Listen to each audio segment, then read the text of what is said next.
Macmillan Audio presents Inheritance by Nora Roberts. Read for you by Brittany Presley with an introduction from the author.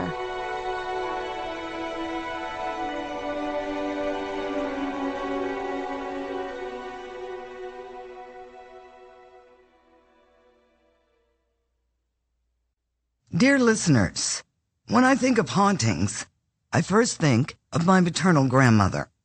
I suppose this is because it was my earliest experience that I remember. Sweetheart, as we called her, lived with us for a number of years. I'm going to add, though I adored her, sweet is not the first word that comes to mind when I think of her. Tough, opinionated, funny, fey, acerbic, quick Irish temper. They all rank before I get to sweet. She had flaming red hair and was quite the dish in her day. She was married 5 times before I was born. Yes, I said 5, and she didn't keep any of them. She had her own apartment in our house, bedroom, bath, living room with fireplace, and a kitchenette. She read palms and loved watching the roller derby. In the house where I grew up, we had a huge backyard, tons of fruit trees, a veg garden we worked in every summer. We had a good-sized front yard with a pussy willow tree, sort of centered between the front and side walkways.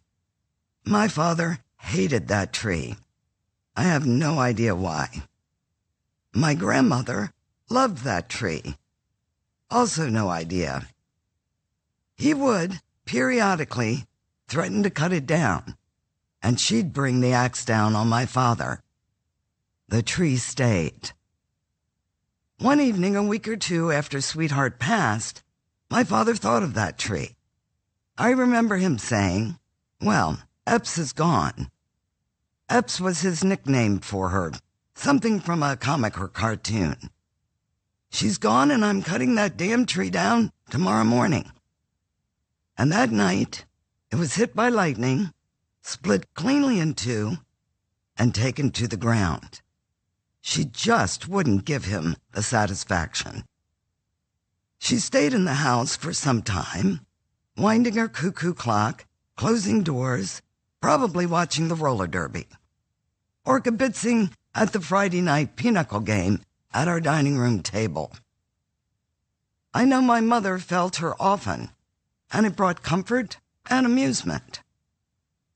Since that first experience, I've had others, but then I live on a Civil War battlefield, so to me it would be odd if I hadn't. Hearing battle drums in the middle of the night while walking a fretful baby, or some strange knocking when no one's there. A child's voice, and I admit this one creeped me. A child's voice coming from downstairs while I was working upstairs, alone in the house, and the voice calling for Mama. I did get my guts up to go down and look for her, but I wasn't Mama, so she didn't show herself to me. As it happens, I own a haunted inn. Now some of you will say, "Oh, please, Nora, the others were coincidence or imaginings." But I know what I know. So does the staff at Inn Boonesboro, who often have to turn off showers in locked, empty rooms, or put some item back from where it mysteriously moved. Doors opening, doors closing, footsteps on the stairs. Many guests have had encounters while staying there. Our ghosts are, fortunately, benign. Playful, but benign. We even have a ghost cat who visits guests in their rooms often. His name is Johnson. Once a year, along with several girl pals, I spend a week at the Greenbrier in West Virginia. We book a house that's attached to the hotel. The very first time I walked in, I thought, "Oh, okay, we are not alone here." All of my pals, plus my grandson Griffin, who goes with us, have had encounters. Oh, I could tell you stories. So, I decided to. When I thought about the theme of my next trilogy, I thought of old houses with history and spirit occupants. Personally, I love haunted houses, and so far have been comfortable with those who walk there. So why not write about one? My fictional one stands on the coast of Maine. A house, or manor as it's called, the main character inherits from an uncle she didn't know she had. I don't want to get into the reasons why and spoil it, but the reasons worked for me. This manor's not only haunted, but carries a 200-year-old curse. As it's in the prologue, I don't think it's a spoiler to say a woman was killed on her wedding day by an evil, jealous, crazy witch. And the witch cursed the house and subsequent brides. A haunted house, a curse, doomed brides through the ages. Well, that checked a lot of boxes for me. I had a mystery to solve to break that curse, some romance, the not at all benign witch who haunts the place, and a bevy of other spirits, and more boxes checked. I like the idea of having my very rational-minded main character find herself in a completely irrational situation and discovering her heritage, her family history, while she takes the risk of rebuilding her career, and with bonus points for learning to trust her heart. I had such fun writing Inheritance, the first book in the Lost Bride trilogy. I hope you'll enjoy listening to it and all the things that go bump in the night. For Benita, because I still hear your wonderful laugh. Part 1. Betrayal. He was her man, but he done her wrong. Frankie and Johnny. Prologue. 1806. I am a bride. I am a wife. It thrills me to know my life began today, as today I am no longer Astrid Granville. I am Mrs. Colin Poole. When we met, barely a year ago, I loved not just his handsome face, his fine figure, for his twin Connor has the same. I loved the smile in his deep green eyes, the tenor of his voice, the dogged intelligence of his mind. I loved his fairness, his knowledge of the world, his quick laugh, his dedication to his family and the business they built. He is a shipbuilder, my husband, as was his father before him. I knew Arthur Poole only briefly, but grieved for him when a fall from his horse took him from this world. Now the brothers man the wheel of the business their father established. But not today. Today is a holiday for all in Poole's Bay, and in the home his father built there is music and dancing, food and wine, love and laughter. On this wild cliff above the wide sea, where Arthur built his sturdy stone castle, we make our home from this day, my beloved and I. We will fill our home with children, children born of love. Perhaps we will create that first spark of light tonight, our wedding night. Arabelle, my dearest friend, a friend who will be a sister by law when she and Connor marry in the autumn, asked if I was nervous as I come, as she will in turn, to the marriage bed a maid. No. Oh no, I am eager to know what there is beyond the kisses that so heat my blood, so rouse my passions. With my body I thee worship. I will keep my vows, one and all. I look in the glass now in what will be our bedchamber, husband and wife, and see a woman so different from the girl she was. I see the hair Colin calls sunlit silk worn up under a crown of roses, with a short veil floating behind as my mother requested it. I see the white dress I worried so over. It floats as well, as I wanted, from the silk ribbon at its high waist. I know I am not a beauty, whatever Colin tells me. But I am pleasing, especially today when the girl becomes a woman, and the bride becomes a wife. I see the sparkle of the ring he gave me when he asked for my hand, when he said, "I love you with all of my heart, my darling Astrid. I will never love another, but love you through all of my life and love you even after death takes me." Now that sparkle, that promise, that pledge is on my right hand, and the gold band, the circle that never ends, is on my left. The woman I am becoming will love him throughout her life, and even after death takes her. Now I must go back after this brief moment of quiet contemplation. Back to the music, the dancing, the celebration Colin insisted on to mark this day. I will dance with my husband. I will embrace his family as my own, for so they are. As the pipers play, I will celebrate this first day of the long and happy life we will make together. Or so I believed. I turn to greet her as she comes into the room. I think she looks familiar. But before I can speak, she rushes toward me. I see the knife for an instant before she plunges it into me. Oh, the pain. I will never forget it. The shock of it as the blade slices into my flesh. Once, twice, and again. I stagger back, unable to scream, unable to speak when she tosses the knife at my feet. "You will never have him," she says. "Die a bride, and know he'll come to me.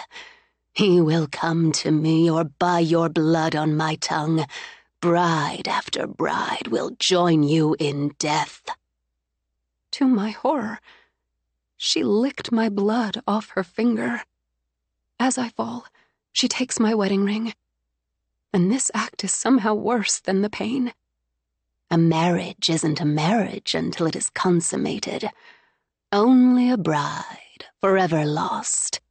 Be damned to you, Astrid Granville. She leaves me there, dying on the floor near the marriage bed I will never share with my beloved. But my ring, my wedding ring, how can I leave this world without it? The bloodstain spreads over the white of my wedding dress as that desperate need pushes me to my feet. In agony, I stagger to the door. My hands, slick with my own blood, are barely able to open it. But I must find Colin. I must have my ring. With this ring I pledge thee. My sight dims. Every breath is torment. Someone screams, but the sound comes from another world, a world I am leaving. I see him, only him, as all else fades. The music, the pretty gowns and waistcoats, the faces blurring, the shouts going quiet. He rushes to me, calling my name. He catches me in his strong arms as my legs give way. I want to speak to him, my love, my life, but the circle, the promise of a long, happy life was stolen. I feel his tears on my face and see the fear and the grief in those deep green eyes. "Astrid, my love. Astrid, don't leave me. Don't leave me."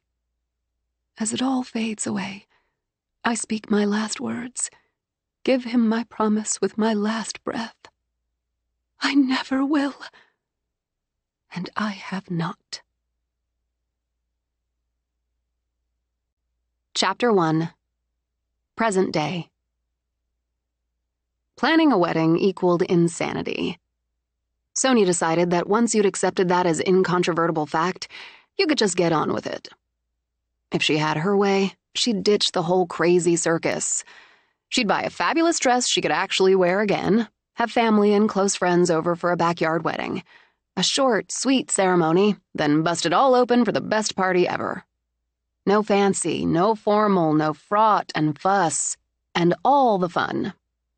But Brandon wanted all the fancy and formal and fuss. So she had a fabulous dress, That'd cost the equivalent of 2 months' mortgage, and she'd wear it for a matter of hours before she had it cleaned and boxed away. They'd booked a fancy Back Bay hotel for a guest list that crept over 300 and might come close to 4 before the invites went out. She'd design the invitations. She earned her living as a graphic designer, after all. Then again, so did Brandon, so he'd had input there. Maybe the invitations had crept up to more formal than she'd envisioned, but they were gorgeous. They'd done the save-the-date deal months before and spent the best part of the day with a photographer for engagement photos. She'd wanted to tap a friend to take some candid shots, casual, fun shots, and had to admit she'd resented his absolute veto there. Still, the photos were lovely, sophisticated. A sleek, sophisticated ad for the perfect, happy, upwardly mobile couple. They'd spent what seemed like days going over the menu. Plated and formal, of course. Then cake. She liked cake. She'd go to the ground believing something was intrinsically wrong with anyone who didn't like cake. But Jesus, who knew building a wedding cake? Flavors, filling, icing, design, tiers, topper could become a study in frustration. She did now.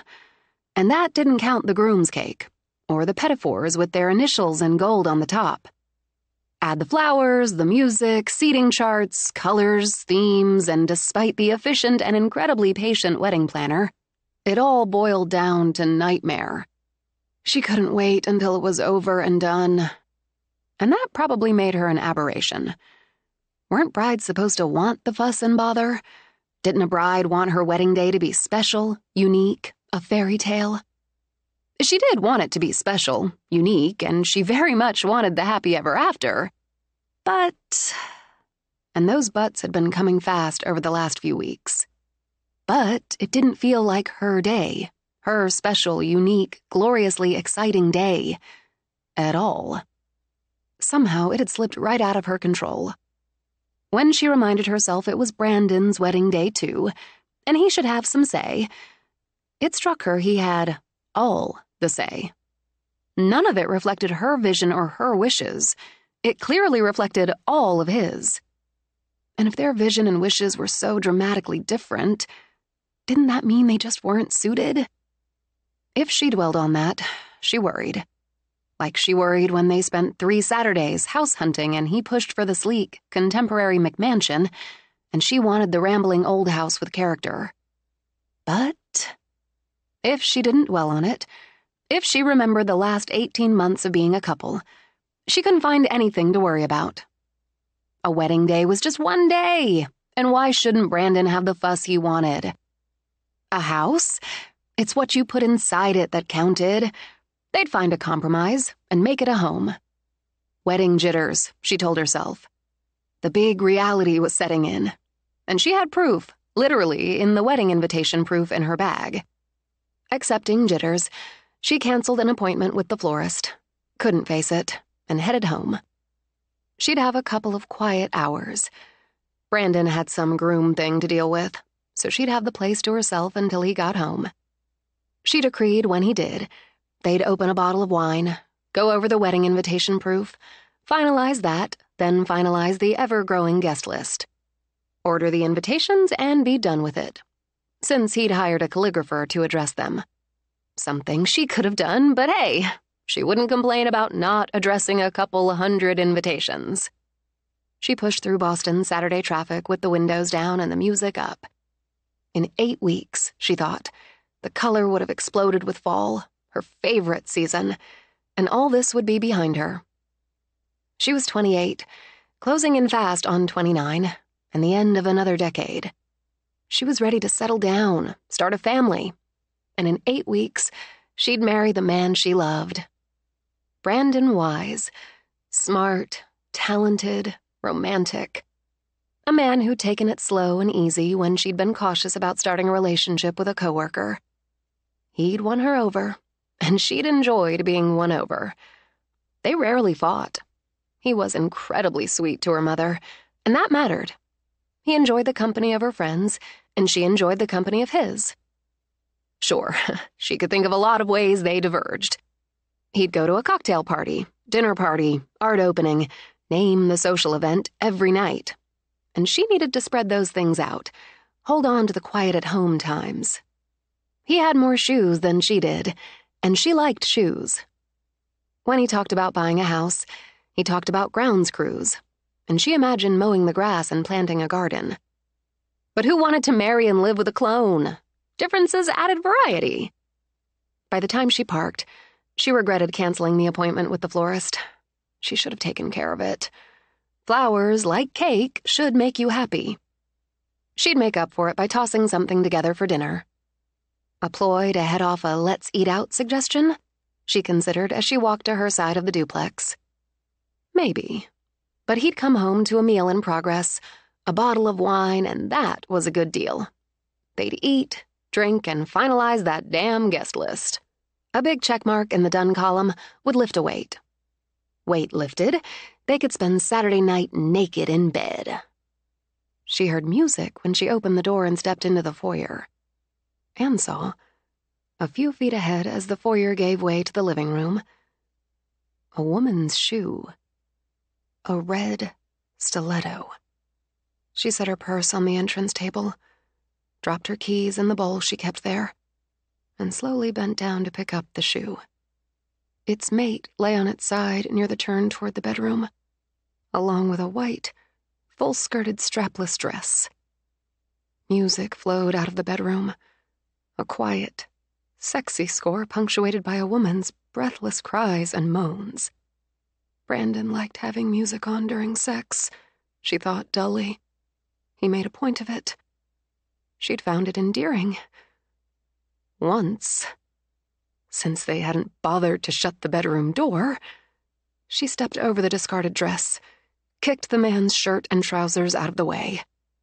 Who knew, she thought, that love could snuff out like a candle in a stiff breeze and leave no trace, none at all.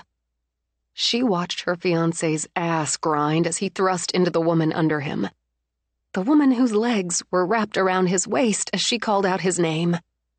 She looked down at the shoe still in her hand, looked at that naked, cheating ass.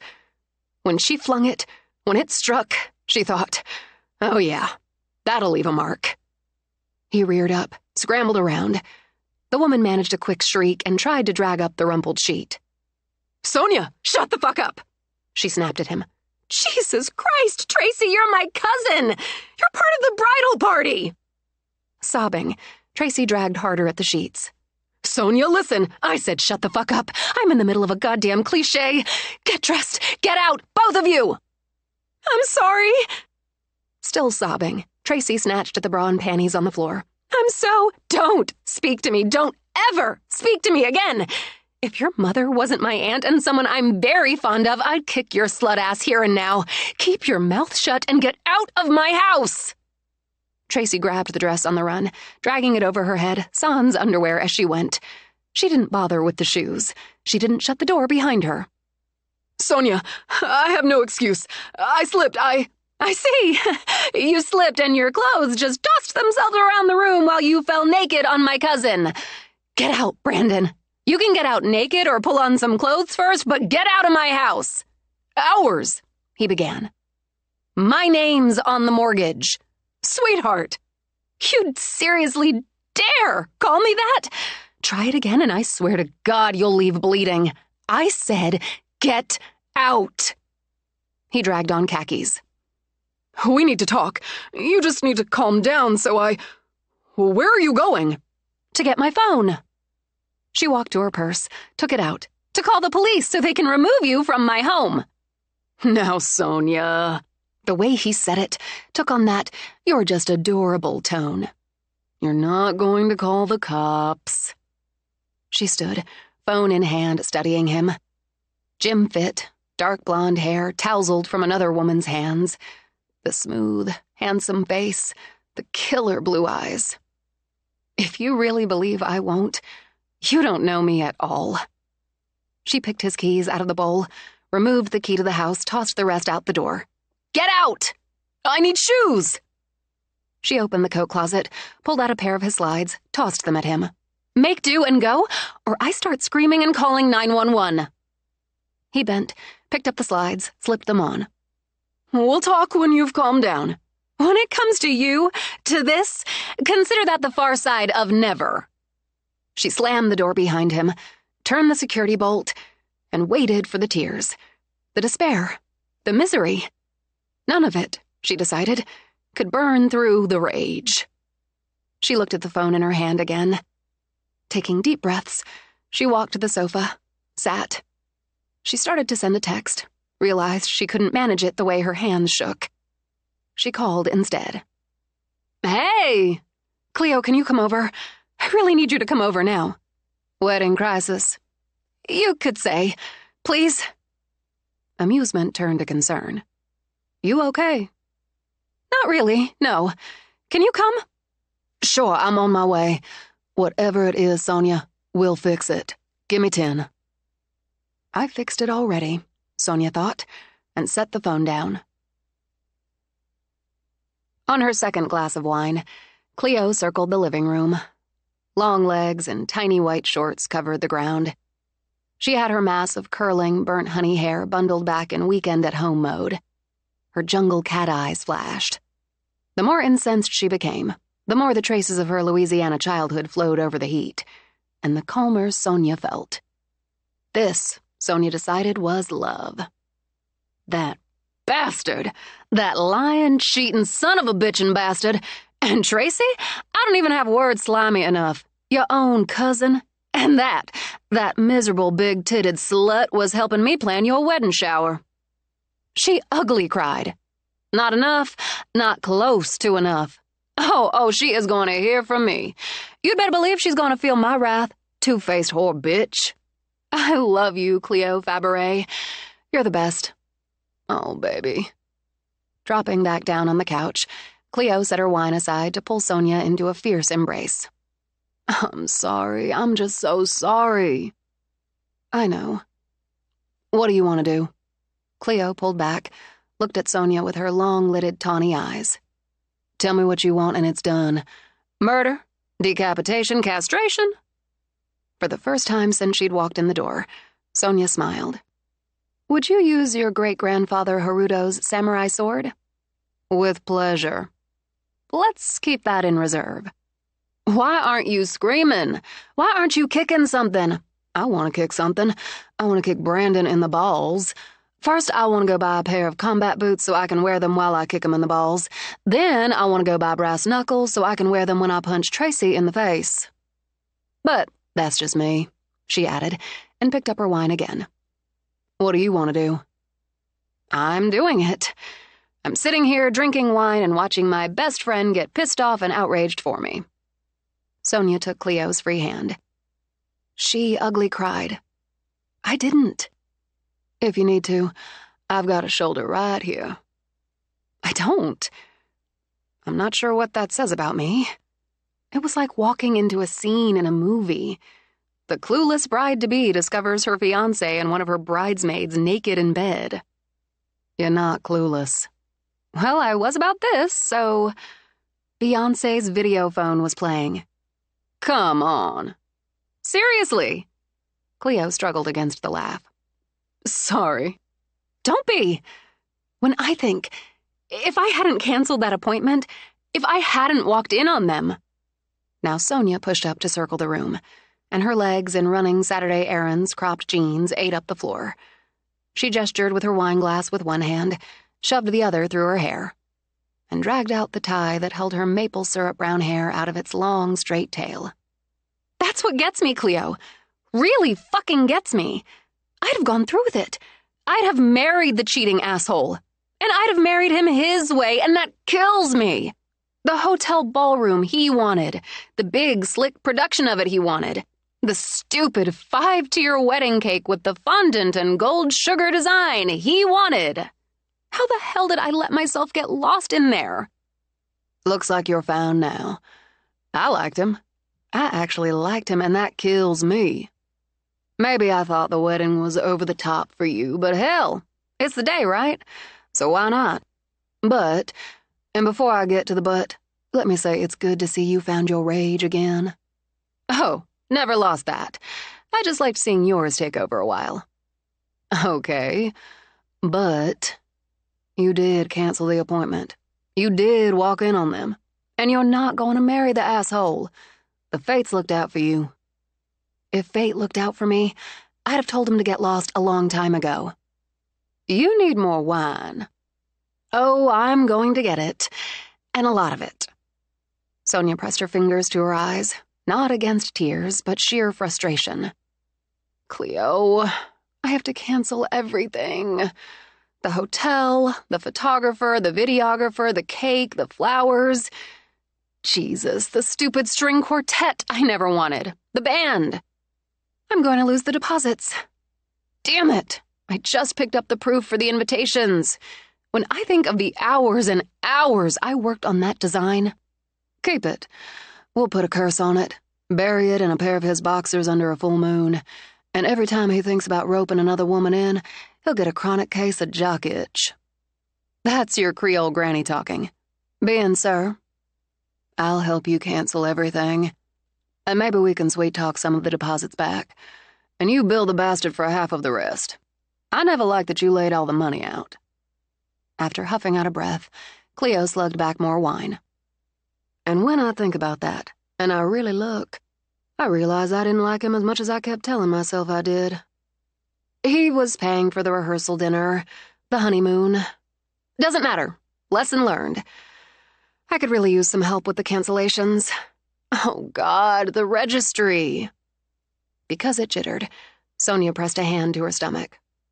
We just finalized the gift registry, and we had appointments tomorrow to look at 2 houses. What we're going to do is drink more wine. We'll order pizza. You'll lend me something to sleep in, and we'll go over everything that needs to be done. You're going to stay? Whenever my best friend, my college roomie, my partner in crime, and sister of the heart finds her fiancé in bed with her cousin, I spend the night. For the first time, Sonia felt tears sting her eyes, but not from sorrow or pain, from sheer gratitude. Thanks. Just the thought of dealing with all this makes me want to crawl in a hole. No, she corrected. It makes me want to bury Brandon in one. She broke off at the knock on the door, glanced over. You don't think... Cleo's tiger eyes flashed. Let me answer. I wish I had those combat boots, but a knee in the balls works. Chapter 2. But when Cleo yanked open the door, prepared for battle, Sonia's mother, Winter, rushed in. She squeezed Cleo's hand first, then went straight to her daughter. Honey, baby, I'm so sorry. She wrapped Sonia tight, swayed. Don't cry, he's not worth it. Turning her head, she pressed her lips to Sonia's cheek. I know you love him, but... I don't. I stopped. I don't know if it's supposed to work like that, but I stopped. I don't know either. Winter drew back, cupped her daughter's face, studied it. But if it's true, I'm glad. Anybody who hurts my girl doesn't deserve love. I'm so glad you're here, Cleo. She reached back for Cleo's hand. How do you know about it? Sonia asked. Tracy, who will hear from me, went straight to her mother, blubbering. Can I get in on that wine? I'll get you a glass, Cleo said. Summer called me, after she'd mopped Tracy up and read her the riot act. Sonia, you know Summer loves you, so I hope you don't blame her. She's equal parts furious, mortified, and devastated. I don't blame her, of course I don't. Tracy's an adult slut. Tracy claims it just happened. Thanks, sweetie, she said when Cleo handed her a glass of wine. What bullshit! Landing in bed with your cousin's fiancé doesn't just happen. And in your cousin's house, in your cousin's bed? Red stilettos, a low-cut white dress, and sexy underwear. Just happened my ass. She's welcome to him. I can promise you he won't be welcome in my sister's house.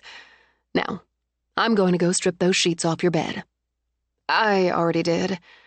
I did that after I called Cleo. I thought about burning them, but they're really good sheets. I'm going to send them out for laundering because I'm not going to wash them myself. Then I'll donate them. Winter grabbed her into another hug, swayed with it. That's my girl. You're really all right? I'm really mad. I'm so damn mad and furious with myself for not seeing what he was. I didn't see it. I think I'm a pretty good judge of character, and I didn't see it. You know what they say about hindsight. I can look back and say, oh, sure, that, and there. I should have known. What good does that do? I'm going to sit. And she did. I was so worried I'd find you heartbroken that I didn't have room to let the anger out. Now that I know you're not, the hell with him. The hell with him, Cleo echoed, and walked over to tap her glass to Winters. Okay. Sonia did the same. The hell with him. You need to change the locks. I took his key, Mom. Change them anyway. Where do you think he'll go? Don't know? Sonia toasted again. Don't care. No, really. I've got another bottle of wine in the car. And boxes the nice young man at the liquor store gave me. We can use them to pack up his things. Clean sweep. And I'll take them to him. You don't have to do that. Oh, my only child, I insist. Iced fury came into her mother's changeable hazel eyes. He'd probably go to Jerry's, wouldn't he? Best man, close friend. I can go by on my way home and dump them. I love you, Winter. Cleo sat beside her, snuggled in. I love my mama and I love you. Sonia and I hit the mama lottery. Maybe when we're packing up his crap. Some of those cashmere sweaters he's so fond of end up with little pulls and snags. And it would be a shame if a couple of his fine leather jackets somehow ran into something sharp. Girlfriends are the best friends, Winter said. We could do that. Or we could let that go, knowing he lost the best thing he could have had in his life. I'm betting he knows it. I still want to bury a pair of his boxers under a full moon. Curse him with chronic jock itch. Winter smiled. That seems fair. Let's go get those boxes. They packed. His 2 tablets, his laptop, the Alexa, his collection of watches, cufflinks, shoes. So many shoes. Sonia remembered his luggage. Globetrotter, of course. So they packed those pieces with shirts, jackets, sweaters, suits, sportswear. They boxed up toiletries. He's got more skin and hair products than I do. Cleo held up an unopened package of moisturizer. Do you know what this brand costs? And he's got an unopened spare? Keep it, Sonia told her. Hell, take anything you want. Only if it's unopened. Anything else has his cooties in it. Are you sure you don't want it? Absolutely. I don't want any of it. Then I'll take it. Winner, how about we split anything that's still sealed? We've got eye gel and eye masks, serum. I had a sample of this serum once and it's great. I'm making a pile. Winter just nodded, stepped back, hands on hips. She'd used one of Sonia's hair ties to pull her chin-length hair, nearly the same shade as her daughter's, back in a stubby tail. Her eyes, hazel to Sonia's deep green, scanned the now loaded bathroom counter. We're going to need more boxes. Screw boxes, Sonia decided. I have trash bags. He has so much stuff. Where am I in this? Why didn't I notice I have half the space he did? He had the entire closet in the spare room and more than half in the main bedroom closet.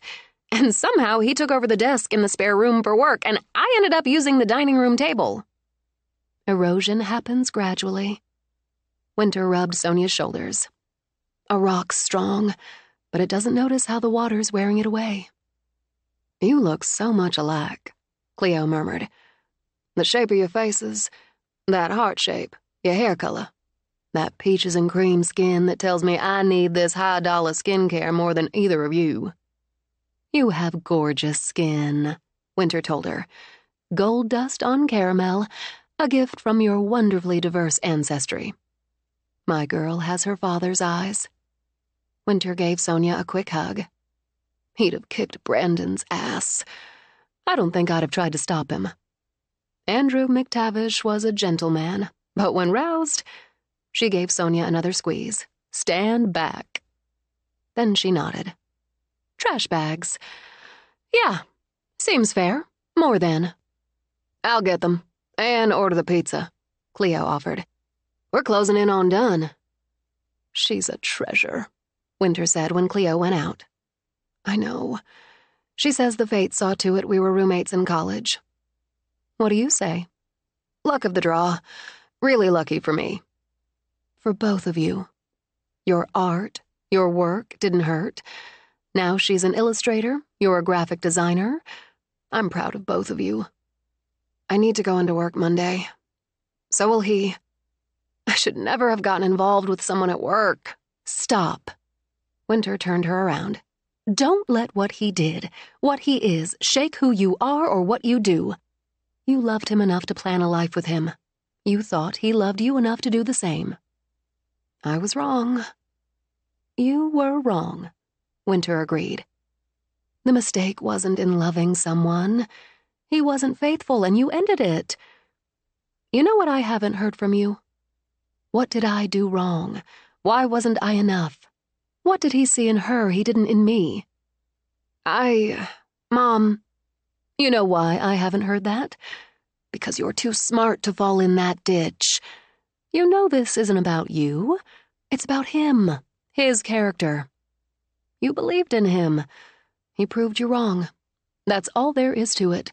So clean sweep. Close the book. Lock the door.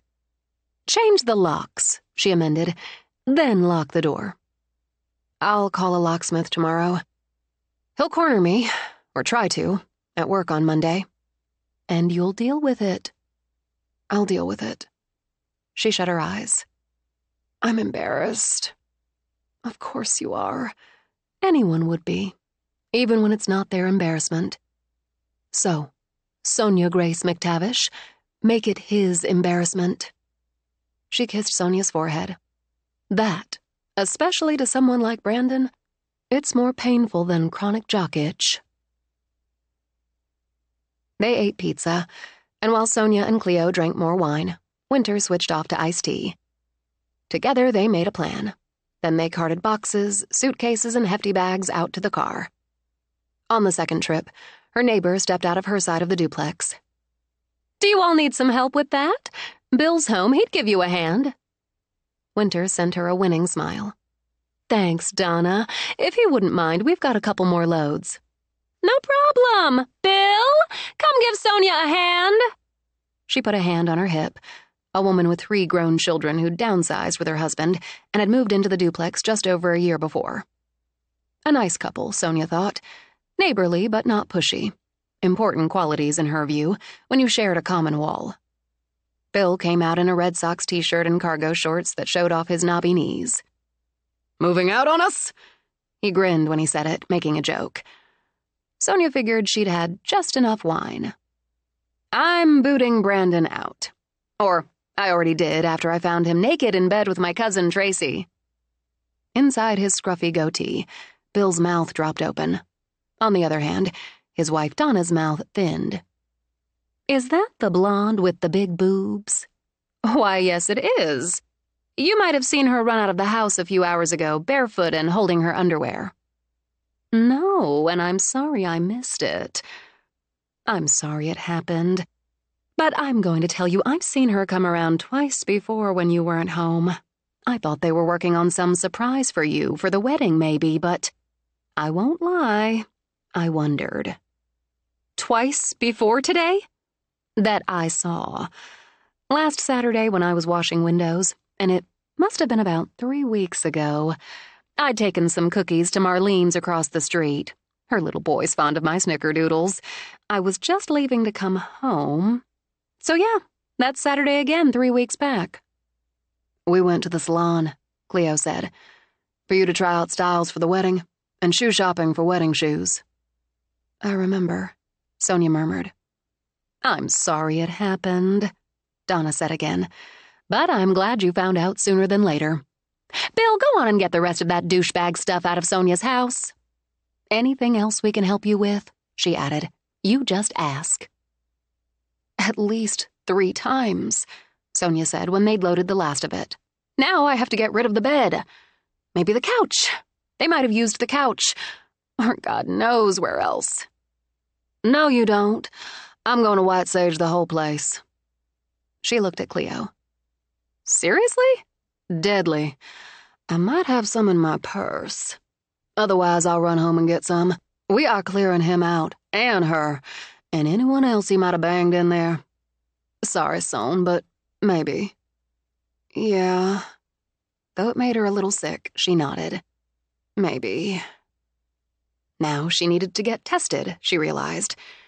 And that added to the humiliation. She'd need to get tested just in case. Now I wish we'd sliced up those leather jackets. And I'm going to have another conversation with Summer. But first, I'm dumping all of his things at Jerry's, whether he's there or not. Winter grabbed Sonia in another hug, a fierce one. We're going to consider this a narrow and welcome escape. If he's there, Cleo said, can you kick him in the balls? I might just. I'll be here tomorrow. We'll start making those calls. Thanks. When Winter drove away, Cleo put an arm around Sonia's shoulders. More wine? Oh, yeah. Can we bury Tracy's slut shoes with Brandon's boxers? Give her chronic yeast infections? Now you're talking. On Monday morning, Sonia dressed carefully. The red suit helped her feel powerful, in control. She spent time working her hair into a sleek twist, and that made her feel cool and detached. She'd felt the opposite on Sunday when Brandon texted her, 4 times, before she'd listened to Cleo and her mother and blocked his number. We have to talk. We can't throw everything away because I made a terrible mistake. You know I love you. We have to talk. You have to let me explain. Every text had coiled up her anger, and the anger made her feel weak and stupid. Today she had to face him. She needed to feel powerful and cool and detached. When she'd chosen jewelry, bold, and perfected her makeup, she went out to where Cleo sat, half dozing over coffee. Well? Sonia turned a circle. And that's a wow. Kill a look, Son. Here's what you'll never tap again, asshole. Look. That's what I aimed for. Direct hit. Listen, I'm going to take the spare key in your wedding binder. I'll start canceling what we couldn't reach on a Sunday.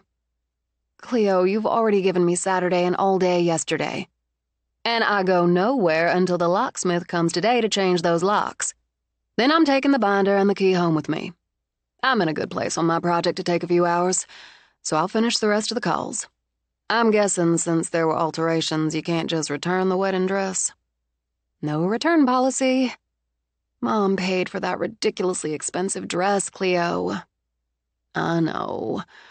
But I bet this isn't the first time they've had this happen. So I'll call, ask them for advice. Consignment shop, eBay, who knows? Maybe they have someone who'll buy it at a discount. I'm going to handle the dress for you and what else I can. And you know you do the same for me. I would. And when this is behind us, I'm taking you for a weekend. A spa weekend. Mom, too. Yours if she can fly up. Girls' trip in lieu of honeymoon. I'm all in for that. Are you ready to go kick balls? They're not combat boots, but they'll do. As she drove through the madness of Boston morning commute traffic, Sonia reviewed her plan. In theory, it seemed simple. She'd ask for a few minutes to speak with either of the co-owners of By Design, and keep that simple too.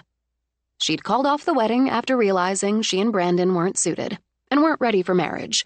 No further details necessary. Due to the stress of that decision, she'd request, for the next few months at least, she and Brandon not be assigned to the same project. Brandon had seniority. While she'd worked at By Design for 7 years, including an internship, he had nearly 10 in. But they'd both climbed up the ranks, had their own offices, often headed projects, put their own teams together. He specialized in advertising, billboards, television, and internet ads. And he was good. She couldn't deny it. He was very, very good, the dickhead. Though digital art, websites, banners, social media, comprised the bulk of her work, she also designed visuals for companies and individuals, created looks, consistency in logos, business cards, letterheads, those websites, physical and digital signs. Still, it was a small, privately owned company. exactly the kind of company she'd hoped to work for, and she and Brandon often worked on different parts of the same project. She'd just ask for some breathing room and promise to maintain a courteous, professional relationship with Brandon in the workplace. Simple, she thought, reasonable and clean. Of course, in a small, privately owned company, there would be gossip.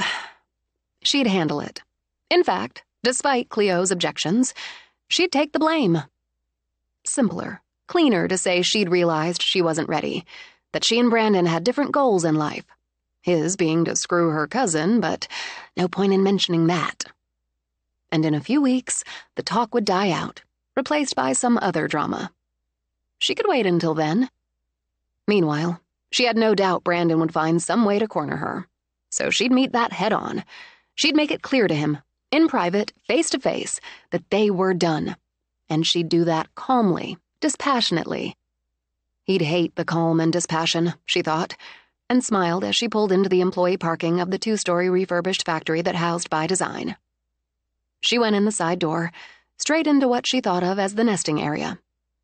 She'd started there, right out of college, at one of the workstations, and most who'd man those stations now, working on assignments, assisting designers, hoping to make their own mark, would be as green and eager as she'd been.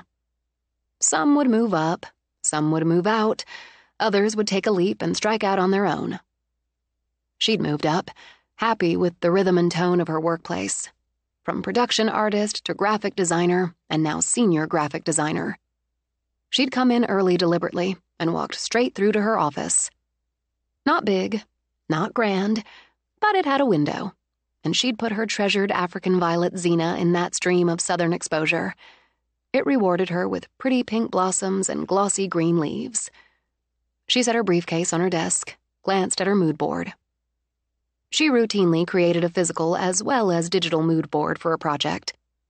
The digital, easy to share, to change, but the physical meant she could stand, shift, study from different angles.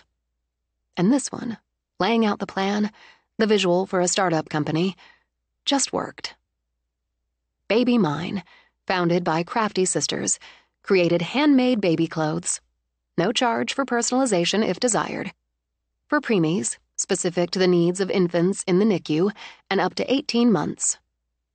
For the logo, she'd drawn an infant in an old-fashioned cradle with a mobile overhead, spelling out the company name in softly rounded fonts, in quiet pastels. Soft. Sweet. That's what a parent wanted for their baby. The website visual followed that tone, adding in the easy care, the lovingly handcrafted accessories, photos not just of the products, but of babies wearing the products, or parents using the blankets, the burp cloths. Various social media posts would increase those visuals consistently, and a fresh and again consistent look for the sisters' blog. And now that they'd moved their little company out of their homes and into an actual workshop, she'd carried that design into the physical space. A few finishing touches, and they'd be off and running. She'd so much rather sit down and work on those finishing touches than air her personal business with her bosses. But it had to be done. She started out. She heard voices now, artists coming into the nesting area or hitting the break room for coffee before they settled in.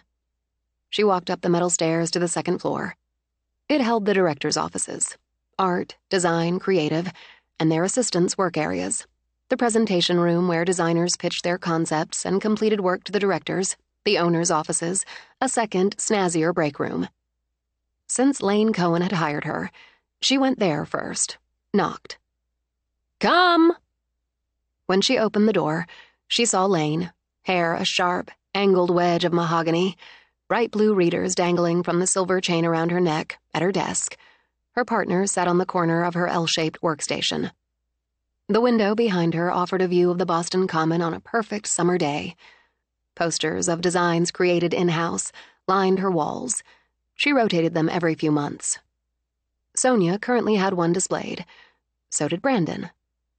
And she saw, when Lane and Matt Berry looked at her, they already knew. Matt, slim in chinos and a pink polo, slid off the desk. As usual, he had his glossy blonde hair pulled back in a tail. A gold hoop winked in his left ear. I wonder if I could have a couple of minutes, Sonia began. Of course, Matt gestured her in. Close the door. Have a seat. How are you, Sonia? I'm all right, thanks. Lane and I were just talking about you taking a few days off. So Brandon had beaten her to it, she thought. And in his way. I appreciate that, but I don't need time off. I hope to finalize the Baby Mine account today. And I hope to present some initial designs on the Kettering account by the end of the day. The quiet sympathy in Matt's eyes, the speculation in Lane's, had Sonia tossing the plan out the window. I take it you heard we've called off the wedding. Brandon called me last night. All sympathy and comfort, Matt rubbed her arm. He's upset, of course, but he feels, I agree, you just need a little space, a little time. Planning a wedding is beyond stressful. I can still remember snapping and snarling at Wayne when we were planning ours. He contacted you, our boss, on a Sunday night to tell you I was stressed over wedding planning? We're not just bosses. We're family here. We hope everyone here knows our door is always open if there's a problem. Isn't that right, Lane? Of course. And yes, weddings are stressful to plan. I helped plan my daughter's last year, so I know. I've also seen you handle all manner of stress, Sonia. So I was surprised when Matt told me you'd had a kind of crisis over the wedding details. I had a crisis? Your mistake, Brandon, she thought, trying to draw me as hysterical. On to Plan B, designed on the spot. I guess you could call it that. And nothing to be ashamed of, Matt assured her. You take a break, pamper yourself a little. I'm sure you and Brandon will work this all out. That's not going to happen. I had this crisis, since we're calling it that, when I got home unexpectedly early Saturday afternoon and found Brandon in bed with my cousin. Imagine my surprise. And imagine my additional surprise when I learned that wasn't the first time. So, there's not going to be a wedding. I don't need or want time off. I came in this morning with no intention of telling you the embarrassing details of my decision, but to let you know I changed my mind regarding the wedding, and to ask if, because the situation would be awkward for a time, Brandon and I aren't assigned to the same project. Are you sure about the circumstances? Oh, please, Matt. Lane gave him an eye roll. I think Sonia's sure what she saw with her own eyes. I'm very sorry to hear it. Yes, God, I'm sorry. Do you want some tea? I can get you some tea. No, thanks. Thank you. I'm fine. I really am. I know it's awkward, but I give you my word I'll behave professionally in the workplace. We'll hold you to that word, Lane said, and we'll expect the same from Brandon. You recently finished a project together. 2 weeks ago. We don't have any mutual projects right now. We'll keep it that way for now, Sonia.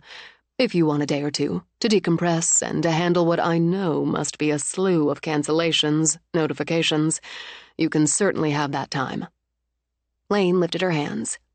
And any help we can offer. Thank you. Really. I've got help with the details, and I'd honestly rather work. I'm sorry to bring all this into you. Workplace romances. Lane smiled a little. Who hasn't been there? The door is open, Sonia, if you decide you need that time. I appreciate it. She rose. I'm going to get to work. It didn't surprise her to find Brandon waiting between the office and the stairs.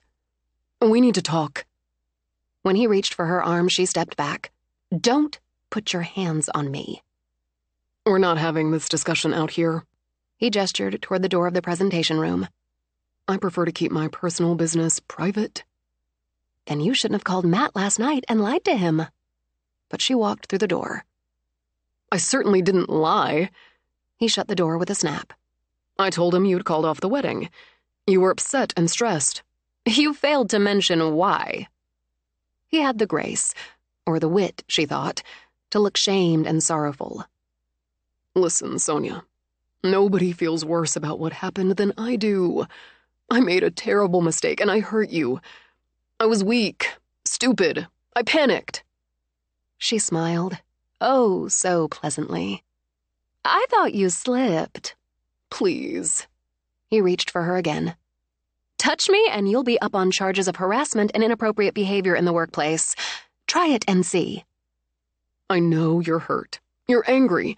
You have every right to be. What I did, a moment's weakness, that panic, the wedding, all the details, the decisions, it all started to weigh on me and I panicked. Then Tracy shows up and she came on to me. Hard, and I just gave in." He pressed a hand to his heart. "I'm begging you to forgive me, to give me another chance to prove to you how much you mean to me." "You slipped. You panicked. You gave in. And had sex with my cousin in the bed we shared while I was out picking up the proof for our wedding invitations. And I only know you had sex with my cousin in the bed we shared because I canceled the appointment with the wedding florist." "It was a horrible mistake, sweetheart. I'll spend the rest of my life making it up to you. Please forgive me. It was one horrible mistake. She means nothing to me. You mean everything. It was just sex." She looked at him, really looked, and saw so far beyond the golden good looks. And because she saw the cheat, the liar, it made her a little sick all over again. "I'm amazed you think this could work. I'm amazed you think I'm just that stupid." "I'm asking for forgiveness." Shame and sorrow made a quick turn into indignant. "How can you be so cold, so unforgiving? You sent your mother to Jerry's, for God's sake, with all my belongings. You put my things in trash bags like we had nothing together." "I ran out of boxes and suitcases." "You went running to your mother with our personal business. That's pathetic." "No, actually, Tracy went running to hers, who happens to be my mother's sister. But regardless, you got your things back, and we're done." "It's no wonder I gave in to someone warm, someone passionate, when you're so fucking cold."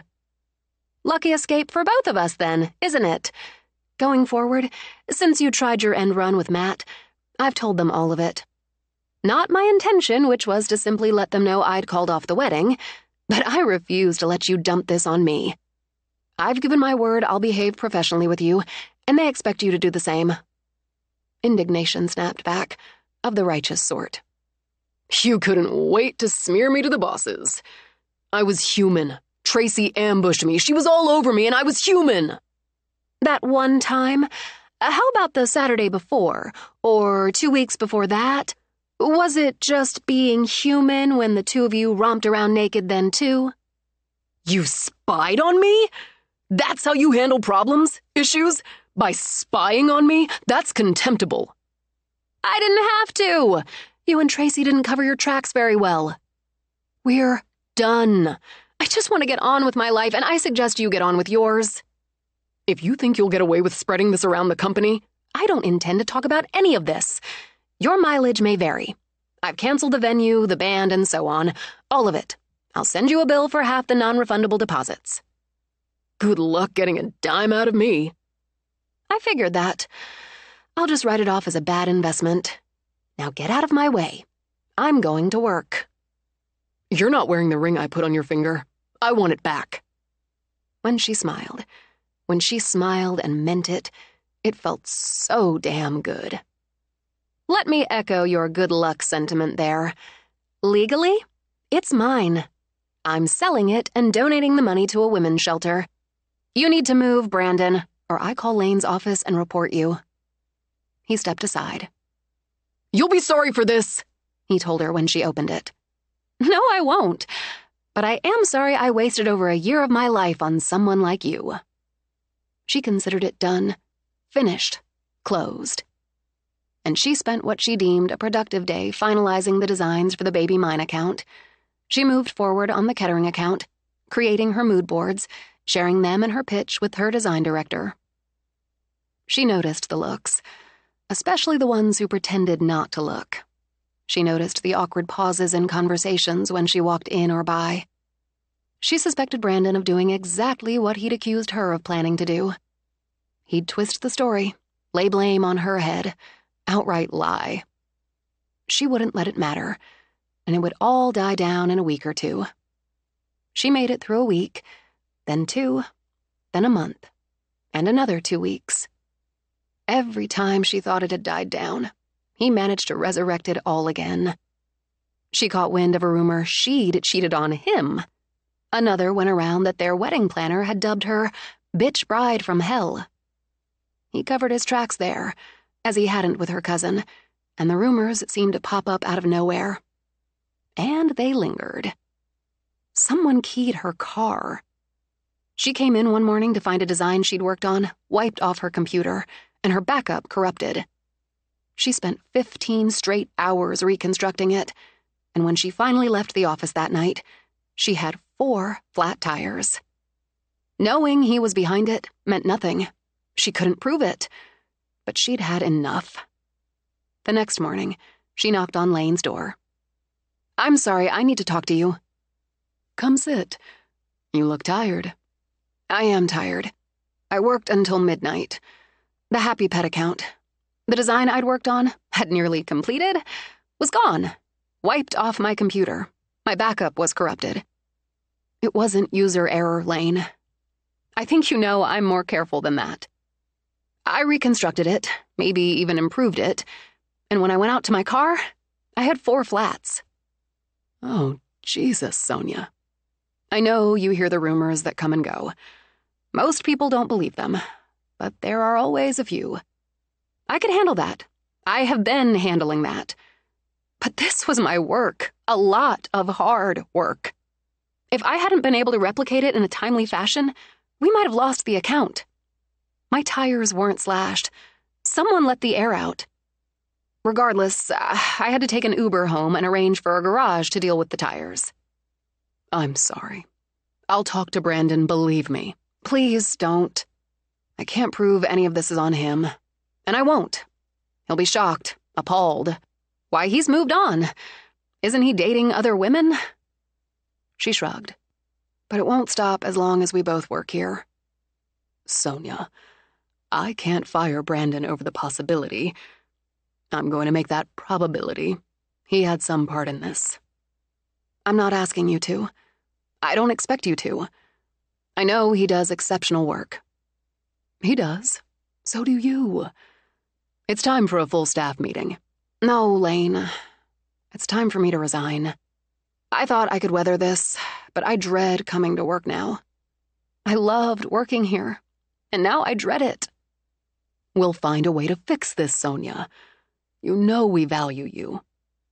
"I do know, but I don't want you to fix it. You and Matt, you've built such a good company, and I'll always be grateful to have been part of it. I just can't work here anymore, so I'm giving you my 2 weeks. Longer if you need it. But Gina Tallow? She's ready. She can move up. I could work with her for those 2 weeks.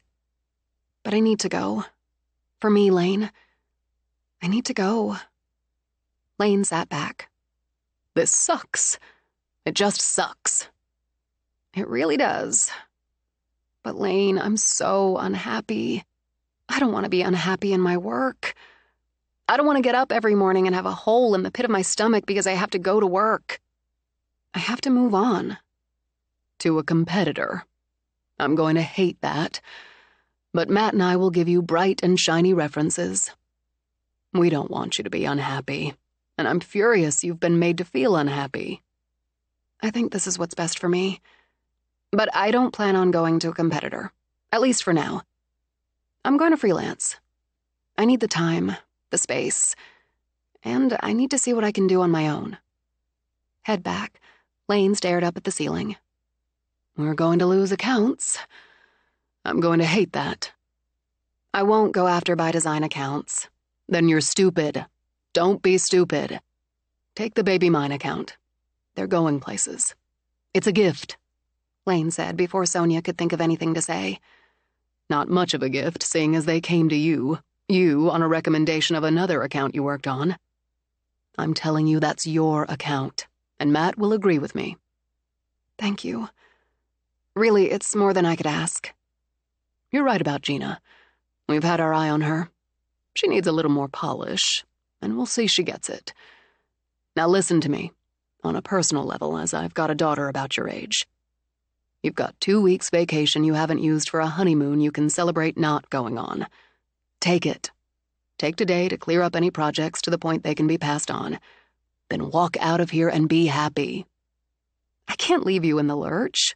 You won't be. Or hell, damn right you will be, whether you leave today or in 2 weeks. You're a talented woman with a solid work ethic. But Matt and I will handle your projects. We still know how it's done, and we'll give Gina the polish she needs. And we'll miss the hell out of you. Lane waved a hand in the air. No crying. You'll start me up. Finish out the day, and keep in touch. I will. I owe you and Matt so much. Pay us back. Make us proud. When Sonia went out, Lane sat back again, stared at the ceiling again, and after a long sigh said, Fuck. Chapter 3. She got through the day, though she skipped lunch to focus on current projects so she could leave them in good shape for whoever took over. She chatted with coworkers in the break room. Casual, situation normal. As she went through the motions, she realized in her mind, in her heart, she'd already moved on. And because she had, the stress melted away.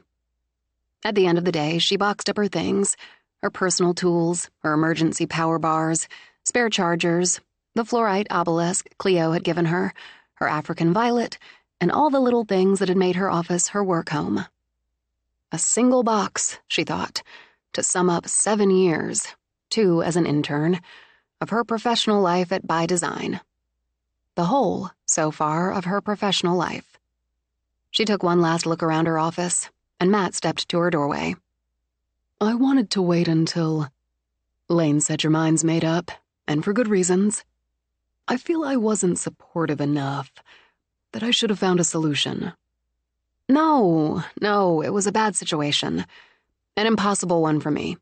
I wouldn't be able to try freelancing if it wasn't for you and Lane. I promised Lane I wouldn't pressure you, so I won't. I want to, but I won't. Let me carry that for you. Taking the box, he walked her out, past offices, through the nesting area. You'd better miss us. I already do. Outside, the fresh fall wind swept over her. It occurred to her she'd have been in the middle of her honeymoon in Paris, if not for a canceled appointment. If you need advice, Matt told her. A wailing wall, a drinking buddy, just call. He put the box in the car for her, turned. I'm going to hug you. I'm going to hug you back. He gave her a long, hard squeeze. I shouldn't say this, but I'm going to. He won't last here. He's talented and he's savvy, but he's shown himself to be dishonest, petty, and damn it, vindictive. He won't last with us. I want to say it doesn't matter to me, but I can't. Go shine. He stepped back. And I know you will. If you ever want to come back here and shine, the door's open. The first time I walked in the door, as an intern my senior year in college, you were wearing a polka dot bow tie. Ah, yes, my bow tie period. I may have to revive that. And you told me if I didn't know the answer, to ask the question. I always knew I could go to you and ask the question. You still can. She kissed his cheek before she got in the car, and she cried a little as she drove away. Instead of going home, she drove away from downtown into her mother's neat 2-story house with its postage stamp yard. She'd grown up there, in that leafy neighborhood. She'd played in that yard, and when old enough, mowed the grass. Her father had taught her to ride a 2-wheeler down the sidewalk. She remembered that so well. I've got you, Sonia. Keep pedaling, baby. I won't let go. And he hadn't, running along beside her until she'd shouted, Let go, Daddy. I can do it. Let go. He must have watched, she thought now. Had he felt twinges of pride, fear, maybe some poignant regret as she'd wobbled her way along on that little pink bike with the white plastic basket? She could see him now, so clearly, jogging down to where she'd stopped, flushed and thrilled with herself at the end of the sidewalk. The sweet spring breeze fluttering through his hair, a deep, rich blonde that never had the chance to gray. A tall, loose-limbed man, in his prime, long arms and long legs, narrow hands like hers, artist's hands like hers. A man who'd die 3 short years later. An accident, a tragedy. He'd started painting a mural on a building downtown. The scaffolding failed and made her mother a widow. She pulled into the narrow drive behind her mother's car, wondering why all that flooded back now. Must be the mood, she decided. Quitting a job hardly ranked with death, but it was a sharp change. The red maple in front of the colonial blue Cape Cod was on fire with fall. Some of the flame-colored leaves had fallen, and before long, October would shake them all from the branches. Mounds of canary-yellow mums brought sunshine to the front corners of the house. And because Winter McTavish didn't know a holiday she didn't love, fat orange pumpkins flanked the white front door. Her mother would carve them into jack-o'-lanterns closer to Halloween, haul out the old skeleton, the cackling, broomstick-riding witch, don a costume, and hand out full-sized Hershey bars to trick-or-treaters. Sonia didn't knock. She'd never knocked on this door. Inside, the living room smelled of the fall flowers in a vase, the wood smoke from the fire simmering in the hearth. One of her father's paintings hung over the fireplace, as it always had, at least in Sonia's memory. A misty forest, deep green shadows with dappled light turning a path to shades of gold. And to the right of the path, a stream where water seemed to rush and tumble over rocks in quick falls that went from white to silver. She'd wanted to know where the path went, and when she'd asked, he told her, "Wherever you want." Maybe I'm on the path now, and I'll find out. Knowing her mother, she started back toward the kitchen, calling out, "Sonia? What a nice surprise!" She'd changed out of her work clothes into cozy sweats and sneakers and greeted her daughter with a quick hug. "I was just thinking about what's for dinner. Have you eaten?" "No, I came straight from work. Now I have an excuse to get the too much soup I made last weekend out of the freezer. Chicken veg, how about it?" "Sounds great. Why don't you get a bottle of white wine out of the cooler? We'll have a glass while I defrost the soup." "Sounds even better." "Then you can tell me what you need to talk to me about." Sonia got a bottle from the under-counter cooler, one of the additions when her mother had had the kitchen updated. The only real change Winter had made to the house since her husband died. "I can't just drop by to see my mom?" "You can, and sometimes do, but—" Winter tapped a finger on Sonia's nose. "I know that face." Working up to it, Sonia got out a corkscrew, the glasses. "You know, I've had some trouble at work. For the most part, I could ignore it. And for the most part, the people I work with aren't idiots. But it really hasn't let up. Again, for the most part. Little things, little digs." He turned out to be a very ugly man inside, didn't he? "He's so good at it." With a half-laugh, she poured the wine. "So smooth. Always careful to be absolutely courteous to my face, and oh so professional, but—" She took a sip, leaned back on the center island. "Relentless at the same time. Just relentless. It's a matter of him paying me back, over and over, for what he sees as me embarrassing him. And yesterday, when I came into work, a project I just finished was gone. Wiped off my computer. That's not relentless, it's vicious. More, my backup was corrupted. I still had my physical mood board. That would have been too blatant. But my initial sketches? Gone too. I had to reconstruct basically from memory. I worked until midnight. No wonder you look tired. He's an absolute bastard. You know he did this." "I know he did this, but I can't prove he did this. Any more than I can prove he let out the air in my tires. All 4 of them, while I was putting in the overtime." "Good God, Sonia, that's criminal. Did you call the police?" "I called an Uber. And yes, I did report it. But that's not going anywhere, Mom. I should have given him back the ring instead of selling it and donating the money. He might have let this go if I'd done that, but I wanted to rub his face in it, so—" You're not to blame for this. I don't want to hear you taking any of the blame for any of this. Not blame, but maybe a miscalculation. And, oh God, don't be disappointed in me. As if I could. She took a breath, held it. I quit my job. Oh, baby. Winter put down her wine, wrapped her arms around Sonia. I thought I could handle it, but I didn't. I couldn't. I let him win. You stop that. Pulling back, she gave Sonia a little shake. You didn't let him win a thing. It's not a damn scorecard. You did what was best for you. Oh, I wish they'd fired the bastard. For what? Cheating on me? You're an administrative assistant in a law firm. You know that's not grounds for firing an employee. And the rest? He's too careful to leave any trail. Matt and Lane? Shaking her head, she walked over, dropped down on a counter stool. They did all they could. I know they had conversations with him, and that probably made it worse in the long run. They're giving me an account, a startup I worked on, and they're letting me take the 2 weeks as paid vacation instead of working it out.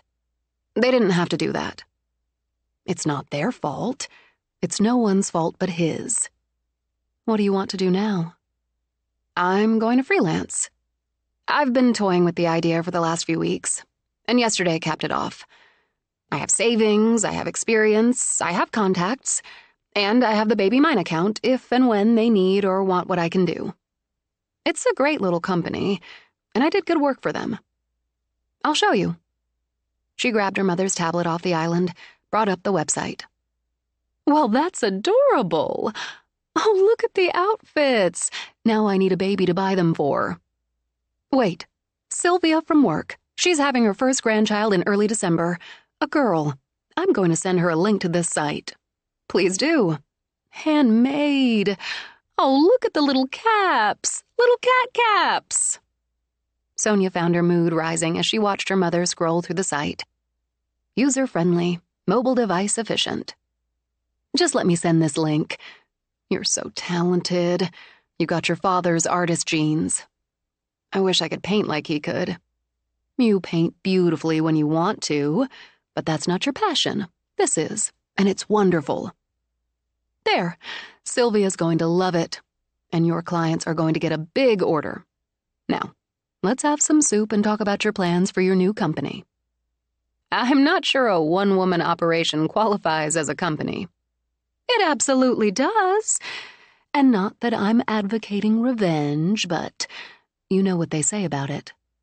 What do they say about it? The best revenge? Winter lifted her eyebrows. Success, and you're going to rock it. I'm sure as hell going to try. But before I get in too deep, I'm taking a long weekend, a long spa weekend. Now that's just exactly what you need. I'm taking my mom, my best friend, and her mom, if she can make it, with me.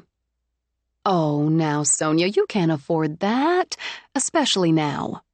I'm not shopping in Paris, am I? I didn't shell out more thousands for a splashy, bougie wedding I didn't even want. I sold that damn wedding dress for 60% of what you paid for it. And Cleo managed to get almost $8,000 back on some of the deposits.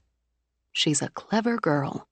So I'm taking my mom, her mom, and the clever girl for a spa weekend. It's a personal indulgence and I need it. You're not allowed to say no. Then I won't. You'd better text Cleo so she can ask Melly. Starting a group text right now. Then I'm going to try to book us into the Ripe Plum. The resort on the coast? Wow. When my girl decides to indulge, she indulges. Damn right. I've been so unhappy, Mom. It feels really good not to be. And this soup smells amazing. Buoyed by the visit, the soup, the encouragement, and the fact that while weekends were booked, she'd reserved 3 weekday nights at the Ripe Plum, Sonia dropped into bed just after 9 and slept for 12 hours. She woke with a new sense of purpose and a new plan. First step, contact the sisters at their workshop. 20 minutes later, she jumped up, pumped her fists in the air. Not only were they willing to keep their account with her, but they'd given her 2 contacts for potential clients. She'd worked with the sisters long enough to know their style. They'd made the contacts straight off.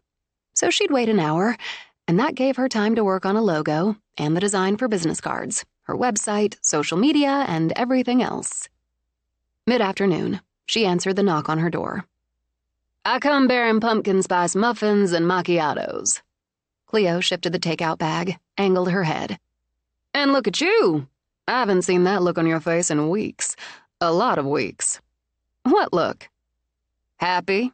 Blow up my skirt, happy. And here I was afraid you'd be mired in the what the hell have I done stage." "I know just what I've done." She pulled Cleo inside. "I've done got me 2 clients and the strong possibility of a 3rd. "Already?" "Already. I think I have my logo, which I need to generate contracts for said clients to finish designing my website and all the rest. I want your honest and true opinion. Wait there." When Sonia ran back to her office, Cleo took the coffee and muffins out of the bag. "Okay, here's the ta-da. Honest and true, Cleo. I want it to sing." She flipped open the sketchbook. She'd drawn a thick circle formed by curved petals in bold colors, red, blue, yellow, green, layered in a way that made them pop in 2 dimensions. Above the circle, in flowing script, she'd centered visual art, and in the circle, by Sonia. "Don't tell me what I want to hear." "I'm sorry. I have to." "It's perfect. I love it. The circle, a strong symbol and with strong colors. The petals give it dimension and interest. Using a font with a flow, going with a curve, brings it together. It's got balance, interest, a smart use of white space. I didn't want hard edges or too slick and modern, but not fussy or too traditional. I didn't want to go cute or girly, but I liked the hint of female with the petals. Direct hit. Holy crap, Son, you're off and running. I'm going to be redesigning a website for a writer. First book coming out in November. The one she's got is absolute crap. Nothing holy about it. And I'm nudging her to have me redo her social media look, which is also crap. I hope her book isn't. She's sending me an advance copy. You'll lie if it sucks. You came over to give me a pep talk. Yeah, and that's unnecessary. But we have coffee and muffins. Can you take a break? You bet. Thanks. For the unnecessary pep talk, for the coffee and muffin. I rearranged my office to make room for the wall screen I'm going to order. I can toss my work up on it, like giving myself a presentation. Want to see? Only if I get to make sure it's feng shui. I can accept that. Cleo, don't get pissed, but Brandon did me a favor. I don't think I'd ever have done this otherwise. And today, I really feel it's what I'm supposed to do. What I was supposed to do. I wouldn't go as far as a favor, but we'll say his absolute assholiness gave you a push in the right direction. That works. Come see. 3 weeks later, she had the new website up and running for the writer, whose book wasn't crap. She designed holiday ads for Baby Mine and wedding invitations, was that irony, for her next-door neighbor's niece. By Christmas, she had 3 more website designs in the works, had designed 2 book covers and more digital ads. She closed out what she'd expected to be the worst year of her life, feeling on top of it. Maybe the cut in salary and benefits stung a little, and the expense of shouldering the cost for her supplies and equipment stung a little more. But for a woman who'd been in business less than 3 months, she did just fine. She'd have done finer without the plumbing emergency the week before Christmas and the $1,600 that cost her. But she did just fine. She had to keep her prices competitive to build up her client list, her project portfolio. And, she reminded herself, she saved on gas, no commute, on lunches out, basic wear and tear on her car. Did she miss the camaraderie of coworkers? Sometimes. Then again, she liked working solo, answering only to herself, and wearing whatever the hell she wanted. Maybe she'd get a dog, or a cat. Since she didn't leave the house for 8 or 10 hours every day, she could have a dog or a cat. Companionship. Food bills. Vet bills. With a dog, possibly a groomer. She'd think about it, work out a budget. Most of all, tightening her belt a little meant nothing compared to the satisfaction of doing what she loved and the way she loved doing it. She wasn't worried. Yet. In mid-January, while Boston shivered under 2 feet of snow, when business had slowed, it would pick up again. She answered the door. The man looked to be into his late 40s, what she could see of him in his heavy coat and ear-flap hat. He held a briefcase in his gloved hand and smiled. Slow, easy, charming. Underbrows sharp and black, his eyes soft, almost eerily blue, studied her through the lenses of a pair of glasses. The silver frames matched the tufts of hair that found their way from under the cap. Ms. Sonia McTavish? Yes, can I help you? I'm Oliver Doyle, attorney for the late Colin Poole, your uncle. I don't have an uncle, other than my aunt's husband Martin. I don't know anyone named Colin Poole. Your father's brother. You have the wrong information, Mr. Doyle. My father didn't have a brother. I believe he was unaware he had a brother. His twin. Your father was Andrew McTavish, born March 2nd, 1965. Yes, but he was adopted as an infant by Marcia and John McTavish. Mr. Doyle, I understand this is confusing. It's irregular, and I understand if you don't feel comfortable inviting me to come in and explain. I'm staying at the Boston Harbor Hotel and would be happy to meet you where you would feel comfortable. Let me give you my card. And this. He took a business card case out of his coat pocket and a photograph. This is Colin Poole. He was a close friend of mine, a lifelong friend. He died just before Christmas. I'm very sorry, but... She trailed off as she stared at the photo. That was taken nearly 30 years ago. My wife took it, of Colin and me. I've seen photos of your father at about the same age. They were twins. Not quite identical, but it's very close, isn't it? I don't understand this. How could you? I take it you haven't done any DNA testing? No. They were born in Maine, in the house that's been in the Poole family for over 200 years. She had photos of her father at this age. She could see the differences. He'd worn his hair longer. He'd been a little taller, leaner, his chin more square.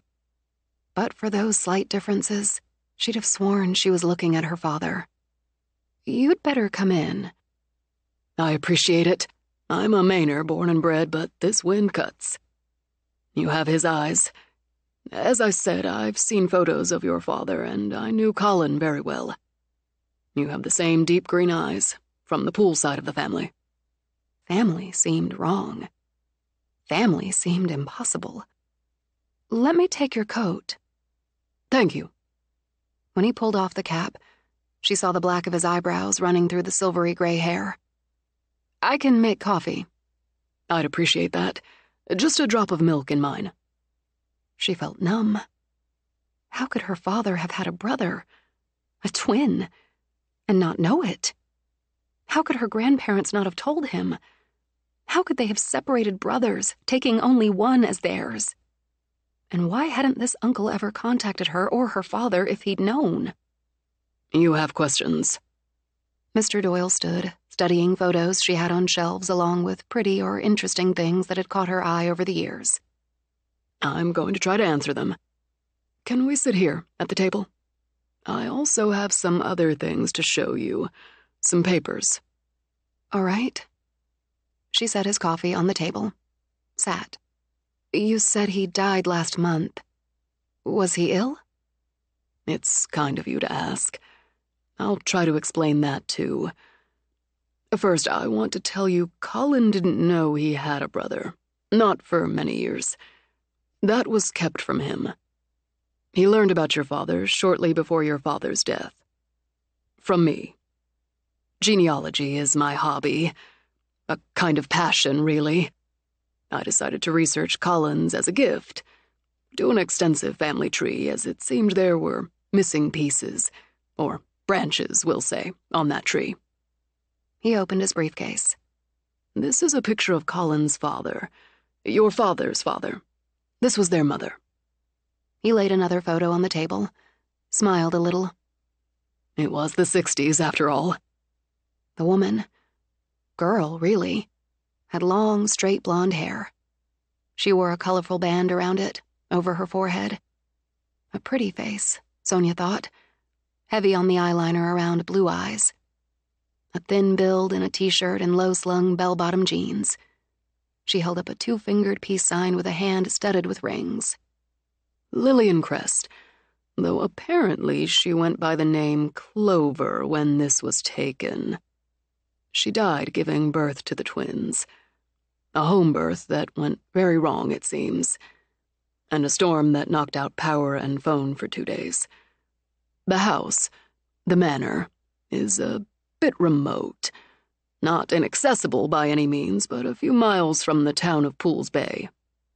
She's so young. Only 19 when she died. She'd left home at 17. She and Charles took up residence in the manor. His parents, twin brother and his sister, made their home just outside of Pools Bay at that time. Twins run in the family. They do. Charles was, by all accounts, devastated by her death. And I'm afraid wanted nothing to do with the children he blamed for it. He took his own life not long after. Before he did, his sister took Colin and adopted him. Your father was placed with a foster family and put up for private adoption. Out of state, you see. The Poole family insisted, from what I can read in the paperwork. The adoptive family have no information regarding his birth parents. They didn't know. The relief there came in a flood. My grandparents, they didn't know Dad had a twin. They would have taken them both. They're good people, loving people. I can't tell you why the Pooles separated the children. I know that Patricia Poole, your father's grandmother, was a very hard woman. I know that your father's uncle, Lawrence, closed up the manor again after his brother's death, and it stayed closed until Colin opened it when he turned 18. It came to him, you see, legally, when he turned 18, as his uncle died 4 years before without an heir. You make good coffee. Would you like more? I wouldn't say no. This is a lot to take in, he said when she went into the kitchen. And it may seem like a lot of history you don't need to know. I don't know any of the history, so I need to know. Colin and I grew up in Pools Bay together. He was best man at my wedding, 33 years ago this spring, and I stood up for him at his. You married young. He laughed. Not so very young, but when you know, you know. I suppose. Thank you, he said when she brought him another coffee. Colin didn't have much interest in his family's history, but he loved the manor. I can't tell you how often the two of us, or a gang of us, snuck into it when we were boys. It's quite haunted. Naturally. At her amused tone, he looked down into his coffee. Well, in any case, it's a storied history, but his interest was art. Like your father. Like you. He was an artist? That was his calling. His passion. Though he was pushed into the mold of the family business. Shipping. Shipbuilding. Pools Bay is named for the first Poole who began building wooden ships, who started a mill, who founded Pools Bay and built the original portion of the manor in 1794. As if catching himself, Oliver held up his hands. A storied history, as I said, which I hope you might find some interest in. He never knew any of this, my father. He never knew he had a brother. A twin. No. And I'm sorry for it. I want to assure you Colin was a good man, a good friend, and if he'd had the opportunity, I have no doubt he'd have been a good brother. He'd have been a good husband and father. You said you stood up for him at his wedding. I did. Some 5 years after he did the same for me. Did he have children? No. Tragically, Joanna died on their wedding day. It closed her throat. clutched at her heart. That's horrible. It was. She fell, coming down the stairs during the reception. There was nothing anyone could do. Colin was never quite the same. He rarely left the manor. He grieved Miss McTavish deeply. Sonia, she murmured. I can't imagine how awful it had to be for him. He spent the rest of his life mourning her, largely closed off from the world. I was allowed in, and my family, as they'd become his family, but he cut himself off from his own. As for the business, the work of it was left primarily to cousins, though his grandmother kept her hand in until the day she died. As his lawyer, I handled his financial interests in the business, and as a pool, he retained that financial interest. But he spent his days painting and maintaining the manor he and Joanna loved, the home they'd planned to spend their lives in together. The home, Oliver continued, and all it contains, he left to you. Chapter 4. Shock was too mild a word. I'm sorry, what? That's crazy. He didn't even know me. You're his brother's only child. But you said cousins took over the family business. It doesn't make sense for him to leave a house to a stranger. You weren't a stranger to him. Your family. And while he was a reclusive man for the last decades of his life, he had an interest in you, your career. He admired your work. My work. Oliver gave her that slow, easy smile. The manor has excellent Wi-Fi. Colin saw to that. Reclusive didn't mean ignoring technology or modernization. As I said, when he learned about your father, his brother, his twin, through my research into his genealogy, he had every intention of contacting him. Then another tragedy. Another death. He mourned your father, too, Sonia, though they'd been separated only days after sharing a womb. You're what's left of his brother, and the only direct descendant of their biological father. For the first time in her life, she fully understood the concept of head spinning. Listen, I'm going to appreciate the sentiment, even the cinematic weirdness of the inheritance from a long-lost uncle. Oliver let out a laugh at that. He would have liked you. I think you would have liked him. Maybe, but beyond sentiment and weirdness, there's practicality. I'm just months into establishing my own business. What am I going to do with a house in Maine? A house, she added. You keep calling a manor, which implies a big house in Maine I wouldn't be financially able to afford or maintain. There's a trust for that. Excuse me? Colin established a trust for the maintenance of the manor. It's very well funded and broad-based. I should know, as I'm the trustee. Practicalities such as utilities, taxes, insurance will continue to be paid out of the trust. Repairs, any necessary or desired changes, paint, for example, or other upkeep and personal taste options, you'll find the trustee very open, as his client instructed. As his heir, you'll inherit the rest of his estate, including a 5% interest in the pool businesses. This percentage is a token, a maintaining of tradition. He left the rest of his interest to your cousins, and that is substantial. Then he paused, adjusted his glasses.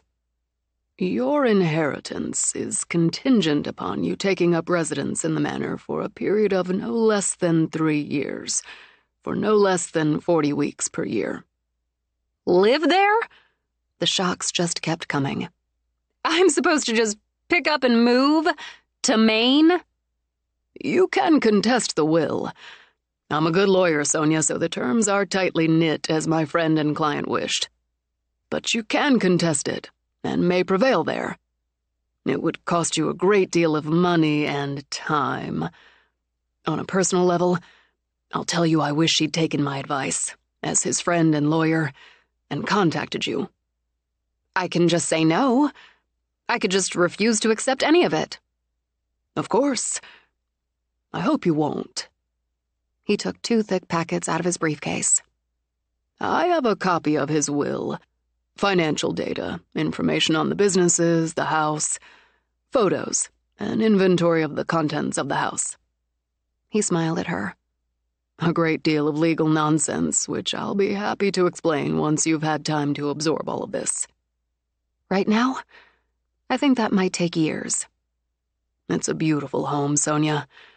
Over the many years, the Pools have added to the original structure, maintained it meticulously. It holds so much history. Your history. It was your uncle's deep hope that you'd accept this legacy and carry it forward. He rose. My information, including my cell phone number, is in the packets. Please contact me, or have your attorney, which I advise you to retain, contact me. I'd be happy to meet with you and your attorney, and we'll be here through Thursday. I can and will come back at your convenience, or meet with you at my own office at the Manor, wherever it suits you. She got up to take his coat from the closet. You have to know this is crazy. All of it. He was of sound mind. Sound enough to make his wishes in terms clear and precise. He put on his coat, pulled the ear-flap hat over his head. You haven't asked how much. How much the house is worth. The trust, the interest in the business, and so on. I find that very interesting. It's not real. Or doesn't seem like it. It's very real. Look through the information. Take time to think. Hire a good lawyer. He held out a hand for hers. We'll talk again. She shut the door, then just stood. Waited to wake up. But it hadn't been a dream, she admitted. No hallucination. Not when those packets sat on her table. Though she barely felt her legs, she walked back, opened one, and pulled out a many-paged, blue-backed legal document. The last will and testament of Colin Arthur Poole. It occurred to her she'd never seen an actual will, much less read one. She sat, and though it resulted in a banging headache, read every word.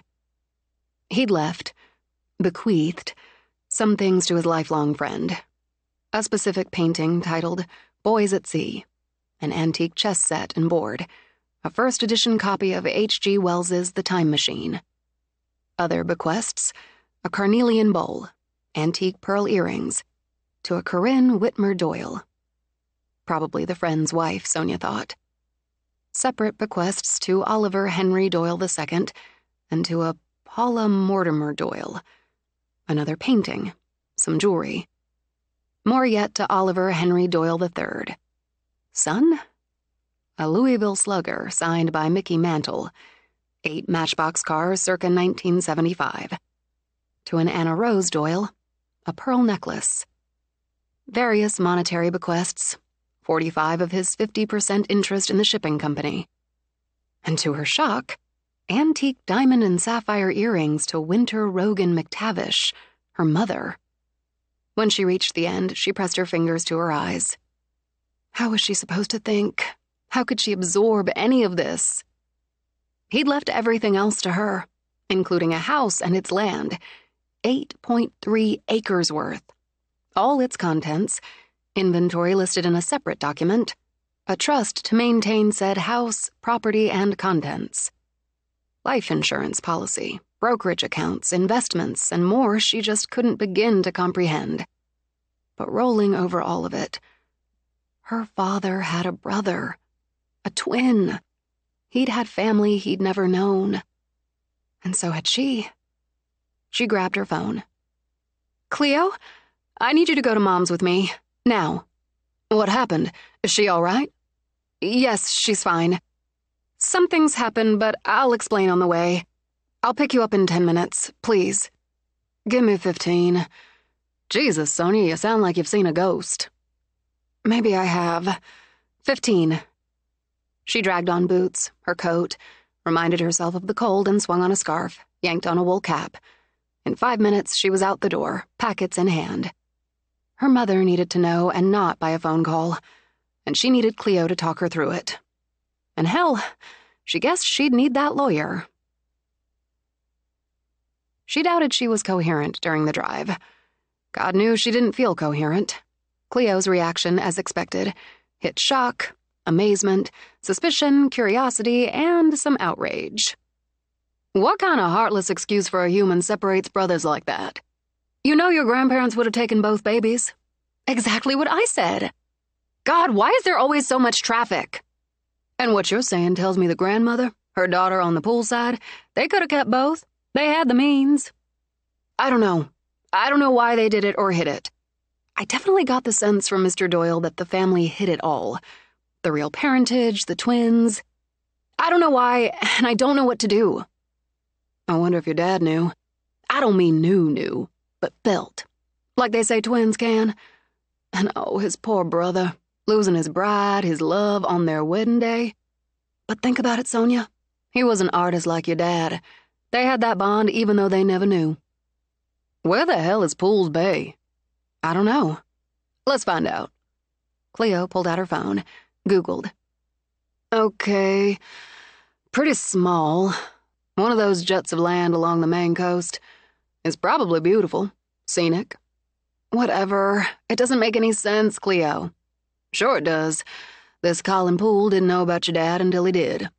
He did some due diligence, made plans to contact him, and your dad died. That's another blow. She reached over, gave Sonia's hand a squeeze. Think of it. You've just found out you have a brother, a twin brother your family kept from you. But before you can reach out to him, he's gone.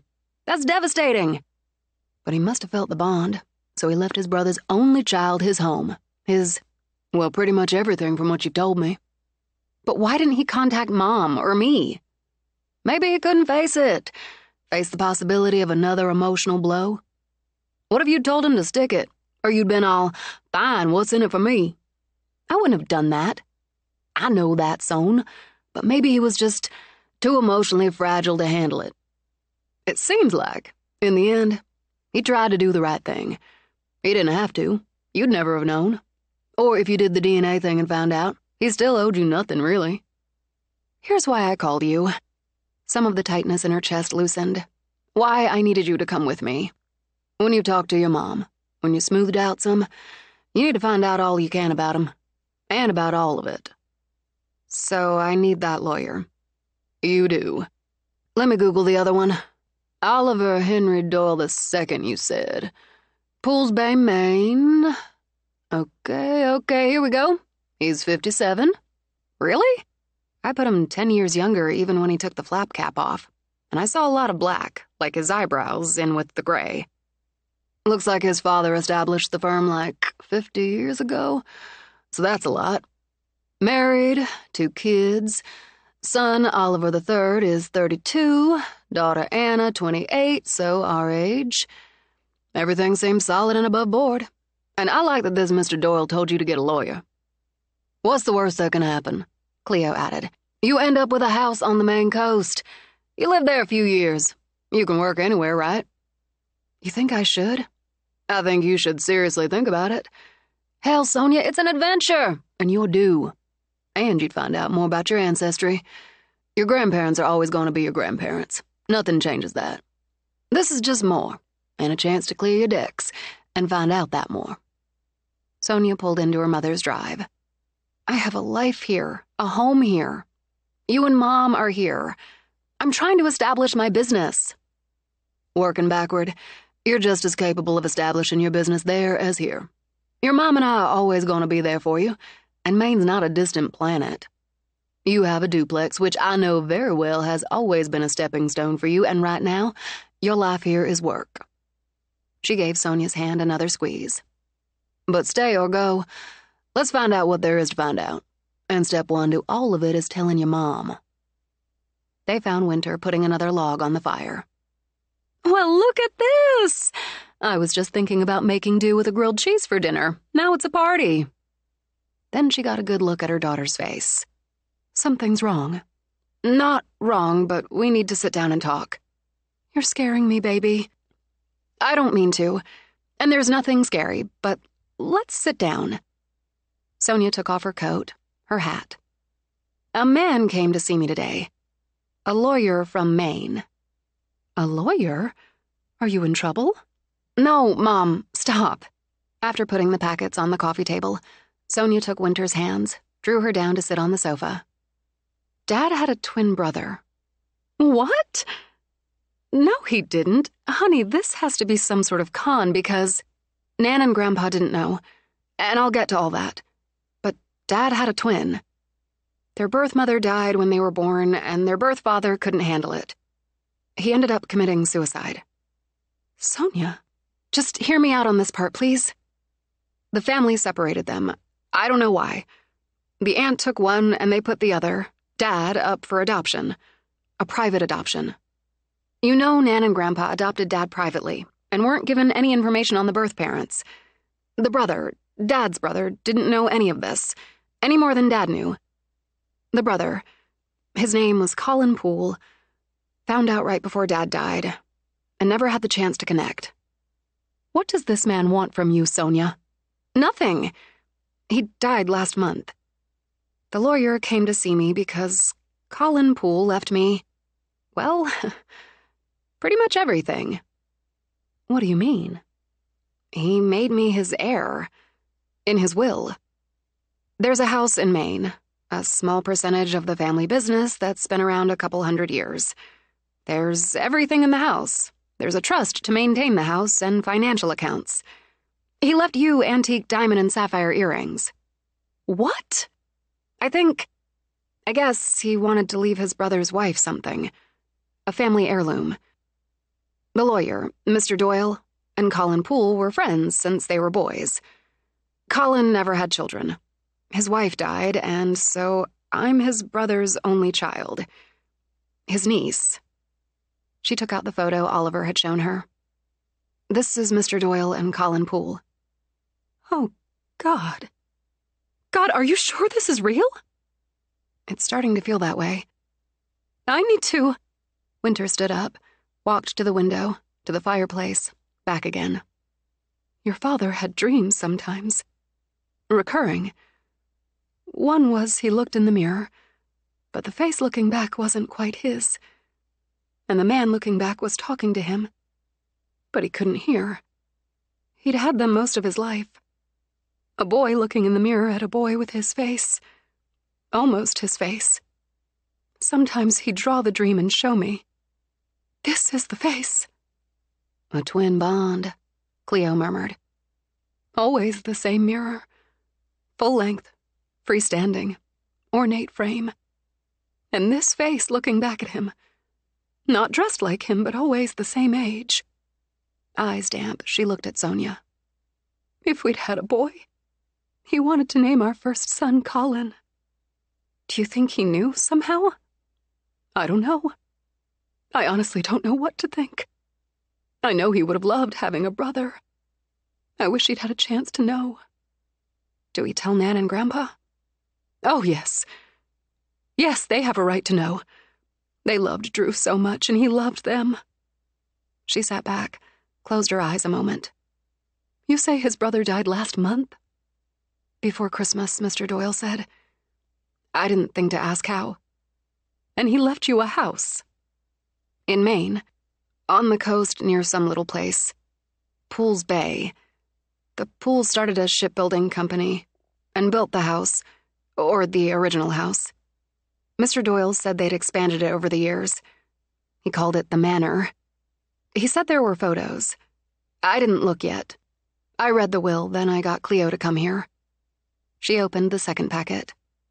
Maybe in here because the other one looks to have mainly legal stuff. The will, the trust, life insurance, appraisals. She pulled out papers. More of that here, too. God, it's a lot. And here, in this folder. Whoa. Wow. She gaped at the photos of the house on the cliffs. The cobbled brownstone of many shades, the contrast of deep blue cladding, the twin turrets flanking either side with their conical tops, with a kind of half-turret centered. Chimneys rose from the roof, which held a railed platform. A widow's walk. The bare branches of a weeping tree seemed to shiver above a white blanket of snow. It's gorgeous, Cleo said over Sonia's shoulder. Gothic, spooky, gorgeous. Victorian Gothic. Here's one at the back. Has to be more modern additions, but fully in keeping with the Gothic gorgeous. The cladded bump out here, with that line of windows and the conical top to connect the look of the turrets. A deck over what looks like a flat-roofed addition. I love they mixed arched windows and tall square-edged ones. There's nothing ordinary.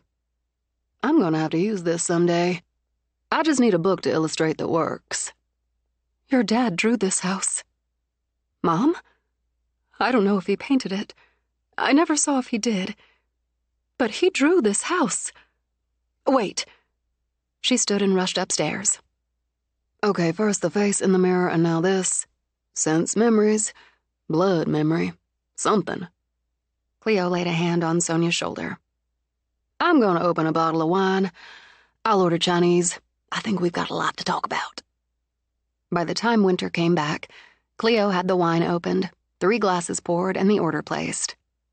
There may be more, Winter began. I found it in these 2 sketchbooks, but there may be more. She laid the open sketchbooks on the table, picked up one of the glasses. The first time I saw one of the sketches, I asked him where he'd seen the house, because it's fabulous. He told me in dreams. He dreamed of it. He dreamed of it, and he'd hear the waves crashing, feel the wind. She took a long sip. We laughed about it.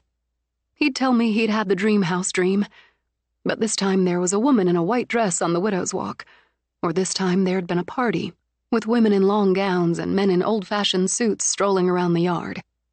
He might see a man, the man from the mirror, standing at a window looking down at him. Sonia looked at the sketchbooks again, at the photos of the house. How can this be? Winter sat. What do you want to do?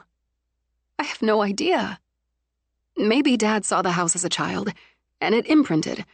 It made an impression. But for him to dream of it, to draw it, and more than once, it meant something to him. He never had the chance to find out. I do. I need a lawyer. You know my boss will help you with this. I do, and I'm going to dump this in his lap. I want to go through Dad's sketchbooks, see if I can find more drawings of the house, and look for the sketches he made of the mirror. You're going to Maine, Cleo said it matter-of-factly. Unless Winter's very smart boss advises against it and gives you solid reasons, you're going.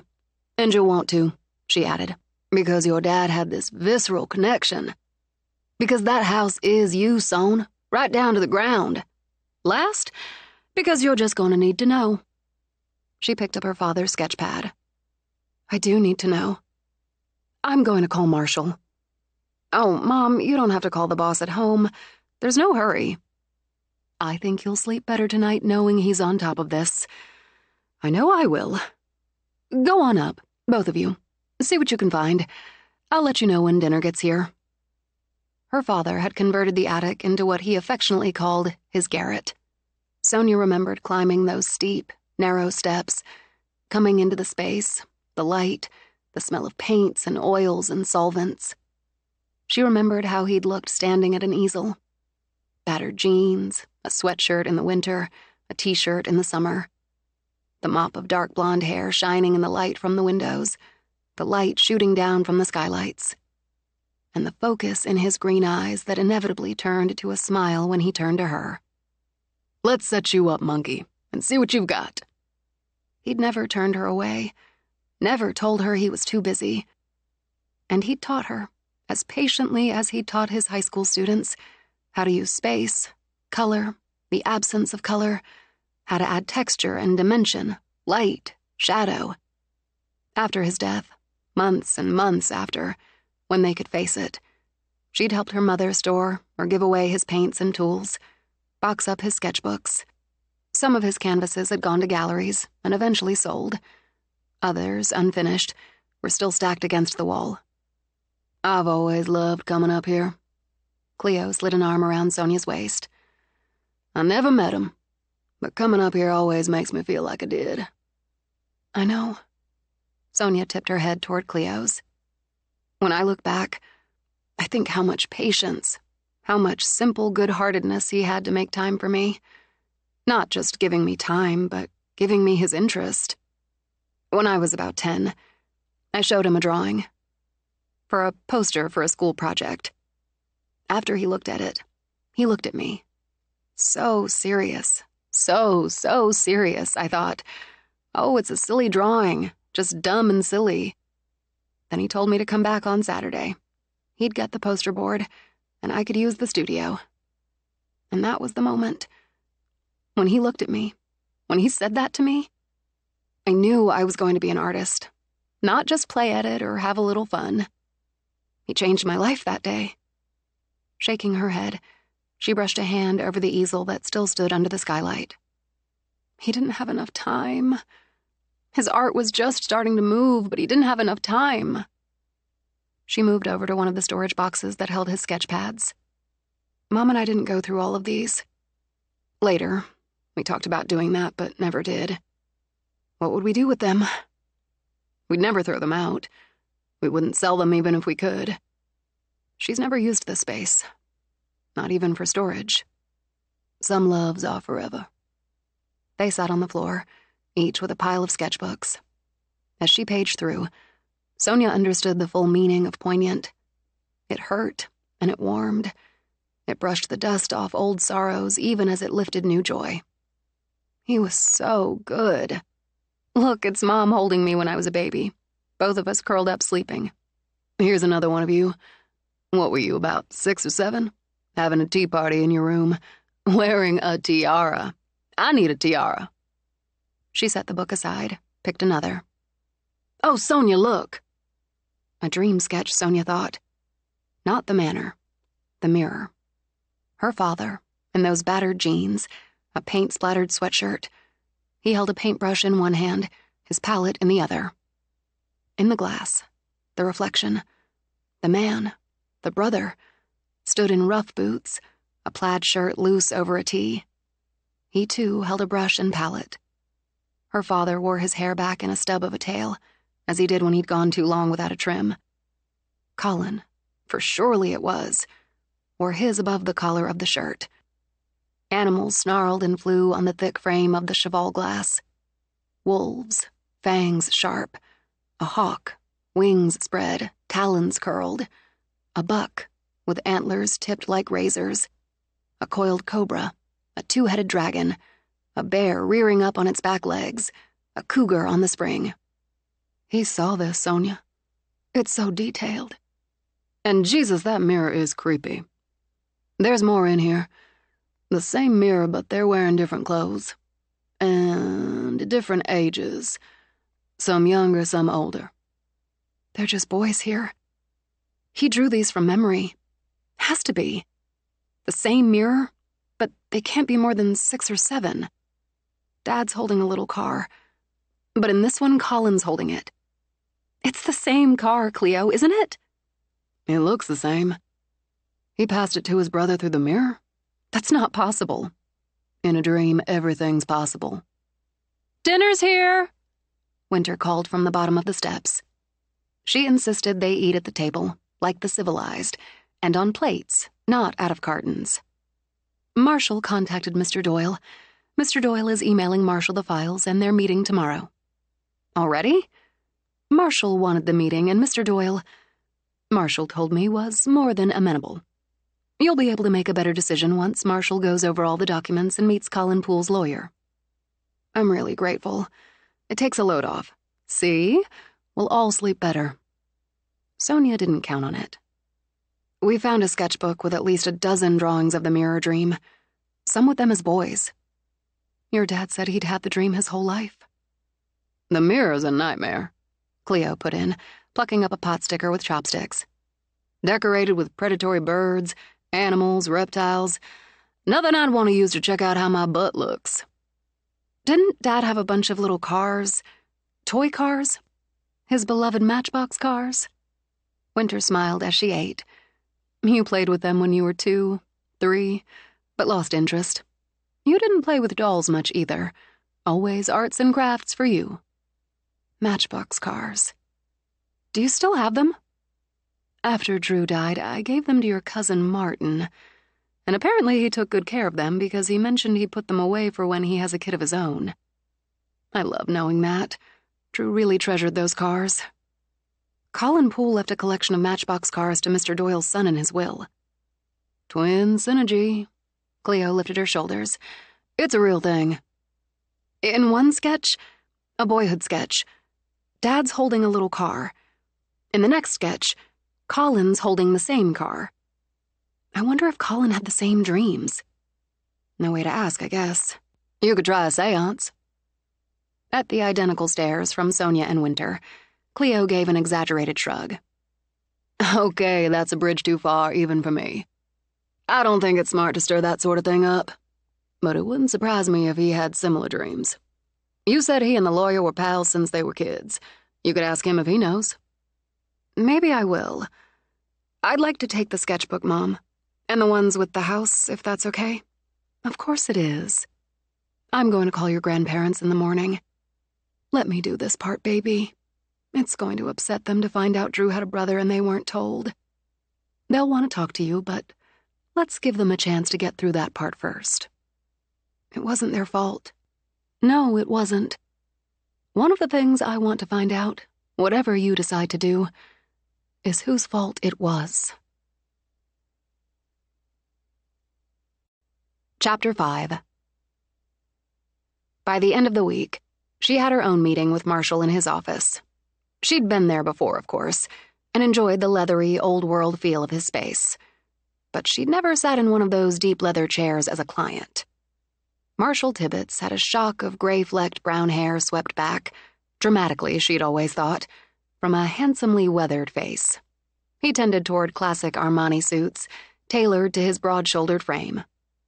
He sat back now, the dull gray winter sky behind him, and studied her out of his shrewd brown eyes. You've had a lot of upheavals in the last 6 months or so. I think this one tops the rest. It ranks. Before we get started, I want to ask how you're doing.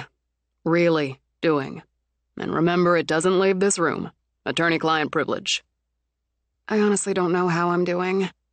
Some days I miss my old job.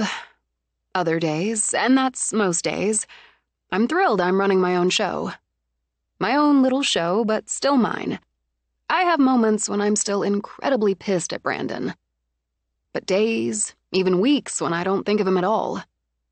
I worry I'm not going to be able to pull in enough work to keep a business going. But I'm doing okay. Not spectacular, but okay. And that works for me. Now this, she lifted her hands, this sort of throws everything up in the air. And I don't know where it's going to fall. Let me start off by saying the Doyle law firm has a solid reputation, as does Oliver Doyle II. His father, who still practices, by the way, established the firm fully a half-century ago. His handling of Colin Poole's estate, meticulous. There are unusual aspects to his client's wishes, but the unusual is not unusual in estates. He's covered those aspects, again, meticulously. So that's good? He steepled his hands, tapped his fingertips together. That depends, Sonia. If you wanted to contest the terms, unusual terms of the will, we could get lucky, and I have some tricks up my sleeve. But it would be a long, protracted battle, and frankly, we'd most probably lose it. I'm not considering contesting it. However strange it feels, these were my father's brother's wishes. I don't have any right to go against those wishes and still try to take what he wanted to give me. Do you understand the extent of your inheritance, if you accept it? I've tried to take it in, but the appraisal on the house alone, it's over $8 million for a house. The house, the land, the location, the historic value. The trust, and Mr. Doyle was shrewd there. We'll cover the taxes, the insurance, the upkeep. I got that, but I have to admit, even the idea of being responsible for a house like that, it's not just intimidating, it's scary. Then there has to be estate taxes on it and the rest, which Mr. Doyle and his client factored in. Since your father's death, Colin Poole gifted you the maximum tax-free amount annually. There's a separate account in your name, well invested. In addition, the life insurance policy. Mr. Poole's investment accounts not only cover the estate taxes, but will allow you to live comfortably, As executor, Mr. Doyle has already calculated the taxes. In point of fact, Sonia, the payout from the life insurance covers most of it. She understood. If she accepted the terms, she'd become, sort of instantly, a rich woman. In all of her life, she'd never imagined or dreamed of becoming a rich woman. And for the life of her, she didn't know how to feel about it. What do you think I should do? That's a choice you have to make, Sonia. That only you can make. But I'd be very hard-pressed to advise a client, not yet 30, to turn her back on an inheritance of this size. If taking up residence in the house is the sticking point, I negotiated with Mr. Doyle. A trial period, 3 months. You take up residence, and if during the trial period you decide against, you walk away. 3 months. Estates, especially estates of this size, aren't settled overnight in any case, even when they're meticulously done. For 3 months, you'd be a tenant, rent-free, while the wheels of the legalities turn. Mr. Doyle and I agree you deserve this time to decide if the house, the location, all the rest suit you. If it doesn't, I say thanks, but no thanks. That's right. If it does, you accept the terms of the will, and it's yours. That's a good deal. That's a really good deal. I was going to accept it because I need to know more of my father's history, what he wasn't allowed to know. But this takes all the pressure off. I think you'll find a steady advocate in Oliver Doyle. I hope so, since he's the only person I know where I'm going to live for at least 3 months. She sent her mother flowers for being wise enough to work for a sharp lawyer. Then she did a serious survey of her duplex. She wouldn't need to take any furniture, but there were things she'd want. Her father's paintings, the 2 she'd chosen to keep after his death, most of her office, some mementos and gifts, ones that would not only remind her of home, but of the people she loved. And she realized, everything she wanted or needed to take for this trial period would fit in her car. After weighing the pros and cons, she contacted a realtor. She didn't want to leave her house vacant for 3 months. Her thought to rent it, furnished, month by month, ended up with a 6-month lease. But even if she turned tail and headed home after a week, she could move back in with her mother for 6 months. Safety nets, she thought. A woman needed safety nets. But she wouldn't turn tail, she told herself. Hell, Pools Bay was only a 3-hour drive from Boston. Her mother could visit. Cleo would come. She could drive back for a weekend. An adventure, she promised herself as she finalized arrangements, began to pack. She'd have an adventure, and at the end of it, maybe end up with an incredible house. As she did often, she opened her father's sketchbook to study it. She liked his vision of it even more than the photos. Could she see herself there? Maybe. Maybe. Wasn't it what she'd wanted when she and Brandon had looked at houses? Something with history and character and charm, not sleek and new and shiny. If she wondered about living there, alone, she reminded herself she lived alone now, just in a smaller space. She packed the sketchbooks before she went out for a farewell dinner with her mother and Cleo, and barely slept a wink the night before her departure. She dressed for the cold. If it was cold in Boston, and it was, it would be colder yet 3 hours north. She wore the cherry red cashmere sweater her mother had given her for Christmas, black jeans and boots. Maybe her heart pounded when she carefully put her African violet in a box for travel. They'd both try to bloom in a new place. She'd loaded nearly everything the night before, because who could sleep? And now with her weekend tote and the single box, she looked around. It's not like I'm never coming back, but it feels like it. She rolled the suitcase toward the door. When she opened it, Cleo stood outside, one hand lifted to knock. Surprise! I couldn't let you drive off without waving goodbye. She threw her arms around Sonia. I miss you already. What am I going to do without you 10 minutes away? We'll text, we'll call, we'll FaceTime. In fact, she held up a bottle in a velvet gift bag. This is champagne, the good stuff. Get out! You're going to text me and your mom when you get there. Then tonight, we're going to FaceTime and drink champagne. I got a bottle too, while you give me a video tour. But you'll drive up and visit. You bet both our excellent asses I will. Here, take the bottle. Give me the box. Is Zena in here? She is. She's a little nervous. She shouldn't be. Hi, Donna. Hey there, I made you cookies for the trip, Sonia. Oh, that's so nice. Neighbors, she thought. There'd be no one living next door where she was going. I'm going to miss you and Bill. Likewise. I don't care if the Queen of Sheba moved in next door, she won't be as sweet as you. You have a safe trip. Thanks.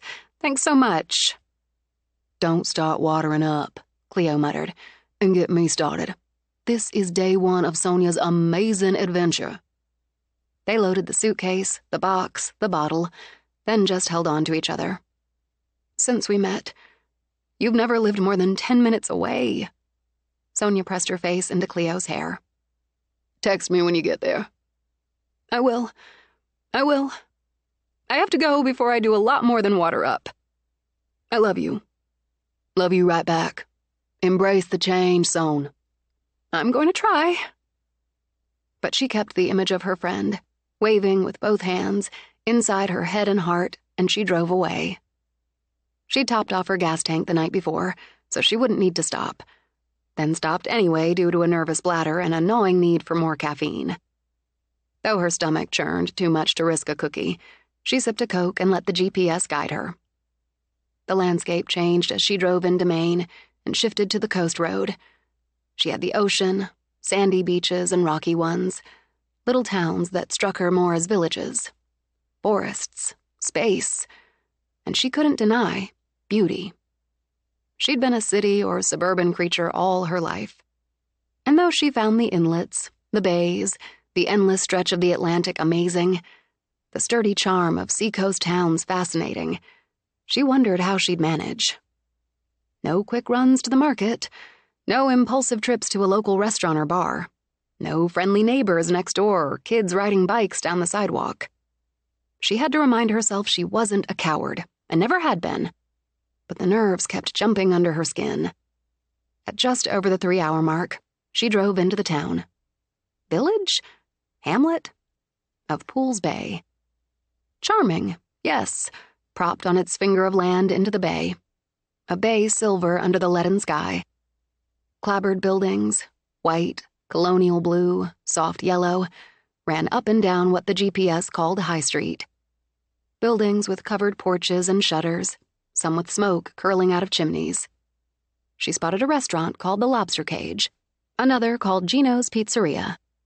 She wouldn't starve. She spotted a bookstore called exactly that, a bookstore. People moved along the skinny sidewalk in their heavy winter gear.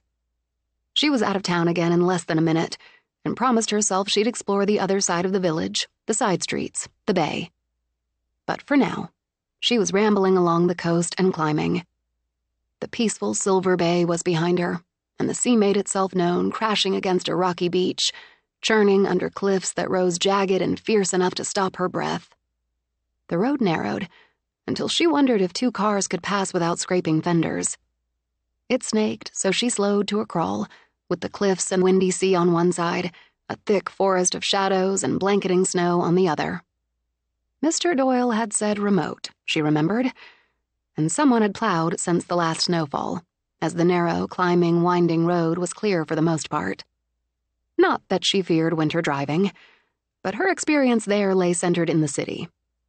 But as long as the road stayed clear, she'd be fine. And the GPS told her she'd be there in...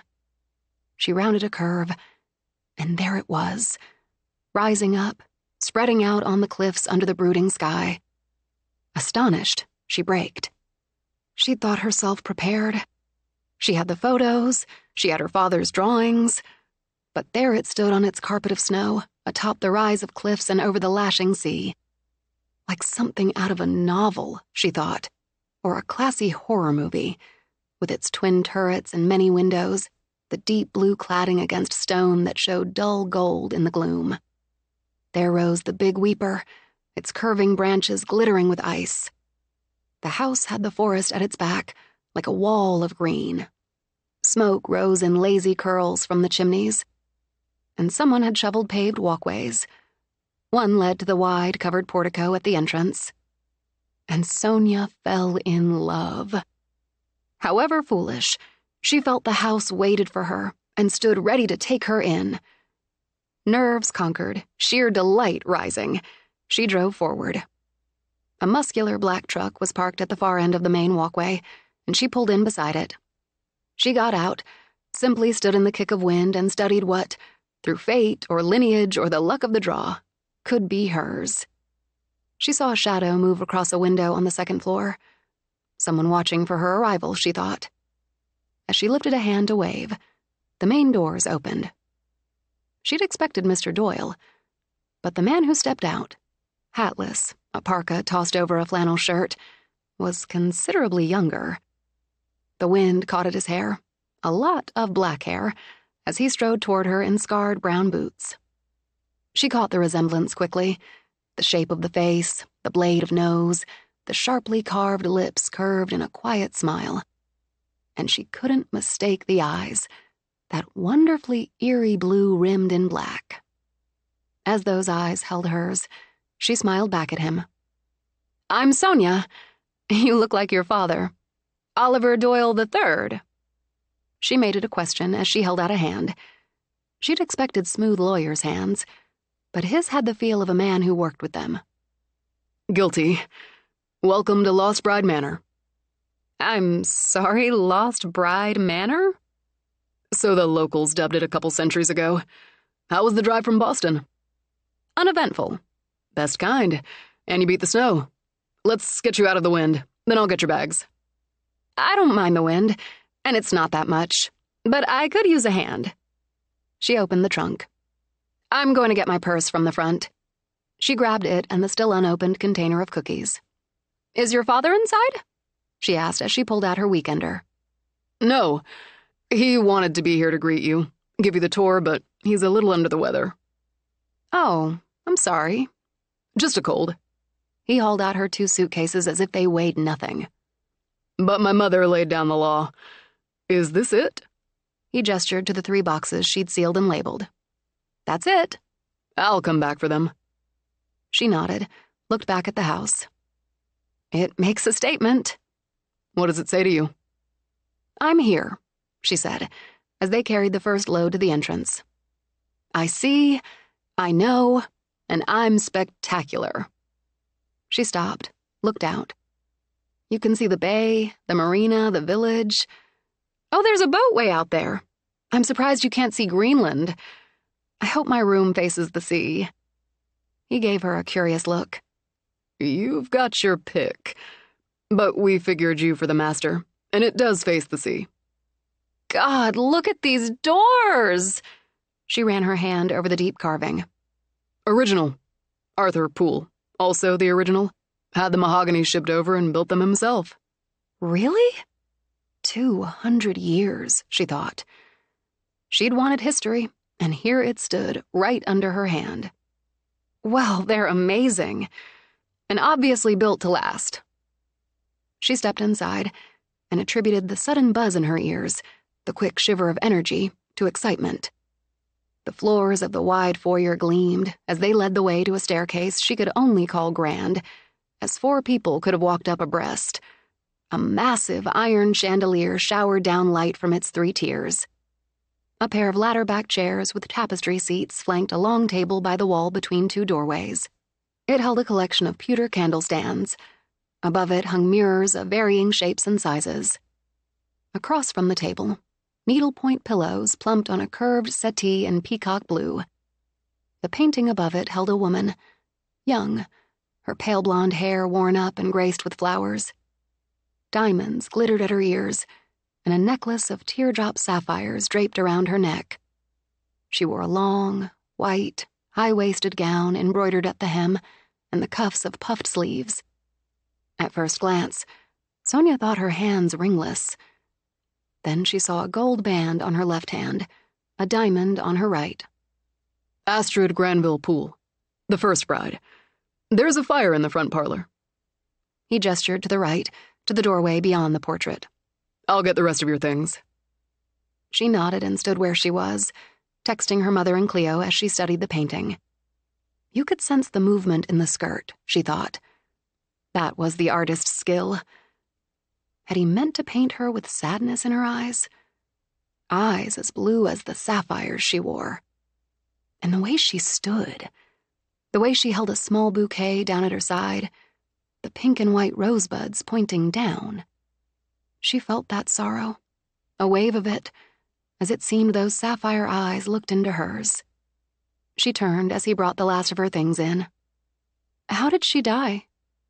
Shrugging out of his parka, he looked up at the portrait. She was murdered, stabbed, on her wedding day. The lost bride, she murmured. No wonder she looks so sad. Her husband had it painted and hung there, so anyone coming into the manor would see her and remember. I take it he didn't kill her. No, a jealous woman. Let me take your coat. Thanks. Oliver. Trey, he told her. My grandfather's ace, my dad's deuce. I'm Trey. Clever. The wave of sadness passed. Amusement followed. And simpler than Oliver 1, 2, and 3. Trey, did you know Colin Poole? My uncle? Sure. He was actually a kind of uncle to me and my sister. He was family. I'm just going to put the coats with your things for now. But there's a closet in the front sitting room. Colin used it for coats and outdoor gear. There's a front parlor and a front sitting room? If you're after open concept, you won't find it here. What you've got is a labyrinth. I'll take you through. Where do you want to start? Might as well start here. She turned into what he'd called the front parlor. She found it surprisingly cozy given its size, and the fire crackling away inside an elaborate, dark wood-framed fireplace added cheerful. A trio of windows offered views of the snow-covered lawn, the stone seawall, and the sea beyond it.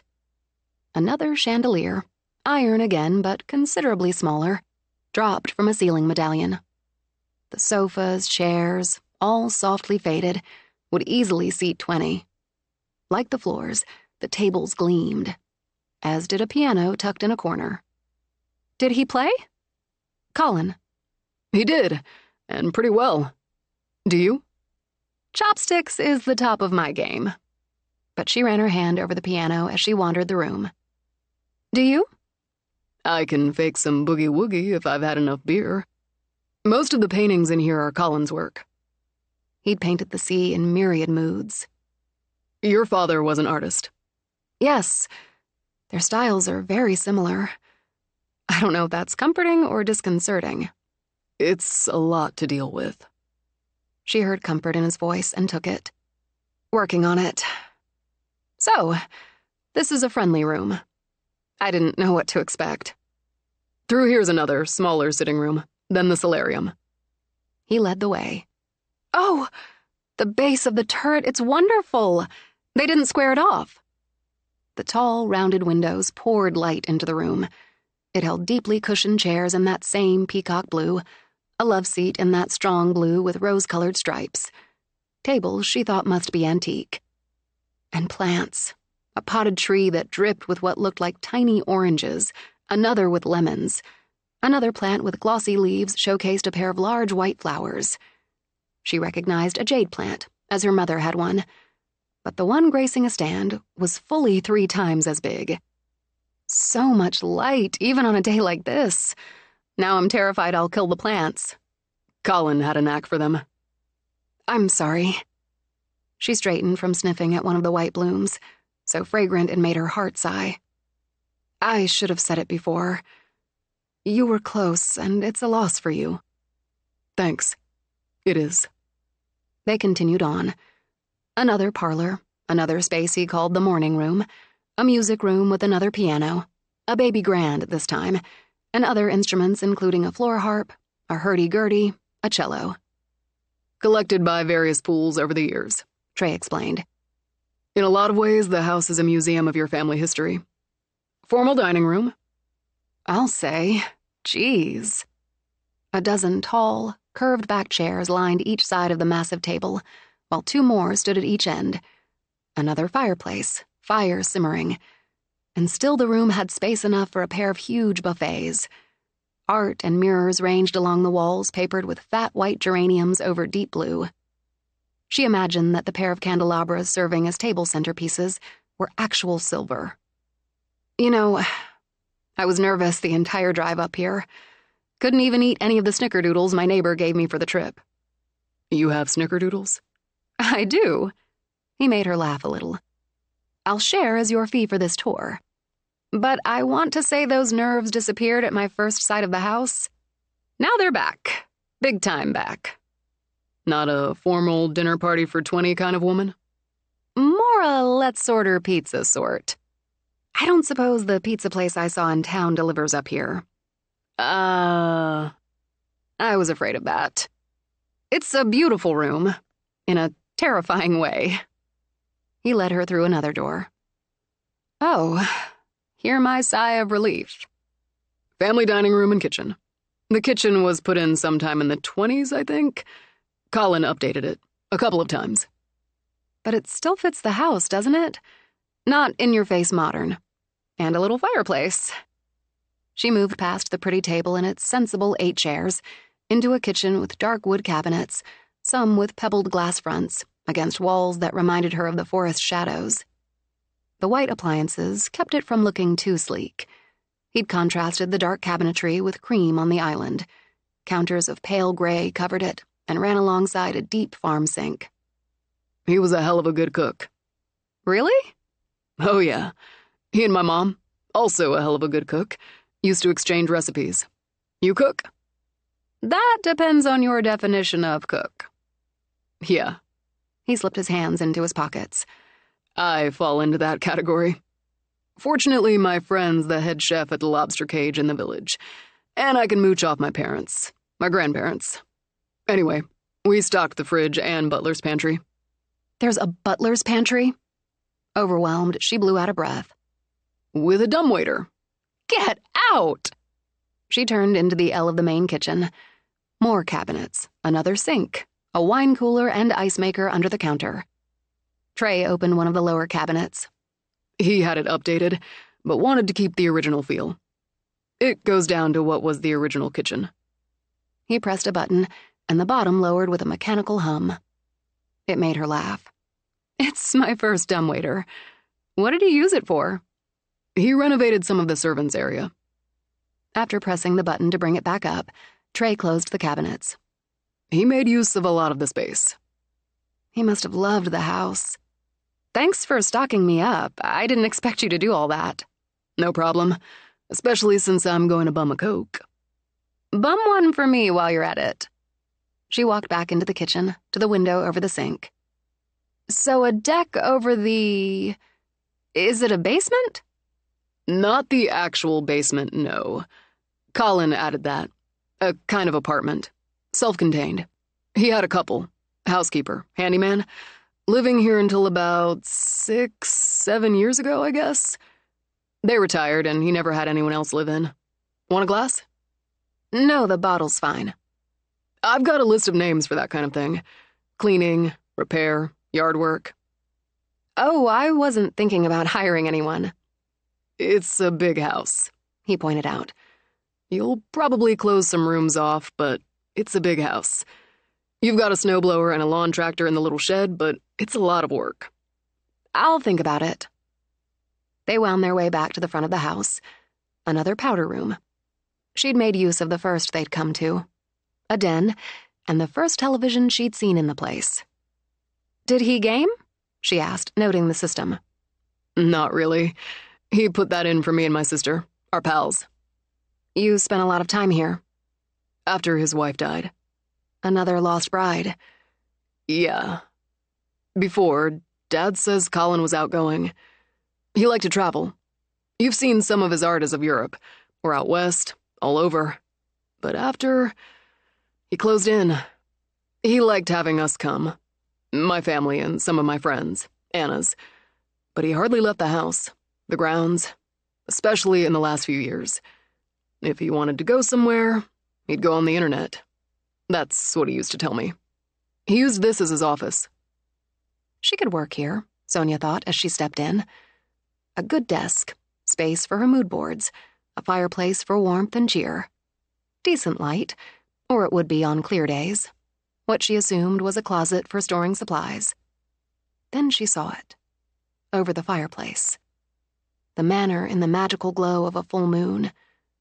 Moody and brilliant, the subtle light, the deep shadows, the gleam against glass in the turrets. That's my father's work. Her voice felt tight in her throat as she moved closer. Are you sure? I don't see how. I know my father's work. This is his signature. Mac T. That's how he signed his work. Bottom left corner, it's right there. I see that. I never noticed before. As he spoke, Trey laid a hand on her shoulder. I always assumed Colin painted it. I didn't read thoroughly through the inventory. When did he get this? How long did he have this? I don't know. As long as I remember. My father may know. I'll ask. He had dreams of this place, Sonia murmured. Dreams? My mother told me. Recurring dreams. She told me after I showed her the photos of the manor. He did sketches. I have them with me. But she didn't remember him ever painting it.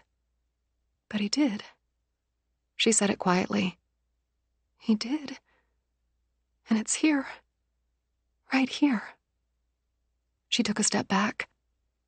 Comforting or upsetting. Somewhere in between. I didn't know about your father either. Or you until Colin died. But I have to think he kept that painting in here. His private space. Because it mattered. He wanted you to have this. Because it mattered. As simple and true as that, she thought, and nodded. I can wish he'd reached out to us before he died. But that doesn't change anything. I guess. Let's see the rest. He took her through the rest of the first floor, then picked up her suitcases. In your room? Yeah, thanks. She took the weekender. It's a lot. She breathed out. It's just a lot. He paused on the landing, pressed a hand to the wall. It opened. What? Secret passage? Sheer delight poured back. Well, hot damn! Not exactly. Back when for the servants. The kitchen, their dining hall, their workspaces downstairs. Their living quarters were up on the third floor, north wing. Wing, she murmured. The place has wings. You can get more of the history from my father, but I'm pretty sure they stopped using it for that purpose in the 30s. Colin put a media room down below. A media room? He liked movies, and the dumbwaiter came in handy there. There's a gym down there, too. He kept fit. Upstairs is either closed off or used for storage. The pool's collected a lot over a couple 100 years. He gave her that quiet smile. I thought seeing this would cheer you up. Good call. I'm not sad. Not really. A little overwhelmed. Bullshit, a lot overwhelmed. What am I going to do with all this space? Use what works for you. Close off the rest. A practical man. Mostly. So, second floor. Bedrooms, including the main with its own bath. Colin again. A couple of the other rooms have their own baths, and there's another full one, a sitting room, and my personal favorite.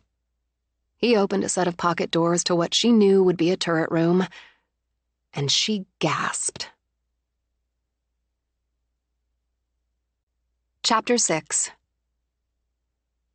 Under a soaring ceiling, a 2-story library had bookcases on its rounded wall full of books. Over the massive stone fireplace, the thick, carved wood of the mantel held candlestands of varying height. Centered between them, a mantel clock, its oval face framed in wood, tick-tocked the time. Stairs wound up to the second story. Through the arched windows, she saw light snow had begun to fall. Window seats offered cozy nooks for reading, deep, chocolate-colored leather sofas, a place to sprawl with a book or take a nap. Centered in the room, a big, beautiful old desk, gently curved, sat on a round carpet of muted pinks and greens. It's everything. I could live in here, and I just found my studio. Graphic art, right? Maybe it's anachronistic to set a computer on that amazing desk, but that's just what I'm going to do. I love everything about it. What do you call it? Millwork? All thick and carved and dark, the soaring ceiling. Jesus, counting the second story, it's as big, probably bigger than my entire house. I need a big screen. Not on the wall, I wouldn't touch these walls. I'll get a stand. There's a big-ass flat screen upstairs. Get out! She ran over and up. This is it! I figured on taking one of the bedrooms or parlors or maybe Colin's office to set up, but this? Grinning, she looked over the rail down at him. Is it? It is. I'll make this work. I can make this work. Your favorite? She turned a circle before coming down again. My favorite, by a mile. That's how you looked when you got out of the car. How's that? Happy. Alive with it. I fell in love. Boom. When I saw the house. Now I've fallen all over again. There's still more. Nothing's going to top this. Her bedroom, in the twin turret, yay, with its sweeping view of the sea, came close. Her own sitting room, which made her wonder why people sat so damn much, opened into the bedroom with its big four-poster, another window seat. A fireplace simmered. A pair of atrium doors opened to the little balcony with a curved wall. The soft blue walls held art, the quiet sort of misty forests, blooming meadows. Fresh flowers sat on the dresser with its oval mirror reflecting the room. It's just lovely. My sister switched some of it out. She said it was too much a man's room. It's perfect. Thank her for me. That's a fainting couch, according to Anna. He gestured to the curved sofa in soft blue and gold stripes at the foot of the bed. In case. If I swoon, I'll try to hit that. The bathroom's like the kitchen. First I've heard that one. It's got the modern, but maintains the character. Clawfoot tub, but a big glass shower. The sweet little wash basin stand, but this old cabinet or dresser converted into a vanity with double sinks. And the tile looks like stone. The sconces like, well, sconces. Colin Poole had really good taste. He loved this place. You were right about that. I hope you know he left it to you because he loved it. They toured the rest of the bedrooms, and up to what he told her had once been a ballroom. Imagine that, now used for storage. More storage in what had once been the servants' wing. Imagine that, too. She climbed to the widow's walk, stood hugging herself against the cold while the snow fell just a little thicker. On a good clear day, when you're not freezing your butt off, you might see whales sound. It doesn't seem real. It's starting to not seem real again. Hey, what's the problem? You found out a few weeks ago your father had a twin brother, separated at birth, who died and left you a big old house on a cliff, a big pile of money, not to mention antiques and art. Only hitch is you've got to pack up, move, and live in the big old house where you don't know anybody. He shrugged. Happens every day. Laughing, she rubbed her arms. Well, when you put it like that. Come on, you're freezing. She went in and he showed her more. The apartment, the media room and gym, and the middle turret room where, so like her father, Colin had done his art. But it all started to blur. You're about to zone out, he observed. But I really need to go over some practical things with you before I take off and let you settle in. How about we go over those things in the dining room? Not the scary one. Okay. I think I need a cookie. Do you want cookies? I trust no one who answers no to that question. She got the cookies and the champagne. From my friend Cleo. We're going to FaceTime later. Drink champagne while I give her a virtual tour. Tech keeps the world close, he said, as he picked up a soft-sided leather briefcase that looked, like his boots, as if it had put in plenty of miles. You still don't look like a lawyer, she said as they walked back to the family dining room. Your father didn't either. Not really. My mother works for lawyers. So I'm told. They look like lawyers. Armani suits and Hermes ties. Tag Heuers and Rolexes. Not just a slow smile, she thought, but a quick grin when he wanted. And it was a zinger. In court, I wear a tie with my flannel shirt, to show respect. I bet it looks good on you. In the kitchen, she opened the fridge to put the champagne in, goggled. Holy shit, you seriously stocked. Doyle's do nothing halfway. I think I need coffee. She stared at the coffee maker. I have no idea how to work this machine. Happily, I do. Colin really liked a good cup of coffee. He set down the briefcase. Watch and learn. Consider it the first on the practical things. She watched his wide-palmed, long-fingered hands work their magic, and sincerely hoped she learned. They sat at the table with coffee and cookies. On the snickerdoodle scale, these hit a solid 10. They're her specialty. They're wonderful neighbors. I hope the tenants moving into my place appreciate them. And it suddenly occurs to me I've never not had neighbors. You can consider everyone in Pools Bay a neighbor. No, we're not next door, but... He hitched up to take a card case, leather and battered, like the briefcase, out of his hip pocket. That's got my cell and the office numbers. Just a call or text away. I appreciate it. He opened the briefcase, took out a folder.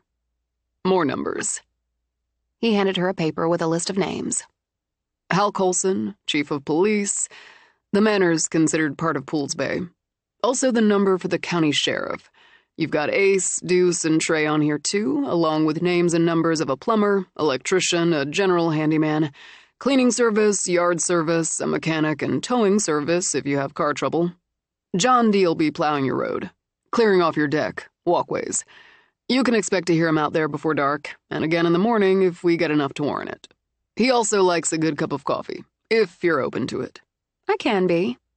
You've got the names of restaurants, the grocery, the pharmacy, laundry, and dry cleaning. The mail carrier, if you get any, hits up here around noon most days. Doctors, we've got 2 in the village, same with dentists. And there's a small urgent care. The 2 local banks. The one Colin used is bolted. There's Jody's salon. They do hair and nails. Oh. Instinctively, she reached for her hair. I've used the same stylist for 5 years. That's what my sister said you'd say. But it's on the list. Liquor store. Colin had a nice collection of wine, and there's sipping whiskey and so on. Butler's pantry. Cable company, he continued. Service can be iffy up here in a storm. He took out another sheet. Wi-Fi password. You can change that. LB Manor, she read. Lost Bride Manor. This is fine. Password for Colin's computer. The combination for the safe in his office. 6/12/96. The month, day, and year his wife died. Joanna. You'd have been too young to remember her. Or that day. I was about 4. I was there. So was my sister. She'd have been a newborn, but no, I don't really remember. It's terrible. On such a happy day. A wedding day. Just a stumble. A trip on the stairs and... Somewhere in the house, a door slammed. You'll have this. I guess. Old house. Sonia rubbed her arms at the sudden chill. I thought, when I first saw it in person, it looked like a house in a classy horror movie. And of course, I thought I saw someone at one of the upstairs windows. He said nothing for a full beat. Do you spook easily, Sonia? I don't know. I don't think so. She tried a smile. It's the kind of house where things go bump in the night, isn't it? It's all that. You've got my number if you need it. She angled her head. Your father said it's haunted. That's right. That's right he said that, or that's right it's haunted? He gave her a long look and that quiet smile. Both. I've never known any entities, we'll say, in the manor to be more than sort of playful. Playful? You're serious? You actually believe in ghosts? It's more what you believe or don't. You strike me as someone who decides for herself. So, Colin never put in a security system, never saw the need, but we can arrange that for you if you decide you want one. A lot of good that'll do if I'm going to need Ghostbusters. Then she shrugged. I'll think about it. Have another cookie. Do I look like I need one? He surprised her by reaching over to squeeze her hand. Have another cookie. Then he took a cigar box, an actual cigar box, out of his briefcase. Cookies and stogies. If only. Keys. When he opened the box, she sat back. Oh my God, there are so many. They're labeled, color-coded. See? Exterior doors. Front, south side, north side, back, apartment. The little shed. I didn't take you out there. You've got the lawn tractor, the snowblower, shovels, chainsaw, various tools. There's a generator out there. Power goes out. It comes on. You won't be in the dark. Hallelujah. Door opener for the detached garage, and the key fob for the truck. What truck? There's a truck? He took another cookie himself, studied her as he bit in. Did you read the inventory list? I got lost in it. You've got his Ford F-150. What is that? It's the same model I've got. That big burly thing? Horrified, it didn't quite cover it. I've never driven a truck in my life. Your Hyundai's got all-wheel drive, but you're not in the city now. Even with John D., you might find a big, burly thing useful. She pushed up, walked to a window. Everything outside held quiet, all sound muffled by the gently falling snow. It was a picture, a painting, a postcard. And her nerves had boomeranged back. You said there was wine. There is. I think I could use some. Do you want some? He rose. What kind of man would I be if I let you drink alone? What kind do you want? It doesn't matter. It really doesn't matter. Leave it to me. It feels like I'm leaving a lot to you, she said as he walked into the butler's pantry. And you're being pretty damn patient. Is that a lawyer thing or just part of the package? Could be both. It's snowing and you probably want to go home. Maybe to your beautiful wife and 2 adorable children. I need a time machine for that. The wife, and that would be gorgeous, and 2 adorable and you forgot brilliant children, are in the future. Maybe they're hanging out with my handsome, sexy husband and 3 adorable, brilliant children and our lovable yet frisky dog. 3, huh? What kind of dog? To be determined. Then there's the cuddly kitten. And we all live in this wonderful old rambling Victorian, which was never going to be as big as this. My handsome, sexy husband and I will be renovating for the rest of our lives. But we love it. Sounds pretty good. But I've already got the dog. You have a dog? Mookie. Lab retriever mix. Mookie? For Mookie Betts, he said as he came back with 2 glasses and a bottle of wine. Multiple Gold Glove winner. Played for the Red Sox. They traded him to the Dodgers in 2020, but you can't hold that against him.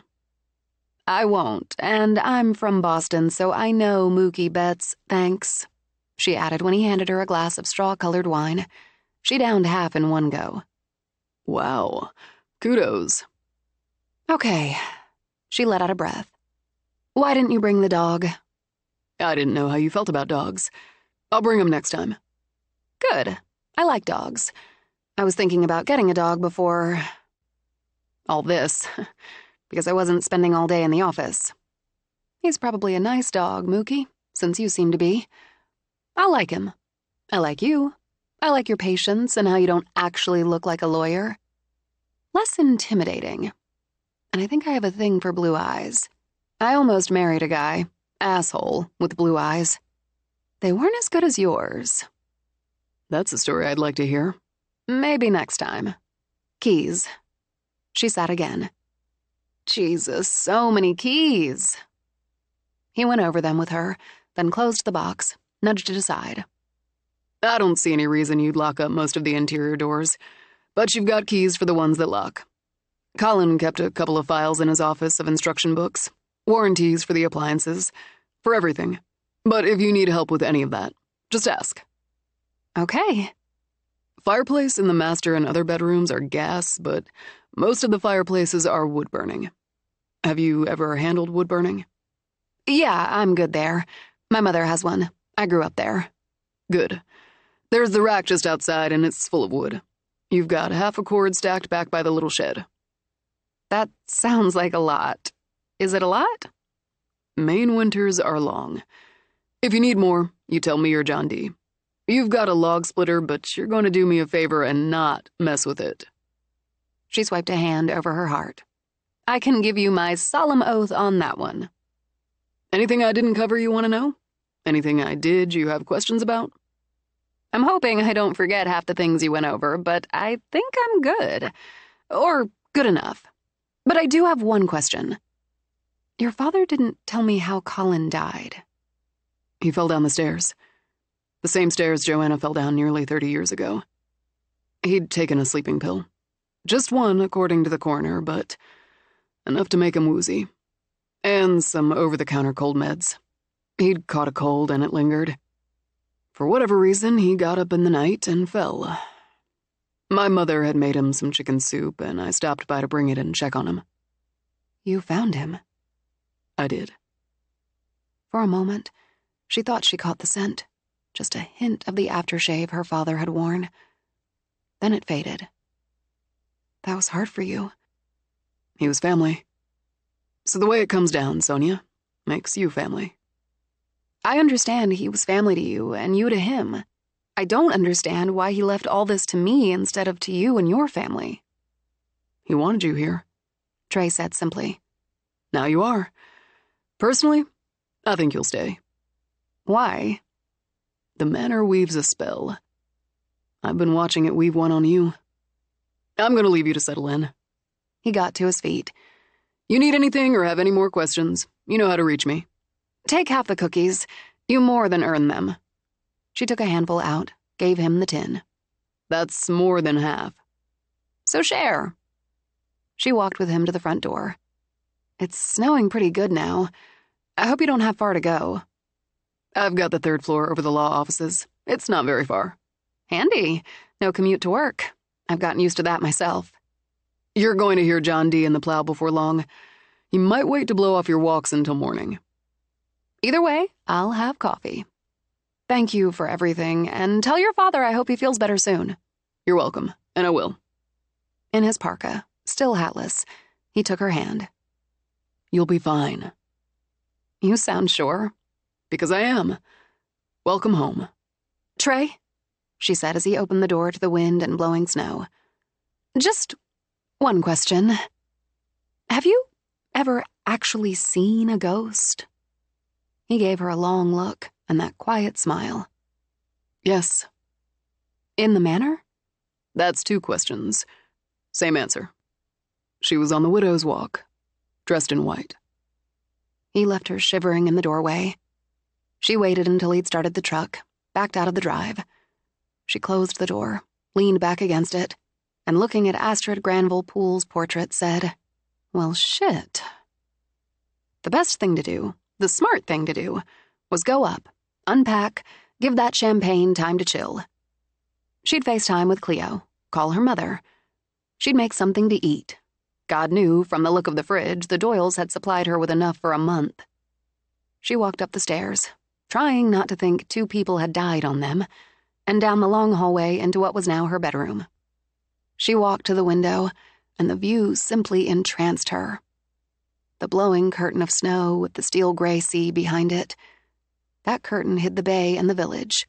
It closed her in. But the fire offered warmth and light.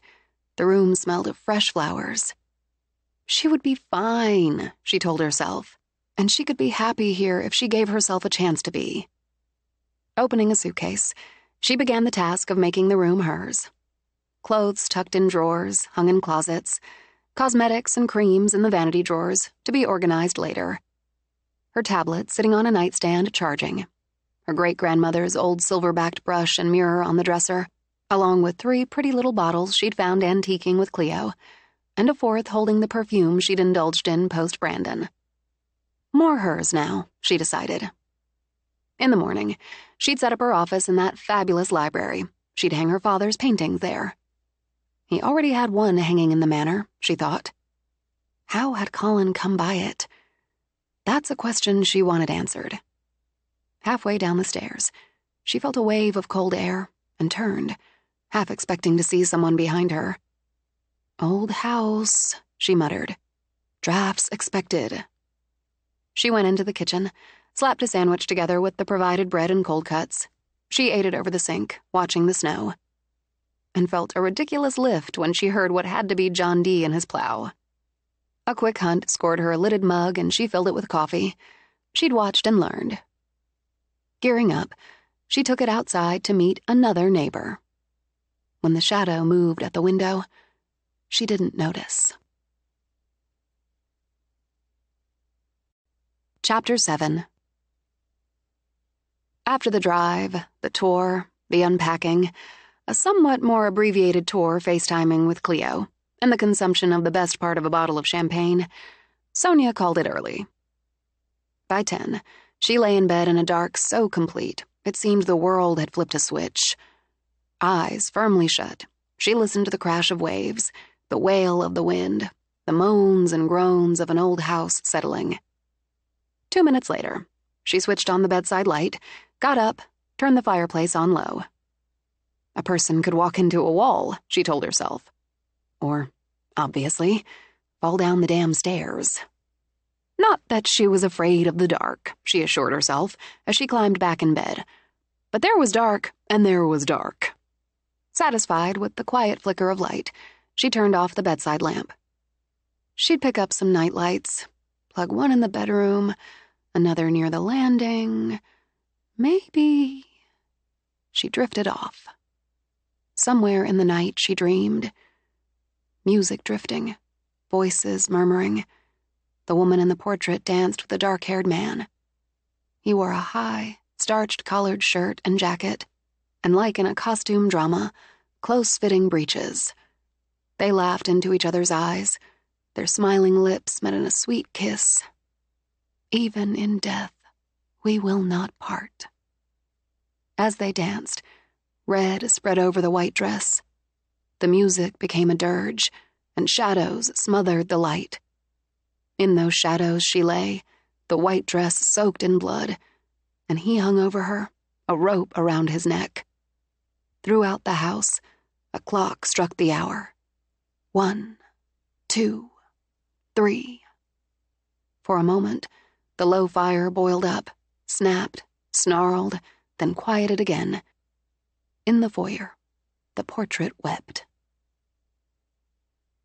When Sonia woke, sunlight streamed through the windows. Blinking against it, she sat up. Here I am. Day 2. She rose, and after turning the fire up, walked to the window. Winter sun sparkled on the fresh snow, as if someone had tossed tiny diamonds over the ground. A bird swooped onto a white-flocked branch of the skeletal weeper and sang its heart out. The sea held a strong blue under a sky where the wind had whisked the clouds away. She decided to take it all as a good omen. Ready to start her first full day, she grabbed her tablet and went down for coffee. It amazed her how still and quiet the house was, and how filled with light. The dark had been dark. No street noises, no dog barking in a neighbor's yard, just the roll and thrash of water against rock, depending on where she was in the house. She stood now, looking out over another blanket of sparkling snow. The wall of green woods had snow draped on branches. And something moved in its shadows, she realized, as her heart tripped up to her throat. Then a deer stepped out, its coat dark and shaggy for the season, its steps slow and dainty. Delighted, Sonia watched it stand in the sunlight, scent the air before it slipped back into shadows and vanished like a ghost. Maybe she'd use some of Colin's canvases, some of his paints and brushes. Inspiration lay everywhere. Why not amuse herself trying a few landscapes? Not her passion, no. Her mother had been right about that. But it might be fun when she could make the time. Work came before fun, and she had plenty of that ahead of her. Setting up her office, number 1. She might be living rent-free for the next 3 months, but that didn't mean she didn't need to work. She had one job to complete, and she needed to generate more. At some point, she should go through the storage areas and see exactly what was what. And she'd need to go into town, become familiar, make some contacts. She didn't mind living alone, but she'd never been a hermit. After she settled down, she'd have the Doyles over for dinner. That seemed the gracious thing to do. with the added benefit of finding out more about the house, its history, who'd lived there, who'd died there.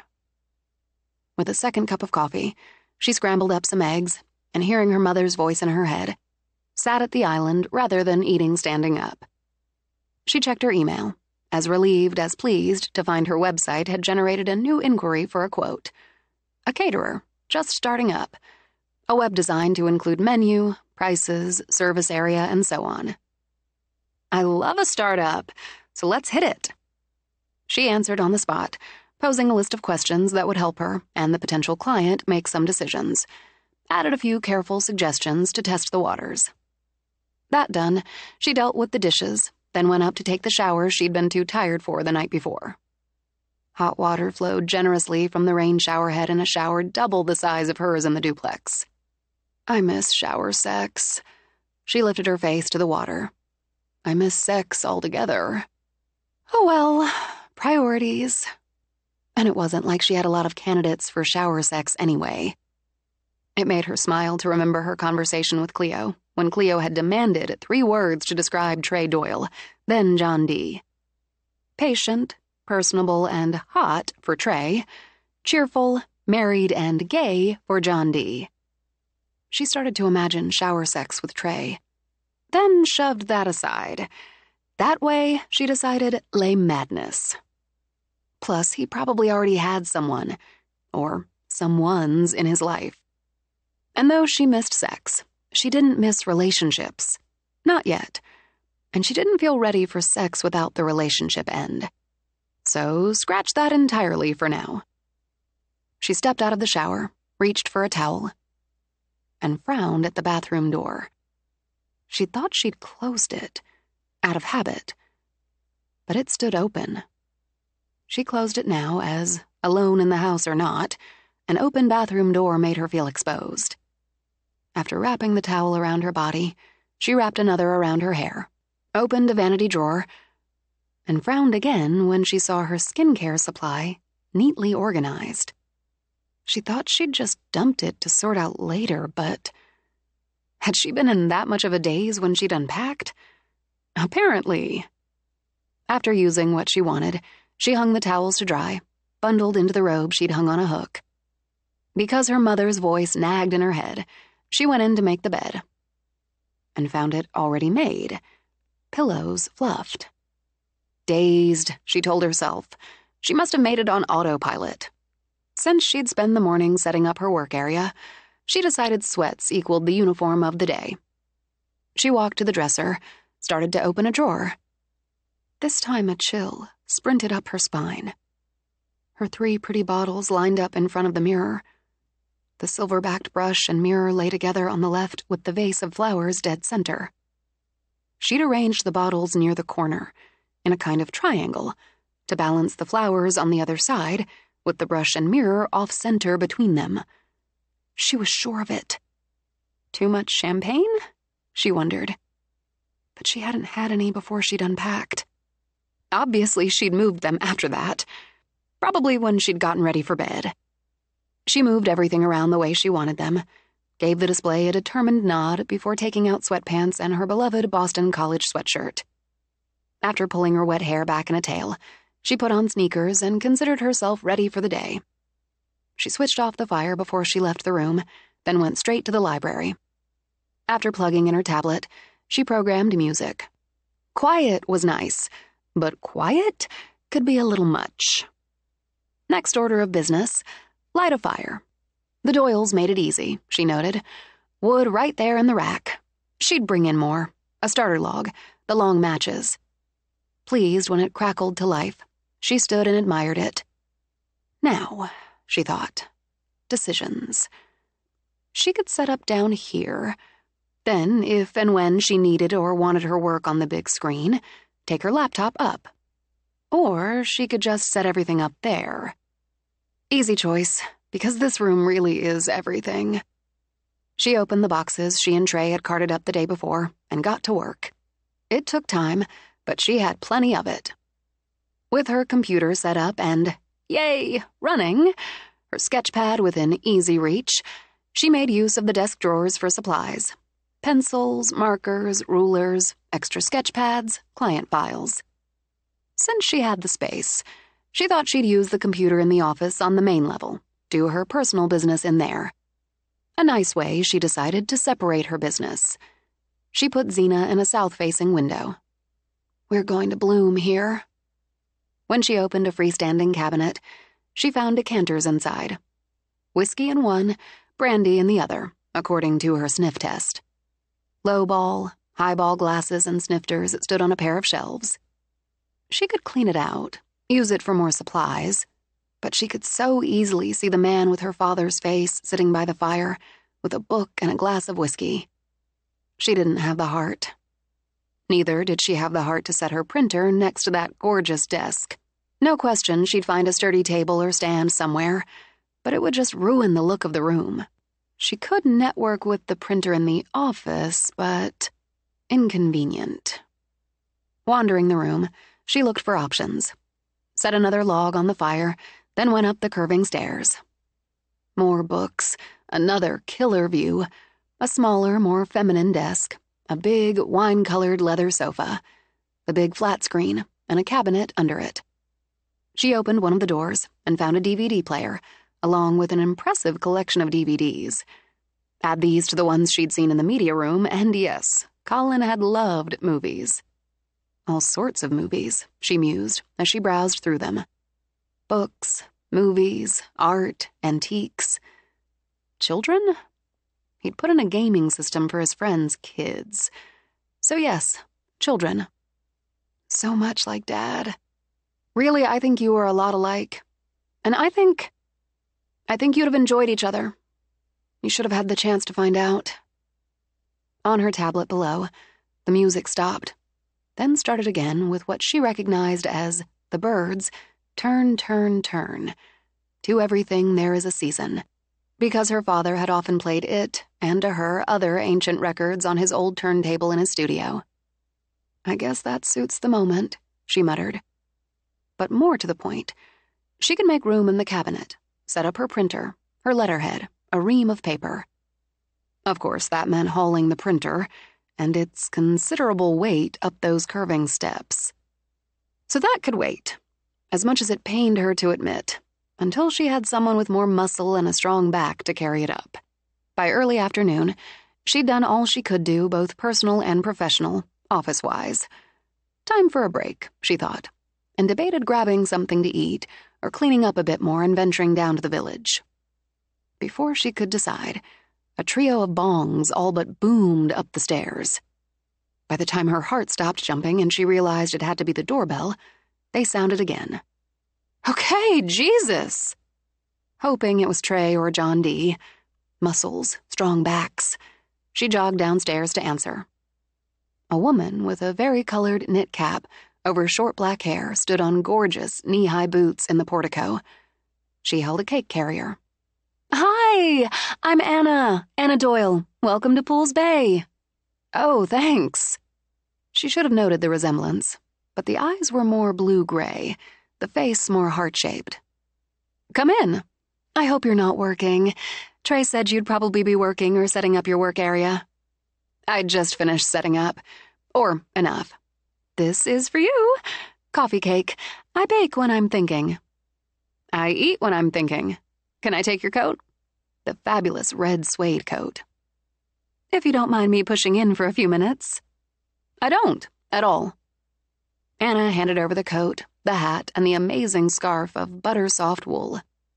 Beneath, she wore a winter white tunic and chocolate leggings that set off the boots Sonia wanted for her own. Tall and leanly built like her brother, with a short, sleek cap of black hair and flawless skin, she looked like she'd just stepped out of a fashion magazine. "Are you settling in?"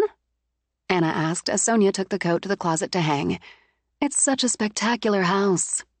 "I'm making headway." And needed to make friends and contacts, she thought. "Why don't we take this cake back to the kitchen and try it out? I'll make coffee." "I'd love to, if you could make that tea for me. I've had my one miserly cup of coffee today." She laid a hand on her belly as they walked. "That's all we're allowed." "Oh, well, congratulations." "Thanks, we're thrilled."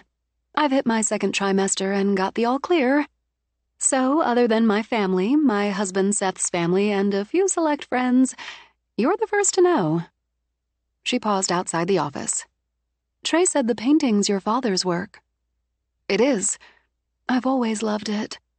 I'm so sorry Colin and your father never had a chance to be brothers." "So am I. I was just thinking they'd have liked each other. They had a lot in common, I'm finding out. My friend calls it twin synergy.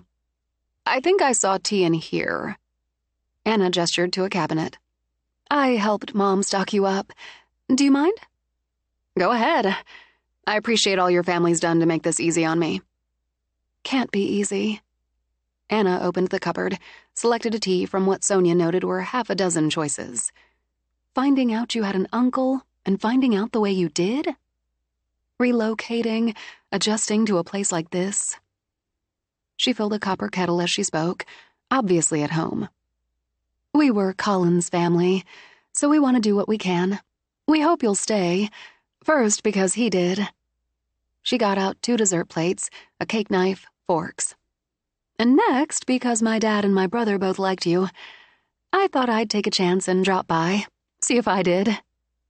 If Cleo asked for 3 words to describe Anna Doyle, Sonia would have said fresh, free, and gorgeous. "How am I doing?" "You asked me in. That's a good start." "I asked you in even though you look like a glossy ad for casual chic and I'm in old sweats. I should get more points." "You would, except you look good in the old sweats. It's a wash." She cut 2 generous slices of cake, marbled brown and gold. "Plus, I brought cake. And I'm willing to gossip if you have any questions about Pools Bay. Trey's more discreet." "I'll take you up on that when I've met more people. I did meet John D." "A hunky sweetheart, and his husband's adorable. Kevin owns and runs the shop where I sell my pottery, or the shop in Pools Bay where I sell some of it." "You're a potter?" When the water boiled, Anna poured it over the tea bags in 2 cups. "I am. It started out as a hobby and grew. How's the cake?" "You could be a baker." "Baking's a thinking time thing for me, or a relaxing thing. But it's damn good cake." "I don't know anything about what you do. Graphic art, graphic design. So I checked out your website. It's impressive." "It better be, or I'd be out of work." "You worked for a company before." "In Boston, yes. I've been freelancing a few months." "It's a little scary, having your own business. I admit I've got a cushion. Seth's family owns the Bayside Hotel. Small but classy," she added.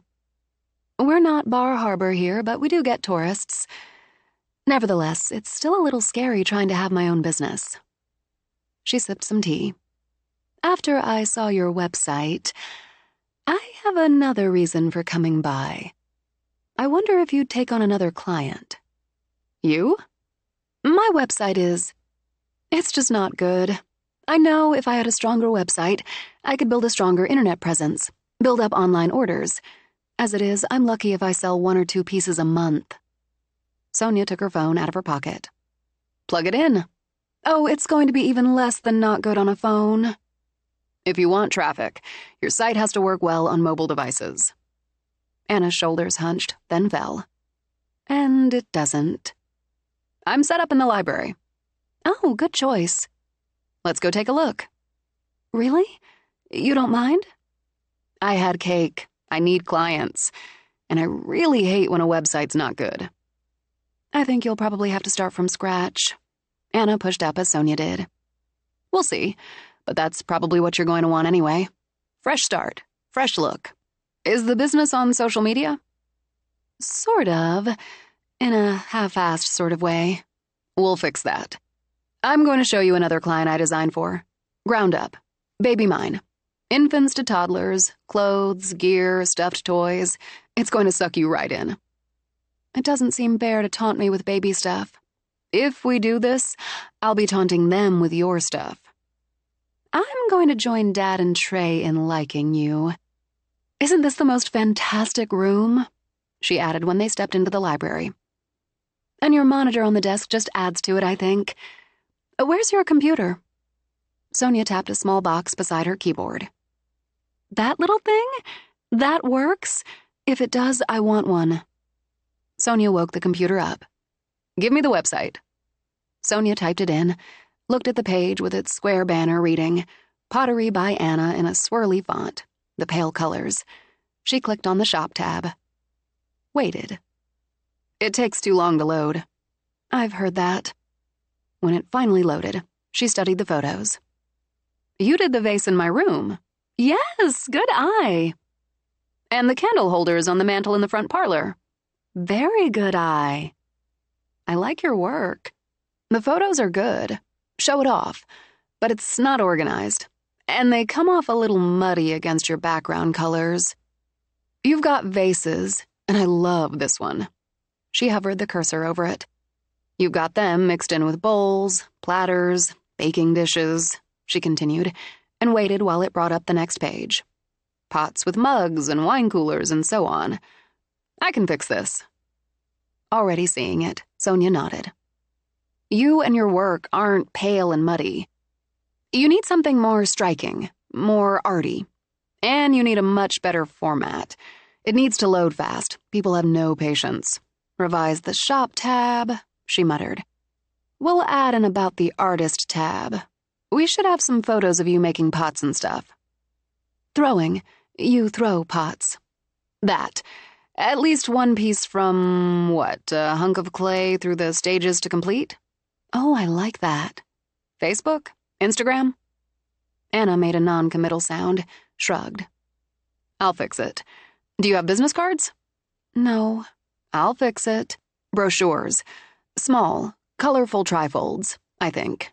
You can leave it at local businesses. And there's your husband's hotel. That's a built-in right there. Here's what I'm going to do. I'm going to do a mood board, a template, an inactive website, the shell of one, no charge. Listen, your times. Consider it a very sincere thanks for helping stock my kitchen. You'll look that over, and if you like what you see, we'll go from there. If you don't, no obligation. I have a feeling I'll like it. I'm good at what I do. So am I. Hands in pockets, Anna studied the computer screen. And you're right, it doesn't show well at all. Let's sit down in what I've just decided is my consulting area. After picking up her tablet, she gestured to the leather sofa facing the fire. First, let me get your contacts so I can send you some options. Once they'd settled and Sonia put Anna's information in her contacts list, she moved to the next phase. First, I'm going to suggest a name change for your business. Really? Obviously dubious, Anna hedged. I don't want anything cutesy, you know. I want to keep it simple, so it's about the art, the pottery. Exactly. Your pieces can be displayed as art, but what I've seen on your website and here in the manor, you create the usable, art with purpose, practical art. She brought up her drawing app and, using her stylist, wrote that out, giving the first letters in each word a sweep, keeping the rest of the words in clear, concise cursive. That's really good. Just a first pass, but it says what it is, so simply. It says you can have something beautiful you can use. I'll play with the font, but something like this in a strong color has impact. I thought using quiet colors would be more friendly. It can be, but in this case, the pastels don't say, you'll use this, it's beautiful and it's going to last. The personality of the artist should come through in the design. You're not pastel. Anna sat back, nodded. Keep going. Sonia spent an hour asking questions, answering them, toying with a logo, and getting a feel for the needs of her newest client. I've got enough to get started. I'd print some of these basic ideas for you to think about, but I still have to find a way to get my printer upstairs. There's a cabinet up there where it can be out of sight. The DVD cabinet, sure. Can I help you with that? Even if you weren't pregnant, no. It's a monster. You should give Trey a call. I imagine he has enough to do. I'll figure it out. And meanwhile, work up those options for you. If you like, we'll move forward. I already like. You had me at practical art. I got a lot in exchange for a coffee cake. She rose. And wait until the soon-to-be grandmothers get a look at baby mine. Now I'm getting out of your way so you can work. I should have something for you in a day or two, Sonia said, walking Anna downstairs. As they reached the first floor, the music Sonia had turned off when she answered the door started again. Well, that's weird. Sonia looked up the stairs. I must have jostled the app or something. Or something. I don't think I know the song. More weird. Sonia got Anna's coat. It's one of my mother's favorites. Apparently Dad had it playing when she was in labor with me. All for Love, an oldie. They must like you.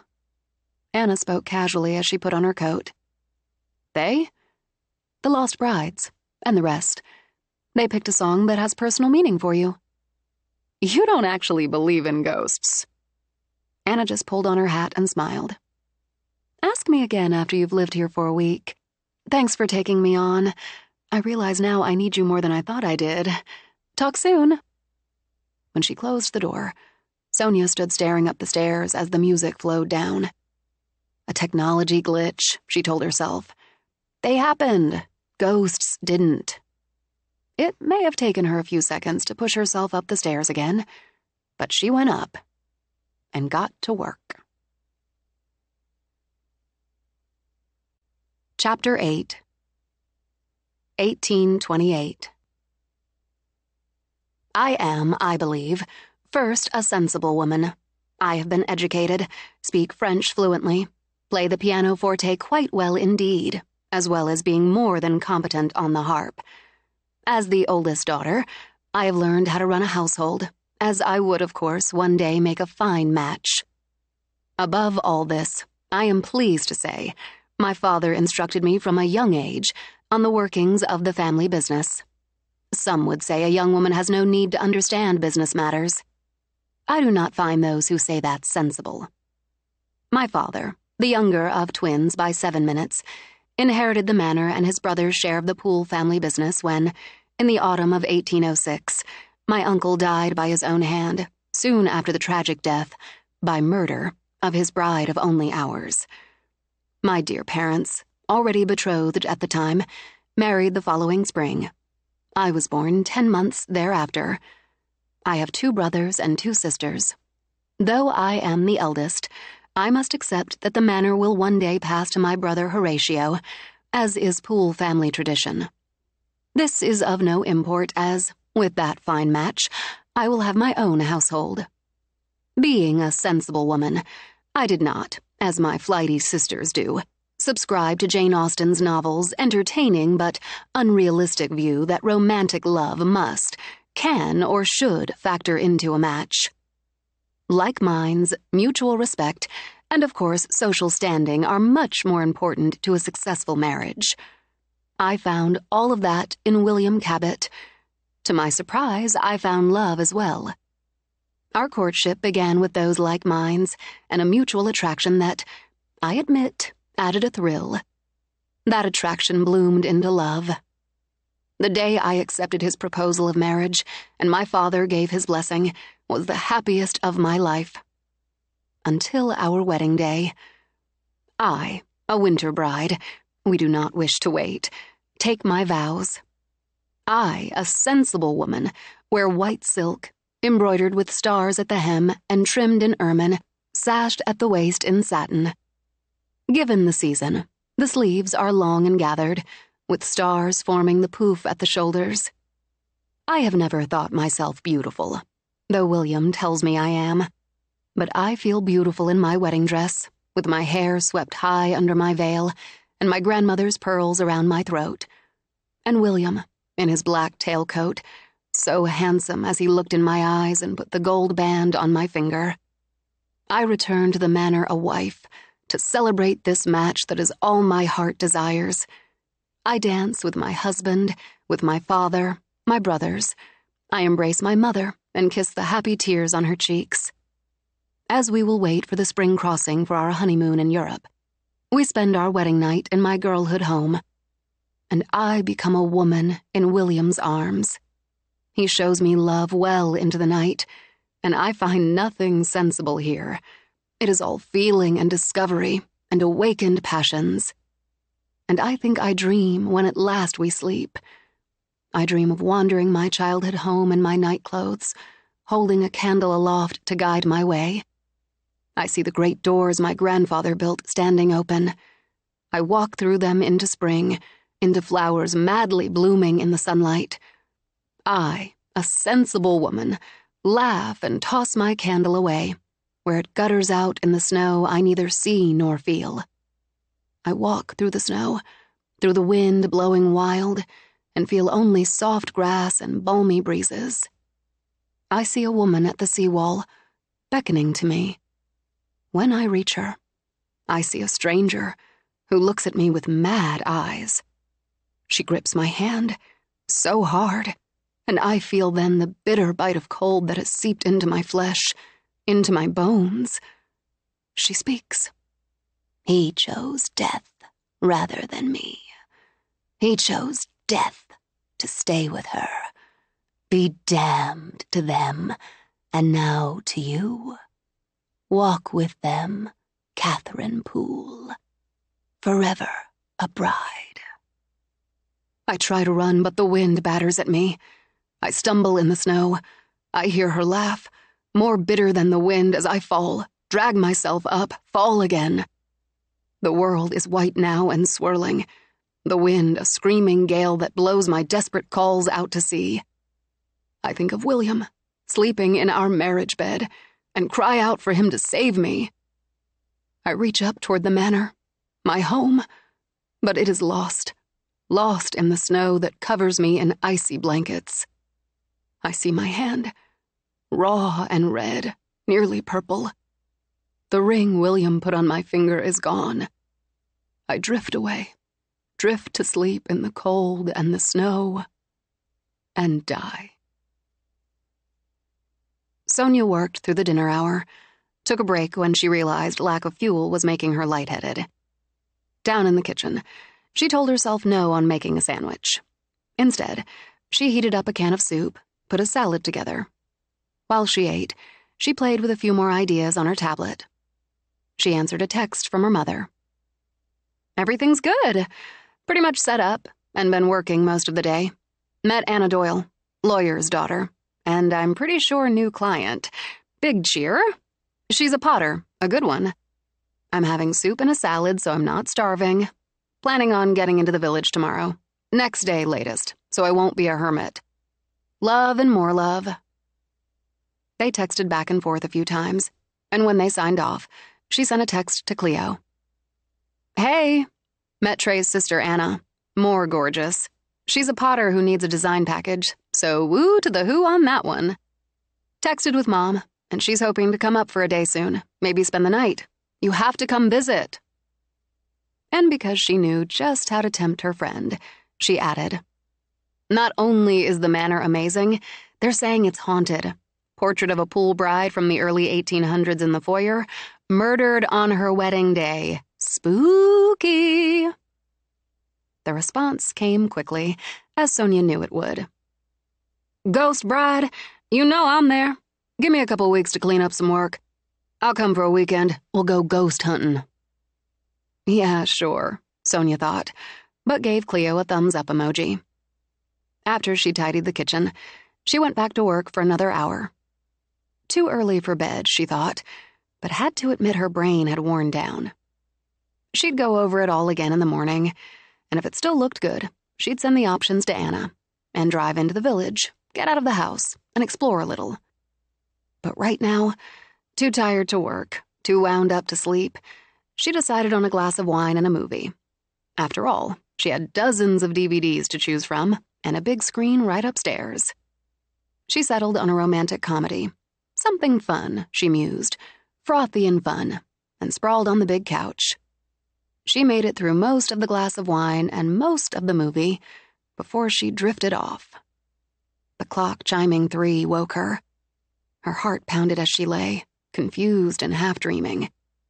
She heard music. Piano music. Something wrong with her tablet, she thought, and rubbed at her eyes. She thought she heard someone weeping.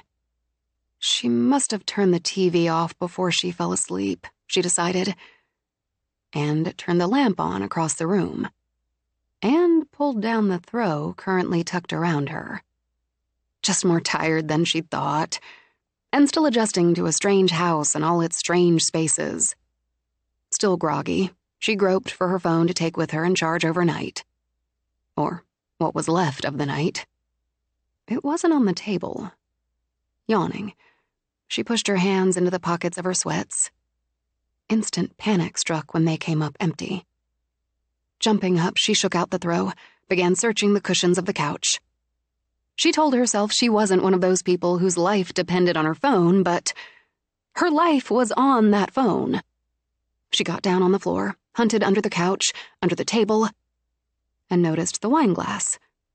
The remote weren't on the table. Had she gotten up before she'd fallen asleep?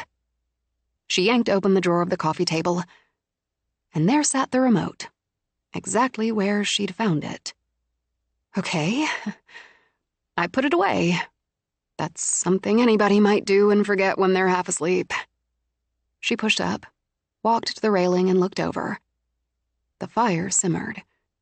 Shouldn't it have gone out by now? And she clearly saw her phone on the desk, on the charger. The tablet with it, also on charge. Relieved, she turned to the steps. The music stopped, and for whatever reason, the sudden silence had her nerves jumping.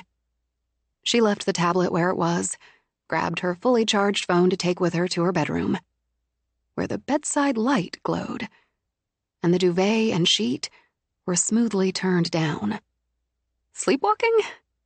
Anxiety might bring that on, and I'm feeling pretty anxious. After putting the phone on the bedside table, she climbed into bed, still in her sweats, but left the light on.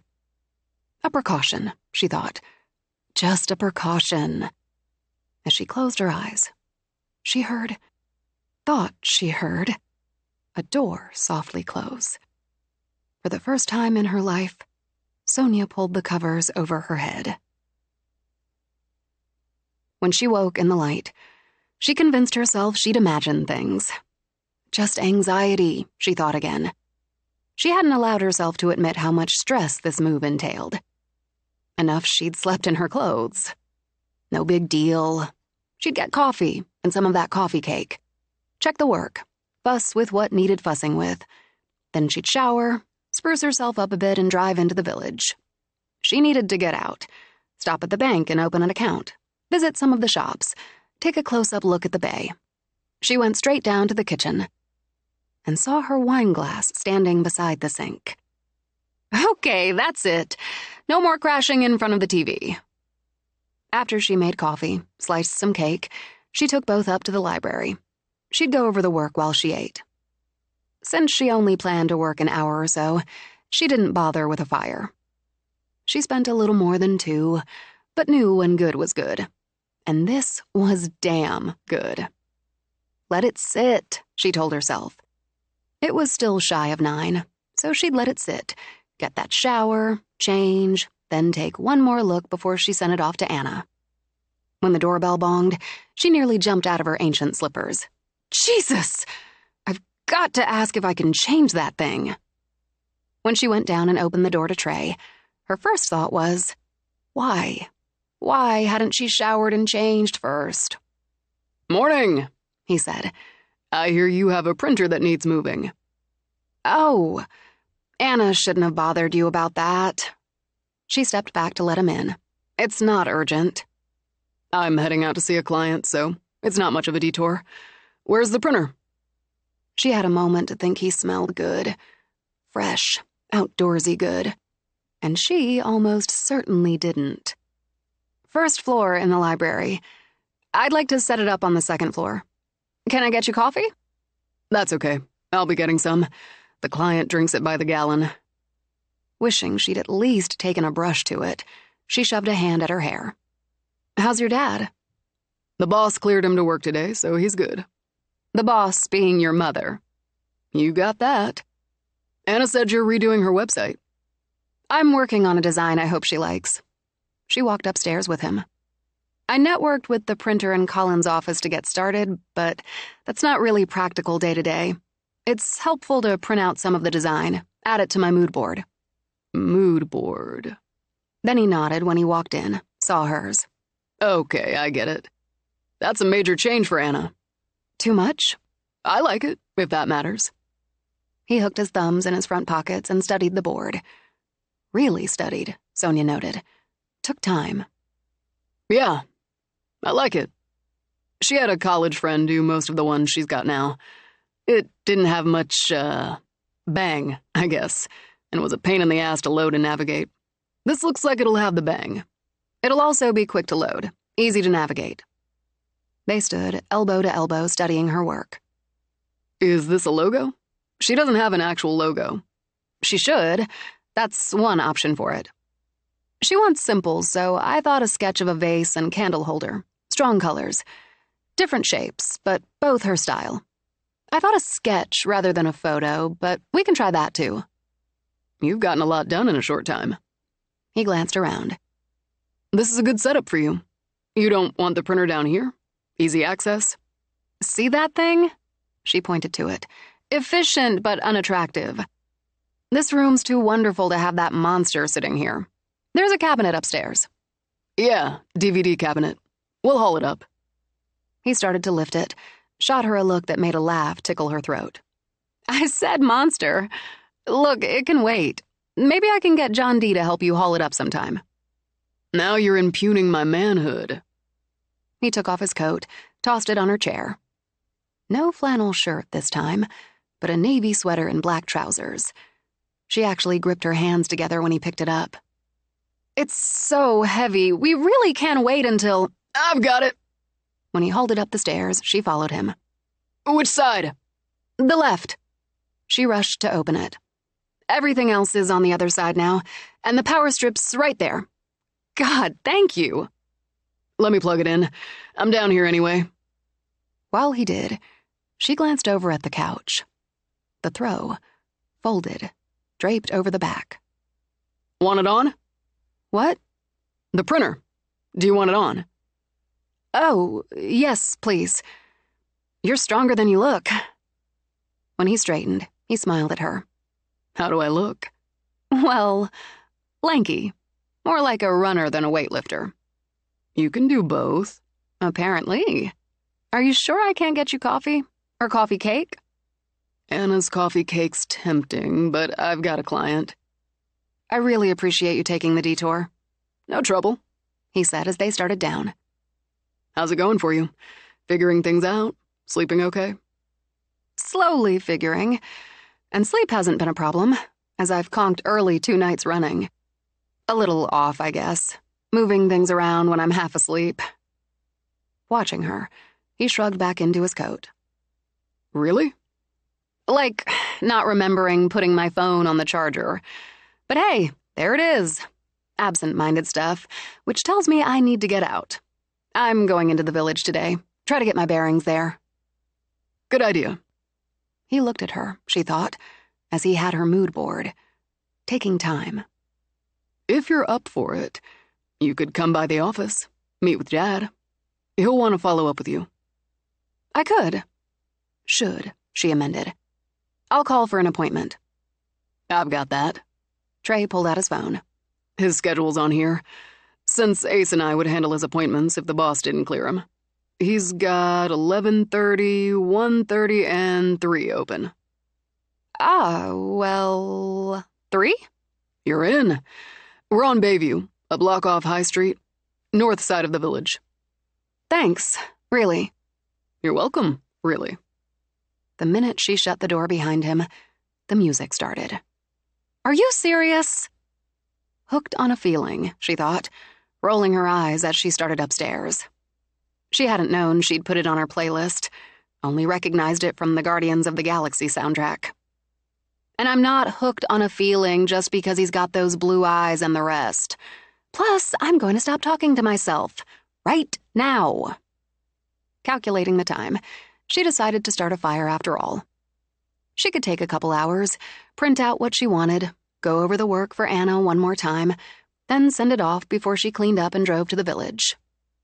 And when she went to the fireplace, she saw a nicely shoveled-out hearth and wood stacked for burning. When the hell did I do that? She tried thinking back, going over her steps, but just couldn't remember. Doesn't matter, she muttered. Just being efficient. She lit the starter and caught herself rubbing a chill from her arms as she stepped back. Adjusting. I'm just adjusting to a lot of everything. And why shouldn't I talk to myself? Who the hell cares? She went back to the desk, printed out the templates for the projected brochure, business card, a design for a potential ad. Once she'd retrieved them, added them to her board, she sat again. She brought up the inactive website on her computer screen, on her tablet, on her phone. Really want those photos, from clay to finished piece. A time-lapse video. Oh yeah, wouldn't that be cool? It wouldn't hurt to have some visuals of the village on the About tab, she considered.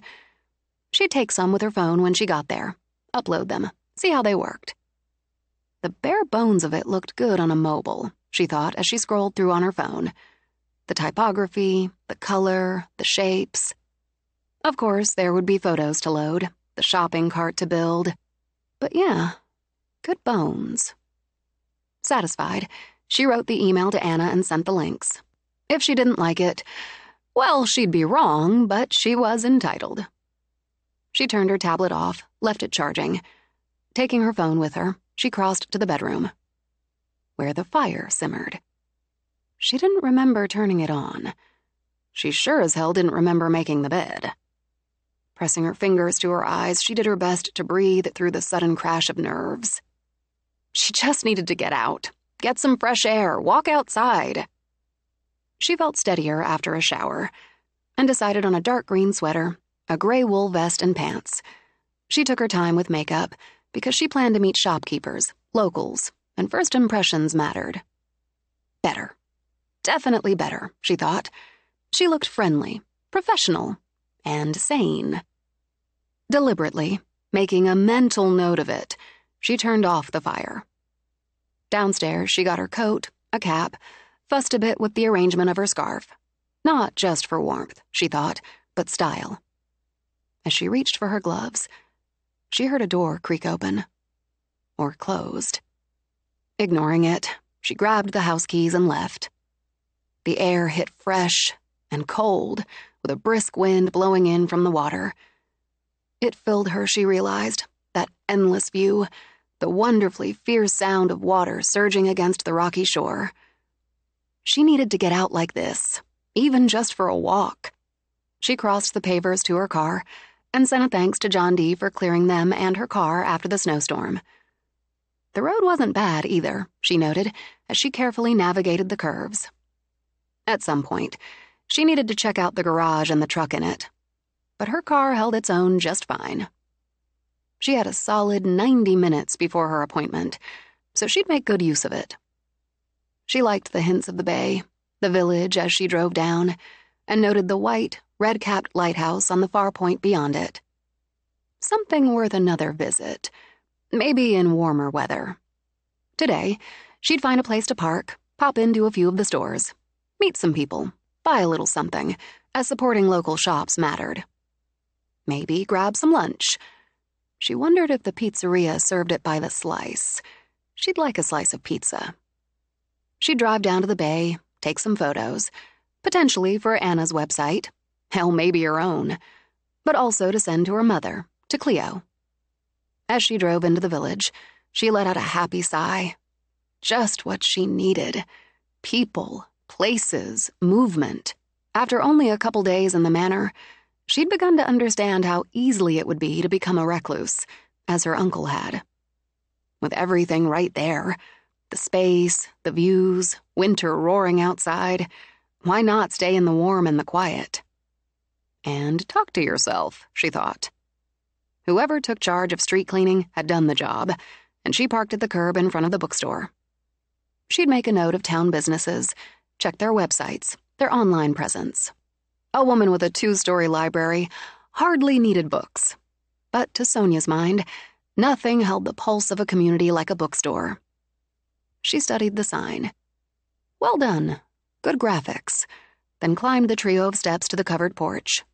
Chimes rang as she opened the door. It smelled of books, coffee, and fresh orange peel. The long counter to her left held the coffee station, a checkout station, and a workstation with a monitor. To the right, books lined freestanding bookcases, made clever stacks on tables. Along with them stood spinners of bookmarks, greeting cards. A woman with streaky brown hair worn in a bouncy tail looked up from the monitor. "Hi, welcome to a bookstore. Can I help you find anything?" I thought I'd look around. She walked to the counter, held out a hand. "I'm Sonia McTavish. I'm living up at the manor." "Colin Poole's niece." The woman pushed off her stool, took Sonia's extended hand. "It's great meeting you. Diana Rowe. Everyone's been wondering when you'd come into the village. How about some coffee? Tea, hot chocolate, on the house." "I'd love some coffee." "The white chocolate mocha's our flavor of the month." "Who am I to say no to that? It's a great store." "There's more in the back. Books, of course," she said as she went to the coffee station. "And sidelines. Soy candles made locally, t-shirts, book bags. Feel free to look around. Here's my partner. Anita, it's Colin Poole's niece, Sonia." "Oh, I see it. You've got your uncle's eyes. Welcome to Poole's Bay." "Thanks." Anita had a thick, soft fall of light brown hair and a firm handshake. "Are you settling in? The manor's an amazing place." "It is. I'm starting to settle." "The library," Anita said in tones of reverence. "My favorite room." Colin was a big reader. Diana brought the coffee around the counter, offered it. He used to come in at least once or twice a month. Not so much in the last few years. "He'd call in an order," Anita continued. "Deuce Doyle. I know he's handling the estate, so you've met him. Would pick them up and take the books to him. Or Trey would. Deuce's son, if he couldn't make it." "I know you never met him," Diana said. "But he was really well-liked. We just loved him, didn't we, Anita?" "We did, and we miss him. Why don't we show you the rest of the store?" When the door opened, bells chiming, Diana waved them off. "I've got this." "You're a graphic designer, isn't that right?" "That's right. Oh, this is wonderful." 2 cozy chairs faced an electric fireplace. More books, a section for kids with some pint-sized chairs. An open corner cabinet displayed the local candles, diffusers. Another held colorful t-shirts and book bags. "You've got more space than I thought from outside. And you've managed to make it cozy." After a sip of coffee, Sonia lifted her eyebrows. "Where's this been all my life?" "Diana's got a knack. The coffee's locally roasted. Poole's Bay supports Poole's Bay. Have you met your cousins yet?" "No." "You've barely had time to unpack. The Pooles still build the best wooden sailing ships in Maine, in my opinion. Fiberglass boats and so on, too. But they keep up the founder's tradition." "I'll let you browse. Just call on me or Diana if you need anything."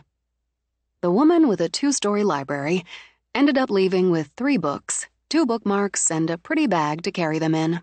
She got her slice of pizza, solid A, and sat at the counter chatting with the man on duty who tossed dough to the approval of the lunch crowd. She stopped in the gift shop that carried Anna's pottery, had yet another conversation about her uncle with the assistant manager, who sold her one of Anna's pots. An actual pot that would display Xena perfectly. Another stop netted her a hand-knit scarf she didn't need, but was oh so soft and pretty. Plus another contact, another conversation before she drove down to the bay. She stood in the winter wind, taking pictures, watching boats and buoys bounce in the waves. And she marveled at the sight of the manor high up on the cliffs to the north. And to the south, with the lighthouse above, the weathered brick buildings that housed Poole Shipbuilders. Another day, she thought. Maybe. How could she be sure how her cousins felt about her inheritance? She'd give that some time, give them some space. Maybe Oliver Doyle could give her a little better feel for that, and them. She glanced at the time on her phone, and no time like the now to find out. In a fresh gust of wind, she walked back to her car to drive to her appointment. Chapter 9. The beauty of small towns, Sonia discovered, was you'd have to work hard to get lost. 1 block west across High Street, and she was there. The law office stood on the corner inside another Victorian. Not with the size and scale of the manor, she noted, but absolutely charming. They'd gone a sagey green for the cladding, cream for the trim on the fanciful 3-story. A covered porch stood on one side of the entrance doors and an angled turret on the other.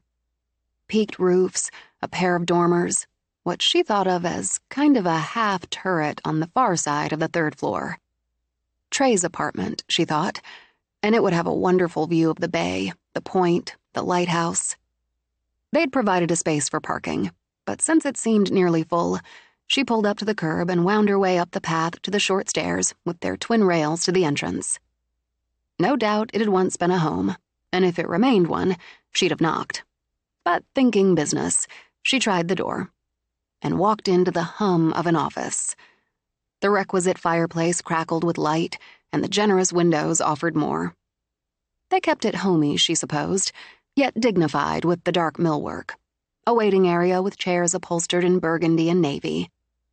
A woman somewhere in her 50s sat at a desk. From just a few days at the manor, Sonia thought she recognized it as an antique.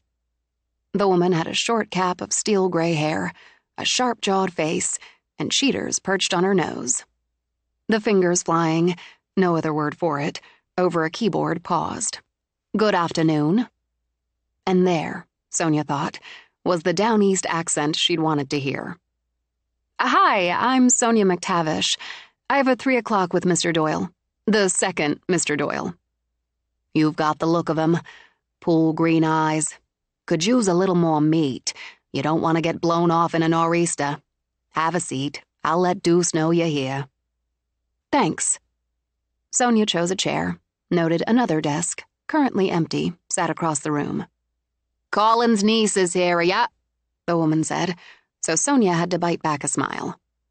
She hung up the phone, and when she rose, Sonia assumed she'd sat on cushions, as she barely topped 5 feet. "I'll take you back." "Thanks. Did you know my uncle?" "Of course I did. Went to school together, didn't we?" She led the way down a wide hallway, paused at a set of pocket doors. "First boy I kissed. No spark on either side, but you don't know till you know." She opened the doors. "You don't get coffee unless you drank that tea I made you, and I'll know if you lie." Deuce pushed his glasses back up his nose. "I drank it, Sadie, and it's every bit as nasty as I remember from last time." She stood in the doorway, eyeing him, then nodded. "All right, then. I'll get you coffee. How do you take yours?" she asked Sonia. "Actually, I just had coffee at the bookstore, so—" "Water, then. Keep hydrated." Deuce rose as Sadie marched off.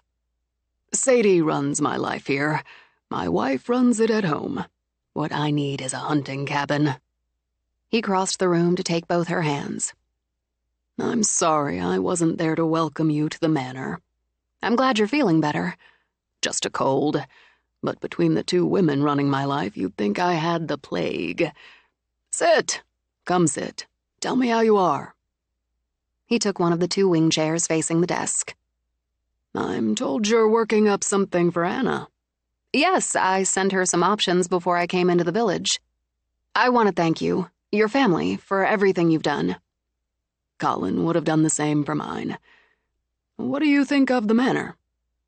"It's a cliché, but truth. The pictures don't do it justice. My father's painting—" Now he reached over, laid a hand over hers. "I honestly didn't realize it was your father's work, and don't know how that slipped by me. I assumed Colin had painted it." Their styles were similar. "I wish I could tell you how and when Colin acquired it, but I don't know. We were in our 20s when Colin moved into the manor. Honestly, I don't remember that painting not being in his office once he set it up." Sadie came in with a mug of coffee and a glass of water. "Sadie, Colin, and I went to school together. I tried them both out. No spark. Turned out I like girls." She went out, closed the door. Deuce shook his head. She marches to her own, and drums you right along with her. I couldn't manage without her. She and Maureen have been together nearly 30 years, I'd say. They'd be among the few who spent any real time with Colin the last 4 or 5 years, so may be able to fill in some blanks if you need them filled. She's a little scary, but I may risk it. Oh, she's a lot scary. He said it with a laugh. And she was fond of Colin. So, Trey gave you information on the local banks, doctors, and all of that. Do you need any guidance there? I'll open an account this week. I should have done that today, but I wanted to just look around. I decided I'll use the bank my uncle used. It seems simpler. I think that's a good choice. You set up your office in the library. Another good choice. It's a marvelous room. It is. Everything is. I don't know how to handle it. What I mean is, I didn't expect to love it. And I do. And at the same time, it's so intimidating. That sounds like how I feel about Sadie. Are you worried about being up there alone? Not exactly. I like the quiet. And being alone will help me focus on getting my business running, hopefully expanding. I did want to ask about the Pools, the cousins, if there's any problem with them, with me, the inheritance. It's not just the house, which is a lot, but the money. Colin left them all but the 5% of his share of the business, and it's substantial. None of them, or their attorneys, have questioned the terms of the will. Owen, I know him very well, as he and Trey are friends, runs the business here. The hands-on business, you'd say. Believe me, I'd know if he had any issues. His cousin, and yours, handles the PR, and another the business of the business, another the design, and yet another lives in London and handles that end. Your share in Pool shipbuilding is minimal, Sonia, and changes nothing for any of them. All right. I don't want any resentments. I think I should know more about the history, the family history. I can certainly help with that. I made Colin a book that's in his office, and there should be a digital copy of the family tree on his computer. Also a family Bible in the library, but it's not completely accurate. He gestured toward her. As you prove by being here. Why would they have done it? Separated the brothers. Patricia Youngsborough married Michael Poole, and like some converts, became a fanatic regarding the Poole name, though she refused to live in the manor. Really? To my knowledge, she never stepped foot in it. She was a hard woman, Sonia. I expect she took Colin, placed him with her daughter simply to keep the line intact. She had no reason to keep both children, not in her mind. But there had to be people who knew. Money can obfuscate very well. The story put out, and one Colin spent the first decades of his life believing, was he was born out of wedlock, and his father died in Vietnam before he and his mother could marry. Greta was a dutiful mother. Dutiful. Cowed by an overbearing mother. She never married. Colin was raised in his grandmother's house, where he and his mother lived. His grandfather had little interest in the business, but Patricia more than made up for that. Michael spent his time traveling, indulging in what did interest him. Women, drink, adventure. He flew planes and jumped out of them, raced boats, scuba dived, climbed mountains. He died at 58 in a climb of Denali in Alaska. Mr. Doyle. Call me Deuce. Mr. Doyle or Oliver can get confusing around here. Deuce. You said before Patricia, refused to live in the manor, closed it up for years. Why didn't she just sell it? For the simple reason it wasn't hers to sell. Michael left it to his son Charles, and he, in turn, to his brother Lawrence. All right. I'm going to take a good look at that book, and the family tree. Is the daughter, the woman who raised Colin, Still alive? She is, but she's not well. Alzheimer's, which spawned dementia. She's in a memory care facility in Algonquin. Though she no longer knew him, Colin visited her twice a month. She was a dutiful mother. Deuce said again. And an unhappy woman. One who suffered from depression, migraines, and as she grew older, extreme social anxiety. Patricia Poole cast a long shadow. I can see that. Just as she began to see a troubled, tangled family dynamic. I'm grateful for all you're doing, and for trying to help me understand what's obviously a complicated family history. You're my closest friend's niece. I'm more than willing to answer any questions I can, as I did with your grandfather. I'm sorry? Your father's father contacted me. He and your grandmother are understandably upset to learn their son had a brother, that they weren't informed at the time of the adoption. Angry, too, I know. Also understandable. But more at this point. My sense is their concerns for you. That you're safe here, and looked after. Oh, well. I'm going to have my first grandchild. He beamed when he said it. So I have a glimmer of that concern. We had a productive conversation. All in all, Sonia, I think your father was the more fortunate brother. I don't think you'd describe your grandmother as a dutiful mother to her son. No, I wouldn't. Loving and supportive of him, of my mom, of me. I'll call my grandparents when I get back to the manor. She got to her feet. I need a little more time to find my bearings, but I'd like to have you, your family, come to dinner one night. We'd enjoy that very much. Possibly. I'm not much of a cook, but I'll figure out something. Oh, and one more thing. I need to find those bearings, but if I stay, I think I want to get a dog. I like the quiet, don't mind being solo, but sometimes it'd be nice to have some noise and companionship. Is there an animal shelter or an animal rescue in the area? There is. Trey's dog is a local rescue. I can get you that information. I appreciate it.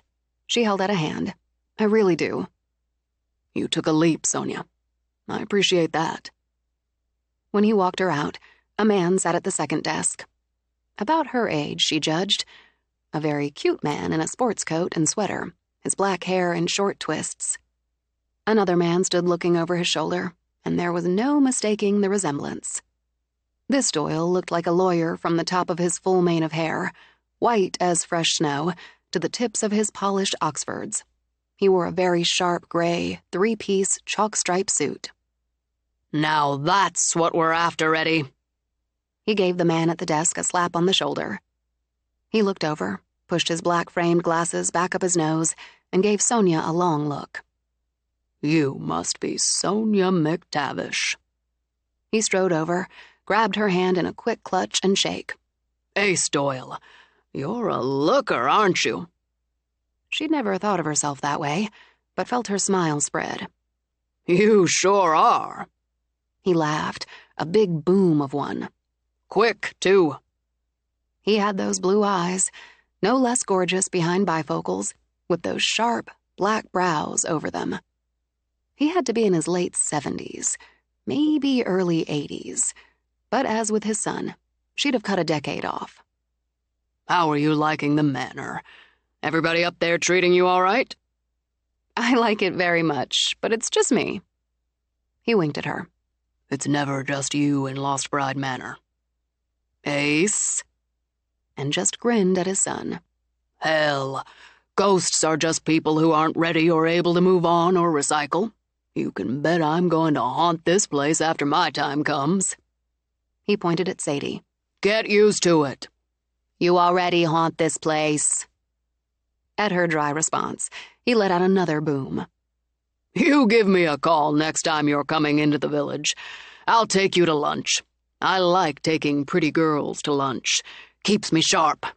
Eddie, say hello to Sonia, Colin Poole's niece. Eddie's my latest victim. He said hello and grinned at her. Ace, you've got that conference call in 5 minutes. Work, work, work. He gave Sonia's hand another clutch and squeeze. "Don't you be a stranger." He strode out on a wave of energy. "Well," Sonia began, "he's—" "A character?" Deuce finished. "I was going to say amazing." "And another falls under his spell. Be careful. He'll end up getting your life story and deeply buried secrets out of you inside of 5 minutes." "I bet he would. Thanks again. I'd better get back to my haunted manor."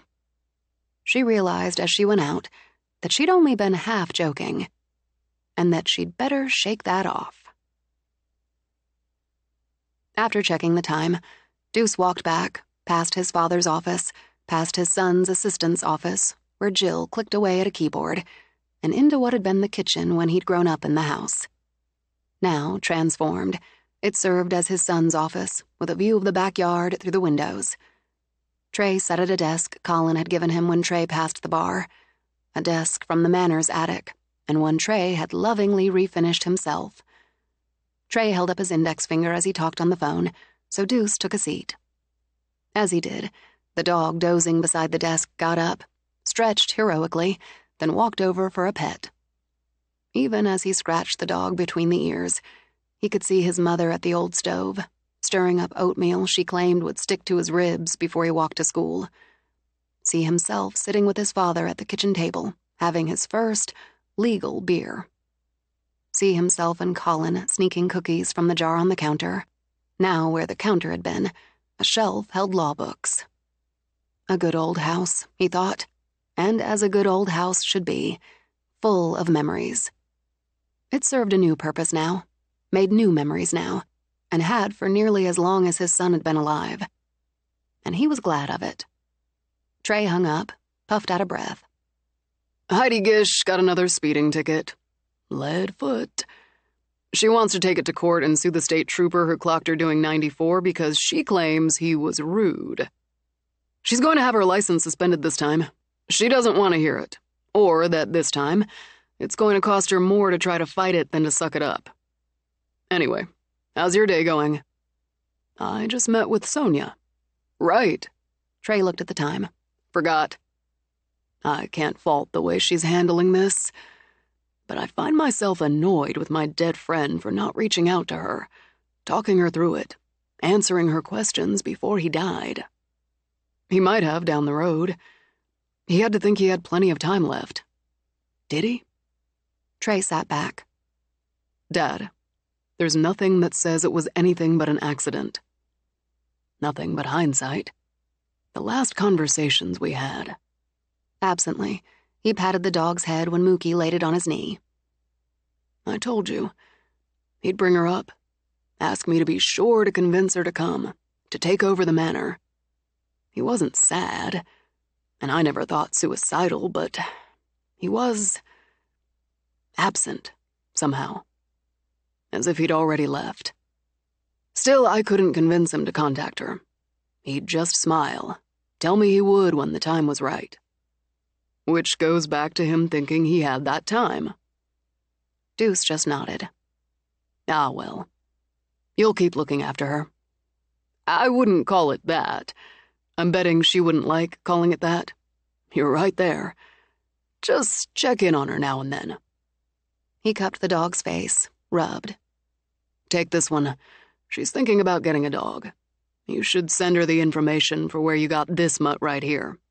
I can do that." "Good. I'll let you get back to work." "Dad?" Trey said as his father rose. "She strikes me as a capable, self-reliant woman." "Yes, and she'll need to be." Sonia's phone rang just as she pulled up to the manor. She pulled it out as she parked, held her breath as she saw Anna Doyle on the ID. "This is Sonia. Hi, Anna." "I was working, so I didn't get to the phone. Then when I did, I had to look at everything, then look at it again. And again. I love it. I love it all. You're a genius." Sonia let out the breath. "That's true, but it's always nice to have my genius recognized." "I want option 1, the whole package. I love the use of color, the streamlined style that still manages to be friendly, and how it looks on my phone." Sonia shook a fist in the air, as she'd hoped for option 1. Putting you on speaker so I can get the bags out of my car. Oh, I can call you back. No, that's fine. She hauled the bags out of the back seat of her car, juggled them in the phone while she dug for the house keys. I need all the photos and descriptions to build the shopping pages. Then the shopping cart. We need to finalize your bio and so on.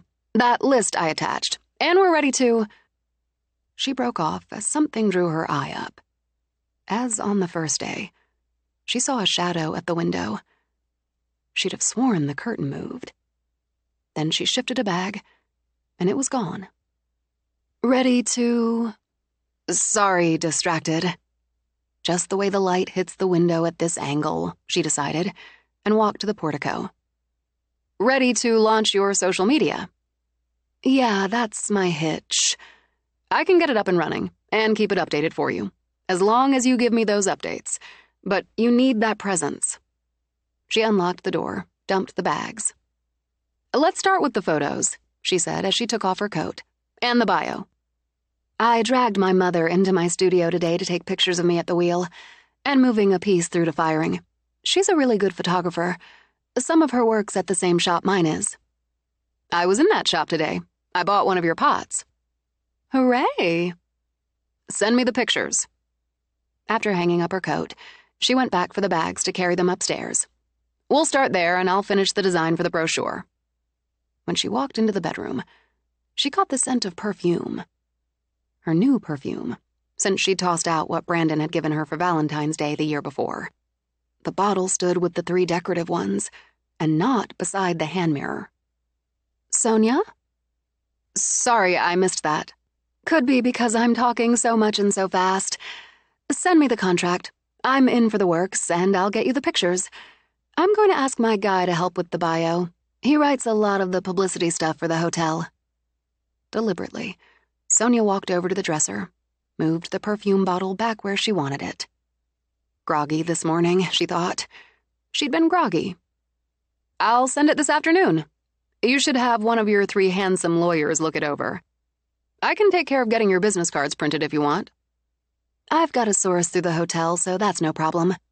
This is all better and easier than I expected, Sonia, and a whole lot faster. I really do love everything. You'll love it more when it's fully built. Send me the pictures you have. We'll need one of the piece you made today when it's finished. Sometime tomorrow for that, but I'll send the rest. Talk soon. Talk soon. After a quick happy dance, she unwrapped the bowl she wanted for the table on the 2nd floor of the library, the candle she'd bought for the bathroom counter. She pulled out one of the books, set it and a bookmark on the nightstand. After draping on the scarf to put away downstairs, she took the other books and the bowl into the library. Rather than put the books on a shelf, she put them on a table by the sofa. And since she'd work, laid some logs in the hearth, lit a fire. She took the bowl up, admired the way it looked, then walked down again to get a Coke out of the kitchen. Stairs, lots of stairs in this place. I probably don't need to try the gym if I keep going up and down all these flights every day. The part of her that wanted to explore in what she still thought of as secret passages warred with the part that imagined getting stuck down there, somehow. Maybe tomorrow. I'll have my phone, so if I do get stuck, I can call somebody to get me unstuck. I'll feel like an idiot, but so what? Plus, she needed to take a good look at what she had in storage spaces. Over the weekend, she told herself, just like a professional. Work week, weekend. I'll begin the going up there on Saturday. As she started upstairs to do that work, the music came on. Elton John shouted out, "It's getting late. Have you seen my mates? Ma, tell me when the boys get here." Oh, for fuck's sake! After jogging up the rest of the steps, she turned into the library. Sir Elton sang away on her iPad. What's wrong with you? And that's too damn loud. She lowered the volume and, shaking her head, sat. Fine. Just fine. She'd have turned on the music anyway. First, she downloaded the photos Anna had just sent. Okay, yes, these are very good. In fact, perfect. Exactly what I want. Nice work, Anna's mom. So here goes. She brought up the contract, sent it, then went back to the photos. As she worked on layout, she caught herself singing along with the music. Saturday, Saturday, Saturday. She broke off, looked back at the tablet. That's weird, isn't it? Kind of weird that I was thinking about Saturday and this starts up. As her belly jumped, she rubbed her hands on her thighs. It's just a song in a glitchy app. I'm going to work now. I need to concentrate. And this time, she couldn't be sure if she talked only to herself. That night, a clock struck 3, and she dreamed she walked the long halls of the manor, where somewhere echoed the sound of a woman's weeping. She dreamed she stood before a mirror framed with predators that seemed to snap and snarl. But rather than her own reflection in the glass, she saw another. She dreamed of a woman with hair the color of roasted chestnuts, falling nearly to the waist of her long white nightgown. As she watched, the woman walked out of the great doors of the manor and into a snowstorm. In the dream, Sonia heard the crash of the waves, the feral howl of wind, but the woman, smiling, trudged through the snow in bare feet. Another female waited at the seawall.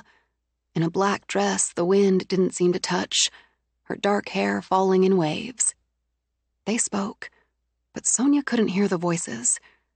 She only saw the fury in the second woman's eyes, and the fear in the one with chestnut hair when the dark woman grabbed her hands.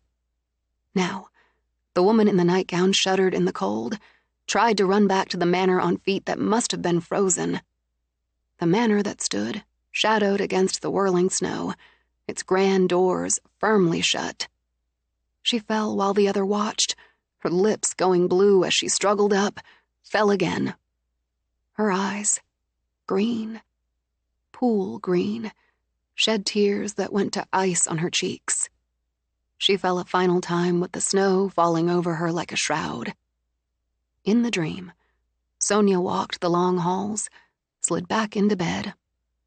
She thrashed in her sleep and wept. Chapter 10. By morning, the dream faded from her mind and memory. She woke eager to work. She began her routine with coffee, sitting at the counter with her tablet. A check of her email netted her another inquiry. A recommendation from, bless them, baby mine. Fingers mentally crossed, she answered. Next, she found an email from Trey with information on the rescue organization. They have photos, what they know of the history of the dog. This one's just dogs. Ages, temperament, breeds, or the best they can determine breeds. Mookie and I found them pretty terrific. It's county-wide, but Lucy Cabot works with the county group and fosters dogs in her home in Pools Bay. Let me know if you want or need more. Trey. She hovered the cursor over the link, nearly pressed it, then pulled back. Thanks. I'm not going to let myself look yet because I'm weak, and I still need some time to organize myself before I bring home a dog, which I now find I want desperately. I hope I last a week without peeking. Also, I mentioned to your father that I'd like to have your whole family to dinner. I can't guarantee the quality of the meal, but want to start on the right foot. Are any of you vegan or vegetarian? Or does anyone have a food allergy or an extreme aversion to any particular dish? No rush. Need time before that, too. More thanks, Sonia. She took coffee with her upstairs to change, and stopped short when she saw the neatly made bed and the fire burning low. I didn't do that. I know damn well I didn't do that. Because the mug shook in her hand, she set it down. I wasn't groggy. I can't be that forgetful. Can I be that forgetful? What were the choices? She had a bed-making intruder. She'd done it on autopilot. Or the place was haunted, with bed-making ghosts. I'm taking door number 2. That's it. Making the beds a habit. Thanks, Mom. Because suddenly changing made her uneasy, she decided to work in her pajamas. Not a thing wrong with that. Taking the coffee and tablet, she walked down the hall, past the staircase and into the library. After plugging the tablet in, she crossed over to start a fire. In the clean hearth with logs already set. Could whoever once cleaned for Colin slip in? Do some chores?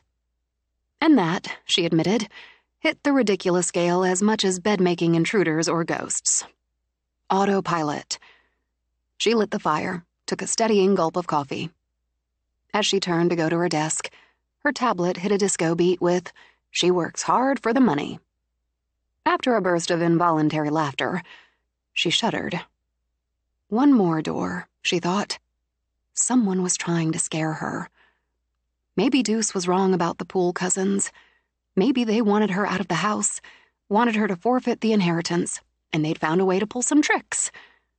"It won't work. You're just pissing me off. I've got work to do, so back the hell off." She grabbed the fireplace poker, took it with her to lean on the corner of the desk, just in case. The work soothed. Here she felt confident, creative. She spent the morning on the layout for Anna's pottery, organizing by type, by purpose to coordinate with the drop-down menu she'd added to the shop tab. She tested, adjusted, tested again, and began to build the shopping cart. That's how it's done. She broke, went down for a Coke and an orange. When she came back, already planning the next steps, her tablet signaled an email. "I peeked. You're sunk. As for dinner, thanks in advance. We're all ravenous carnivores. No food allergies or aversions. Name the date, we'll be there. FYI, Anna showed me the website in progress. You hit it dead on. Nice." Trey. I'm not peeking. Yet. I'll think of something suitable for ravenous carnivores and try to make it edible. Glad you liked the in progress. More glad that Anna did, but you count. If Doyle Law Offices ever decides to get an updated web presence, you know who to call. Sonia. Another email came in as she sent the first. Anna sent photos of the tall vase she'd thrown the day before, after what she called the bisque firing. She'd send more, she wrote, of the glazing process, the completed glaze, and after the final firing, she'd send photos of the finished piece. Along with it, she'd sent a bio with an invitation to edit if necessary. Excellent. Sonia answered just that and told her client to give it 90 minutes, then check the shop and the About tabs on the website. Now, let's see what we've got and what we'll do with it. Halfway through the 90 minutes, she texted Anna to make it 2 hours. She wanted it perfect. After she tested it on all her devices, she sat back. It's good. It's really good. Time to leave it alone, then fine-tune. A log fell in the fire, made her jump. She'd toss on another one, then go for a walk. 10 minutes out in the air. She figured she knew Anna well enough to be sure it wouldn't take her much longer to look the site over. When she rose, she saw snow falling outside the window. Not a blustery snow like before, but soft and pretty. She could walk in that. After she'd added the log, she remembered she still wore her pajamas. Since she considered pajamas outside a bridge too far, she switched to a sweater and winter-weight leggings. Downstairs, she pulled on her old reliable Uggs and the rest of her outdoor gear. Rather than take the house key, she unlocked the front door and stepped out into the wonderland. Snow fell, soft as cotton, to cling to branches. It lay thin for now, on the walkways, drifted over the seawall. The wind only murmured as she kept to those walkways and circled the house. She smelled smoke from the chimneys, and the chilly freshness of snow, the sharp sting of pines. The woods looked like a painting, green and white and deep. She imagined the deer she'd spotted before, but saw no sign of it. If she got a dog, they'd walk there, just wander together in the quiet. She climbed the steps to the deck on the flat roof of the apartment and just looked. She recognized a long swatch of hydrangeas, their old wood like bones gathering flakes. What she thought were azaleas, tall and wide enough to rise above the floor of snow. She'd need to learn more about plants, since most of what she did know applied to Xena. Or she'd need to give in and go with a grounds crew. She walked down, continued on to make a circle, and told herself she'd make new habits.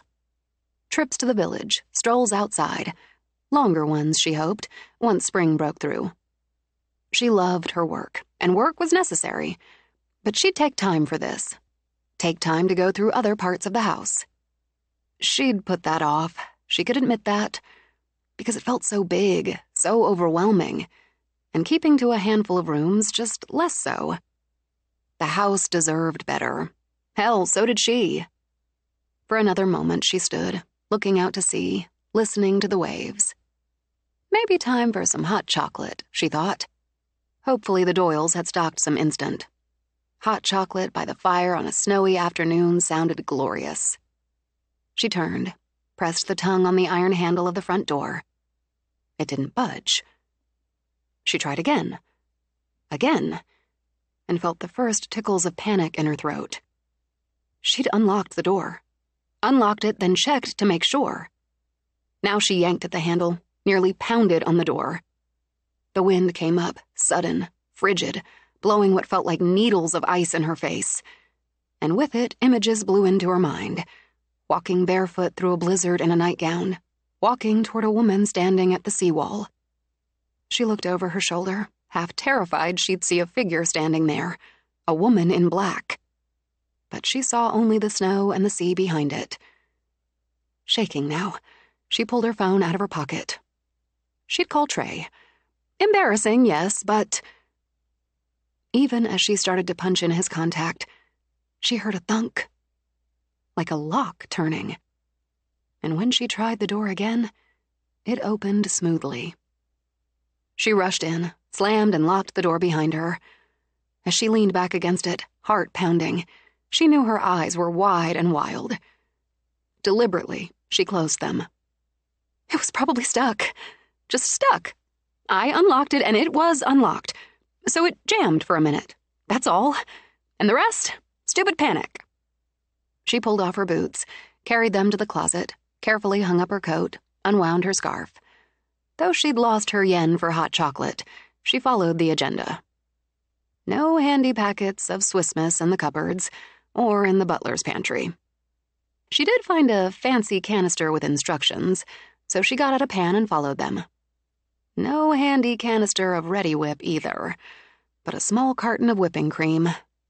She was not going that far, so she'd take her hot chocolate naked. Feeling better, she went up to the library. For whatever reason, that room felt like hers. She sat by the fire, sipped hot chocolate, then pulled out her phone when it signaled a text from Anna. Somehow, I've got to not work when you're doing a big reveal. I'm flabbergasted, and I don't flabbergast easy. The shopping pages are kind of a miracle. I know you haven't finished, but everything looks wonderful, and it works so smoothly. The About page makes me impressed with myself. I love the way you used the photos my mother took yesterday. Great. Now get me a video, with audio. I'm going to do a widget. And, Sonia thought, use it to launch you on TikTok at some point. But no need to scare you off. I don't know what a widget is, but I'm for it. I'll work on it. When this is all done, I'm taking you to lunch. I swear, if I wasn't married and pregnant, I'd marry you and have your baby. While that's tempting, we'll stick with lunch.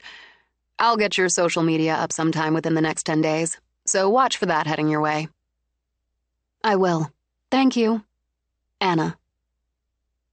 A good day, Sonia thought. In spite of a stuck door, a good day. As she put her foot on the coffee table, her tablet played Michael Bublé's Home. Fine. Whatever. In the evening, she decided to spend some time with the Poole family tree, a glass of wine. Then maybe she'd start one of the new books she'd bought, or switch over to another movie. As Deuce had told her, she found the book in Colin's office, a coffee table style, bound in brown leather. A caring friend, she thought, as she carried it and the wine back to the library. She read the foreword where Deuce explained his interest in genealogy and his hopes that the book would provide a connection to those who came after with those who'd come before. It opened with the family tree, meticulously documented on a 2-page spread. It started in the early 1600s. Holy shit! They had 11 children? 2 died in infancy, another before he reached 5, and another at 16. How do you get through that? She followed it down, but would look at details later.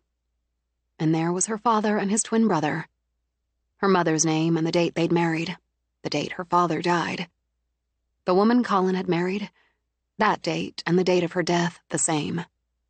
And there, her name, connected to her parents.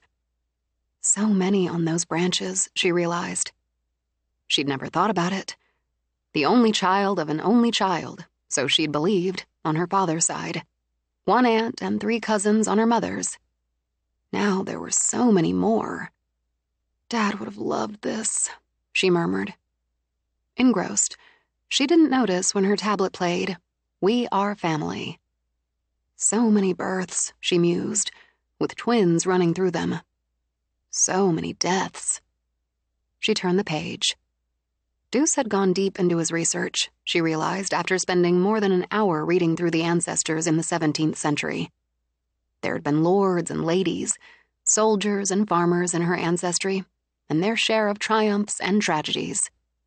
By the time she got to the next century, she decided to make tea, a rarity for her, and take that and the book into bed with her.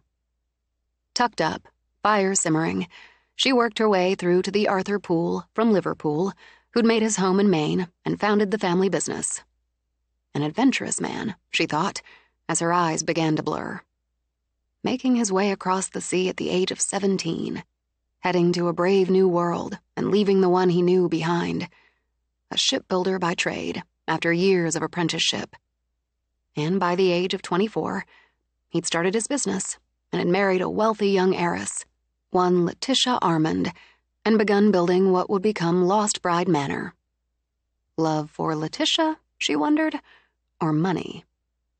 They'd had twin sons followed by 3 daughters, and had been married for nearly 25 years before he died. A fall from a horse. So his son Colin inherited the manor, continued his father's expansion of the original structure, while he and his brother ran the business. A few months later, Colin Poole married Astrid Granville. And tragedy. As she felt herself fading, Sonia closed the book, set it aside. She switched off the light and dropped instantly into sleep. The clock chimed the hour of 3, and the music, soft and sad, drifted into her dreams. She studied herself in the mirror, the young, happy bride in her long white dress. Music, quick and lively, echoed up from the main floor where her husband, such a word, husband, hosted family and friends in celebration. Through the open window, the spring breeze came to flutter at the curtains.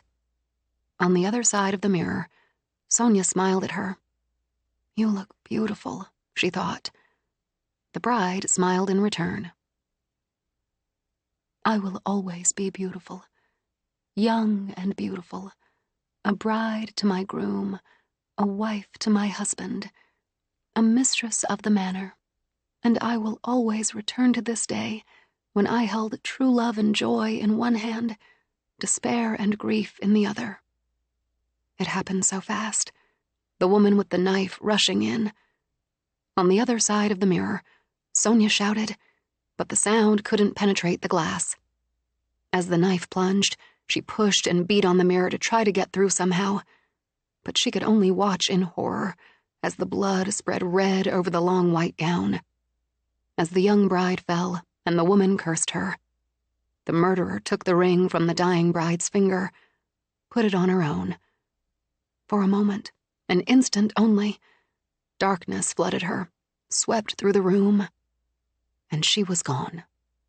The bride, blood seeping through the fingers she pressed to her belly, staggered to her feet. Through the glass, her eyes met Sonia's.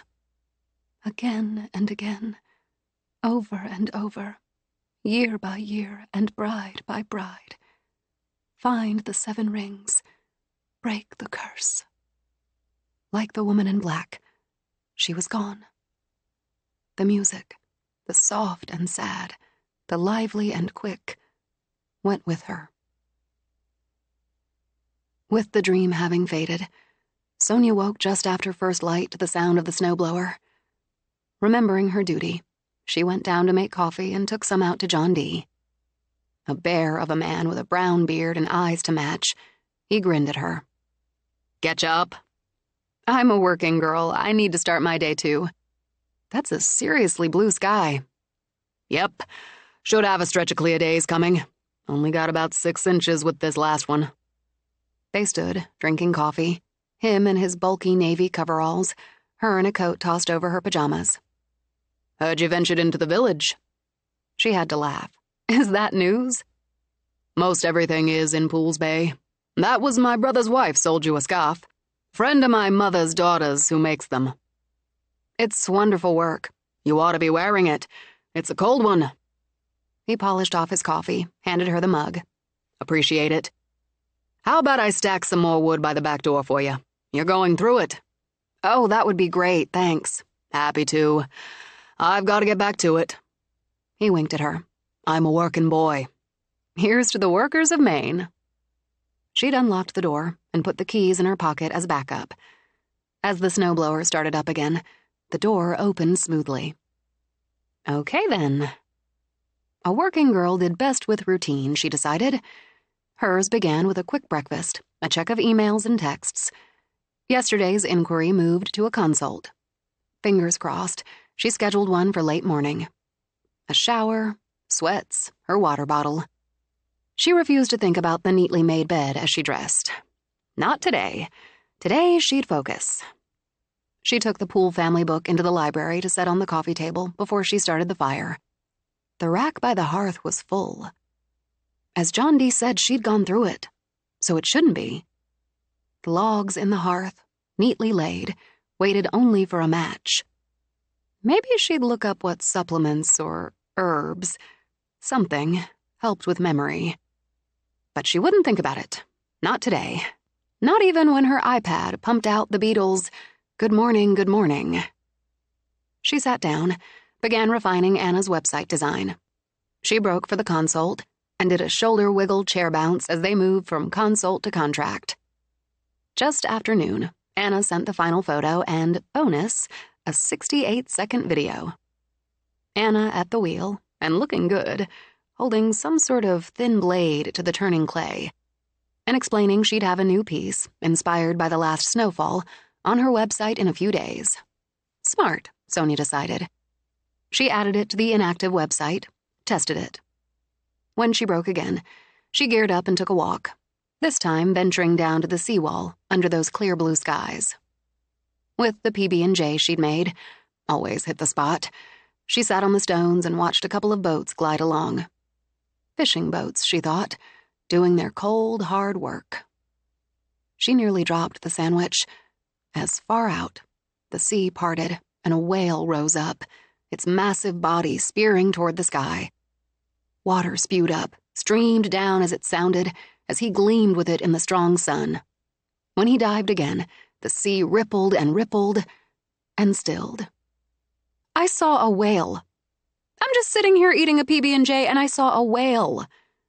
Then she cursed herself for not grabbing her phone and getting a picture. Next time. She slipped a hand into her pocket, closed it around her phone in case it happened again.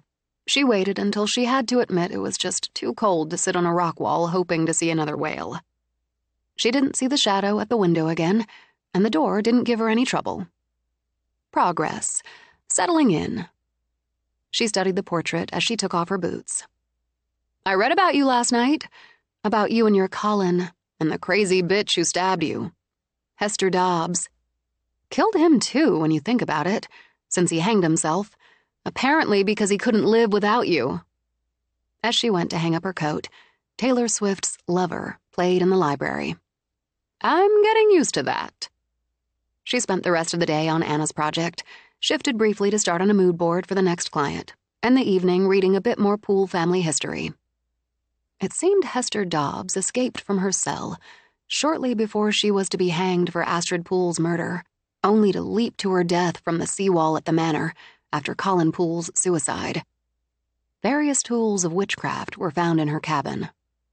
That's cheerful. She turned to Connor, Colin's twin, who'd inherited the manor at his brother's death. And, by all accounts, had lived a happy life. From childhood through his own marriage, with a big, ugly murder and suicide in there.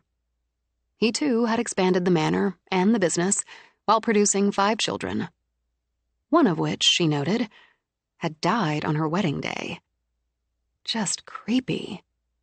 Yet he'd died at the age of 72, in his own bed, surrounded by his wife, their surviving children, and his grandchildren. She decided to end the night's reading on that happy note. She then binge-watched 3 episodes of a new Netflix series and called it a night. Situation normal, she murmured, as she slipped into bed and into sleep. The clock chiming 3 didn't wake her, nor did the creaks of doors, or the drifting music, or a woman's heartbroken sobs. Part 2. The Manor. All houses wherein men have lived and died are haunted houses. Henry Wadsworth Longfellow, Haunted Houses. Chapter 11. She rolled through the next few days. Maybe she used tunnel vision more than once, but she rolled through. And with the startup catering company having signed the contract, she had plenty to roll through. On a Saturday morning, armed with her phone and a flashlight, just in case, she went through the servants' passageway. The stairs creaked on the way down, but the light showed the way, so she stuck the flashlight in her back pocket. She couldn't imagine herself sitting alone in the media room. Not that it wasn't nice, she observed as she wandered it. Cozy in its way, with big, comfortable chairs and a huge screen. He'd even put in a little bar. Maybe he'd stocked it with drinks and snacks. Had Colin sat there, alone in the big, empty house, going into the worlds on screen? Had he laughed at comedies, felt his pulse quicken at a thriller? Had he munched on popcorn and watched old favorites as she often did? So odd, she thought, to have never known him and see clearly they'd had things in common. A love and talent for art, a love of stories, books, movies, an appreciation for rambling old houses steeped in history and character. Would the brothers, if they'd had the chance, have bonded? Would there have been shared holidays, family jokes? The longer she lived in the house, the more she thought yes. She'd never know for certain, but she felt yes. They'd have become family, even if they'd met as grown men. She moved from the media room into the gym with its rack of free weights, a treadmill, and a recumbent bike, and yet another wall screen. The man had seriously liked TV. Hooks held exercise bands and yoga straps. He'd had a stability ball, medicine balls, even a pull-up bar. So he'd been serious about fitness, too. Idly, she picked up 2 dumbbells, faced the mirror, and did some curls. She could probably talk herself into using this space. She missed her membership at the gym, a gym she'd given up, as Brandon went to the same one. She could stream workouts on the screen, get back into the habit. No time like now, she decided, and spent the next 30 minutes reminding herself how much she hated squats. Rubbing her ass because she felt it, she toured a storage area, found holiday decorations. Halloween, Christmas, 4th of July. You and my mother would have gotten along, too. She found another set of stairs leading down, peered into the dark. The basement, she concluded. I just don't think so. It gave her the boiler room from Stephen King's The Shining vibe, and she shut the door. She wandered more, and to her delight, found a panel of bells. Maybe she didn't have her uncle's full passion for movies and TV, but she'd seen this sort of thing in period pieces. Each bell connected to a room and signaled the staff to respond. No connection now, of course, but they'd kept that old communication in place down here. She rang one. Mr. Poole must want his 11s in the morning room. She shook her head and thought, what a life. Up and down the stairs, she thought as she started back up. in and out of the passageways so the family or their guests didn't have to see you. Did it make a good life or a bad one? She wondered. Had there been a warm bed at night, a full belly, decent pay? Would someone have been pleased to work here? Or had it been sheer drudgery?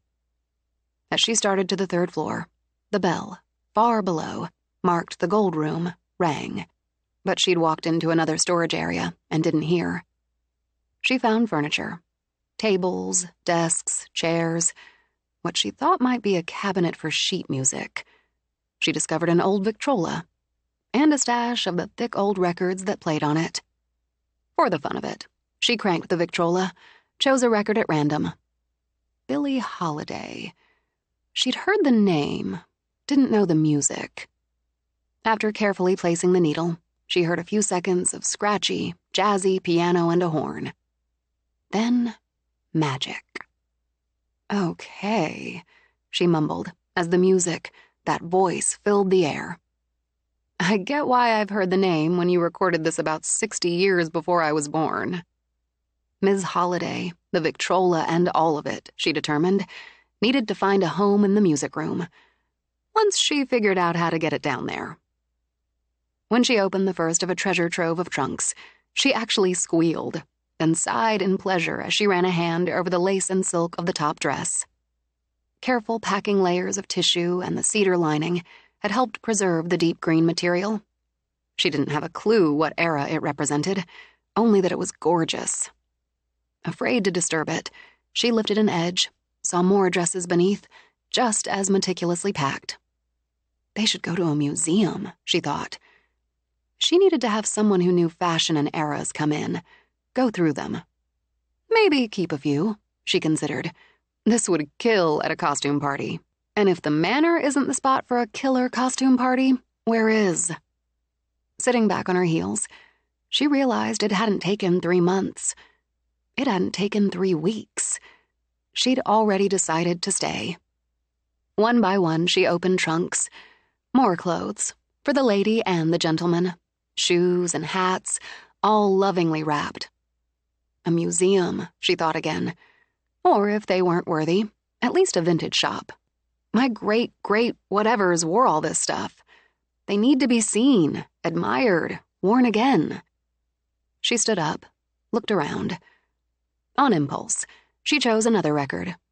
In the mood, because she sort of knew it, and, well, she was in the mood. Was it odd, she wondered, for her to stand here with the old music playing on the old machine while surrounded with so much from the past? Her family's past. She didn't think so. She thought it struck just the right note. Sheets, white as ghosts, draped over most of the furniture. Not too much dust yet.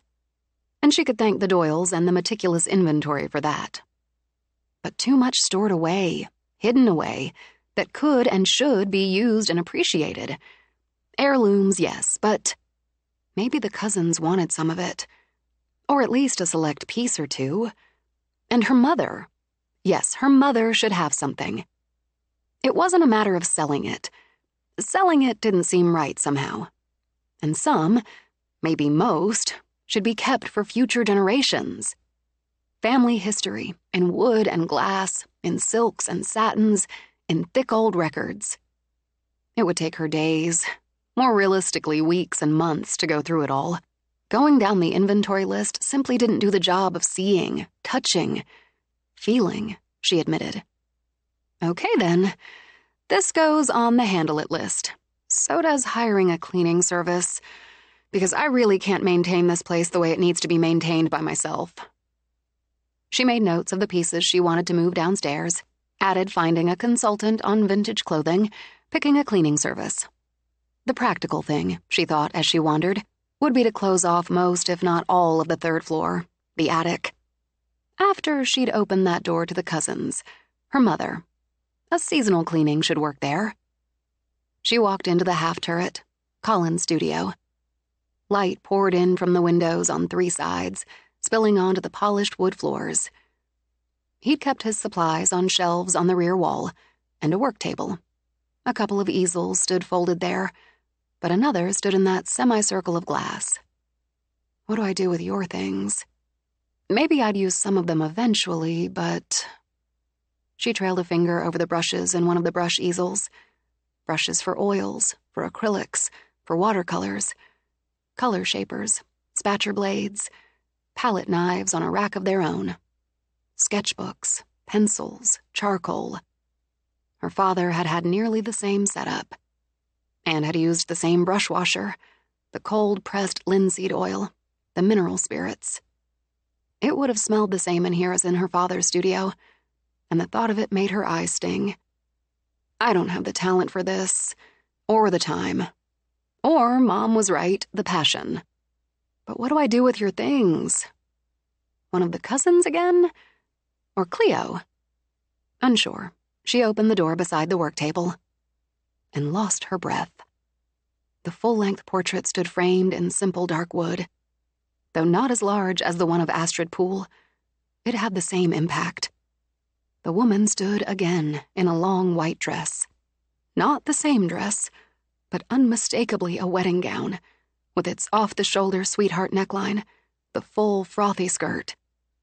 The woman in it wore a headpiece of rosebuds with a trailing ribbon over auburn hair that tumbled in waves to her shoulders. Joy radiated out of summer blue eyes. In her right hand, where a diamond glinted on her finger, she held a bouquet of blue hydrangeas and airy greenery. On her left, she wore a platinum band sparkling with more diamonds. The sea spread at her back. You're Joanna. You have to be. And I'm not leaving you shut away in here. As she reached for the canvas, the closet door nearly slammed shut behind her. And I'm not getting shut away in here either. She took a nearly full jug of mineral spirits off the shelf, used it to brace the door open. She maneuvered the painting out, then carried it over to set it on the easel. For now, I actually like you in the simplicity of this frame. No fuss, no carving. And I'll find a place for you. I don't know why he didn't. She sucked in her breath as a door slammed, then a second, then a third. Suddenly cold, she hurried out. Closing off the third floor, she told herself, making sure all the doors are shut and closing off the storage areas as soon as possible. Her thought to make coffee, to warm up, flew out of her head when she reached the kitchen. Every cabinet door stood open. That's just enough! Maybe her voice shook, but she said it again. That's just enough! And shut every door with a snap. She started to rush to the coat closet, grab her things, get out. And as she reached for her coat, she knew if she left now, left when her hands trembled, she might never come back. It's my house. It's my damn house. So she'd make coffee and work a while. Before she worked, she'd take something out of the freezer, maybe chicken, and later she'd make a meal that wasn't a salad, a sandwich, or canned soup. I'm going to work here and sleep here and eat here and live here because it's my damn house. That evening, she gave the Poole family history book a pass. She FaceTimed her mother so they had dinner together, and her world seemed back on track. Let's see. Your first dinner party at the manor, Winter considered. You're in Maine, in the winter, a good-sized group of meat-eaters, pot roast. That sounds complicated. It's not, trust me. You can do it. You need a big Dutch oven with a lid. And I'm going to give you a list of ingredients, send you the recipe. You put it together, baby, and it does the rest. If you say so. I do. Write this down. The longer the list, the more she considered the idea of just taking the Doyle family out to dinner. Don't even think about that. You're going to invite them into your home and make them a lovely meal. Remember how the house smelled when I made pot roast? Yeah, amazing, but that's you. You've got this. Maybe, Sonia thought when they'd said goodbye, and she took another look at the long list. But she wouldn't place any bets on it. She'd make tea. Something she'd discovered added a soothing note in the evening. Get in her pajamas and start the novel by her bed. She had her agenda for tomorrow already laid out in her head. An early start, she thought, A midday walk, then back to it. She paused by the music room, studied it with tea in hand. Yes, definitely the Victrola, the music cabinet. She could arrange them in there. And you know what else? That still life's a little formal for me. Joanna could go there. Maybe she played an instrument. Note to self, ask Deuce. She walked up to her room, felt her stomach clutch. The fire simmered, and the bed was turned down. And this time, a fresh pair of pajamas sat neatly folded on the space between the pillows and the turned-down duvet. I have to talk to someone about this. How do I talk to someone about this without sounding like a crazy woman? Maybe I am a crazy woman. I don't feel crazy. But she felt uneasy enough to shut the door and turn the lock. Sonia spent the beginning of the week with her head down, her blinders on, and her mind on the work. If doors creaked open or slammed shut, she ignored them. When her iPad greeted her with a song, she shrugged it off. By Thursday, she started the final testing cycles for Anna's website, her social media, the works.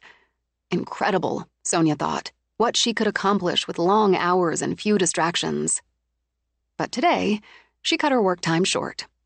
Cleo would be there tomorrow. She couldn't wait, and she actually needed to go to the market. And since that meant a trip to the village, she'd take care of opening that bank account. The lobster cage had a terrific takeout menu, so she'd order something and bring home dinner for herself. On her way to her car, she detoured to the garage, used the remote to open it. As she'd suspected, Colin's truck appeared every bit as big and intimidating as she'd imagined. That, she determined, she could sell without guilt. She eyed the pair of snow shovels that, thanks to John D., she'd yet to use.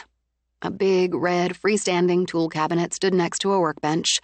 A man's 12-speed bike hung on the wall. What she thought might be a compressor sat in the far corner. She closed the door again. She'd figure out what to do about the truck at least. Then she could park her car in the garage. The bank took longer than she'd imagined. Not just the paperwork, but conversations. It turned out the assistant bank manager was a very distant cousin, the Ogilby side, stemming from George Ogilby, who married Jane Poole, Hugh Poole's daughter, in the late 1800s. I'm Mary Jane. She adjusted her red-framed glasses. I go by MJ. Everyone was very sorry about Colin, but we're very glad there's a pool in the manor again. I just hated to see it closed up and empty like it was for a time after Charlie Poole died back in... What was it? 65 or 66, I think? My mother would know exactly. She knew Charlie Poole. I'm just starting to learn about the family history. Isn't everybody? Nobody had any idea Colin had a twin brother, or that they were Charlies. My mother claims she's not a bit surprised, but she will say that. It's just sad, if you ask me, that your dad and Colin never had a chance to know each other. I feel the same. And poor Greta Poole, living with that lie all her life? Tisking, MJ shook her head. Her mother ruled that roost, you'd better believe. Do you know her? Greta Poole? She did her banking here. Or Colin did it for her, for the most part. She hasn't been well for, a dozen years or more. But he took care of her. Good care. She filed it all away as she finished setting up her account, just before the bank closed for the day. She had her market list on her phone. Fresh salad makings, fresh fruit, more eggs and milk, more coffee, butter. In and out, she promised herself. But in the market, she added bagels, chips, and because she didn't know her way around yet, added more. Gauging her time, she placed her order at the restaurant. But since the market stood only steps away from a little florist, why not? Flowers for Cleo's room, her own, the front parlor. What the hell? The library. Didn't she spend most of her time there? Plus contacts, she reminded herself, and chatted with the florist on duty, who happened to be a friend of Anna's. You're updating Anna's webpage, I hear. More of a new build, but yes. She tells me what she's seen and approved is terrific. I think so. You know, we have online ordering, and we deliver to the manor. I didn't know. Do you have a card? Yes. Do you? They exchanged cards, and when Sonia walked out, loaded with flowers, she thought, maybe. She drove to the lobster cage, followed an arrow that said parking, and pulled in by what she recognized as Trey's truck. More conversation, she thought, but good. She had some questions for him. Unless he was on a date, though it seemed early for a date. Even if he had a date, she'd say hello and potentially meet someone else. This trip had netted her a banker, a grocery clerk, and a florist. She walked into a bar area, cozily rustic with a brick wall behind the bar, a scatter of dark high and low top tables. Though the wide opening that led to the dining area showed that room was largely empty, the bar area did a lively business. She spotted Trey at the long bar with a beer in his hand as he talked to the man beside him. He spotted her, smiled, and swiveled on his stool. Buy you a drink, cutie? Tempting, but no. I'm doing takeout and have stuff in the car. Take a minute. Meet your cousin Owen. Oh. Owen turned, looked at her with eyes a lighter green than her own and flecked with amber.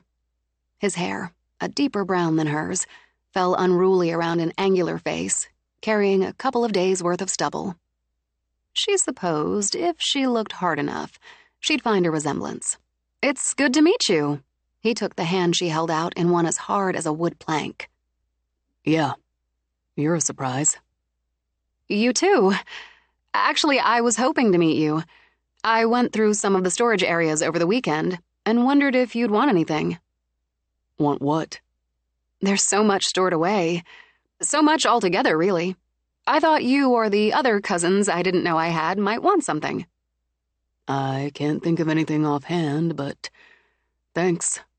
And there's his truck. You want to get rid of Colin's truck? Not get rid of so much as I've never driven a truck. You should learn. He looked at Trey. She should learn. Yeah, maybe don't rush into that, Sonia. And Owen, you should go on up there sometime. Take a look at what's stored away. I see where you're coming from, he said to Sonia. It's a shame so much is just closed away. When Owen shrugged, she pressed. I wish you would.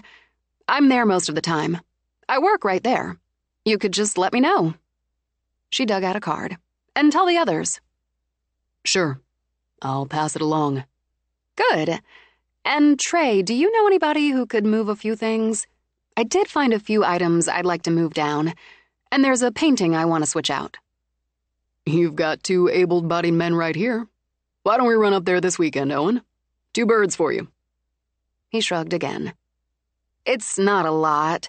Just a couple of pieces. And the painting of Joanna on her wedding day. Trey took a slow sip of beer. What painting of Joanna? The one I found in the closet of Colin's studio. It's beautiful, and it shouldn't be shut up in there. In the closet, in the small turret? That's right. Okay. Eyes on hers. Trey sipped his beer. How about Saturday? It'll have to be after 3, Owen said. After 3 on Saturday? Perfect, and much appreciated.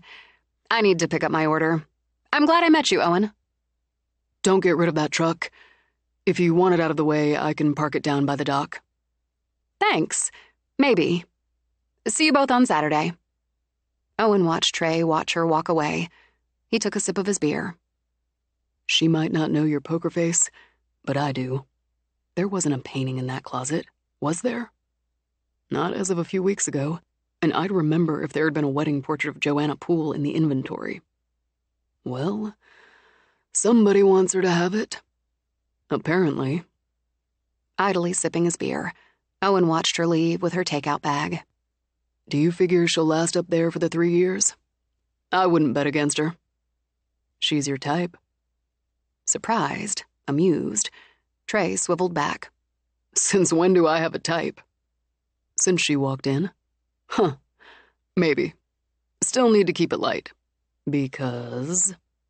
Not only because she's dealing with a lot right now, but she was engaged, weeks from the wedding, just last summer. Back. She didn't strike me as the flighty type. Don't think she is.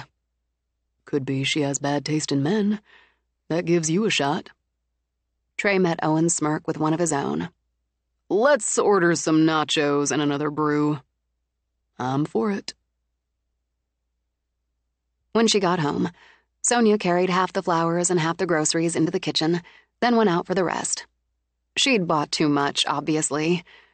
But maybe it wouldn't be too much if she talked Cleo into staying a couple extra days. She hauled in the last, shut the door. The tablet she'd left on the desk upstairs started up with Ariana Grande's Thinking About You. Maybe you shouldn't, she muttered. And when she walked into the kitchen, all the cupboard doors stood open. She dumped the flowers and groceries on the island. Fine, I surrender. The place is haunted. Happy now? After yanking off her coat, she tossed it on a stool, pulled off her hat, tossed that, then dragged her hands through her hair. Losing my mind, she muttered. Just losing my mind. She put the groceries away, closing doors as she went. Okay, vases. She heard it. The little creak from the butler's pantry. She eased that way, saw the pair of upper doors over the sink open. I'll deal with it. She snagged the flowers, marched in. I'm not going anywhere, so you deal with that. After choosing vases, she focused on arranging flowers. She'd live her life, she told herself. Her normal, productive, reasonably sane life. In the big, haunted manor. To prove it, she'd warm up the shrimp scampi takeout, eat dinner, have a glass of wine.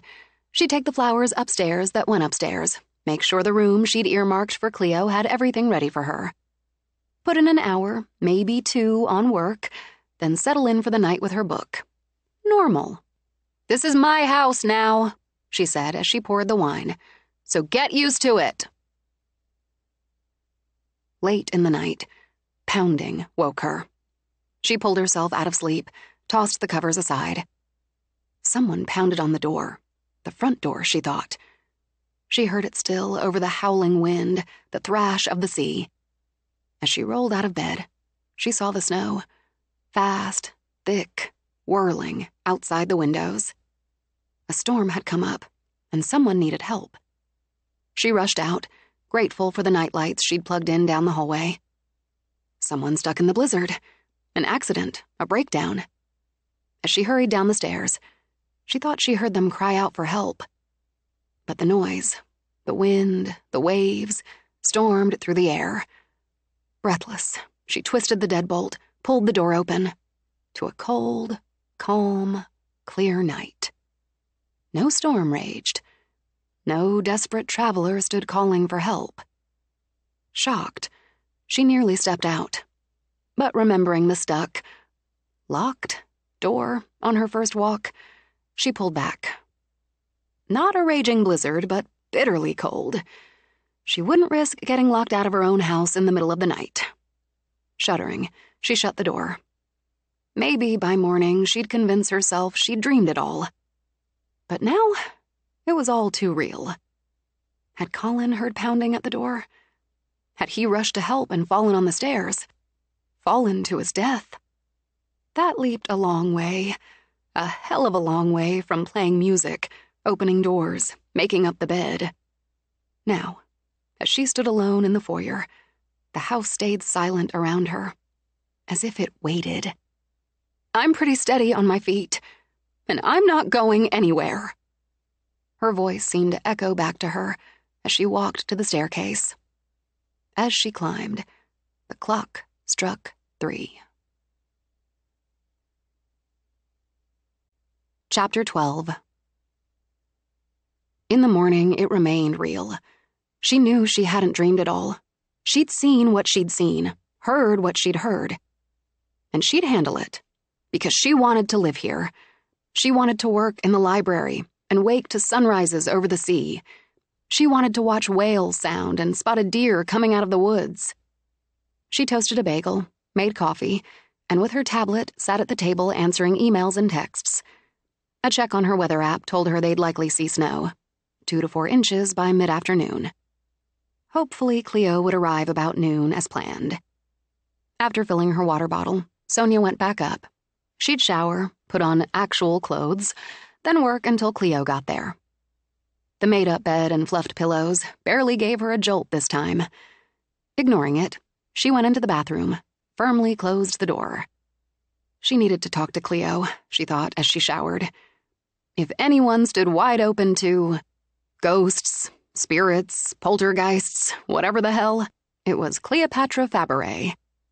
Or maybe just having someone else in the house for a few days would disperse things, somehow. She hooked a towel on, started to reach for another to clear the steam from the mirror, and stared at the message written in it. 7 lost. 7 what? Annoyed as much as shaken, she wiped it away. I don't do cryptic. Since the patchy sleep after 3 a.m. showed, she used makeup to disguise it. She dressed in jeans, a sweater, even added earrings, and decided she looked fine, cheerful, and sane.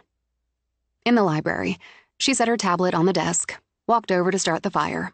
The tablet greeted her with Steve Holy's "Good morning, beautiful." That doesn't win you points after last night. The fire caught with a crackle. Snow might come later, but for now the sun beamed. After yesterday's tests on Anna's website and social media, she wanted to make a few minor adjustments before she ran another round. Then she wanted Cleo's eye on the project. She lost herself in it, working straight through the morning. When the doorbell sounded, she jumped, cursed herself, then shoved out of the chair. She rushed downstairs, swung the door open, and locked her arms around her friend. You're here! I'm so glad you're here. It took me about 10 minutes to shove my eyes back in my head after I saw this house, but I'm here. You okay, Son? Yes. Just really glad to see you. Sonia pulled her suitcase, and her shoulder bag inside. Well, oh my God, wow. I know, right? It bears repeating. Wow. This is no, it's like nothing else. Look at that staircase. The chandelier, the floors, the every freaking thing. I know I had a video tour, but holy crap, Sonia, actually seeing it? I felt the same way. I think I'm sort of getting used to it. Then I realized, no, not really. I want to see it all. Cleo pulled off her hat, and her gorgeous hair sprang free. Every single inch. And this is the murdered bride. Oh, Sonia, she's so young and beautiful. As she took off her coat, Cleo stepped toward the portrait.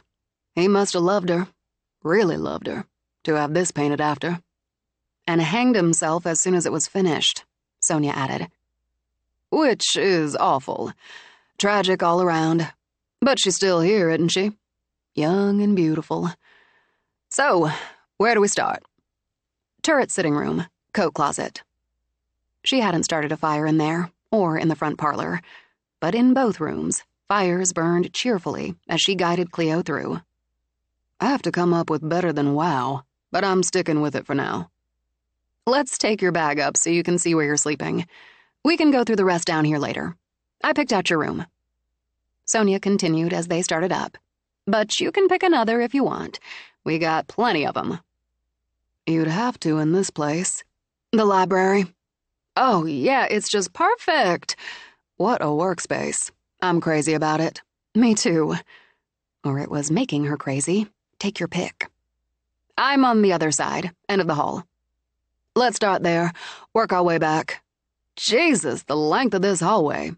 The color, that incredibly rich rose, the arches. Is this his art? A lot of it, Sonia said as they walked. But apparently art runs in the family.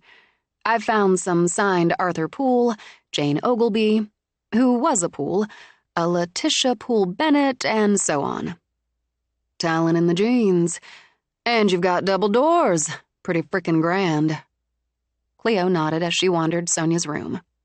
Colin Poole knew how to honor the history of this place and live well while he was at it. And the view! I'd stand here and picture myself as the heroine in one of those old Gothic novels. You've got your own sitting room, which is both classy and adorable, and this very classy bedroom with a changeable painting for a view. She turned, grinned. Score. Let's see where you put me. You've got choices. Sonia led her back down the hall. But I started with this. A sitting room? Oh, look at the wallpaper. Cleo traced a finger over a bluebird in flight. This is listed as Bluebird. The rooms have names. Of course they do. This is just gorgeous. The little curved divan, those sweet lamps, and the bedroom. I've got a canopy bed and a view. The sea view opened to a room of rich blues and deep roses with a fireplace, where Sonia had started a fire in anticipation, facing a bed with an open canopy draped in the same tones. The white lilies and pink rosebuds Sonia had arranged in a slender cobalt vase sat on a long dresser with carved, curved legs. I'm going to feel like a celebrity gothic heroine, with her own adorable bathroom. There's another I thought about. It faces the forest, which is wonderful in its own way, so, Smile dreamy, hands on her hips, Cleo turned in a circle. This is mine. I stake my claim. To prove it, she flopped onto the bed, stared up through the canopy at the ceiling. I can help you unpack. Oh, the hell with that. Later. I want to see more. She sat up. Is there a creepy basement? There is. I want to see that too. You're on your own with that. I really, really missed you, Cleo. I missed you. I swear it feels like months instead of a couple weeks. She popped up. Come on, show me more. Then let's pick a room and open a bottle of wine. Sonia showed her more, and felt even the dregs of anxiety drain at Cleo's delighted reaction to everything. When they stood shivering on the widow's walk, the snow began to fall. Imagine standing here, looking out and not knowing when the person you loved would come home. The pools not only built ships but sailed them, Sonia said. So I guess more than one stood here looking out and wondering. I see what you mean about the forest. It's magical. It's all magical. She wrapped an arm around Sonia's waist. My best friend fell into magic. I love this, Sonia. I love it for you. Let's go have wine. They went down, opened a bottle. For now, Sonia noted, the iPad stayed quiet, and the cabinets in the kitchen remained closed. If she'd imagined it all, maybe she needed to see a doctor. They took the wine, Cleo's pick, into the solarium to sit in the warm among the plants and watch the snow fall. Now, Cleo settled back. We're just into our second decade of knowing each other. What's worrying you? Not nearly as much with you here. I think all this alone time in this big house started making me a little crazy. I love it, and didn't expect to. I didn't expect to be so determined to stay. I miss you. I miss Mom. Sometimes I miss living in the city. But I want to be here. It's yours, Son. And it's not just a house. It's your history and generations of family. You're making it your home. I can see pieces of you all around. Not just the library, though, that's all you now. You don't love it just because it's amazing, and it is. You love it because it's you. I'm a big old house on the coast of Maine. Not the location, necessarily, but yeah, the rest. You always wanted this. Lifting a finger, Cleo ticked it in the air. I'm not wrong there. I did. It feels sort of strange to know I did want this. When that asshole, whose name I won't speak unless it's in a curse, wanted to look at houses, you wanted something just like this. Smaller scale for sure, but a house with history, with character, with quirks. All he wanted was a big fancy box with status symbol all over it. You're right about that. I'm here until Monday morning. Settling back, Cleo toasted both of them. I know your mom's coming up in a few weeks, and I'll come up again. Trust me on that because I miss you. Plus, I love this place too. You could stay. I've got a meeting Monday afternoon, so... No, I mean, stay. Move in. Cleo's topaz eyes widened. Move in? Here? Why not? You can work anywhere just like me. It's only 3 hours to Boston to have meetings if you can't do it by remote. Your family can come and stay anytime, at all. You can have that bedroom. Or you could take the apartment if you want more space. The words tumbled out in a rush. You know we can live together. We did it for 4 years in college, and it's such a big house. We could go days without seeing each other if we wanted to. Well, holy shit, Sonia. More than stunned, Cleo pushed a hand through her hair. And here comes another wow. You could think about it, couldn't you? Just think about it. The Village. It's not Boston by any stretch, but it's charming. And there are some restaurants, some shops. Have some more wine, Sonia said, almost desperately now. And just think about it. You're serious about this? I'm serious. And wanted it more than she'd let herself admit. You fell for Colin's studio during the video tour, and when we just walked through it again, it's yours. Or you could set up any place you want. But you know you could work there and have the space and the time to paint more. You really only paint in the summer now, outside, because your apartment doesn't have the light or space. You'd have it here.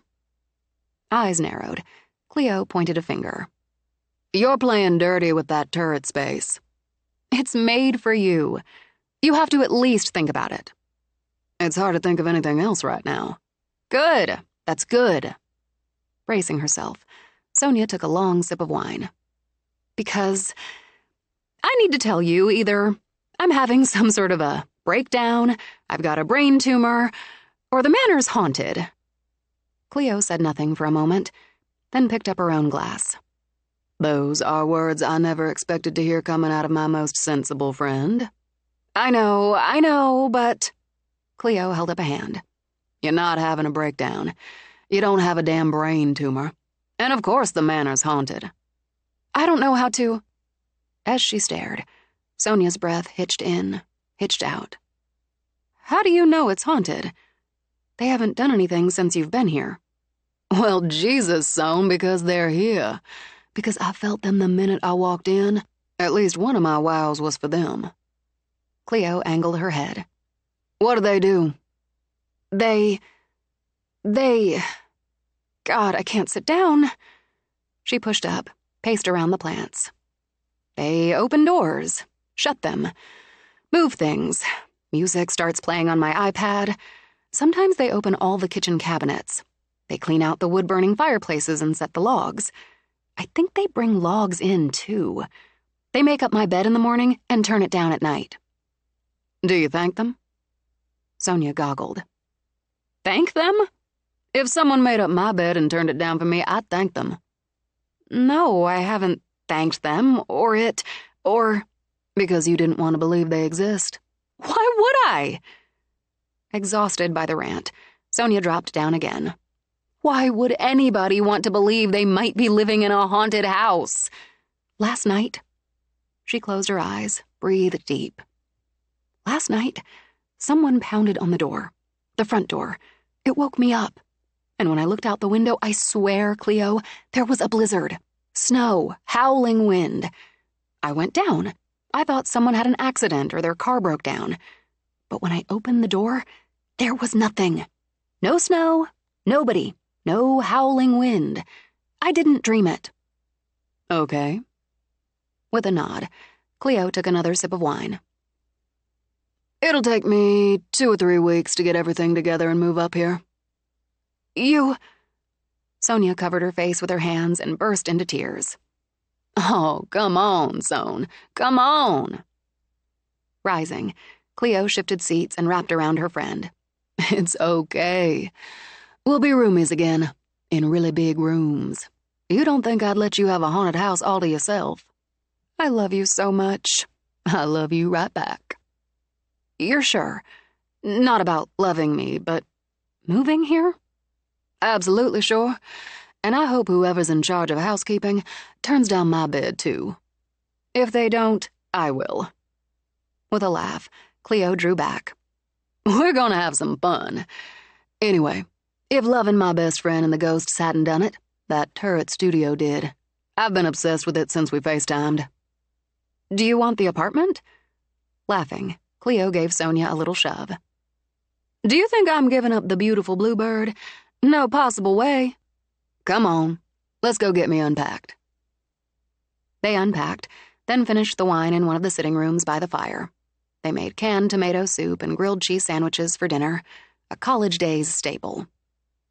Over another bottle of wine, they huddled on the sofa in the front parlor, sharing a bowl of popcorn and making plans. When they finally went upstairs, Sonia pulled Cleo into her bedroom. "See? Do you see? You know I haven't been up here, but the fire's on, the bed's turned down." "Say thank you." "Thank you? Now let's go see if I got the same service." When Cleo walked in, saw the gas fire glowing, the bed turned down, her reaction was to clap her hands together and laugh. "All right! That's so sweet. Thank you." "There are parts of you I'll never fully understand." "Born in the bayou," Cleo sang. "But you weren't." "My grandmare was. I'm gonna sleep like a queen. See you in the morning."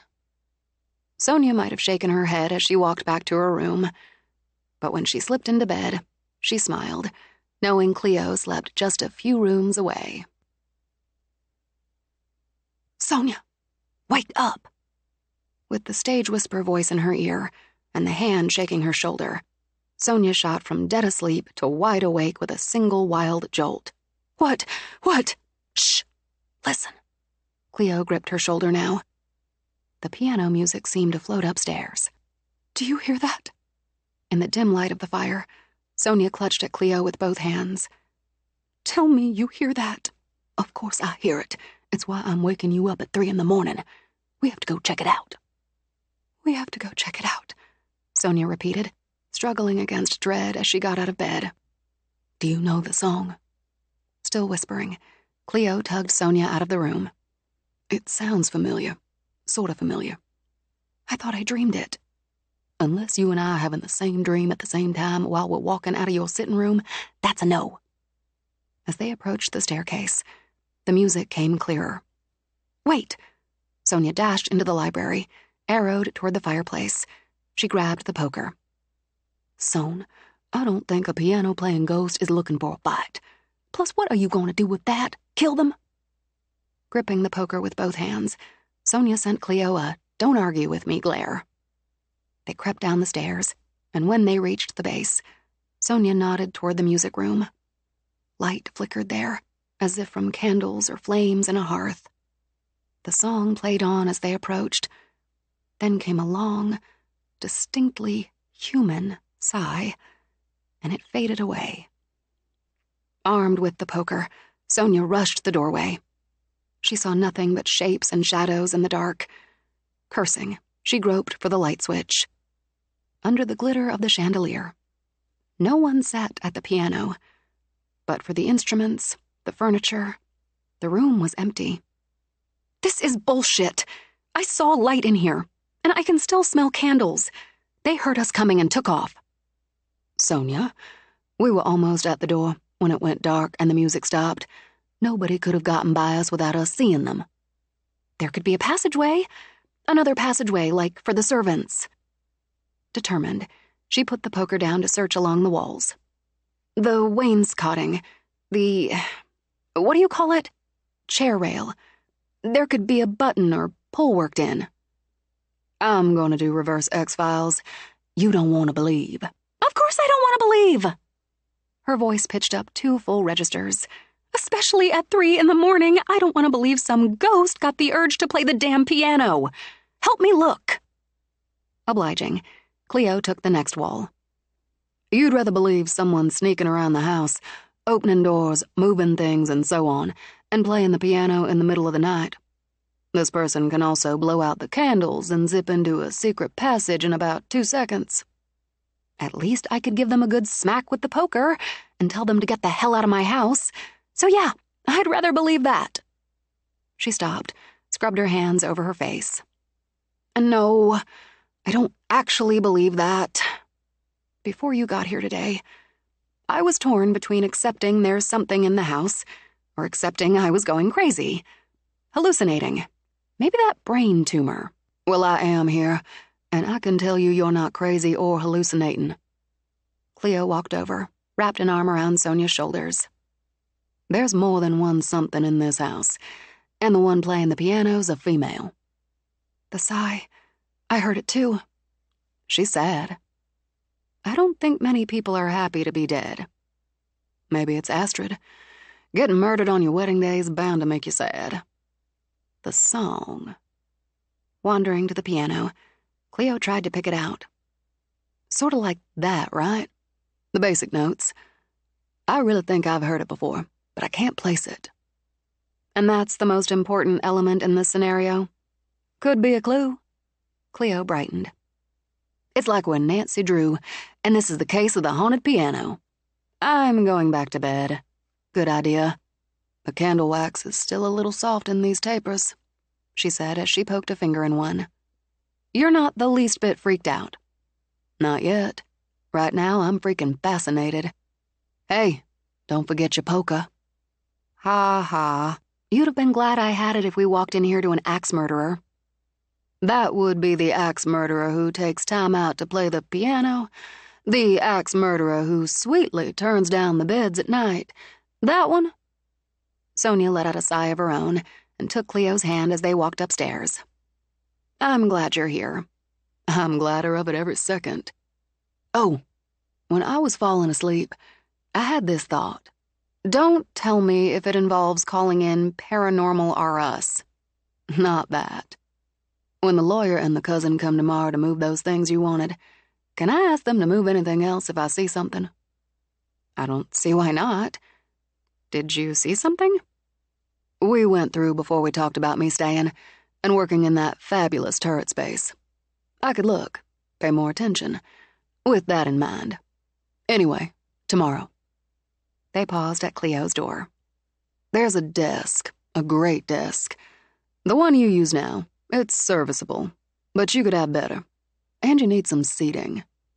Got a mental list going on it, and a couple other things.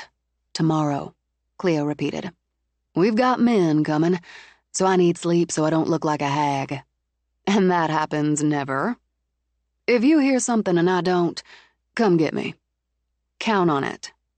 Good, I hope, night. Sonia expected the same restless, patchy, post-3 a.m. sleep she'd experienced the night before, but she dropped off in seconds and woke to soft morning light. Since she expected Cleo would sleep at least 2 more hours, she went to make coffee. She'd squeeze in a little work, then they'd do a kind of brunch before they went on a hunt for what Cleo could use in her studio, and anywhere else she wanted. The idea that her friend would live there gave her such a boost. And it didn't hurt, really, to know she hadn't imagined things, forgotten things.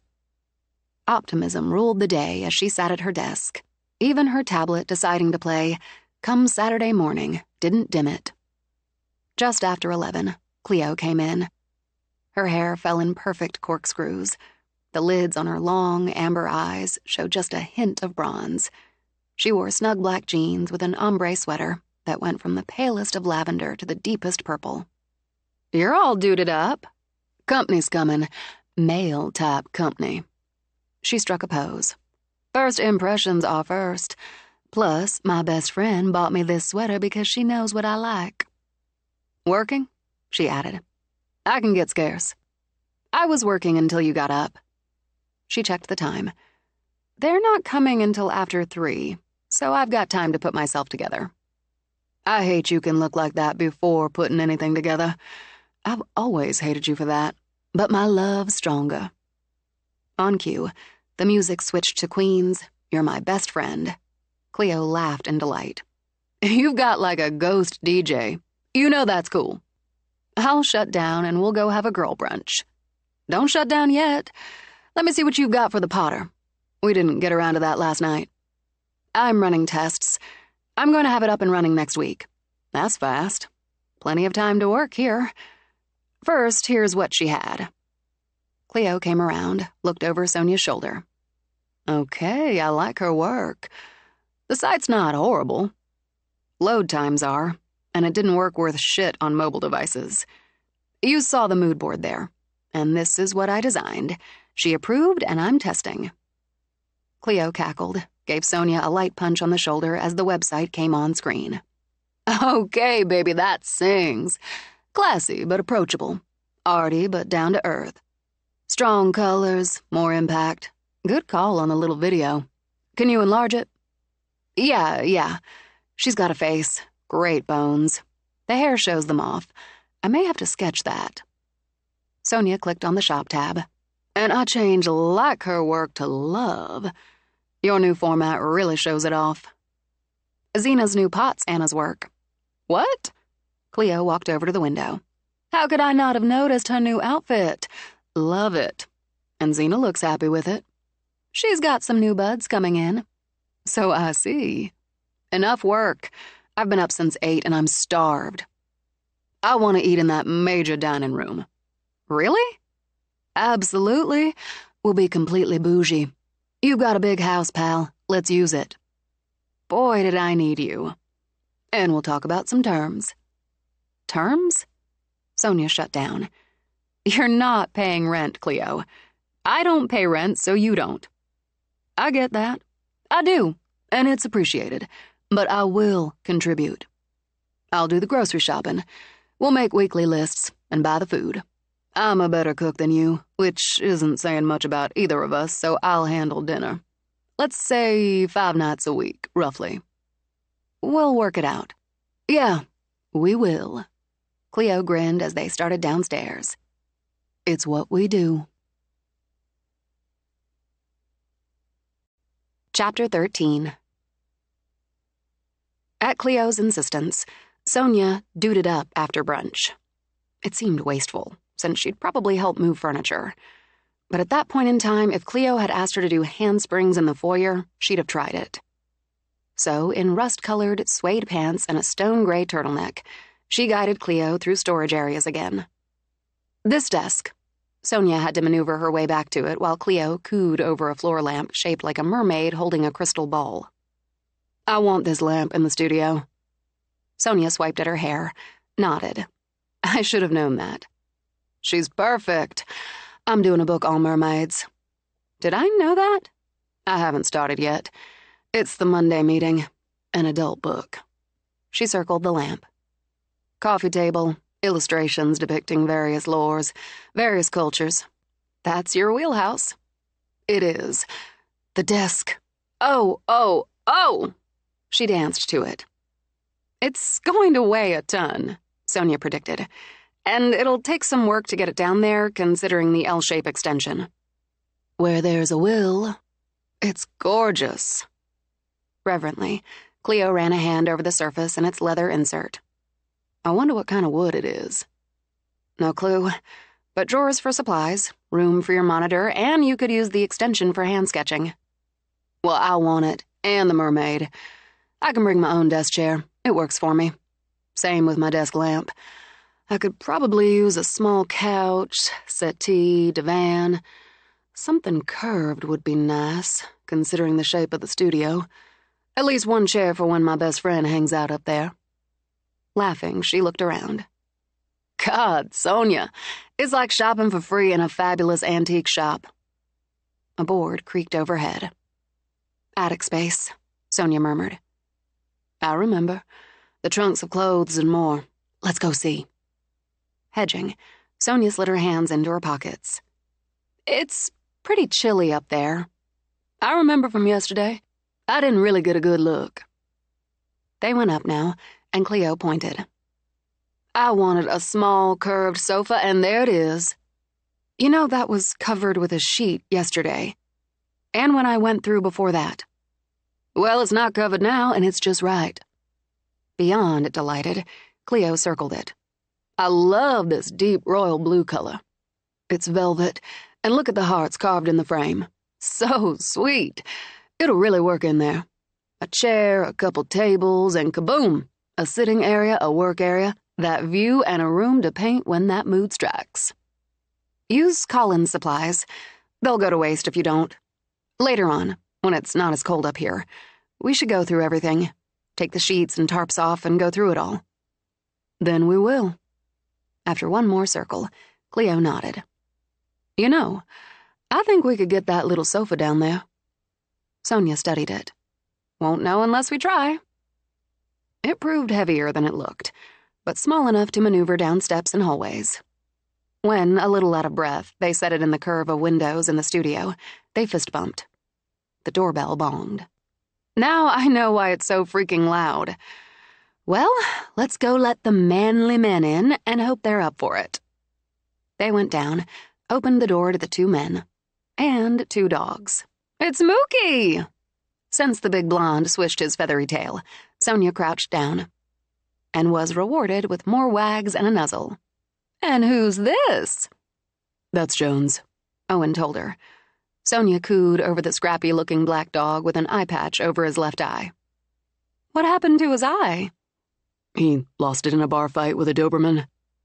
Hands busy petting 2 at once. Sonia looked up. Owen shrugged. That's the story I got. I bet the Doberman got the worst of it. Cleo stepped back, gestured. Bring them on in out of the cold. Yes, sorry. Cleo Faberé, Trey Doyle, Owen Poole. Nice to... Trey broke off. Mook!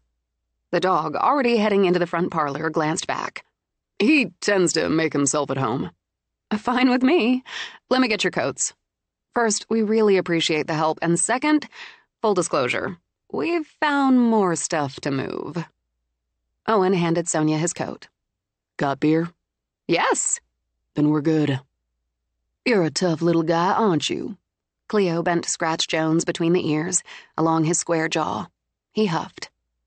He doesn't think of himself as little. Giving her hair a toss, Cleo shot Owen a quick, side-eyed smile. Well, it's the size of the fight in the dog, isn't it?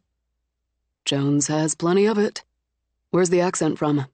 Louisiana, Lafayette. She gave them both the regional pronunciation. Sonia glanced in the parlor as Mookie sniffed his way around. Hunting for treasure, Trey explained. Colin used to hide a dog biscuit or rawhide bone, so Mookie could... I guess we missed that one, he said, as Mookie nosed under a chair cushion and came out with a dog treat. Well, hell. Owen dug into a pocket of the coat Sonia still held. He took out a small biscuit, tossed it to Jones, who fielded it with a quick snap. Fair's fair.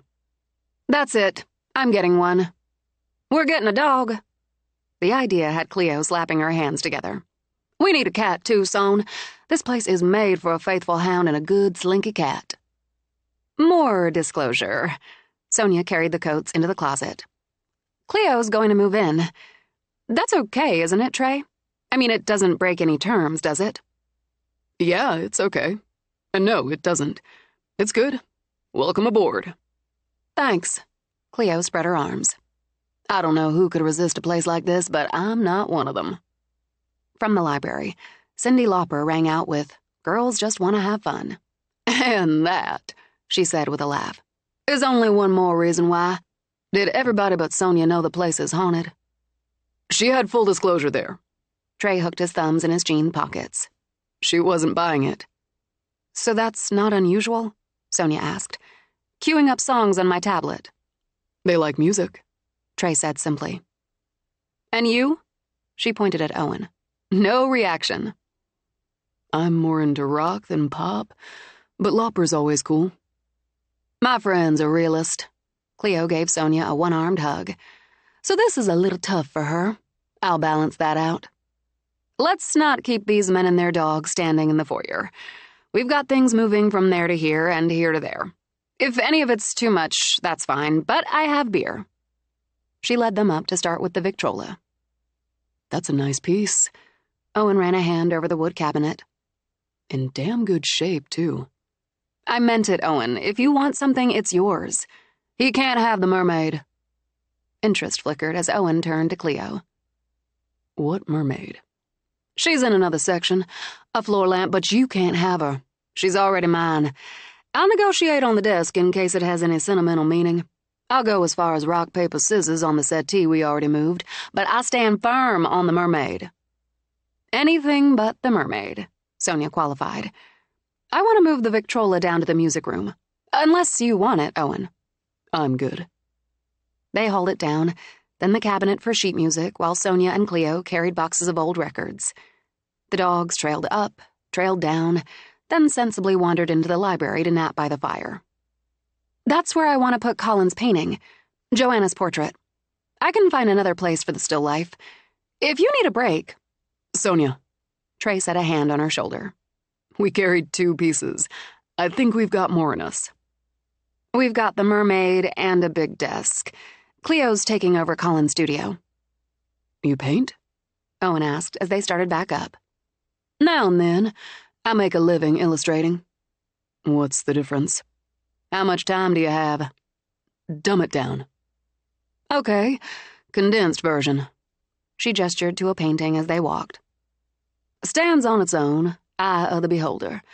An illustration is connected to text to serve a purpose, and hopefully, they enhance each other. Okay. They wound their way up into the mermaid. Okay, Owen said again with reverence. Okay, she's a beauty. Mine.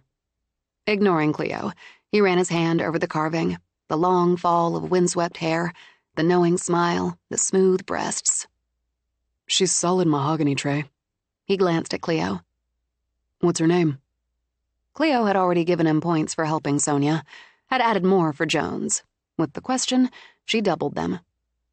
Cersei. That works. Cersei's no lightweight.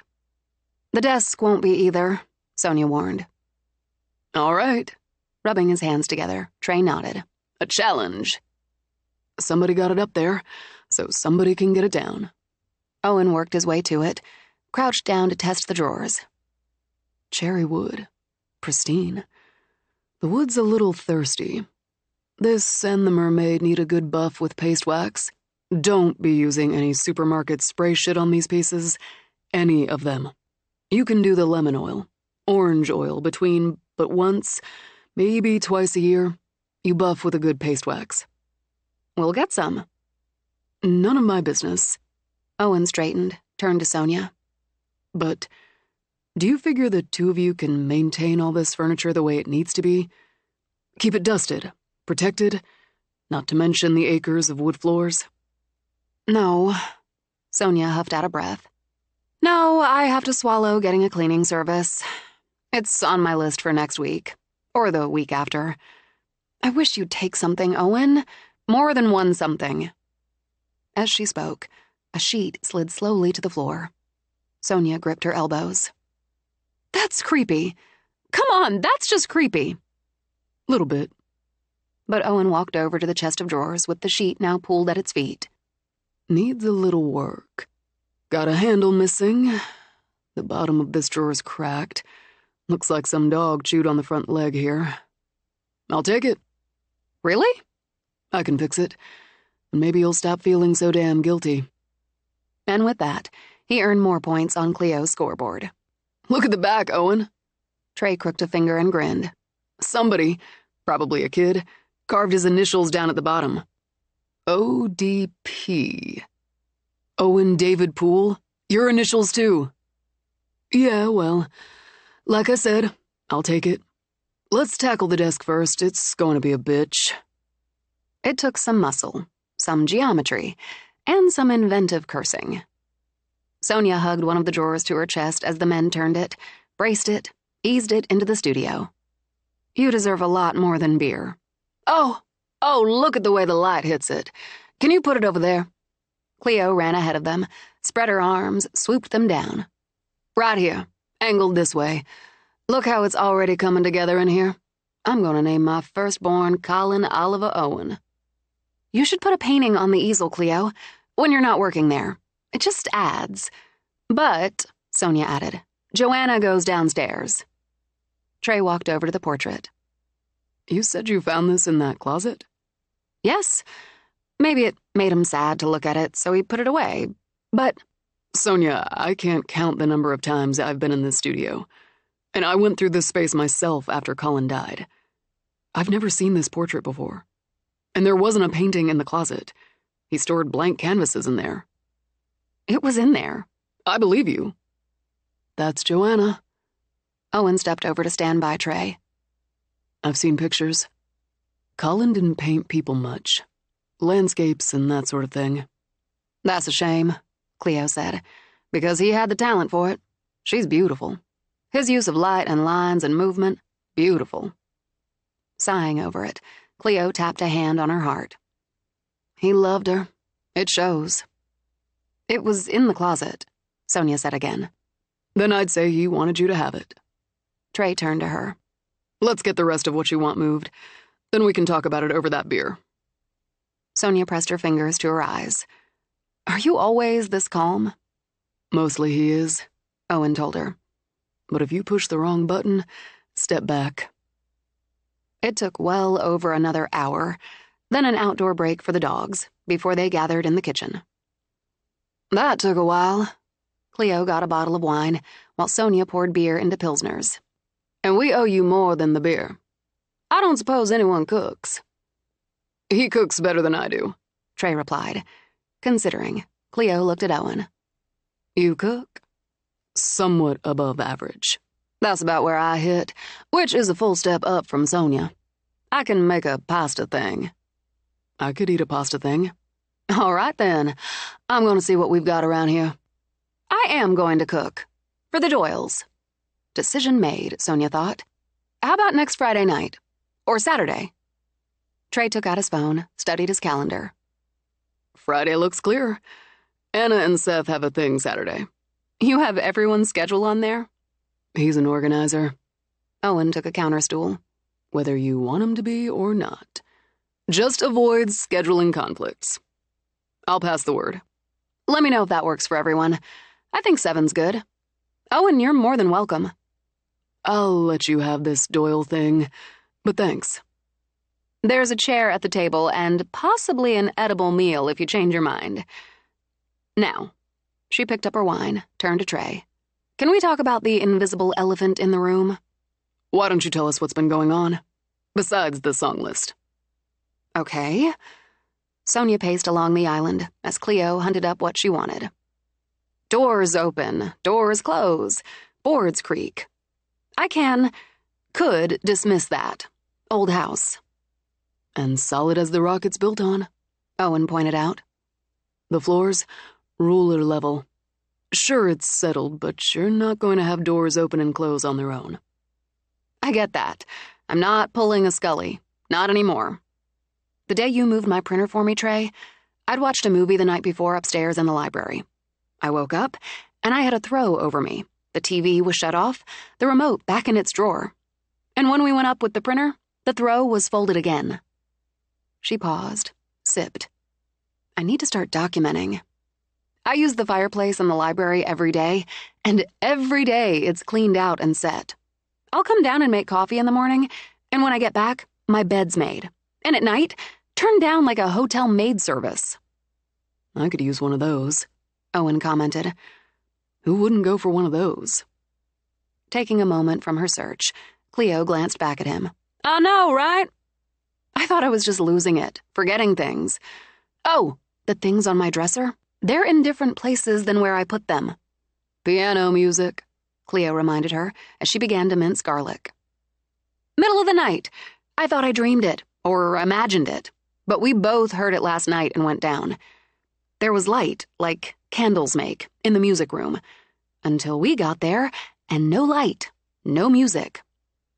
I can't place the song. Closing her eyes to bring it back, Cleo waved a finger.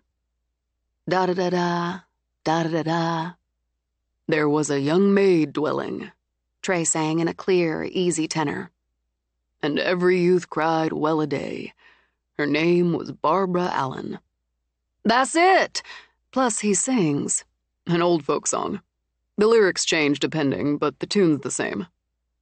I've heard it, Sonia murmured. It's sad. He's dying, but she turns away. He dies broken-hearted.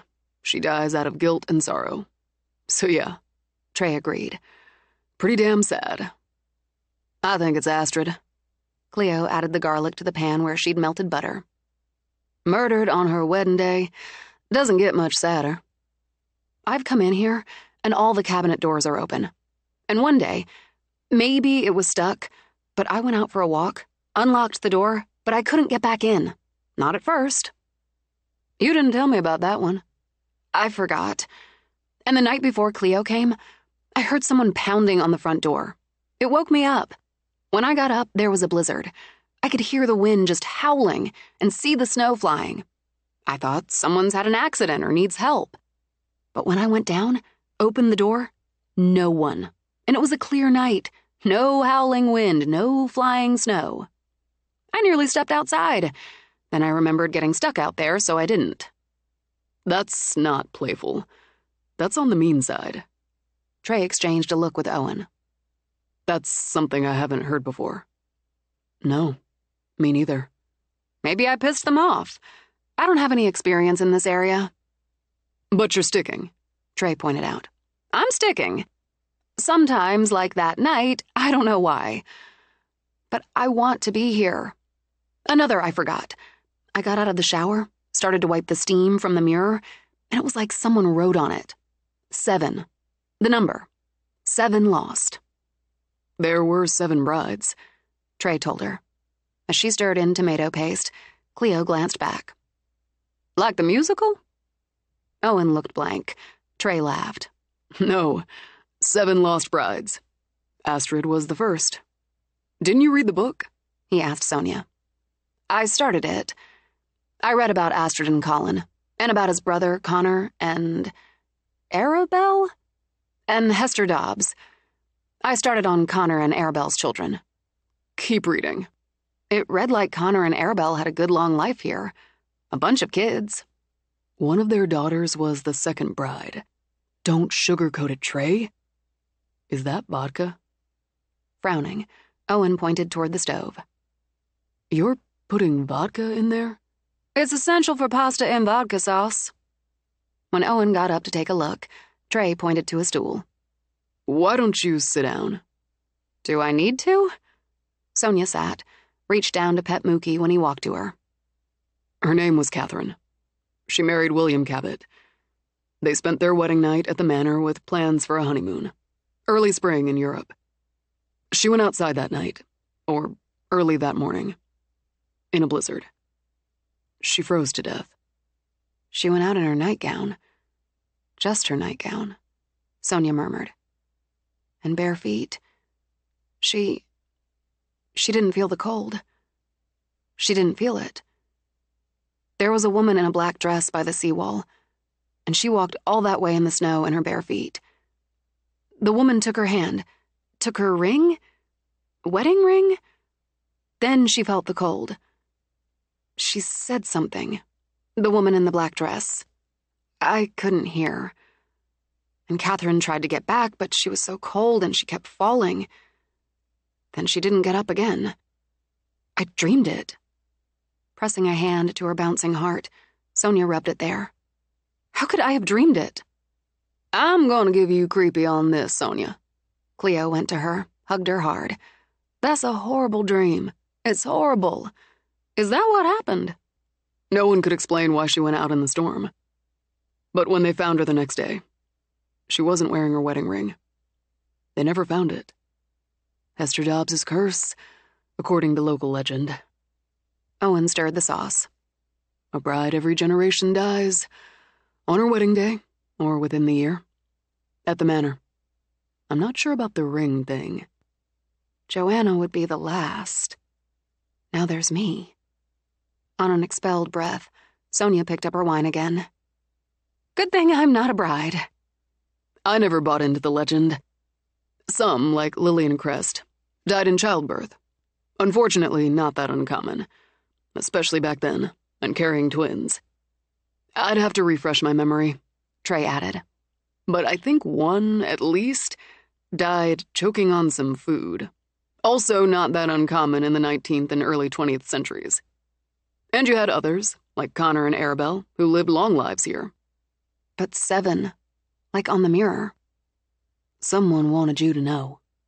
After another squeeze, Cleo went to get a pot to cook the pasta. Colin wanted you here. He wanted to give you this. I knew him all my life. He'd never hurt anyone. He was a good guy. Owen agreed. He cared about family. Your family. Your family? Yeah. Leaning back on the counter by the stove, Owen looked Sonia in the eye. And he gave me what I wanted. What I needed. It's appreciated.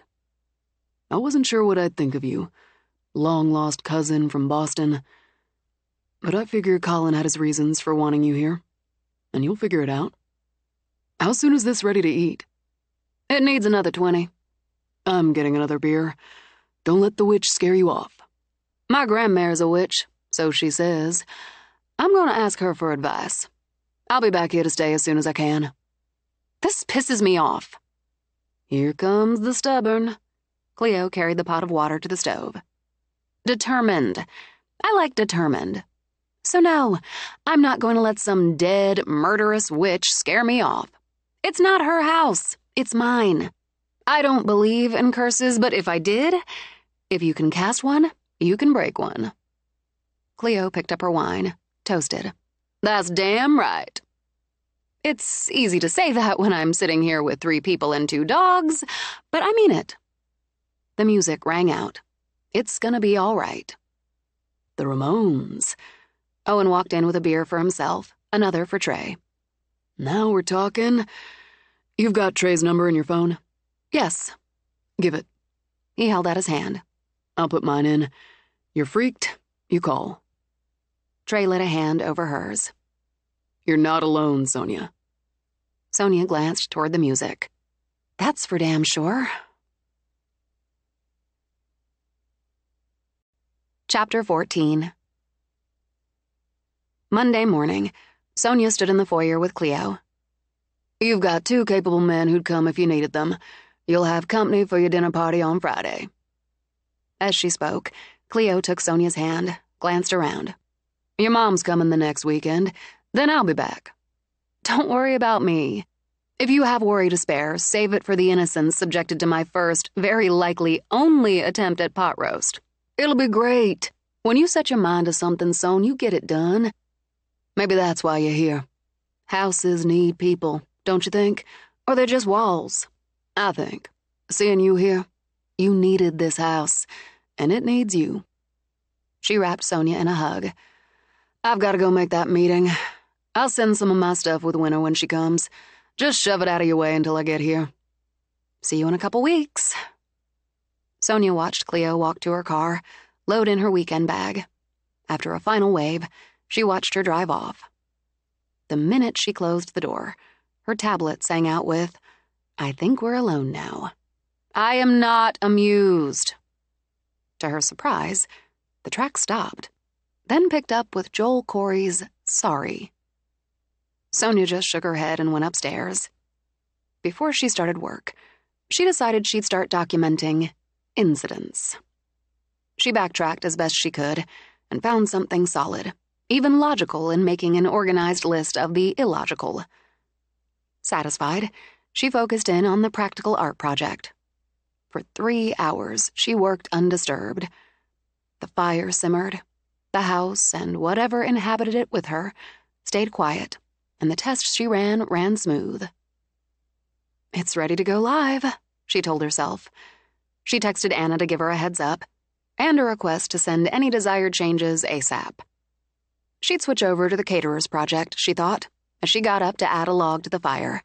That would give Anna time to review. She'd barely settled down again when she got Anna's return text. It's perfect. It's all perfect. Go. Okay then. Here we go. She activated the website, the new social media, sent the blast she'd prepared to Anna's contact list, and the contacts she'd added to it.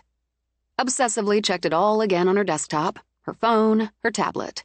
Shook her fists in the air, then texted back. You're up, and you're beautiful.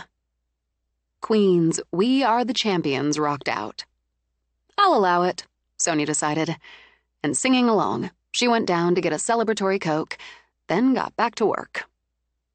The day passed productively, and so well, she had to talk herself into taking a break and fitting in that daily walk. While she stood at the seawall hoping to see another whale, she got a text from Trey. Excellent work on Anna's webpage. Do you have any time this week to talk about doing the same for Doyle Law? Boy, do I. But she answered more professionally. Absolutely. I can easily work around your schedule. Wednesday? 4:30? Okay if I come to you? That'll work. As long as you bring Mookie. He's counting on it. See you then. All right. I will get this job.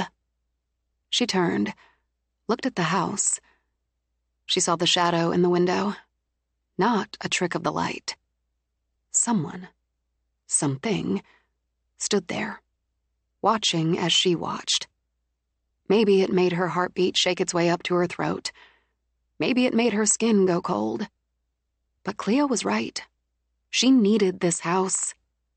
Nothing and no one would push her out.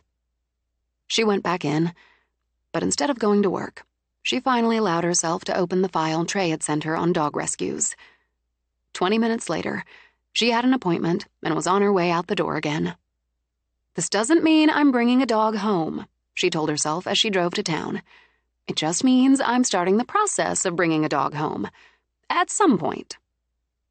In town, she made the turn away from the bay and followed the directions into a neighborhood of Cape Cods and Tudors with roomy lawns. As instructed, she pulled into the driveway of the third house on the right of Mulberry Lane.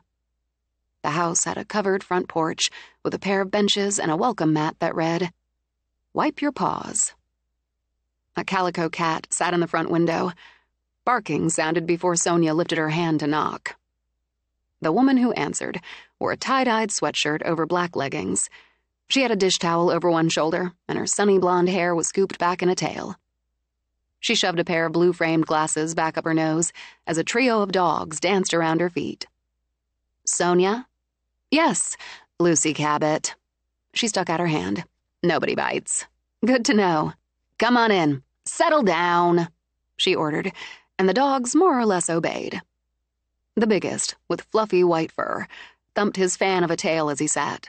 Another, sleek and brown with a pointed face, whined softly and sniffed at her boots. And the third, the one whose photo had pulled her here, danced in place as he stared up at her with big brown eyes. "Solo," she said, pointing at the biggest. "Lando. My boys are Star Wars fans. We're calling this little sweetie Yoda. We've only had him for a few days." "Can I?" "Of course. Lando, sit, stay." "Yoda is about 10 months old," Lucy said when Sonia crouched down to pet him. "And he really is a sweetie. He's housebroken, current on his shots. He, as you can see, gets along just fine with other dogs, with cats. We have 2, and people. He's great with kids. I have 3. Sonia heard it all, but vaguely, as she felt herself falling as the dog nuzzled her hand, then lifted both his front paws onto her knee. "A prize-winning Boston Terrier got seduced by a Dachshund mix," Lucy explained. "So he's got the brindle terrier face and coloring, and the stubby legs and slightly elongated body from his dad. He's no show dog, so they didn't want him." "Aw," said Sonia, and felt her heart melting. "But they kept him until he was weaned. I'll give them that. And when he was about 4 months old, gave him to a couple who ended up getting a divorce a few months after that.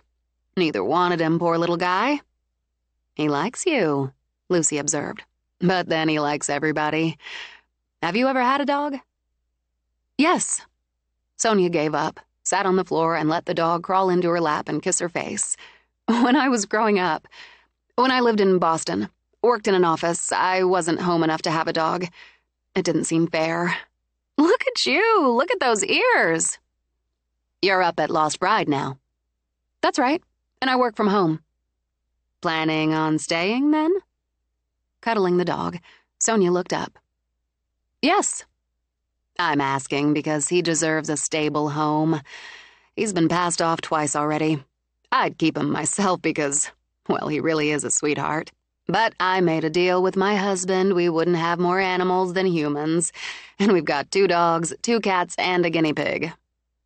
Sonia ran a hand over the smooth, tiger-striped brown fur. "I'm making a home here. I can make a home for him. I was only going to look today." Sonia cupped the dog's face in her hands. "But here he is. Yoda's a good name." "Is it?" "What did they call him? The divorced couple." "Stubby." "Oh, well, it's cute, I guess, but it's not dignified, is it?" "Yoda's dignified and wise. He looks wise. And Yoda was small but powerful." "My boys will be happy to know he's going with someone who knows her Star Wars." I can adopt him? Looks to me like he's already adopted you. Have you got supplies? Not a thing, she said cheerfully. We'll go shopping on the way home. If you can tell me the brand of food he likes and the vet you use. We need stuff, she told Yoda. We need to get you bowls and a bed. We need toys and treats. At that, all 3 dogs sent up a howl. You said the T word, Lucy laughed. That's fine, treats all around. And you get an adoption package to get you started after we do the paperwork. You can take the bed he's been using because it'll comfort him, and because I like you. Thanks for that. I like you too. What you do is just lovely and loving. Come on into the kitchen. We'll get those teas and the paperwork. My husband works for your cousins. At Pool Shipbuilders? That's right. I met Owen this weekend, and Jones. And there's Mookie, so Yoda will have some friends. Trey Doyle's dog. Lucy nodded as she passed out treats. Would you like some coffee? If you're having some. Let's have some coffee. Deal with this paperwork. Then you can take your boy home. Since Lucy loaded her up, Sonia skipped the shopping. Anything she needed she could pick up when she got the dinner party supplies. On the drive, Yoda jumped into the back seat, planted his front paws on the window, and watched the world go by. I need to warn you, odd things happen at the manor, but we'll look out for each other. And look, just look at it. Is that the coolest house ever? I'm gonna put your leash back on. We'll walk around. Lucy said it's smart to find a place for you to do what you need to do. Then you'll mostly go there to do it. She snapped the leash on, cuddled him again. Let's walk around our domain. I think around back's the best place for doing what you need to do. She got out with him, and though she'd worried he'd pull on the leash, try to run, he just trotted along beside her. How could those people let you go? You're such a good boy. He sniffed, a lot, trotted, then to her delight, did what he had to do. After rounding back to the car, she got the adoption basket, made the second trip out for his bed before unleashing him. The iPad played, Every Dog Will Have His Day. He wandered and sniffed, but stayed close while she hung up her coat, then followed her when she took the basket into the kitchen. Let's take your bed upstairs so you know where you sleep. For the next hour, she showed Yoda around, took pictures to text to her mother, Cleo, sent one to Lucy, and after some mental back and forth, to Trey. For that one, she added the comment, Presenting Mookie's new pal Yoda. It's your fault. Thank you. Okay, there's a lot more house, but you don't have to see it all at once. We've hit the main places I live, for now, and I really need to squeeze another hour in on this project. She cupped his face, kissed his nose. So you could maybe take a nap by the fire. For the first nap, in any case, he preferred under her desk. But she got her hour in, even with pauses to answer Yoda texts. Since the dog seemed content, she put another hour in before shutting down to make them both dinner. After a successful post-dinner walk, they settled down by the library fire. Yoda curled beside her while she read another section of Poole family history. In 1864, Hugh Poole's wife of 9 months, Mary Ann, died in childbirth delivering twins. Owen and Jane. He remarried, Carlotta, in 1866. Had 3 more kids. One son died in infancy. And how awful is that? She closed the book. That makes Mary Ann the 3rd bride, if we're counting. After taking the dog out for one last round, she settled in for the night. Yoda appeared to find his bed by the fire more than acceptable. She didn't wake at 3 when the clock sounded, or stir at the drifting music. But the dog's ears pricked up. He wandered out, wandered down, and, tail wagging, walked through the candlelight to the piano to sit. When invited, he perched his front paws on the bench and nuzzled the hand that stroked him.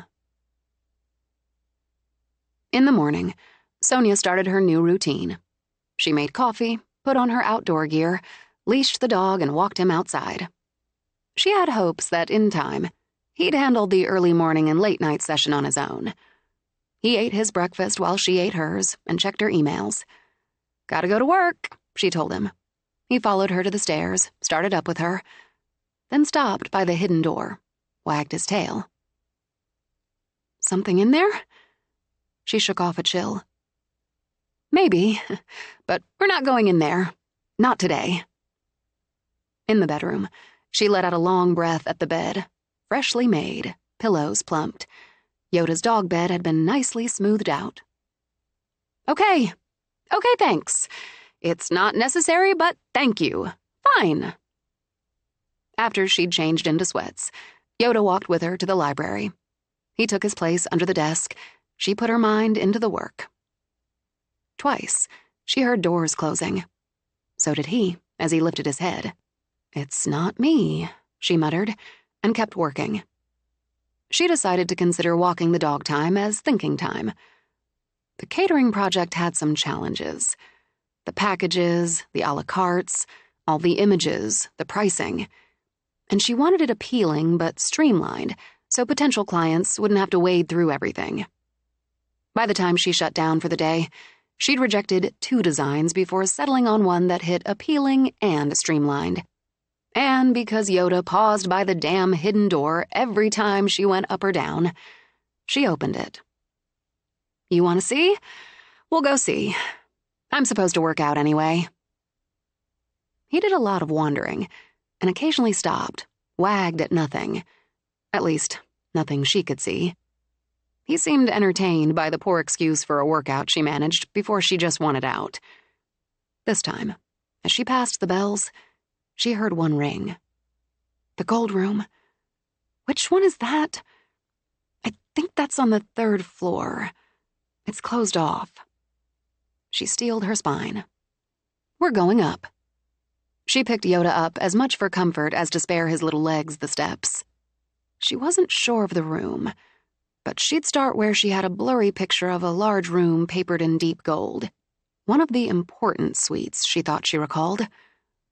When they reached the 3rd floor, she set Yoda down. It's cold up here. Colder than it was before. She opened doors one at a time, draped furniture, floral wallpaper or creamy panels. And as she reached for the knob of the door at the end of the long hall, Yoda growled. She looked down to see him standing stiff-legged, his teeth bared. I won't let them hurt you. Or it.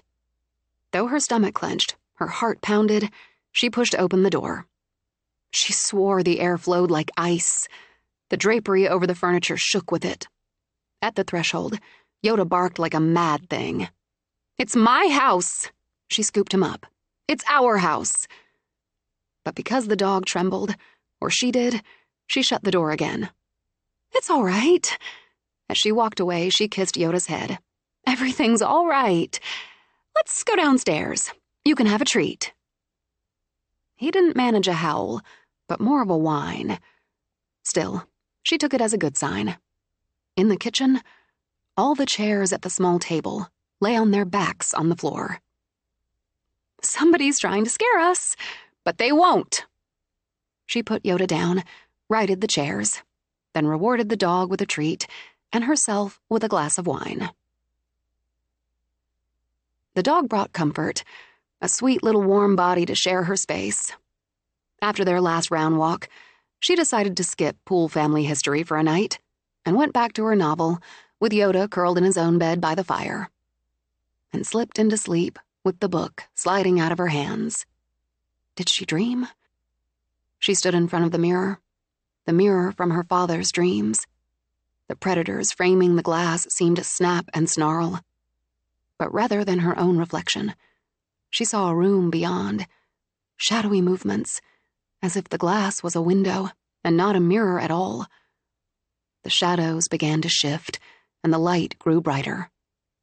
Firelight, candlelight illuminated a bedroom. Hers? Not the same bed, no. And the walls were covered with full-blown flowers, with pink-tipped petals over a field of the palest gold. But she recognized the room she claimed in the manor as her own. A woman lay on the bed, obviously in labor. Though Sonia had never seen a live birth, what she saw through the glass was unmistakable. 2 women attended her. Midwives? one bathing her face, the other kneeling between her legs. And through the glass, Sonia heard voices, cries, muted at first, then growing louder and more distinct. Not now, Sonia thought. Through the glass wasn't now. The woman who stood at the head of the bed wore some sort of cap on her head, a long gray dress with a kind of apron over it. And she could see the button-type boots on the woman who knelt on the bed. A dream. It had to be a dream, she thought as she lifted a hand to the glass and passed through it like she would a doorway. They took no notice of her, the three women, as all their focus and energy centered on the work of bringing life into the world. "The babe's coming. You must push. Draw up your strength, Mrs. Poole, and push." The woman in bed braced on her elbows, her face a mask of exhausted pain as she bore down. Her scream, so primal, so fierce, lanced through Sonia's bones. "There's the head, and a bony one. One more push, dearie. One more now." As the mother sobbed, the midwife turned the baby, drawing its shoulders free so the rest of him slid into her hands. "You've a son, Mrs. Poole, a fine lad. Here we are now," the midwife said as she used a cloth to clean the newborn's face. He let out a whimper, then followed it up with an insulted cry that had Sonia clutching her hands to her heart. So beautiful. She hadn't known it could be so beautiful. "I want him. I want my son." The new mother, her long dark hair matted with sweat, held out her arms, and as she wept, she laughed and took the baby into her arms. "He's Owen. I have a son. Oh, God, take him, the pain." "Take the young master, Eva. There's another yet to come. Don't push yet, dearie. Do the panting now. Pant while I see to this." "God help me." So the beauty became pain, with the midwife dripping sweat and the mother begging it to stop. So much blood. Should there be so much blood? Sonia knew what she dreamed now. Marianne Poole, the third bride. The daughter, Jane, Sonia remembered, was born in blood, her mewling cries like sorrow as her mother lay dying. "I have to stop the bleeding. Fetch more towels. Fetch the master." But it wouldn't stop, and as it flooded the sheets, Marianne lay pale as death. "Jane. My daughter is Jane. Owen David. Jane Elizabeth. My children." Sonia's breath caught when Marianne's eyes, glazed with shock, met hers across the room. "My children. You come from them." He burst into the room, a man with her father's eyes, her father's build, in a loose white shirt and black trousers. He rushed to the bed, took his wife's limp hand in both of his. "Marianne, my love, I'm here." "We have a son. We have a daughter." "They need their mother. Stay for them." He pressed his lips to her hand. "Stay for me." "I'll stay for them. I'll stay for you. I'll just rest now," she said, and slipped away. He wept, her hand clutched in his. While the sobs racked him, the woman in black came in. She walked to the other side of the bed and took the ring from the dead woman's finger. "No!" Sonia stepped forward to stop her. "You can't do that!" With madness and power in her eyes, Hester Dobbs said, "I can, I have, I will." She slipped the ring on her finger, where another two glinted in the candlelight. "Do you think you can stop me? Stop what I forged in fire and blood? You're the ghost here." Furious, Sonia lunged forward and woke, standing by her own bed, with the dog whining at her feet. Shaken, she sat on the side of the bed, then gathered the dog up to comfort them both. "It's okay. I had a bad dream. Just a bad dream." But she could smell blood and candle wax. She could hear the sound of the voices in her mind, the slight Scottish burr of the midwife's, the exhaustion in Marianne's, the grief in Hugh Poole's, and the hard, vicious edge in Hester Dobbs's. Why had she woken up standing by the bed instead of lying in it? She'd fallen asleep reading, she remembered. But the light was off now, the book closed and on the nightstand. The mug of tea she'd brought up was nowhere to be seen. She knew she'd find it washed and put away in the kitchen. So someone looked after her, doing little kindnesses and household chores. And someone wanted to scare her. Just how many were there in the house with her? And who were they? Or had they been? She glanced at the clock. 3:22. No piano music, no banging on the door. Apparently, it was over for the night. But when she got back in bed, she took the dog with her. I saw it all so clearly. The mirror, then the room on the other side, the people in it. I think I could draw them. Not my strongest skill, but I think I could draw them. I watched 2 babies being born. The first so beautiful, the second so tragic. But I saw and heard and felt. I saw a woman die. A woman who fought so hard to bring her babies into the world. I saw her just fade away. She stroked the dog, grateful for that sweet, warm body against hers. I saw Hester Dobbs.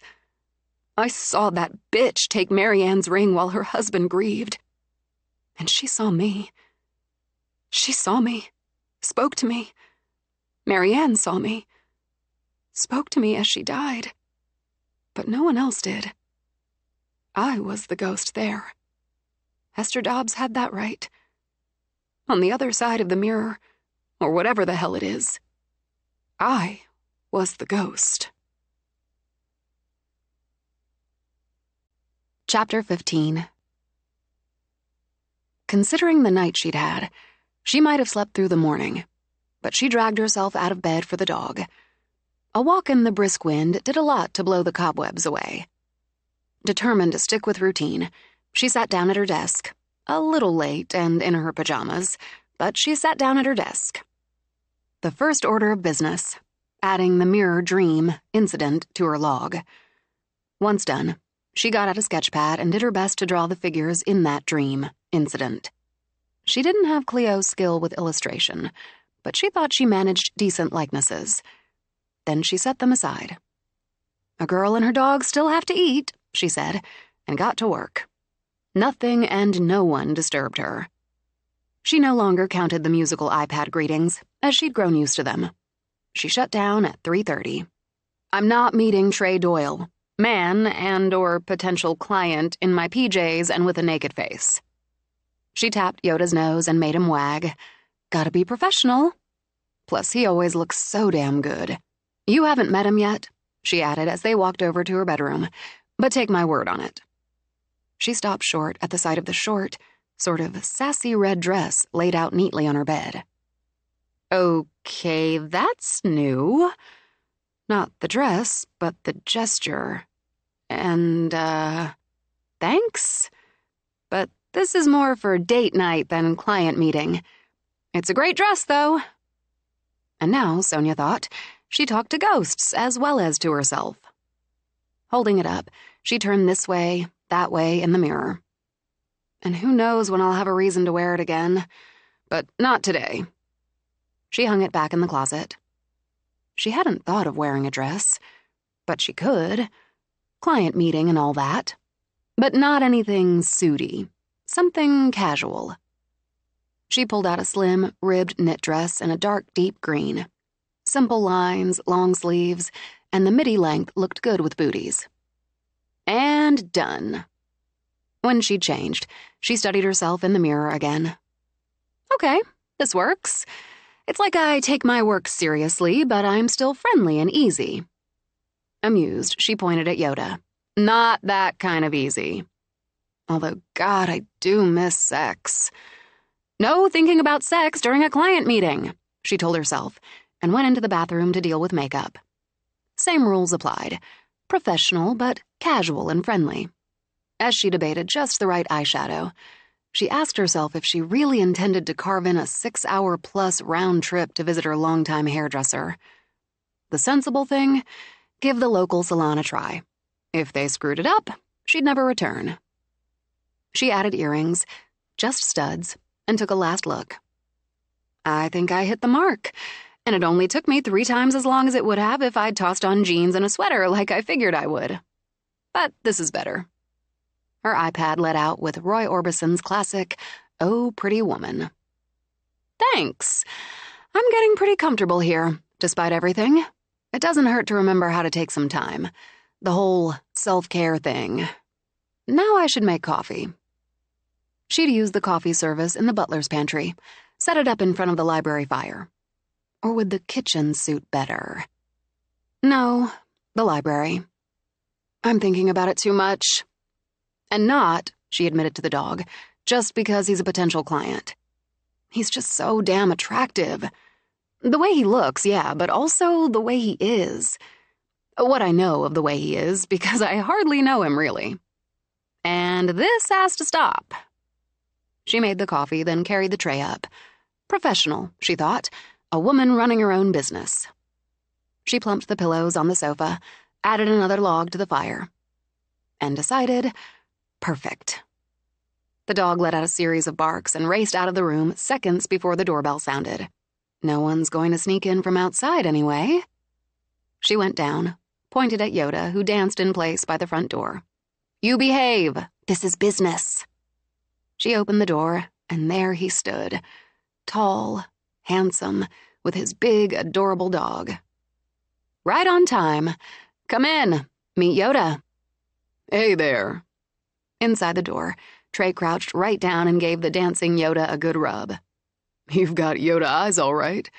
What do you think, Mookie? In answer, Mookie slapped a long tongue kiss straight up Yoda's face, which caused the smaller dog to spin in circles. We brought a homecoming gift. Trey pulled a tug rope out of his back pocket. Show 'em how it's done, Mook. In 5 seconds flat, the dogs were playing tug-of-war and fake growling. You know the big guy could drag the little guy all over the house with that. Yeah. Trey just grinned at him. And he probably will. Let me take your coat. As she went to hang it up, Sonia shut her eyes. He'd brought a present for the dog. How was she supposed to resist that? So, I'm set up in the library with coffee. Appreciate the coffee. And you making the time. I took a look at your website, she said as they went upstairs with the dogs behind them. It's very serviceable. I think that's a dig. Not at all. Or, okay, not much of one. I can make it better. But we'll start with what you're looking for. It feels dated. Pools Bay is small town, but we do have clients outlying. We're family run. I want to play that up. We've got people who've worked for us for decades, and we do internships. And there's the office itself, the house, the family house. It has a feel. You can trust us to look out for you feel. There you go. Have a seat. Sonia poured coffee while the dogs played tug. She made notes as he laid out what he thought they needed. More as she asked questions and he answered. By the time the dogs settled down by the fire, she had the gist. Sharing a house with ghosts might have her questioning her sanity. Feeling, no question about it, a sexual buzz for a potential client definitely had her wondering what to do or not do about it. But when it came to the work, confidence ruled. You want clean, simple, traditional, with an emphasis on the history of the firm. Nothing fancy, no big hype. Doyle Law Offices is an institution in Pools Bay for a reason. I'd use a photo of the offices as a banner. It says, when you come into our house, we're going to help you. Right now you just have the name of the firm. This would warm it up. Doctors and lawyers are very personal choices, so make it personal. I can't argue with that. Add a tab for the staff, photos and short bios. And since you take on interns, another for that.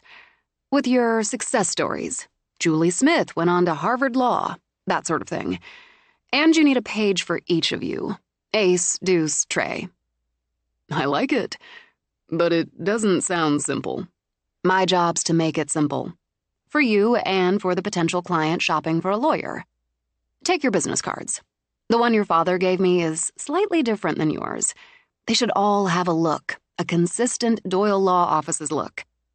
And instead of black on white, I'd suggest a warmer color. Ecru, maybe. Ecru. His lips curved in that slow, easy smile. That's not a word you hear every day. You do in my line. Coordinate your business cards, letterhead, the works. One cohesive look for one cohesive firm.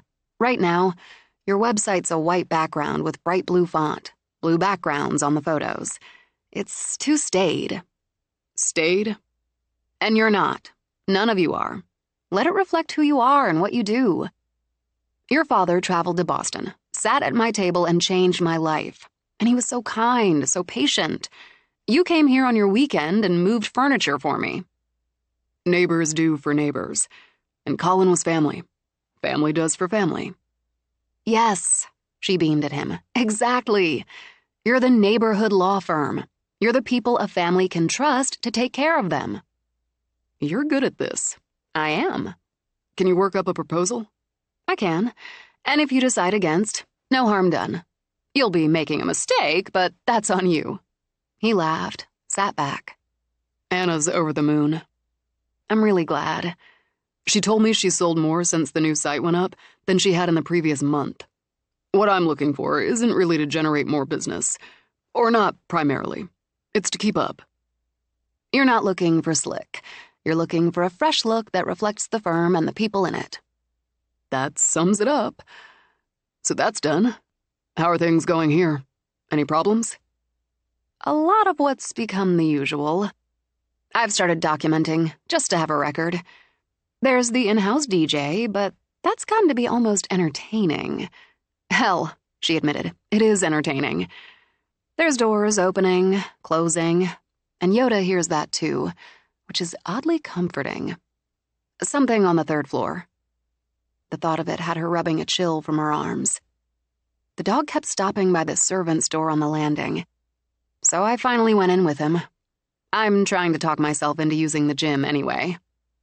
To keep her hands busy, she poured more coffee. Do you work out? Little bit. I had a routine in Boston. Went to the gym 3 times a week. But, well... Anyway, after a poor excuse for a workout, Yoda's sniffing around. And those bells, the ones people use to signal one of the staff to a room, one of them rang. The gold room, 3rd floor. We went up to check it out, but I couldn't remember exactly which room it was. So we walked down the hallway with the bedrooms. Everything shut. We open this door, look, move on. Then we're at the end of that hall, and Yoda starts growling at the door. Serious growling, and I swear his hair's standing up. When I open the door, this is going to sound crazy. She had his full attention. I doubt it. It's crazy to me. It wasn't just chilly because that area's closed off. It was frigid, and it was like a wind going through an open window. I could see the sheets over the furniture moving, like rippling. I could see it. And Yoda's barking like a maniac, growling, snarling. I was afraid he'd run in there, so I shut the door. I brought him down to the kitchen, and all the chairs at the small table were lying on their backs on the floor. Why don't I go up? Check it out. Now? Sure. He pushed up. Give me a couple minutes. The idea made her throat go dry. But... No, if you're going, I'm going. She stood up. I have to live here. I want to live here, she corrected. And, well, all these weird rooms are mine to figure out. He smiled at her. I think Colin knew what he was doing when he left the manor to you. Looks like the troops are with us, he added when the dog stood and stretched. Have you heard anything up there since? He asked as they started up. No, but I want to say whatever I did hear or feel wasn't benign.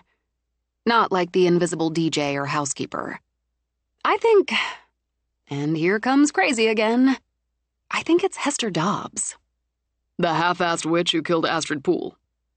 Killed her and took her ring, and lured Catherine, the second bride, out into a blizzard on her wedding night. And took her ring, and... She broke off when they reached the 3rd floor. Do you mind? She reached for his hand. Yeah, that's better. Dobbs died a couple decades before Catherine. Yeah, I said crazy, but I know it.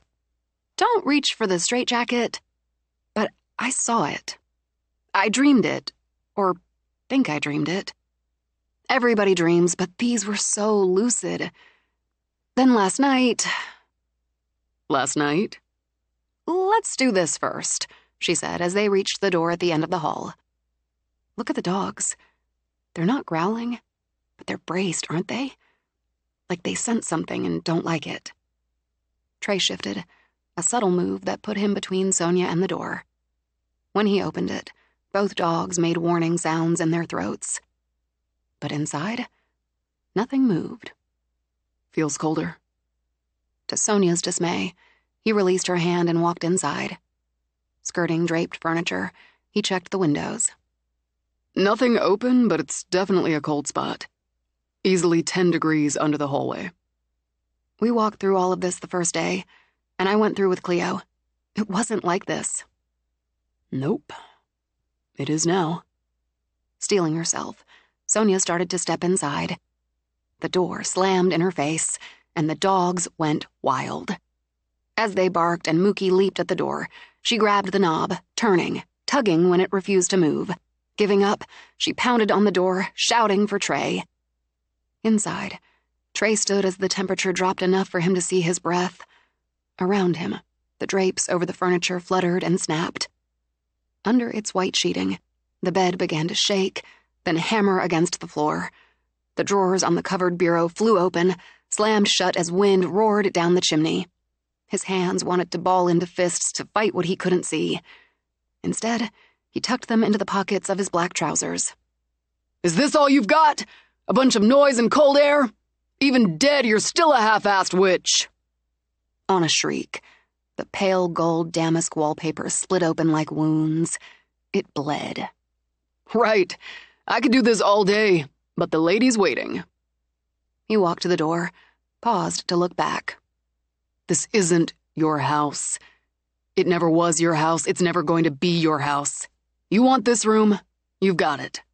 For now. As he put his hand on the knob, the air stilled and warmed. The walls healed.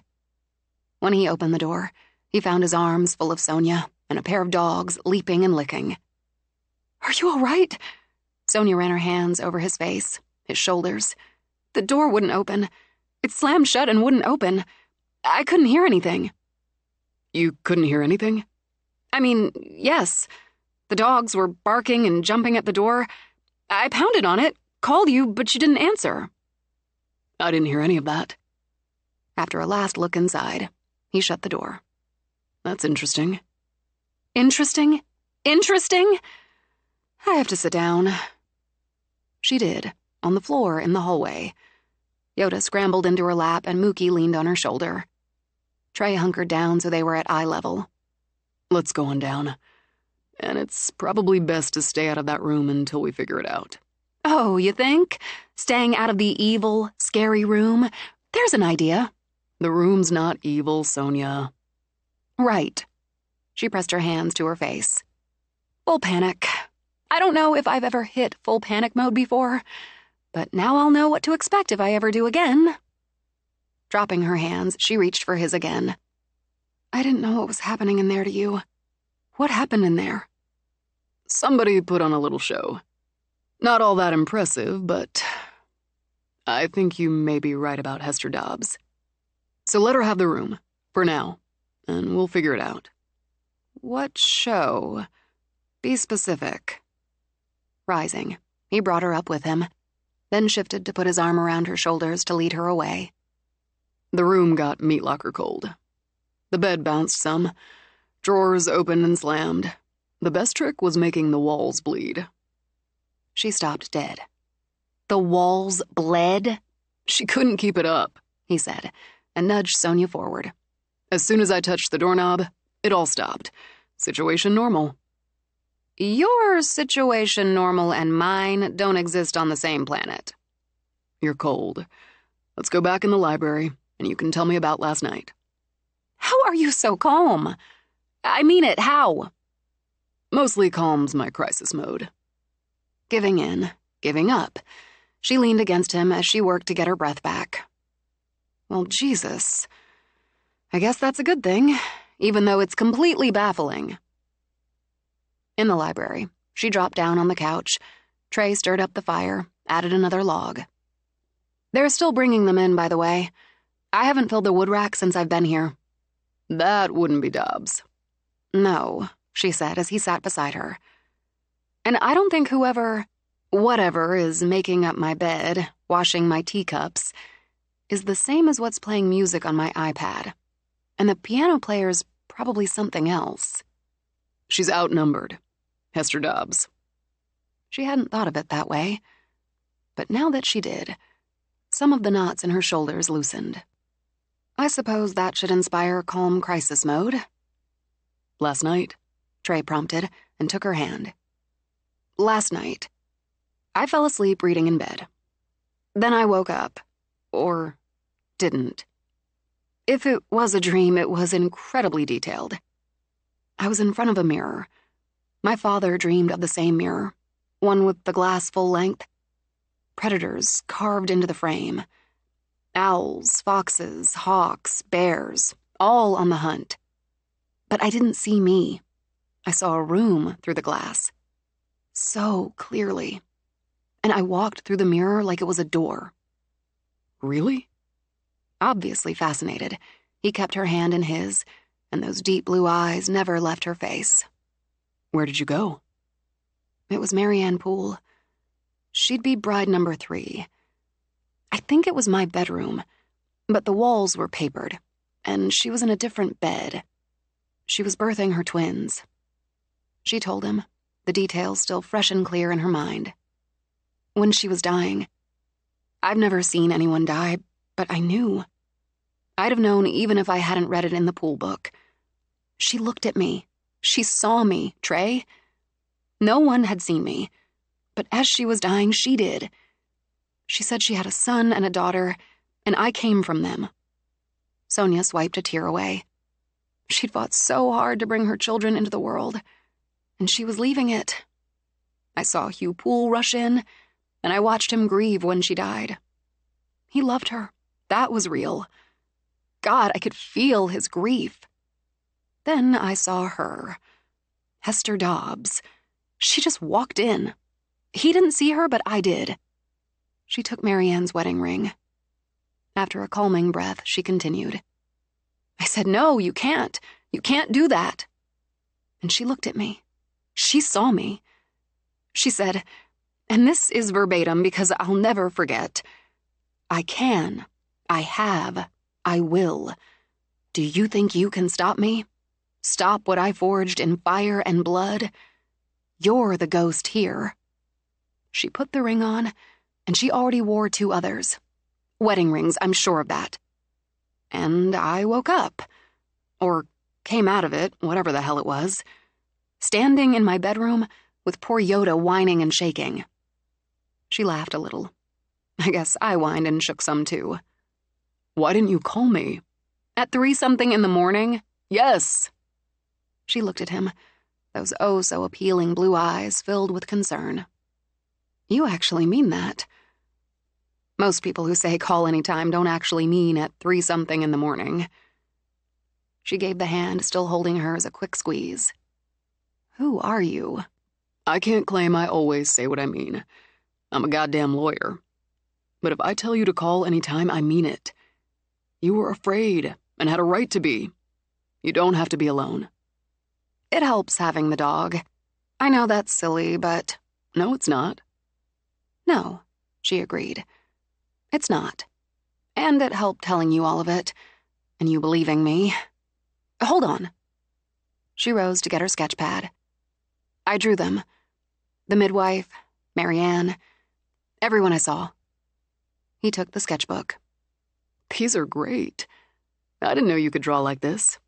I'm much better at graphic art than fine art, but don't diminish your talent, he murmured, and paged through the sketches. You'd have a portrait of Hugh Poole in the inventory. There's a picture of his portrait in the book, and another of Marianne Poole. Younger, I think, than she was when she died. But none of Hester Dobbs. And this is her. She'd drawn the face from 2 angles, and another full length with Dobbs holding up her hand with 3 rings. As close as I could manage. I didn't imagine she was beautiful. She is. Was. Really striking. The black hair, the milk-white face, the dark eyes. Her voice is throaty, sultry. She has crazy eyes. I don't think I quite captured that. Close enough. And this is the mirror? Yes, my father drew it too. He dreamed about it, my mother told me. He dreamed he saw, it must have been Colin, reflected in it, from boyhood and on. I don't remember anything like this mirror in inventory, and I think I would, but I'll check. I did. It isn't. But I saw it, and my father saw it, so... She shrugged. I can't explain it. Colin never mentioned it, or anything like the room on the 3rd floor. At least not to me. I'll ask my father. He closed the sketchbook. Got any plans for dinner? Dinner? She glanced at the time. Oh, this has taken a while, hasn't it? I could toss something together. Not like Cleo does, but I can toss something together. So can I, but let's try this. Let's go out. Out? You know, to dinner, where someone with a lot more skill cooks food that you get to pick off a menu. When's the last time you went out for dinner since you moved in? That would be not at all. Eating out alone can suck. Don't make me eat alone. Let me take you to dinner. You can meet my friend who cooks at the Lobster Cage. She's got mad skills. You don't have to. Let me take you to dinner, he repeated. You look too good to toss something together. And the iPad on the table played Childish Gambino's Heartbeat. Stop that, Sonia muttered. Honestly, I don't know about leaving the dog alone in the house. Why don't we give them dinner? If Mookie can join in there. I'll take them out for a walk before we go, and Mookie will hang with Yoda until we get back. Take a break. Why be stupid? She asked herself. Why be stubborn? I could use one. Thanks. Not a date, she told herself, as they went downstairs to feed the dogs. Just 2 people going out to dinner after a shared, scary experience, she thought, as she excused herself to dash upstairs and check her makeup and hair. She supposed she had the sexy red dress ghost to thank for inspiring her to do better than jeans. When she came down, Trey slipped his phone back in his pocket while the dogs played tug. Got us a table. Great. I'm going to grab my coat, take these guys out. Oh, I'll go with you. I'm keeping Yoda on a leash outside until I'm sure he won't run off. He looks like a boy who knows when he's got it made. And he loves you. He does. Knowing it made her heart swell a little. It was pretty much love at first sight on both sides. You got him from Lucy, right? Lucy Cabot? He said as the dogs trailed them to the front of the house. I did. She's terrific. Another cold, clear night, she thought as they went out. Maybe the calendar said spring was creeping closer, but it sure didn't feel like it. You don't leash Mookie? In town. He accepts it's the law inside town limits. Otherwise, he doesn't need it. He's a good dog. Did you get him from Lucy? I wasn't so much as thinking about getting a dog, and one day she brought him into the office. She'd just taken him in. She told me, "This is your dog, Trey." And he was. She knows you well, then. I dated her niece back in high school. You'll meet her tonight. Bree's head chef at the Lobster Cage. Oh, you go back. We do. And still friends after the high school sweetheart era? Friends after that. And the drama of the breakup. The very brief reconnect the summer of our junior year in college. And the far less dramatic parting. And her marriage to a restaurant guy in Portland. Her divorce. Divorced? Could lead to another reconnect. No, too much friends now. Friends who know they really don't suit otherwise. I'd say this is mission accomplished out here. They went back in and she unleashed Yoda. You listen to Mookie and be a good boy. No 3rd floor. I'll be home soon. Since the tablet played, How Can I Miss You If You Don't Go Away, and the dogs were back on the tug rope, she decided everyone would be fine. I already appreciate you talking me into this. He opened the truck's passenger side door for her. Of course he did. I do go into town, she continued when he got behind the wheel. But maybe not as often as I should. Still, priorities. What are they? Your priorities? The first has to be the work. Doing good work that leads to satisfied clients, that leads to establishing a solid business. I liked working in an office, working with a team, working up to managing one. Freelancing's a whole lot different. It's just me. I bet you're tougher on yourself than your boss was. Maybe, she shifted. You run your own business. You, your father, your grandfather. You have a team, but the three of you are in charge, and obviously good at it, or that team wouldn't stay in place. Are you looking to put a team together when you're established? Where you want to be? I don't know. Right now, it's one day at a time, one project at a time. I'm good with that. Was it always law for you? Other than dreams of pitching for the Red Sox or being a rock star, yeah. It was always the family business. A rock star? Owen and I and a few other friends had a garage band back in high school. Really? And here, she realized, was another layer that fascinated. What did you play? Covers mostly.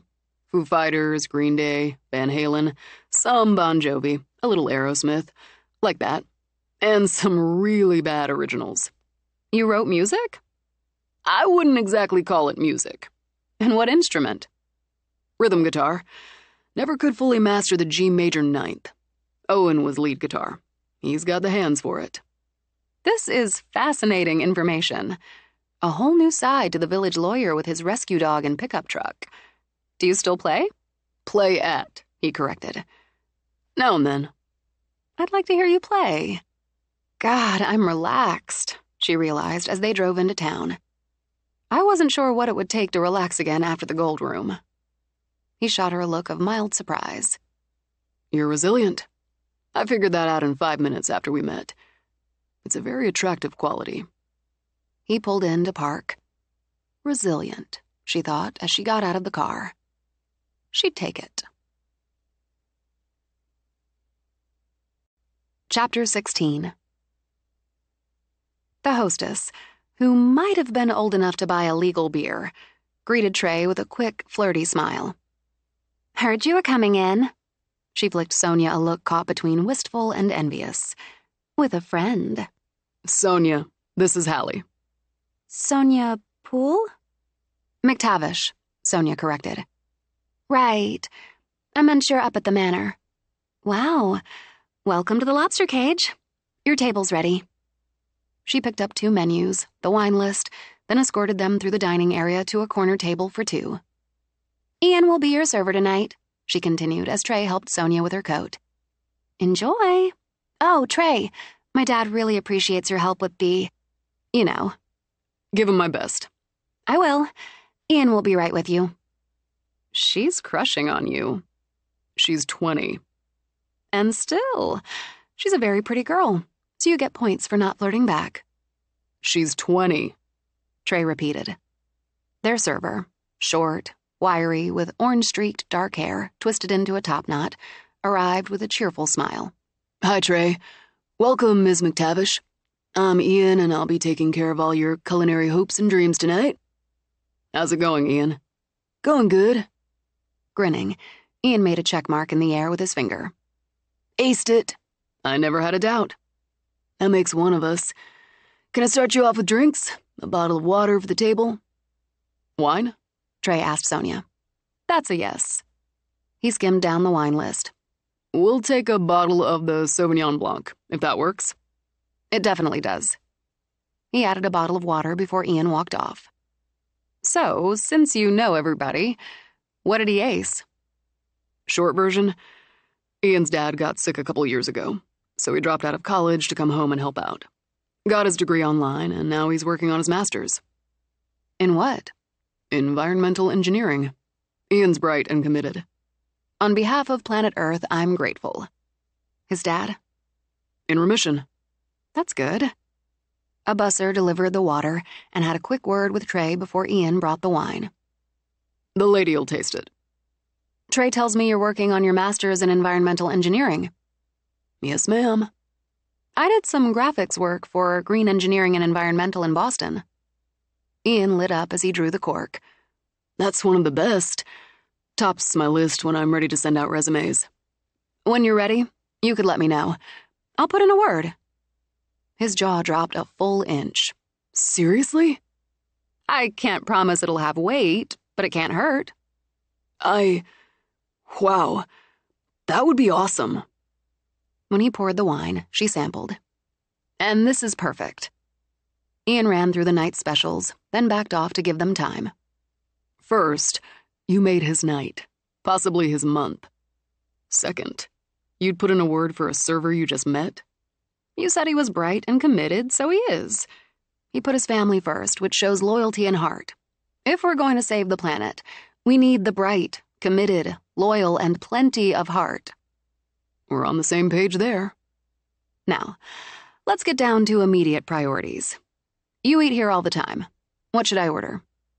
I'm thinking the lobster ravioli. I could go with that. No, you can't. How can I mooch off your plate if you get what I get, and vice versa?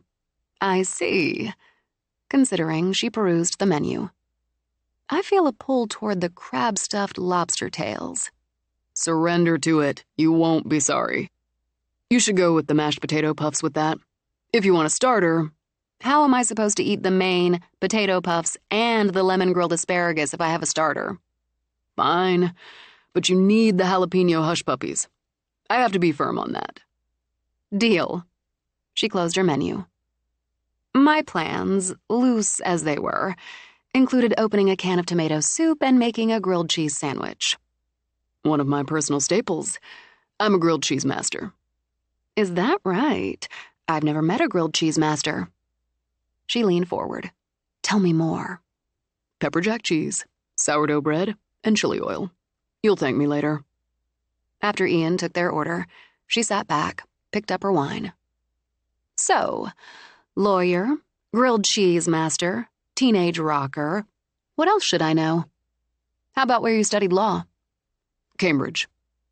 On a laugh, she leaned forward again. You went to Harvard Law? Guilty. I dated a Harvard Law student once for about 5 minutes. It wasn't you, was it? I'm pretty sure I'd remember. I didn't think so, because he was full of himself. Which is why the 5-minute relationship. If you were full of yourself, you'd have found a way to work in Harvard the first time we met. I dated an artist once. It was more like 10 minutes. Inexplicable abstracts and a weird obsession with Virginia Woolf. Definitely wasn't me. I'm more thrillers, fantasy, and a side of romance where the bad guys get what's coming to them. The world is saved and love eventually conquers. I like the spooky too, but I'm giving that a pass for now, considering. Probably a good idea. You said you fell asleep reading last night. What were you reading? It wasn't the book's fault. We'll lay it on a long workday in the Gold Room. Rabbit Hole. New author to me. I've only just started, but it's really good. I just read it last week. It's going to get even better. They talked books and ate lobster, segued into movies as Sonia became a passionate fan of the jalapeno hush puppy. She couldn't remember the last time she'd had such an easy, wide-ranging conversation with a man over a meal.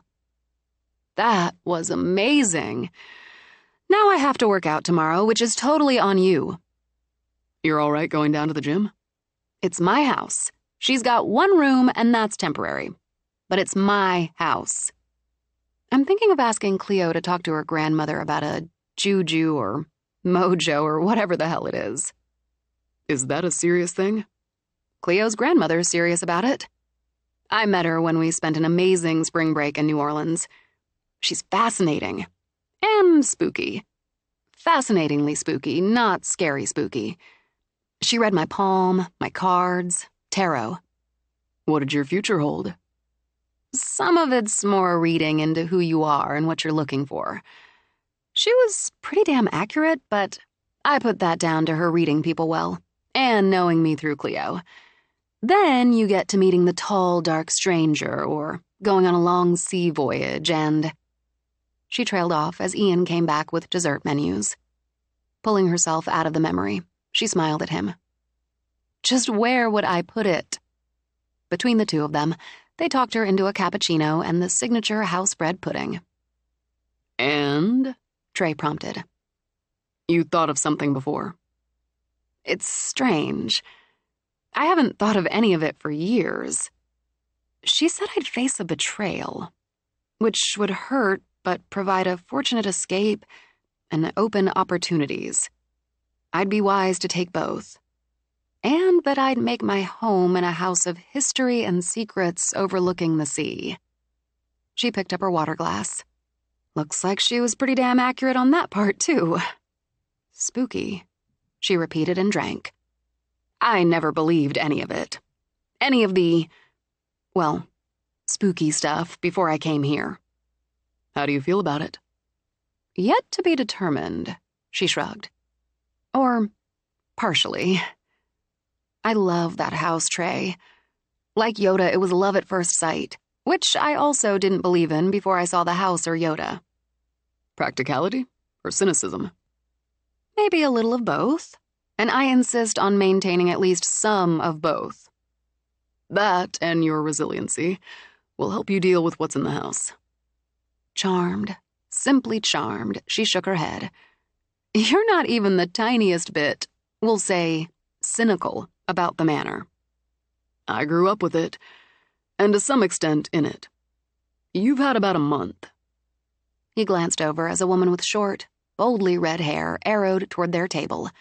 The white chef's coat gave her away. Interrupting, mind?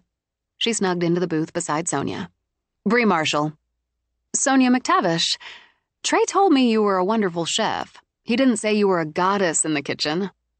I like you. I like her, she said to Trey. Ian brought the coffee and dessert. Can I get you something, Chef? No, I'm only on a short break. We're winding down, thank Christ and all his followers. I just need Trey for one quick minute. It's not private. Eat, she added and waved at the dessert plates. Manny, she said to Trey. Manny? What about him? I had a beer with him a week or so ago. He's fine, right? Sure, right. Manny and me. Manny and you what? Oh. Now Trey sat back. When did this happen? It hasn't yet. Completely. Just around the edges. You know me, you know him. She turned to Sonia. We all go back. High school. Trey and I had a thing in high school. Don't worry about that. I wasn't. Good. Confident. Like her even more. We, Trey and I, had not even what you'd call a thing a few years later. Not to worry there, either. I won't. Bree. Trey managed to infuse the single syllable with deep frustration, mild embarrassment, and endless affection. Right. Back to it. Manny and me. A friend. You know, Marley. Talked me into going over to Algonquin a couple weeks ago. Rock Hard had a gig. Rock Hard's Manny's band. He's a drummer. I don't know if the name's a reference to the Maine Coast, the music, or Woody's, since they're an all-male band. Jesus, Bree. Sorry. As Trey rubbed his face, Bree turned to Sonia again. Was that offensive? Not in the least. Sounds to me like it could be all three. Bree jabbed a finger at her. Bet you're right. Anyway, Manny used to drum for Trey's band back in the day. Headcase. Headcase? On a rolling laugh, Sonia picked up her cappuccino. I love it. They weren't bad. So I went to Manny's gig. They're solid. Trey, you've heard them. And Manny and I hung out some, and things clicked. Not that way. What do you take me for? I said nothing. You thought it. Then he came in the other night, hung around until closing, and more clicked. Still not that way, but... So what do you think? Yes or no? If I say yes and things go bad, you'll be pissed. If I say no and it's what you want, you'll be pissed. So I'm going to say you're both friends of mine, both all grown up and don't need anyone's permission to... click. I screwed up before. Bree, no you didn't. You got out of a bad relationship because you're not an idiot. My ex-husband turned out to be a scumbag who cheated on me with my sous chef. I caught my ex-fiancé banging my cousin in our bed a couple months before the wedding. Okay, you win. I like Manny. I've always liked Manny. I don't want to mess him up. Then you won't, Trey told her. Then I won't. She nodded, pushed out. I've got to get back to the wars. Bring her in again. I like her. As Bree arrowed away again, Sonia spooned up some bread pudding. I can see why you had a thing with her. Twice. The second time wasn't really a thing. I can see why. So, if I take a vow of silence, will you tell me what you think about Bree the chef and Manny the drummer? I wonder why it took him this long. He's had a soft spot for her for years. That's nice. And it's nice you didn't tell her that. It keeps things balanced between them. So, she took another bite of bread pudding. Head case? Nearly 3 hours after they'd driven away from the house, he parked beside her car. I didn't know how much I needed this. You did. Everybody needs a break. The lamp's on in my bedroom, she noted as she got out of the car. I'll go up and check. No need, really. My chambermaid? I don't know what to call her. I assume her. She does that every night when she turns down the bed, puts the fire on. And from the sound of it, the dogs are on guard. The barking stopped the minute she opened the door. Both dogs greeted them as if they'd been separated for months. I'll walk them around. I could use the walk, too. Instead of getting the leash, Sonia pointed at Yoda. I'm trusting you to stick to the program. It didn't take long to realize. He'd not only stick to the program, but very close to Mookie, his new best friend. Thanks for every bit of this, she said when they walked back to the door. Please don't expect anywhere near the same level of cuisine on Friday. We're looking forward to it. All of us. Call, he insisted. Anytime. No bullshit on that, Sonia. Message received. She knew when a man was about to kiss her, and he wasn't. So she scooped up the dog and opened the door. Thanks again. I'll see you Friday. Good night. Inside, she snuggled the dog, leaned back against the door. Tonight's music choice, Peter Gabriel's In Your Eyes. It wasn't a date. The next afternoon, she bundled Yoda in the car. Armed with her mother's shopping list, she drove to the market for the supplies needed for the dinner party she now feared more than the room on the 3rd floor. She took Yoda into the flower shop, much to the delight of the florist. She sent flowers from Yoda to his foster family. And left with flowers and the possibility of another client, thanks to the work she'd done on practical art. Another stop at the bookstore netted her more candles and a book Trey had recommended over dinner. Since she'd be cooking a lot the next day, she made one more stop for a takeout pizza. After bringing in the flowers, bookstore bag, and pizza, she let Yoda walk off his time in the car before hauling the groceries in. When she shut the door the last time, her in-house DJ greeted her with the Moody Blues and Lovely to See You. I can't say the same because, big laugh, I can't see you. When she carried the groceries into the kitchen, the flowers and pizza were gone. The bookstore bag neatly folded with her new book on top. What the actual fuck? As she dumped the groceries, she saw the warming light on the oven glowed red and found her pizza inside. Dragging off her knit cap, she turned. There, on the big dining table, her flowers spilled artistically out of a low oval dish, with the new candles arranged just as artistically on the mantel. Should I be thankful that might be better than I could have done, or just a little pissed off? She decided she could be both, and went in to put away the groceries before somebody else did it for her. You know, she said to the dog, who was busy gnawing on his new chew bone, I was going to hire a cleaning service, but somebody else already keeps it all cleaned and polished. She decided to work through the evening, so had pizza at her desk, with the fire she hadn't lit crackling. She completed the proposal for the Doyles, worked up another for the florists. As an experiment, she deliberately left her plate and empty glass behind when she shut down for the night. A light snow fell as she walked the dog. He amused her by leaping at it, turning in his happy circles. When she rounded back, she noted the lamp glowed against the glass in her bedroom. No doubt the fire would glow as well, the bed turned down. No light in that third-floor room, but she wondered if the glass held darker there than all the other windows. Back inside, she walked up, turned first to the library. No plate, no glass on the desk. And in her bedroom, a turned-down bed, a low fire, and the quiet light to guide her way.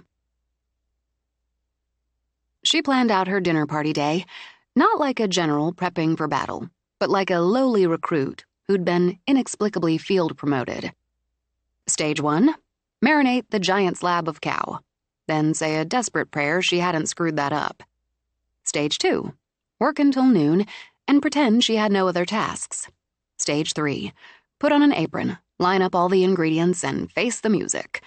Literally, as her tablet played Lil Wayne's No Worries. Easy for you to say. 20 minutes later, she FaceTimed Cleo. Hey, hi. Can you take a break? Sure. Is everything all right? I'm cooking. I'm afraid. Mom said to brown the hell out of the roast, so I did. Does this look right? She turned the screen so it showed the roast resting on a platter. I guess. This is above my pay grade. No one would pay me to cook, so it's definitely above my pay grade, but it looks right. Is it done? This early? No, I'm peeling potatoes and carrots, and I've got to do celery and onions. I need moral support. I'm here for that. Then talk to me. How's the purging and packing going? Purging's harder than I thought. Not the big stuff, but all my pretty little things. I don't want to part with my pretty little things. Then don't. We've got the room. I'm boxing some up to send with Winter next weekend, and I'm having a yard sale. Your mom's lending me her yard for the big stuff. Son, you look stressed. I'm cooking. She said it as if she were hacking her way through a jungle full of sound and snakes. I have to do all these vegetables, then sort of stir them around in the meat juices. Herbs. I need to do the herbs. I'm supposed to scrape up all the brown stuff? What does that mean? Look at the size of this pot. She turned the screen again, then attacked the pot with a wooden spoon. Oh! There is brown stuff. Look at that. Magic. Listen, everything's smooth here. Jess has taken over the apartment. Jess and Ryan? Your place is a lot smaller than theirs. They broke up. Bad breakup, and she's moving on. Jess and Ryan, and Boston in general, seemed a world away. When did that happen? About 3 weeks ago, and he's already seeing someone else. Since she moved in with him, she moved out, and she's already moved some of her things in here. Trust me, I'm ready to get out. Send vibes for the yard sale. If it works, I can pack up the rest in 2, maybe 3 days, and then I'm heading to Maine. Where's our puppy? Sonia stopped long enough to hold the screen down. Yoda angled his head back and forth as Cleo cooed at him. I need to tell you about the room on the 3rd floor. The gold room. I need to tell you before you do that yard sale and pack the rest. What about it? Sonia started at the beginning as she quartered potatoes, chopped herbs. Sonia, why didn't you call me? Now you sound like Trey. You should have called him. He's a lot closer than I am. Just stay away from that room. Trust me. But you have to know there's something there, Cleo.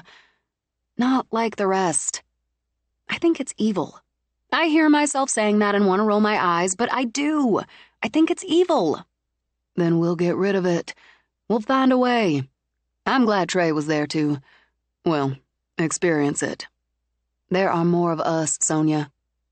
He said something like that Dobbs is outnumbered. He's so damn steady. He took me out to dinner after. What? On screen, Cleo threw up her hands. That was days ago, and I'm just hearing about it. You had a date with the sexy lawyer. It wasn't a date. I'll be the judge of that. Tell all. Hold on, I have to put everything in this pot and stir it and cook it for a few minutes. Cook and talk. In a second. Oh, God, there's so much. Is it too much?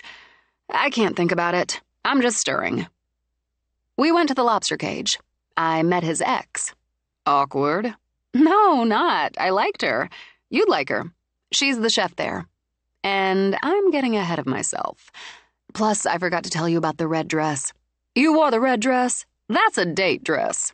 I didn't, but one of the inhabitants laid it out on the bed before the meeting. I wore the green midi. That looks great on you. So, dinner. She went through it, felt the tension drop as Cleo laughed at the band names. I already like the chef, especially since she's smart enough to like you. I wouldn't mind having her here now. I think this looks like it's supposed to. I have to put this big slab of meat on top of everything. And pour in an entire bottle of red wine. A whole bottle?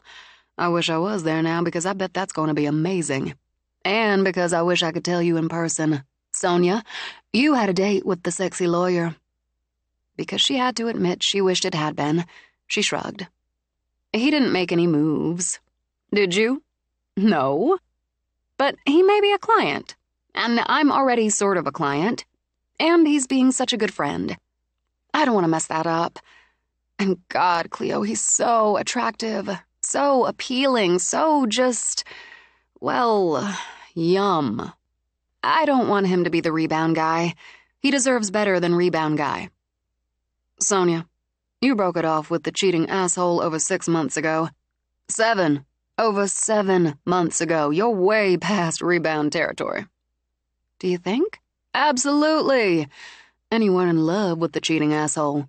I thought I was. I was going to marry the cheating asshole. Which would have been a mistake. Because cheating asshole, and you didn't love him. He didn't break your heart, Son. He broke your trust and insulted you, and that's way, way different. The client thing? Neither of you has a position of power over the other, so toss that one. If you want to make a move, make a move. If you want him to, let him know you're open to it. You know how. Maybe. First, I have to get through tonight. It's all in there now. All in the biggest pot in the universe of pots. What happens now? I put the lid on it, put it in the oven, and according to Winter McTavish, I forget about it. For hours. Leave it alone for hours. Then your work is done. Mostly. Mom gave me a recipe for biscuits, but I bailed there and bought Parker House rolls. There's no shame in the store-bought Parker House roll. Good, because my nerves couldn't take the biscuits. And Anna texted me earlier in the week. She's bringing dessert. Thank tiny baby Jesus. And you for holding my hand, virtually, through this process. Next time we'll hold each other's in person. Wow, this is really heavy. I think I made enough to feed most of Pools Bay. And now it's in there. Done. Don't peek. Hours. Now go for a walk with our sweet Yoda. Good idea. Yard sale vibes heading your way. Text me later. Let me know how tonight goes. See you inside 2 weeks. Cleo, out. After she disconnected, Sonia caught herself reaching for the oven door. No, I'm not going to peek in under a minute. Let's clean this disaster up, Yoda, and take that walk. As she started to deal with the unquestionable mess she'd made, she heard a mechanical hum. What the hell was that? Did you hear that? With Yoda at her heels, she followed the hum into the butler's pantry. That's the dumbwaiter, isn't it? Oh shit, that's the dumbwaiter. I think it's coming back up now. Coming back up from downstairs. She clasped her hands together while the dog sniffed at the cabinet. He didn't growl, not even when she heard a soft thunk and the humming stopped. I have to look, don't I? It's my house, fuck it all. So I have to look. Then I have to deal with...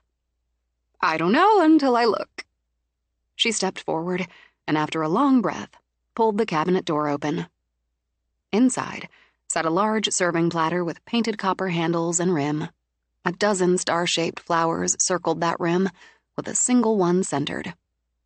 Carefully, as if it might explode at her touch, she lifted it out. Well, it's beautiful. It sort of has a blue luster, right? It looks old and... She turned it over. Jesus, it's Limoges. This is hand-painted. Look here, it was a wedding gift. It's painted on the back.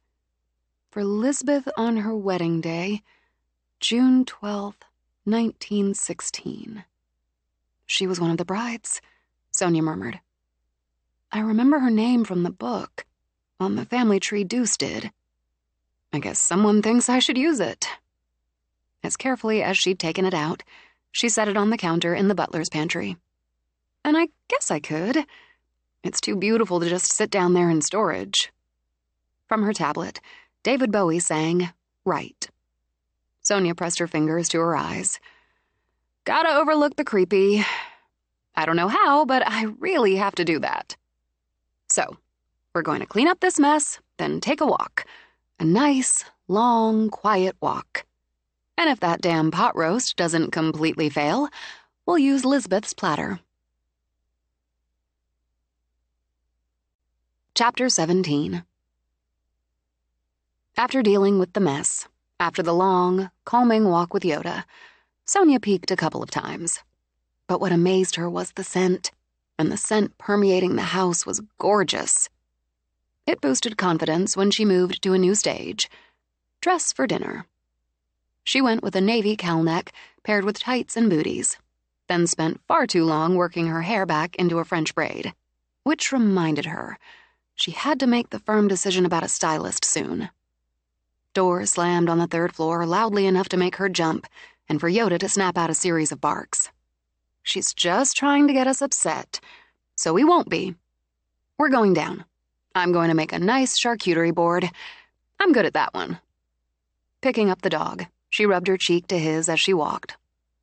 We're going to set a really pretty table, something else I'm good at.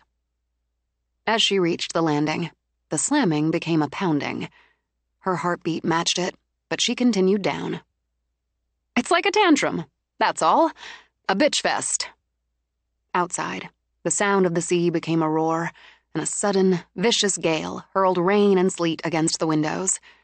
In her arms, the dog whined and trembled. She clutched him tight, maybe a little too tight as her pulse jumped and raced. It's not real. It's like the night with the blizzard that wasn't there. And still, gooseflesh popped out on her arms. Not real, not real, she repeated over and over in her head. Something pounded against the front door, so hard she thought for a moment she saw the wood bow. She's pissed. She's pissed because I'm opening the house to people. But it's my house! She shouted it and strode back to the kitchen. On the counter, the iPad played, "Don't Worry, Baby." Warmth filled the room, and what felt like a presence. She turned, half expecting to see someone behind her. Yoda stopped trembling, yipped, then wiggled to leap out of her arms. He danced in place, turned his circles, then sat and lifted a paw. To nothing she could see. That's supposed to be comforting, reassuring. Maybe it will be when I've got my breath back. I'm going to set the table. Once she had, the pounding stopped. Had she given up for now? Sonia wondered. Either way, the quiet soothed. Confident there, she arranged the charcuterie, then slid the board in the fridge while she dealt with her mother's final instructions. Yes, it smelled amazing, she thought, and looked damn good when she put the meat on Lisbeth's platter. But, carefully, she sliced half of it, then one more small, thin slice. We're going to sample, she said to the dog, who sat hopefully at her feet. Half for you, half for me. She laughed when he licked his lips, then fed him half. Though he all but inhaled it, licked his lips again, she took a careful bite. Oh, jeez! It's good! I think it's good! No, that's all, she added when he whined for more. For now. She arranged the medley of vegetables around the roast, tossed on some sprigs of fresh rosemary. Grabbing her tablet, she took a picture.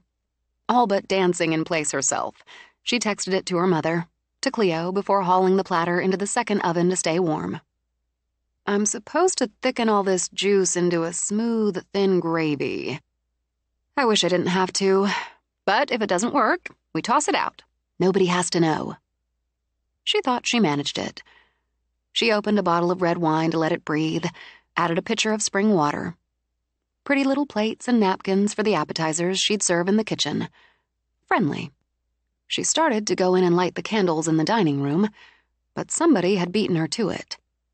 He, They were just trying to be helpful, she told herself, and the assist was worlds better than banging and pounding. At 7, she set out the charcuterie and turned down the volume on her tablet.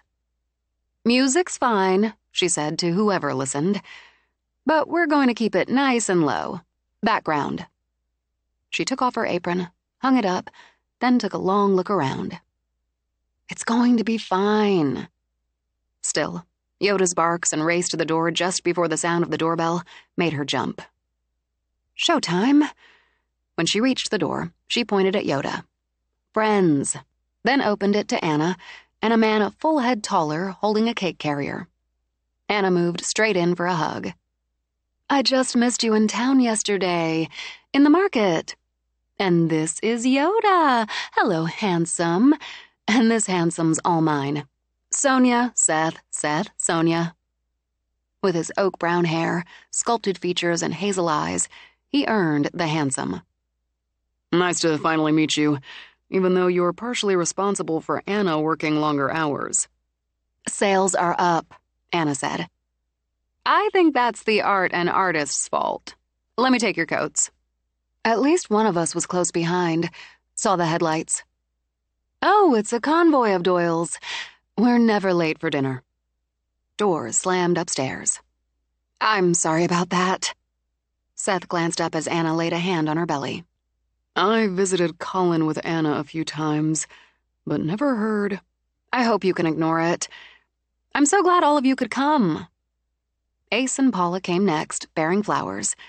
They made a striking couple, he with his flirtatious smile, she with her easy elegance and short, sleek swing of white hair. Then Deuce and Corinne, who offered a bottle of wine. Corinne, with eyes of blue steel and silver-streaked black hair, nearly matched her husband's height. Then Trey, more flowers, came in behind them, and it occurred to her she should have invited him to bring a +1, but found she couldn't regret not doing so. Besides, he'd brought Mookie, who made Yoda delirious with joy. Within minutes, the kitchen filled with people, voices, flowers, wine. Something slammed hard overhead. "Someone's at it again," Corinne said easily. "Does it worry you?" "I'm learning to live with it." Corinne nodded, popped an olive. "Can I say, well, I'm going to. The house feels different with you in it. Not like a widower too often alone, but younger and fresher, and sexist or not, just a bit female. So here's to you, the lady of the manor." "Thank you," Sonia said as glasses lifted. "I love it. I'll love it even more, I think, when my friend moves in." "The illustrator?" Paula nodded and smiled. "We hear all there is to hear." "Know all there is to know." Ace wiggled his eyebrows. "And I know something in here smells good enough to eat." "Let's hope so. I'm not much of a cook." She gestured toward the dining room. "Ace, please take the head of the table. Trey, could you give me a hand? It's a big platter." When she opened the oven, he took one look, then gave her a long one. "You made that?" "Through my terror, yes. I'm going to open more wine and get the gravy. And the rolls. Almost forgot the rolls. And I thought I could lure the dogs into the living room with a couple of chew bones." "I already did that. They're settled." She glanced around, realized no dogs roamed underfoot.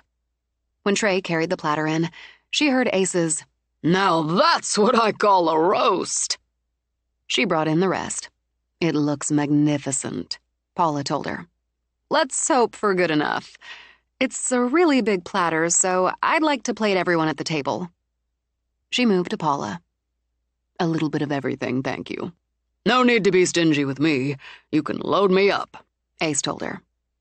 "Now that you've had some time," Deuce began as she worked her way around the table. "How are you liking Pools Bay? Not just the manor, but the village, the area." "I like it very much.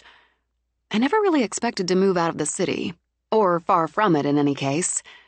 It's a big change, but it feels right for me. I like everything." She sat, then looked up at another slam. "Or almost everything." Seth looked up with her. "I'm not sure I could get used to that." "I'll let you know if I do."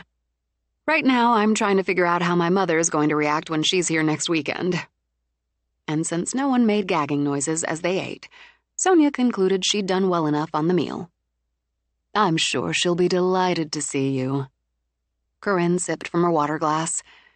And where you're making your home. Does she know the history of the house? I've given her bits and pieces. I've been reading the book, Sonia said to Deuce. The Poole family history. And I've been documenting the incidents. That shows a practical nature, Corinne commented, then took another bite of beef. That would be helpful in a move like this. Poole's Bay and the manor are a world away from Boston. A good quality for a woman building her own business, I'd think. Honesty would be another key, wouldn't it? If you're not honest with a client, you'll lose the client. Corinne nodded as she ate. Honesty in business and in personal matters is essential to building relationships. And yet, you weren't honest with us. I'm sorry? You said you weren't much of a cook, and I'm finding myself just a little irked that your pot roast is better than mine. It is, isn't it, Deuce? I take the fifth. And we all know what that means. Now she picked up her wine, and those steel-blue eyes shifted to Sonia. I think false modesty's just a dangling hook for compliments. I think you just gave me one, Sonia said, as Anna didn't bother to smother a laugh. And on my first attempt at pot roast. This is your first, and to think I was disposed to like you. Well, I want your recipe. It's actually my mother's, but check with her. She may not want to share outside of family. But if she will, I'll trade my pound cake recipe for it, which I don't offer lightly. She does not, Deuce confirmed. You'll sample that for dessert, if anyone has room after this meal. Anna made it for tonight. Do you bake? I put frozen pizza in the oven. That's the height of my baking skills. Wait, I warmed up these rolls without burning them. Corinne smiled. I expect living up here you'll learn enough to get by. I'm hoping my friend Cleo handles most of that end of things. An illustrator, Paula said. It's so nice to add more artists to the community. They talked art and food, local events and impressions. And with conversation, the fire simmering, second helpings, and a fresh bottle of wine, Sonia put her first dinner party at the manor in the success column. I thought we'd have coffee and dessert in the music room. What a lovely idea. It's one of my favorite rooms, Paula told her. Would you play, Grandma? She smiled at Anna. I could be persuaded. Why don't we let the younger generation deal with that? Corinne rose. And I'll start persuading. We know the way, she said to Sonia. Sonia got busy with the coffee. I wasted a lot of nerves on tonight. You've got a great family. We do. And the meal didn't hurt.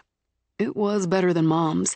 And if you tell her I said that, Trey added, I'll sue you for slander. Lips sealed. Oh, God, Anna, that cake's gorgeous. Tastes even better, Seth told her. Do you want me to start on the dishes? I have experience. And I may call on it before we're done. But let's leave all that for later and keep this party rolling. As music drifted in, she glanced toward the doorway. She really can play. It's the first time I've heard the piano when I know someone's playing it. You hear piano music when there's not? She shrugged at Seth. Sometimes, late at night. A rich baritone joined the piano. That's Ace. Obviously familiar with the kitchen, the butler's pantry. Anna got out cake plates, coffee cups, and saucers. They're a hell of a pair. Together, they loaded up the dessert cart, a first for Sonia. When they rolled it into the music room, she saw dogs piled together at Deuce's feet. Ace stood with his hand on his wife's shoulder, singing, "One for my baby." When they finished, she applauded. "You're hired!" Do you play, Sonia? Sonia shook her head as Paula played some sort of trill. My mother plays. Not like that, but she plays a little. When she tried to teach me, we both agreed my talents lay elsewhere. Do one more before dessert, Anna insisted. Do Embraceable You. Are you up for a duet, sweets? Paula glanced at Ace over her shoulder. I could be persuaded.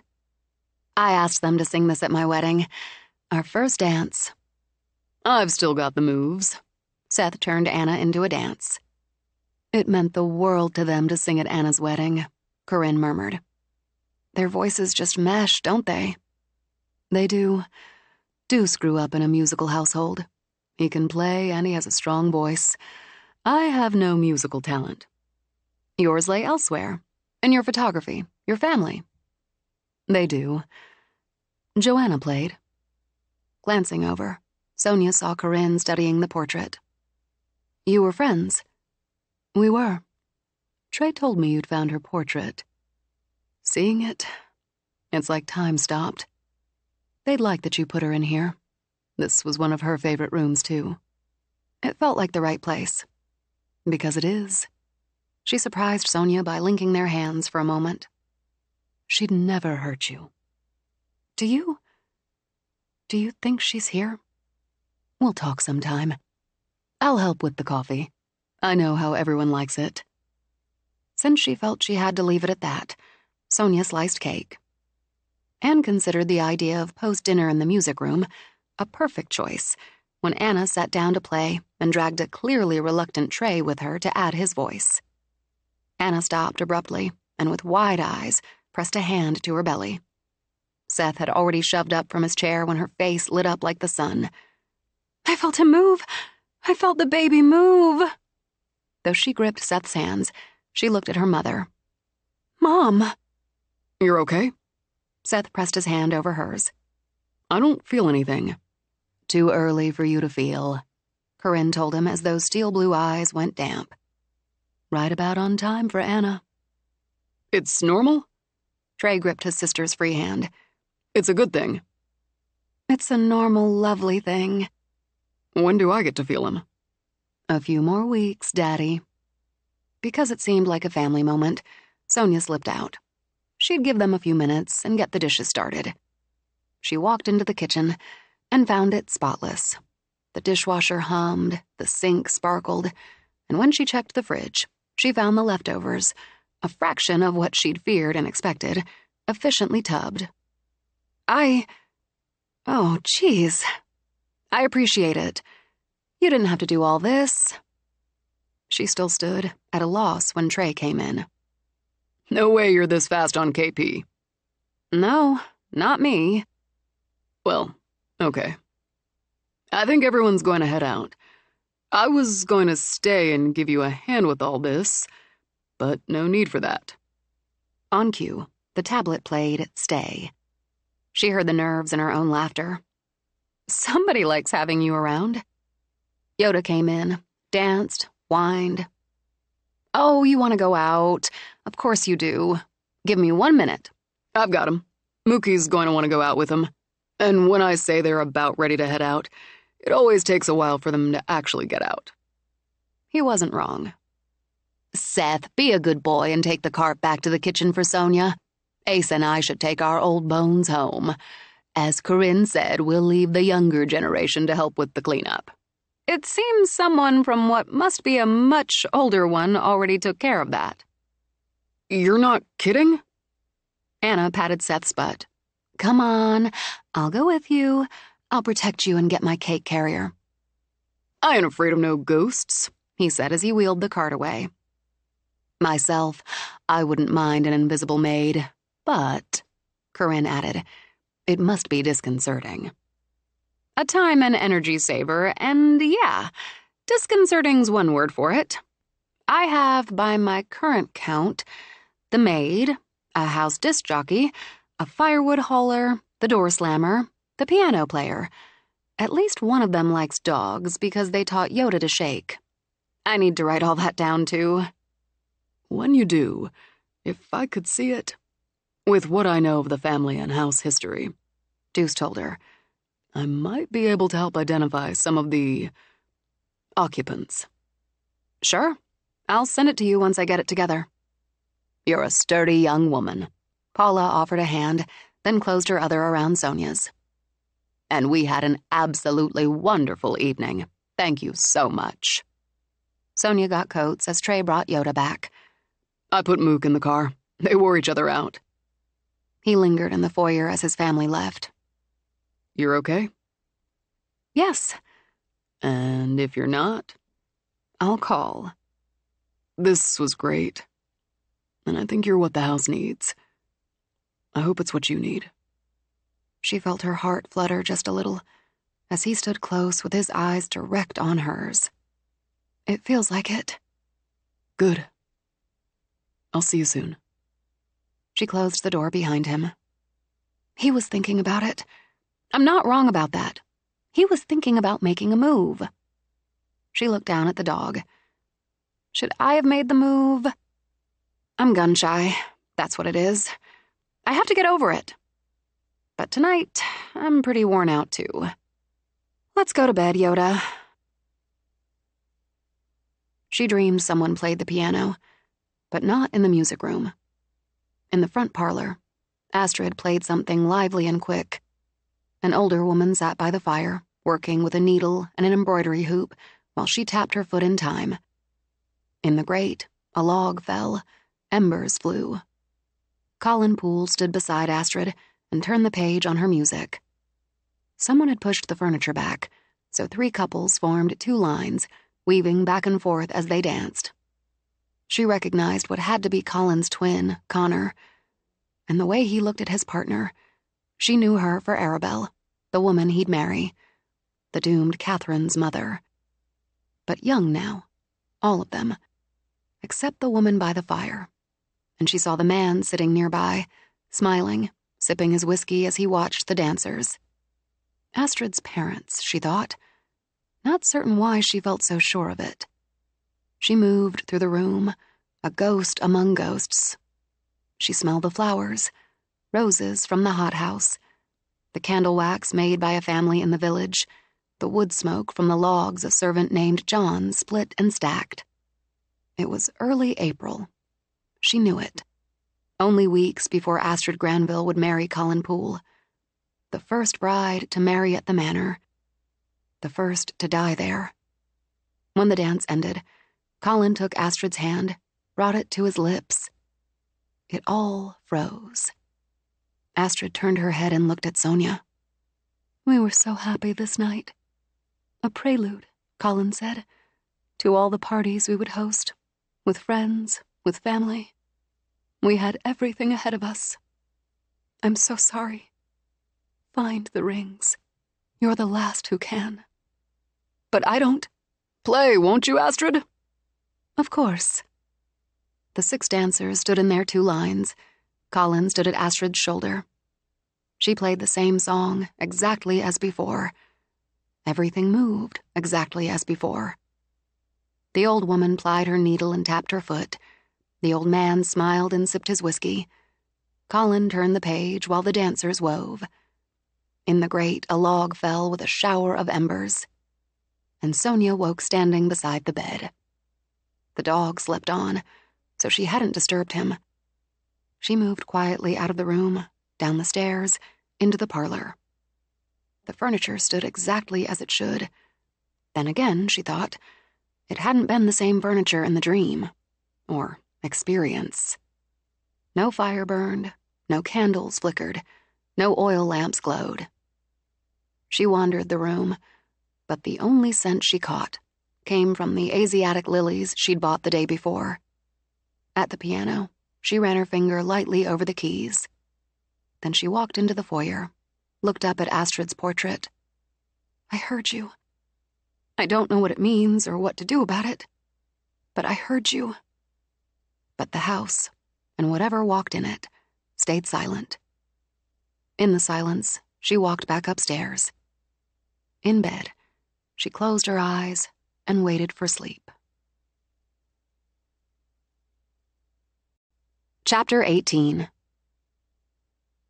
In the morning, she documented every detail she could remember. Afterward, she held herself to half a day of work. In her mind, to more or less make up for the time she'd taken for personal things during the work week. She put an extra hour in compiling a list of invisible companions. Considering her experience the night before, she included Astrid as the second bride to have seen her, spoken to her. That left her free to handle the few domestic chores her invisible housekeeper left for her. Since the sun beamed, and with weekly laundry in the machine, she took a long walk with Yoda. The thinning blanket of snow lured her and the dog to the edge of the woods. Then, a few steps in, she couldn't deny the wonder of it, the mystery of bare-branched trees, the deep green of pine. The light wind stirred pine needles to a kind of rustling, and from deeper in came the sounds of chirping and chittering.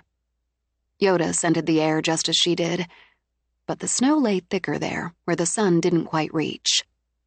And she was reasonably sure she saw hoof prints or paw prints, or some sort of animal tracks. While she'd enjoy crossing paths with a deer, getting a closer look, she doubted she'd enjoy crossing paths with anything less benign. They'd just leave the woods, for now, to whatever wildlife wandered there. I'm a city girl, Yoda, and that's a fact. Instead, they walked back to stand at the seawall. Now the wind stirred through her hair and blew cool across her cheeks. With it came the fresh, adventurous scent of the sea. And under the clear sky, the sea held boldly blue to the horizon. Waves crashed below, and out on that plate of blue, boats glided. To her delight, she spotted her second whale, even picked up Yoda hoping he'd share the thrill. But he only wagged and licked her chin. "This is it, doggy," she murmured. "This is it for me. Times like last night I get a little shaky, but this is it. Water and woods and whales. Who knew?" When she took the dog back in, she swore she caught the scent of fresh orange oil. "She keeps busy," Sonia muttered, and hung up her coat.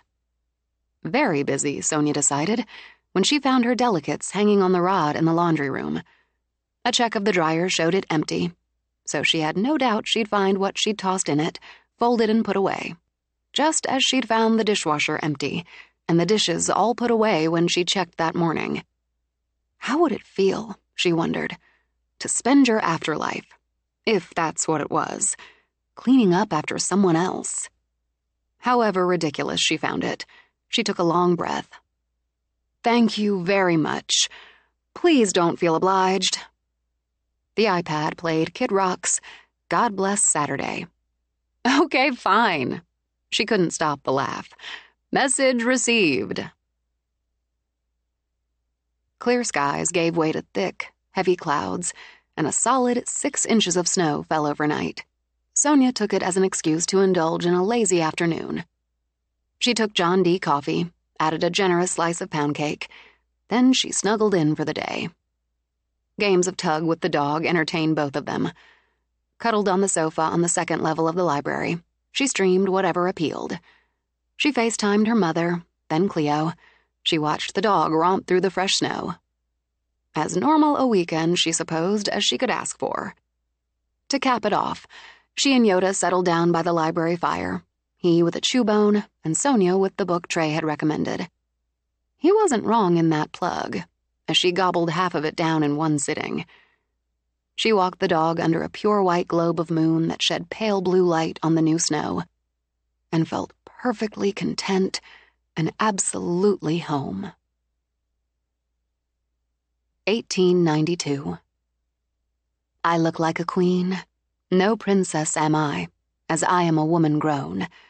My lover, my groom, my husband is a man of stature. As I stand in the chapel for all to witness our union, I stand proud. I stand regal in a gown by worth. I would accept no less than the best on this day. I am blessed with an hourglass figure, and it is displayed to perfection in the heavy white satin with its long, lovely train.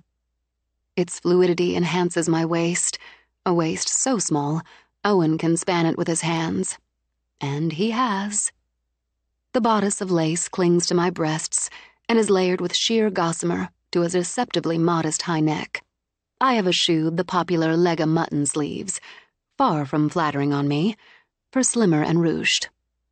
My veil, precisely the length of my train, is topped with a diamond tiara I know sparkles in the light streaming through the windows of the chapel. Under it, my hair, black as a raven's wing, has been styled in a smooth, high Gibson. It suits very well, I'm told, my face and features, to which I added, discreetly, a bit of rouge on my cheeks and lips. Owen has my hand as we take our vows. He is the most handsome of men in his high, starched collar and formal morning coat. His eyes, so deep and green, smile into mine as he slips the ring on my finger. The gold band with its 5 diamonds he had designed for me by Cartier. The vow, the kiss, soft, sweet, though we have shared more passionate kisses in private. And we are wed. I have become Agatha Windward Poole, Mrs. Owen Poole. We are the Pooles of Poole's Bay. And I know as we walk from the chapel, as people cheer and throw their rice, we make a fine match. We hold the same rung on the social strata and come to each other with respected family names and fortunes. Our looks complement each other's, so I expect to give him handsome sons and lovely daughters. We will travel. This I have insisted upon. While we will make our home in the manor above the sea, we will not be chained to it. A pied-à-terre in New York will be essential to taking and holding our place in that society. We will, of course, make a crossing to Europe for our honeymoon, where we will spend 3 months at the best hotels in Paris and Rome and London. I will be the wife he needs, as he is the husband I deserve. People of the village tip their hats, their caps, toss flowers as the carriage rides through. Owen, a generous man, tosses coins to those who line the roads. I will also be generous. I lift my hand to acknowledge those who toil on the sea, in the fields, in the shops and cafes, and, of course, those who work for my husband and his family. We will make a generous donation to the school in Poole's Bay to commemorate our wedding. But today is a day of feasting and celebration. Though I could not include Jane, my husband's twin, in my wedding party, as she is heavy with her 4th child, and I find her so very dull and ordinary, I embrace her when we arrive at the manor. We are sisters now, after all. Of course, the servants are well prepared and serve our guests champagne. Soon there will be dancing in the ballroom. We will have music and wine, food presented from the menu I prepared. The manor is filled with flowers I selected and approved. I am filled with joy as I embrace my dear mother, kiss my dear father. All is a glorious blur. I sweep up the grand staircase on the arm of my husband. There is food beautifully presented in the dining room for those who grow peckish from dancing. I have arranged for 2 small buffets near the ballroom as well. And wine, champagne, music.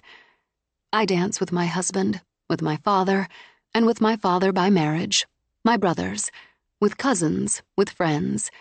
We are lively on this day, and I drink champagne. Because my husband asks it of me, and I am dutiful, I sit a while with dull Jane. She speaks of her children, of course, as if the world revolves around them on this day, my day. Someone brings me a plate. So considerate. I nibble a bit and find the cook and kitchen staff have outdone themselves. I know I am radiant as I watch couples waltz and see Owen, a kind man, take his niece, barely 7, around the floor. Something sticks in my throat, and I reach for my glass. I am suddenly short of breath, dizzy. Too much champagne, I think. But now my throat is closed. I can draw no air. My heart is palpitating. I cannot breathe. The plate slips to the floor, and so do I. I am flushed with heat, fighting for breath as the world spins. I hear voices. Who are they? Who are they? I see Owen. Am I in his arms? I cannot speak. I would reach for him, but my arms are so weak. I know fear, such terrible fear that clings to me as I die in my Worth gown on the ballroom floor. I seem to be standing aside, watching and fearing as Owen holds me. I see the woman in black walk in. Why don't they see her? I would call out, but I have no voice. She takes the ring from my finger, the beautiful wedding ring designed only for me. She puts it on her finger where she wears 3 others. She looks at me and I am so afraid. She looks at me and smiles a terrible smile, and I am more afraid still. Then she is gone, as I am. Sonia spent the early part of her work week ignoring the occasional bangs and slams, the bell ringing when she pushed herself down to the gym. She sent proposals off to the Doyles and to the florist, and made what she considered solid headway on the caterer's project. Midweek, she took a call from her old boss. "I waited until noon," Lane told her, "hoping I'd catch you on a lunch break." Lunch was usually half a sandwich or some cheese on crackers, maybe an orange at her desk. "It's good to hear from you, Lane." "How are you doing, Sonia?" "Really well, thanks." Her iPad blasted out, ROCK in the USA. She swiped it off. "How are you? How's Matt and everyone?" "We're good. Situation normal. So, controlled chaos. Sonia, we got a call from Bert Springer, Ryder Sports."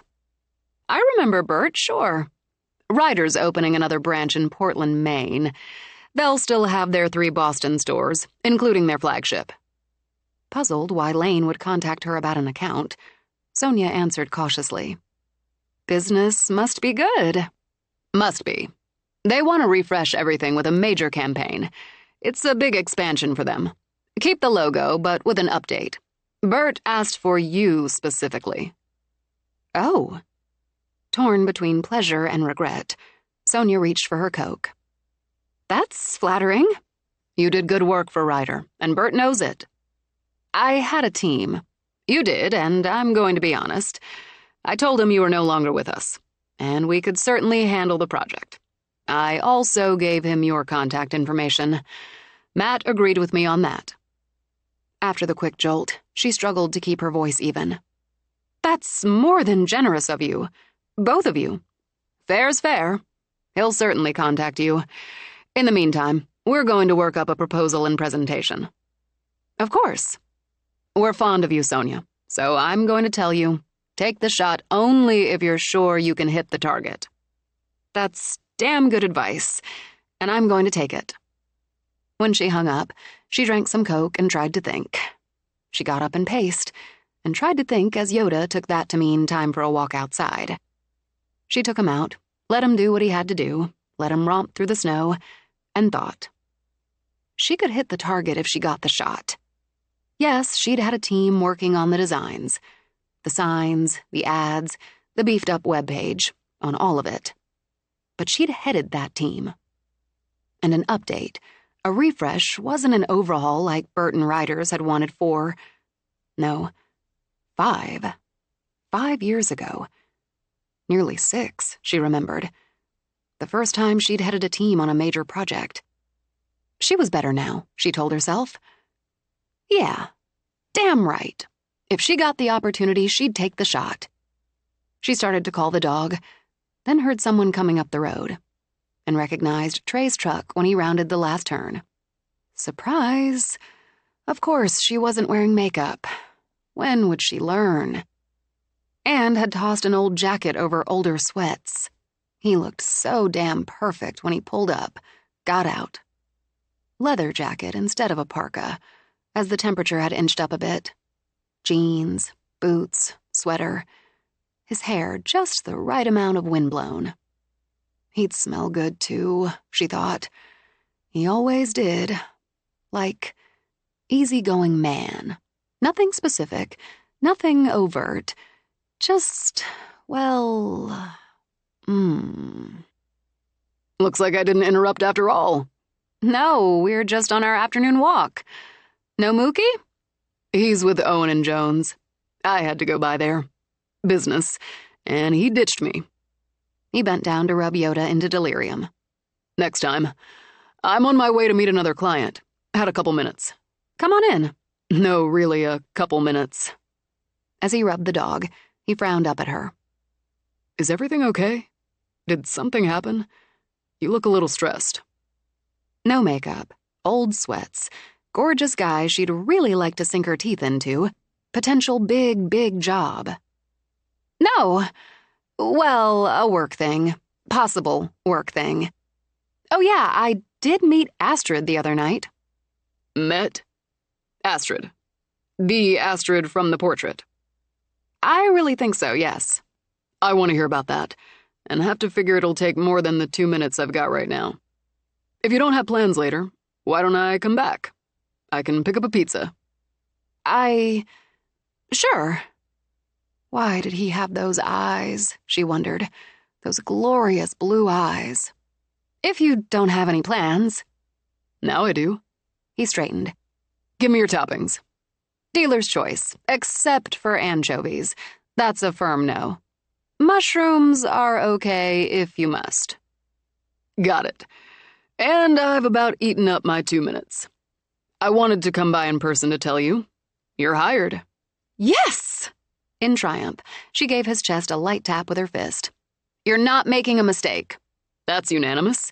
You even got the nod from Sadie, and she's tough. I've got to go. I should be able to get back with the dog by 6:30 if that's not too early. You're bringing pizza. There's no too early or too late. If you have another half a minute, can I ask if you think Bree would give me a recipe for something nice but easy? I'm bringing pizza. Not for you, for my mother. She'll be here early Friday evening.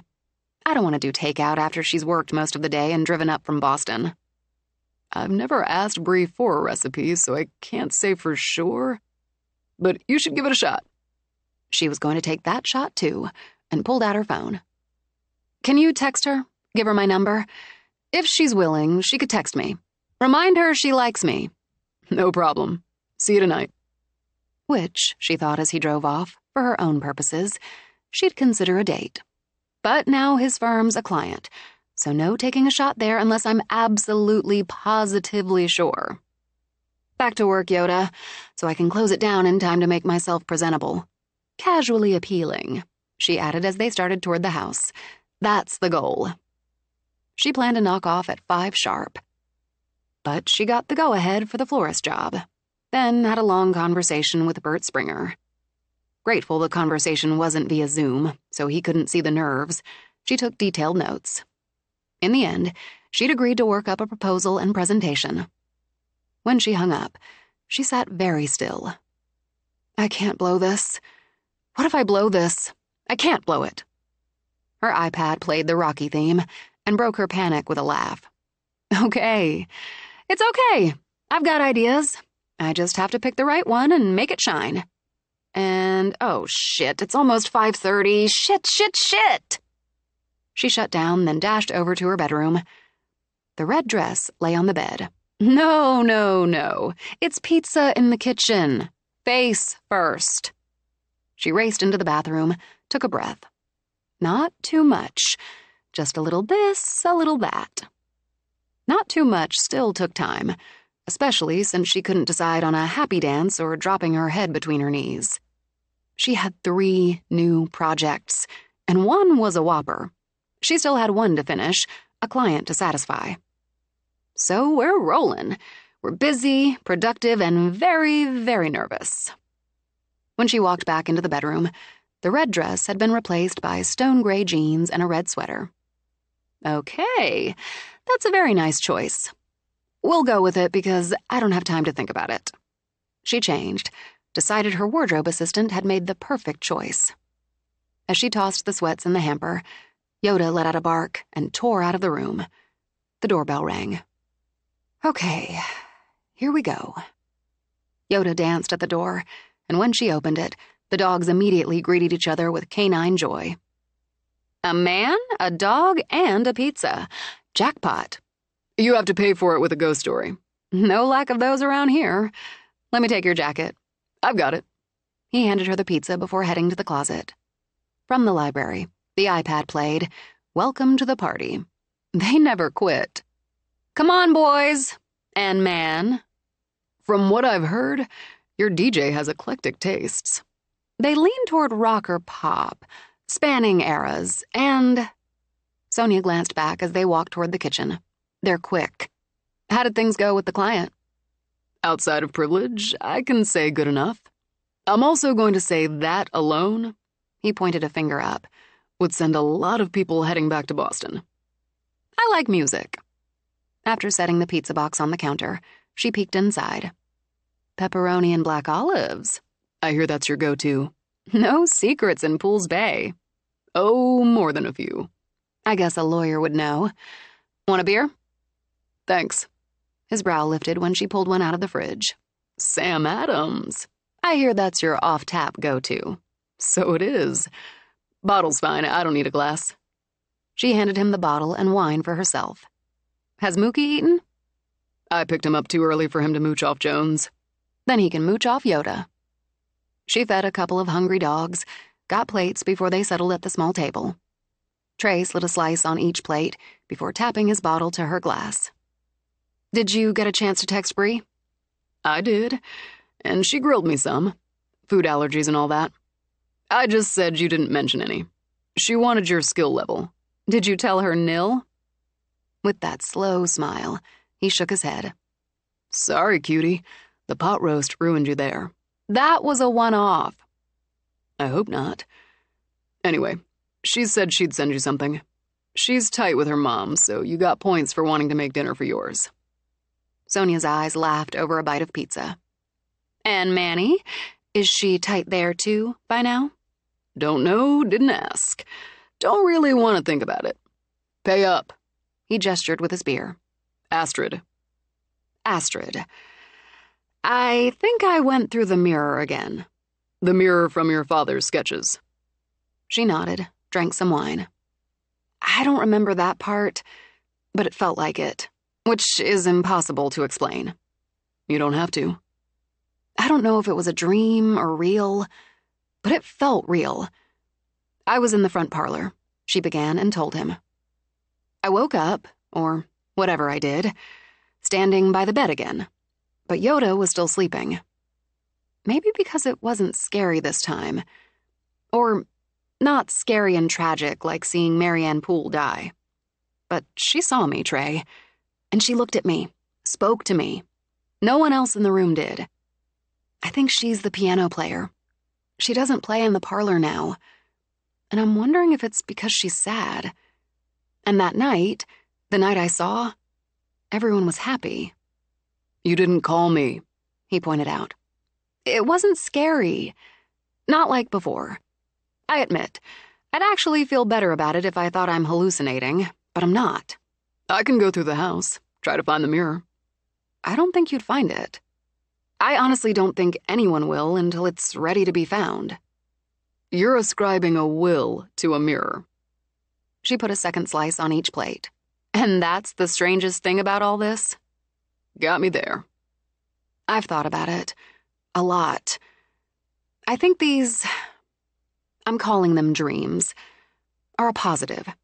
I'm seeing and hearing and learning. Not just names and pictures in a book. And it's not like a movie, because I'm in it somehow. Like, I step into that time, that moment. Brows lifted. He studied her face. You're adding time travel to hauntings. At that, she could only shrug. And if I'd thought or said any of this a year ago, I'd have raced to the nearest shrink. You're about as stable as they come, Trey said, half to himself. So I always thought. I always found Cleo's crystals and white sage and her easy acceptance of, let's say, woo-woo, just charming and harmless. Now I'm going to be particularly glad when she's living here and has that viewpoint. How soon? She hopes another week or so. She had a yard sale at my mom's over the weekend and told me she sold a lot.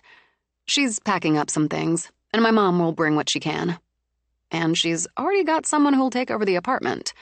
Bad breakup. The thing is, I'm not afraid here. He looked her in the eye. Ever? All right, there are times. The Marianne dream, the business with the gold room, the banging, and the blizzard that wasn't. But now I have Yoda. At his name, Yoda pranced over. Mookie followed. That's right. I've got you and you too when you're around. She rubbed both dogs. And I should let them out. I've got it.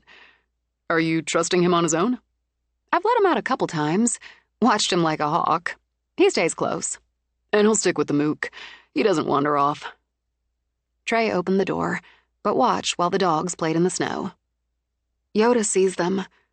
Or someone I don't, now and then. Trey glanced back at her. Mookie did whenever I brought him over to see Colin. Jones, too. You said you saw a woman on the Widow's Walk. A woman in white. I didn't believe you then. I do now. It wasn't Astrid. She was blonde, and the woman I saw had dark hair. I couldn't really see her face. My father says I used to babble at ghosts when I came here as a toddler. I don't really remember. Because she hoped he'd linger, she topped off her wine, got him another beer. Anything else? I was 5. I know that because I'd just started kindergarten. I remember... It's a little blurry, but I remember seeing this guy in Colin's office, wearing a tux. I knew it was a tuxedo because Owen, well, his parents, had a dog, and his markings looked like a tuxedo. It's why they called him Tux. Anyway, he was sitting there with a glass in one hand and a fat cigar in the other. I could smell the cigar smoke. He blew smoke rings and laughed. Young Oliver, he called me. He said I was a good boy for visiting a lonely man, and to watch out for the witch or she'd gobble me up. He glanced back. I said that witches were for Halloween, and he said, "Not around here." I mostly remember because that one sent me running back to my father to tell him. And that's how the story goes. Did they check it out? Apparently, I wouldn't have it otherwise. But no one was in there. I'm going to let the dogs in the mudroom. Got an old towel? There's one in there. She rose to go with him, grabbed a second towel so they dried off the snow-coated dogs together. Kids and dogs, then, I guess. I guess. One other time, and this I do remember. He straightened to lay the towel over the rod. I was about 12, and just taking up the guitar. Dad and Colin were in the game room, the one just beyond the library, playing chess. I didn't then, nor do I now, have any interest in chess. He left the chess table in pieces to your father. Yeah, he did. The dogs followed her back into the kitchen, where she got them both treats. I was bored, so I went down to the music room. Colin told me I could practice on the guitar in there anytime. I knew how to strum a few songs. Didn't have any fingering down, but I could strum a couple. He picked up the beer. So I'm working on it, trying to play Tom Petty's Free Fallin'. An oldie, but Tom Petty and the chords are pretty basic. I tell myself I'm jamming it. And I look up, and there she is. Really hot babe. He took a swig of beer. My 12-year-old system's a lot more jolted by really hot babe standing there, smiling at me, than where the hell did she come from? Did you recognize her? Not then. He shook his head. Long blonde hair, waterfall long and straight. She's wearing these jeans that ride low and tight on the hips and flare out below the knees, and this little white top, short enough that I can see, holy shit, skin. He grinned as he waved a hand in front of his stomach. It's got these flowers, like, embroidered up here, where it rides pretty low again, so, oh my god, boobs are happening right under there. She's got beads, lots of them, hanging where I'm trying not to look. Pale pink lips, eyes that have all that stuff, liner and all that, thick, cat-like, so they just sing a song to a boy's libido. That's a lot of detail you've remembered on this one. It imprinted on my brain and my balls in that moment. My man, she said. And I might have drooled a little. You can handle that axe. At 12, I didn't know axe meant guitar, so I think I said, huh? And she told me Petty was great, but to try learning Satisfaction, because the Stones were gods. Then she shot me the peace sign, and she tapped those 2 fingers on those pale pink lips, and blew me a kiss that left me a quivering puddle of hormones. He lifted his beer in toast. And she was gone. That's some story. I never saw her again, and Owen and I both looked. That is, until I saw her picture in Colin's book. I had my first real crush over the ghost of Lillian Crest, who called herself Clover. That struck Sonia like a lightning bolt. My father's birth mother? Don't hold it against me. I saw a hot babe, and she'd have been about 18. Actually, except for the pale pink, you've got her mouth. Oh. Instinctively, she pressed her fingers to it. That's so strange to hear. It's a really nice mouth. So those are my experiences with the haunted and haunting that I remember. But did you learn to play satisfaction? Oh, yeah. I like to think she heard me when I whacked away at it in the music room.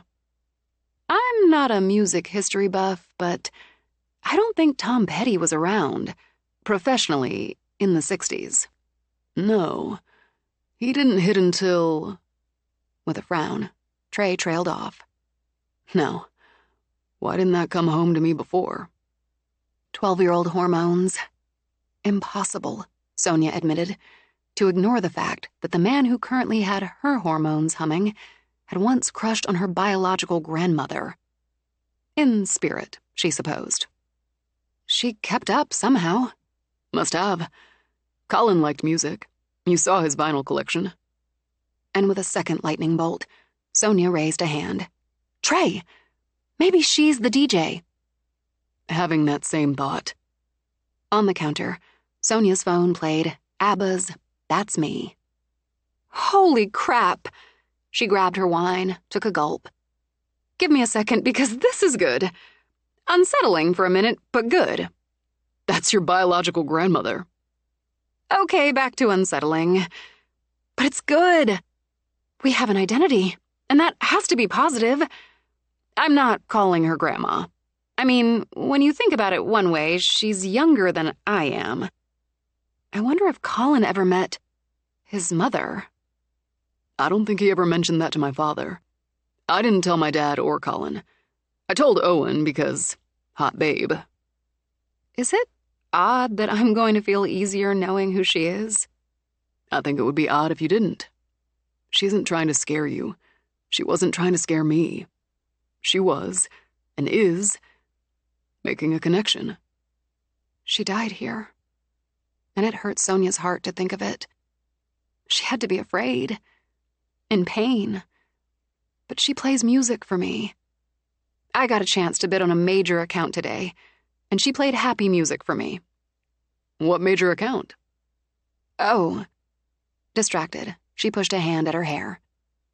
Do you know Ryder Sports? Sure. Based in Boston. I've bought plenty of their stuff online. She smiled. What did you think of their website? Sucks you in. Easy to navigate. Your work? I headed the team that designed it. They're expanding, putting a store in Portland, and want to update. I'm going to be competing for the job against my old company, which is... Let's go back to unsettling. Not for long. He said it so matter-of-factly.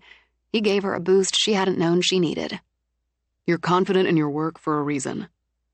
They're a strong, innovative company. But I've got the chance, and I'm taking it. And as you're a client, I'll say this in no way means I won't give your firm exactly what it needs and wants. Never doubted it. And speaking of clients, I've got a little work to do for the one I saw before I got here. We've still got pizza. No breakfast tops the breakfast of cold pizza. On that, we agree. We'll split it. Chapter 19. It would help, Sonia thought as she took 2 slices for a plate, if she didn't like him so much. His looks, his manner, that easy way. She wasn't a puddle of hormones, but she could definitely feel them pulsing whenever he came around. It was either get over it, or make that move and see. A casual goodnight kiss at the door, she decided, and she'd know if they equaled hangout buddies or had the potential for more. He reached for the pizza box just as she turned. Bodies bumped. For one humming second, eyes locked. Sorry. He took a full step back. No casual kiss at the door, then. But... Are you sorry because you are, or because you think you should be? If it's the first, I'll stop wondering. If it's the second, I'd like to know why. I'm sorry, I think I should be. All right, sort of, but that doesn't answer the why. First off, the firm represents Colin's estate. Your father represents the estate, and my interests. We're a family firm. Okay, but... I kind of looked it up. The faintest hint of a smile came into his eyes, then curved his lips. Did you? I thought it might, possibly, become an issue. My take is, I'm not actually your client, and even if I were, you'd continue to represent me competently. And, at your father's advice, I hired a lawyer in Boston. I'm not going to date him. Good policy. Especially since he's my mother's boss. But you said, first off, if you're not attracted that way, then... You're not a stupid woman by any measure. But that's the beginning of a very stupid statement.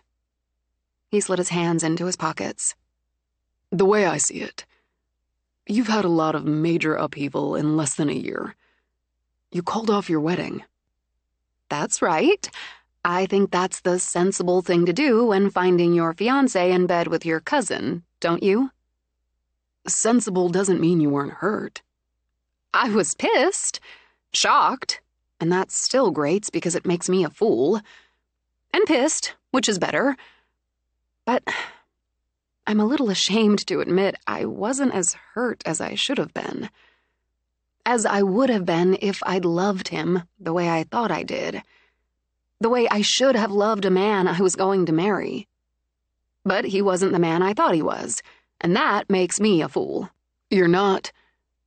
Fire snapped into her eyes as she jabbed a finger at him and stopped him cold. I knew something wasn't right. I knew it, but I kept telling myself it was wedding jitters. I don't generally get jitters, but... Well, I never planned a wedding before. And he wanted exactly the opposite of what I did. I wanted lovely and intimate and romantic, and he insisted on... She waved her arms in the air. Big, fancy ballroom in the big, fancy hotel with a few hundred of our not-so-close friends, top-shelf open bar, and on and on. We looked at houses, and I wanted something like this. Not this scale, but I wanted a house with history and character, which is why this place had me at first sight. And he wanted sleek, modern, new, important neighborhood. I kept giving in, which isn't like me either. Why did I keep giving in? Because I'd said yes, and I thought I loved him. Fuck. After grabbing her wine glass, she circled the kitchen while he stood and watched her, while both dogs sat and watched her. I'm shelling out ridiculous amounts of money for deposits because I'd said yes. Because it felt like we had more in common than not, and the sex was fine. So don't tell me I'm not stupid. Don't tell me I wasn't a fool when I was. On the day, the very day I walked in on him and Tracy, I canceled an appointment with the breathtakingly expensive florist because I just couldn't take it. I needed a break, all the while telling myself it was just wedding jitters. She glugged some wine. My ass! And there they were, their clothes scattered along the way to the bedroom. And if I had loved him, it shut off just like that. She snapped her fingers. All I felt was pissed off and disgusted. I kicked them both out of my house, both of them mostly naked. That was satisfying. She drank more wine. With him claiming it didn't mean anything. She came on to him, he just slipped. And that was it for me. But he wouldn't leave it alone. He went to our bosses and strung them some bullshit about me having a little breakdown when I had no intention of telling them what he'd done. But he's going to lay it all out on me? Just hell no. So I told them. And we thought we'd worked it out. I loved working there, and they'd see to it we didn't work on the same projects. He obviously didn't love me, so he'd get over it, and we'd both move on. But no. He found little ways to get under my skin. And I ignored it. Then he found bigger ways. He keyed my car. He let the air out of my tires, so I had to call an Uber at midnight. Midnight because he'd sabotaged my work. Just wiped my work off my computer, my backup. So I had to stay late and put it back together. I couldn't prove it, but come on, who else? They couldn't fire him. No proven cause. So I had to quit. She jabbed a finger at Trey. You're not rebound guy because I'm not rebounding. And that was a lot. Wow. I'm still pissed. Done? Yeah. Sorry. More than a little appalled at herself, she dragged a hand through her hair. That was way beyond where I meant to go. We're going to back up a little. He picked up the second beer he'd only half finished. Why did you pay the deposits? He was going to pay part of the balance, and for the honeymoon mostly. Traditionally, the bride's family pays. Because I'm an idiot. Stop it. You're not. He didn't jab a finger at her, not his style, but held up a hand and just as effectively cut off her response. He manipulated you, and it sounds like he's damn good at it. I suppose. I got some of it back, more than I expected, largely due to Cleo. She took some of it on, and she's got this way of talking and talking, all calm and reasonable. As it hit her, she took a slow sip of wine. A lot like you. Good. Now let's talk about him keying your car, giving you flat tires. Did you file a report? Yeah. What were the cops going to do? Nobody saw him. What could the bosses do? And if they'd fired him, I think it would have made it worse. I did what was right for me, and found out I like working freelance. I like being in charge of, well, all of it. Has he bothered you since? Not really. Then I moved here. And this is the most I've thought of him since I have. I want to know if he does. She frowned at him. You're mad, she realized. It hardly shows, but it does a little. Of course I'm mad. We'll put aside him screwing your cousin. That's just the move of an asshole who thinks cheating's no big deal. He manipulated you into pumping out money for something you didn't want. And if you hadn't caught him, you'd very likely be living in some slick house you didn't want. That would have been your mistake. She opened her mouth, then shut it again. Because truth was truth. Her mistake. He set the beer down again. But the rest is vindictive, mean, petty, criminal, and dangerous. So yeah, I'm mad. And I want to know if he comes at you in any way again. All right. The fact she could see the mad not only calmed her, but gave her another boost she hadn't known she'd needed. Will you punch him in the face? That's always satisfying in the moment. But you can prolong the moment by maneuvering him into doing the punching in front of witnesses. Then he's got an assault charge to deal with. I bet you could do it, too. She let out a breath. Now, the whole point of that unhinged rant was to say yes. I had an upheaval, but it unleashed rage, pretty obviously, and didn't leave me with a broken heart, weeping into my caramel ice cream while watching sad movies. You made your case there. I figured you'd quit your job because it was too awkward to work in the same office. So, moving from there, you still have upheavals. Learning your father had a twin, Colin's will, packing up your life in Boston to come here. Add what you're dealing with here. I love this place. It surprises me how much.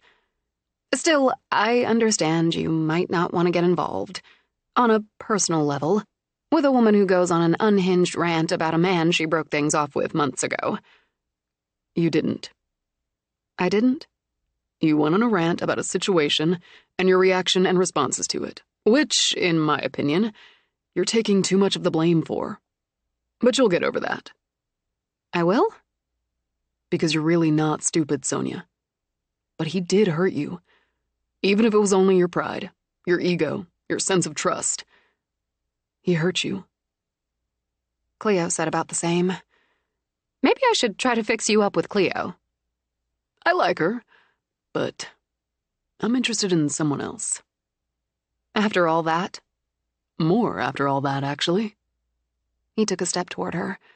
The phone jammed out with, "Let's do it tonight." When she laughed, he drew her in, slow, in a kind of glide that had her heart bounding into her throat, then dropping down to her toes. He watched her as his hands slid from her shoulders, down her arms, watched her as he eased her just a fraction closer, watched still as his lips brushed hers, just brushed. She lost her sense of time and place as he took the kiss deep, slow, sumptuously slow and deep. Her knees didn't go weak. She thought they might have dissolved, but the hands on her hips kept her upright as his mouth woke every nerve in her body. "Oh. Well," she managed. "I was hoping that would work." I'm good with taking things slow, if you want some time. "I really don't." With a hand at the back of his neck, she drew him down to her again. If we keep this going, we'll end up on the kitchen floor. He nipped his teeth at the side of her throat and sent those awakened nerves snapping. And the dogs will be all over us. I can let them out, or we go upstairs. I vote for bed. Wanting him, wanting her hands on him, she tugged him from the room. "It's a really nice bed. The dogs can share Yoda's." He stopped, twice, driving her a little more crazy each time. The dogs trotted up ahead of them. You said sex with the dickhead was fine. I did? Yes. Do you want to retract or amend that statement? I can wish I hadn't said it, but no. It's accurate. He circled her into the bedroom. I can do better than fine. You already are. I might be a little rusty, but I'm pretty sure it's all going to come back to me. Linking her arms around his neck, she pressed her body to his. It already is. In the flickering light of the fire, the low light of the lamp, he ran his hands under her sweater, up her back. He took his time learning the body he'd imagined far too often over the last weeks. Something about her. Something.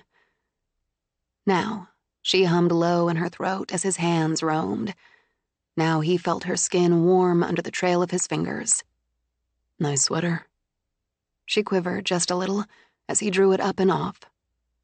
Yours too. Easing it up his body, she sighed. His hands moved, a sort of glide up her back, down again. We should sit down a minute. Sit down? And take off our shoes. Oh, right.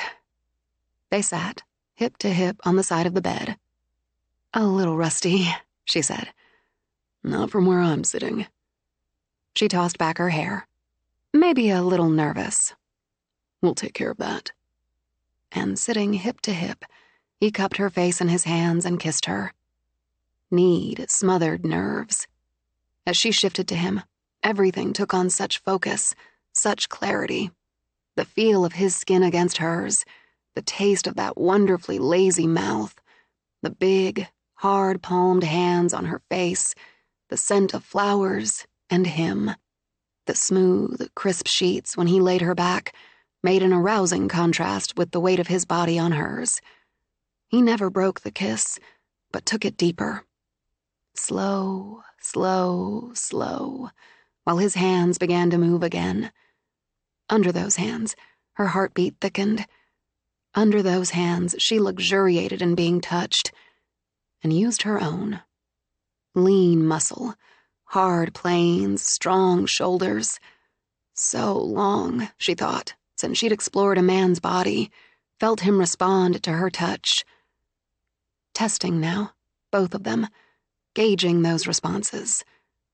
What do you like? What moves you? What excites you? When he released the hook of her bra, her pulse hammered, anticipation spilled through her like wine. When his mouth took her breast, she arched, urging him to take more. Arching again, her hands fisted in his hair, she demanded more. When he gave and he took, she tugged at his belt. Everything in her shot to urgent. He murmured something as he slid her jeans down her hips, but she couldn't hear through the pounding of her own heart. When, she wondered, had the ache of need burned into fire? Slow, he'd thought. This time. This first time. But she trembled, and heat pumped off her skin. Murmuring still, his lips pressed to her throat where her pulse hammered, he cupped her. At the press of his hand to her center, she broke in one long, hard wave. Her body rose to his, shuddered, then fell. The hand she'd clutched at his shoulder slid away. He might have soothed, might have tossed control aside and devoured. Before he could do either, she rolled and took him over. First his mouth in a wild, greedy kiss that shot into his system like a live wire. Then his body as she straddled him and took him in, took him deep. He saw Sonia in the firelight, moving over him, her skin glowing, her arms lifted as she rode another wave. Then she took his hands, pressed them to her breasts. Even the thought of control snapped. He rode the next wave with her. Soft, sated, satisfied, she melted down to him. She wondered if her sigh sounded like a prayer of gratitude. As he stroked his hand down her hair, over her back, she sighed again. Better than fine. Like... She managed to lift an arm in the air. Up there, better than fine. Glad to hear it. She felt his lips curve against the side of her throat. I plan to take it slower. She raised her head, pushed back her hair as she looked down at him. Was I too fierce for you? Just fierce enough. But I missed a few spots. He trailed a finger down her cheek. I'll catch them next time. She lowered her forehead to his. I need to tell you something. If you can't tell me something when we're naked in bed after sex, when? It's actually about getting naked in bed after sex. My personal rule is a minimum of 4 dates before I get to that event. 4 because 3's become a cliched general rule, and I don't like to follow cliches. Or general rules? Actually, I'm fairly reasonable about general rules. So, you broke your personal one with me. Flattering. Not exactly. See, I decided to consider the day you and Owen moved the furniture and stayed for dinner a kind of date. Interesting.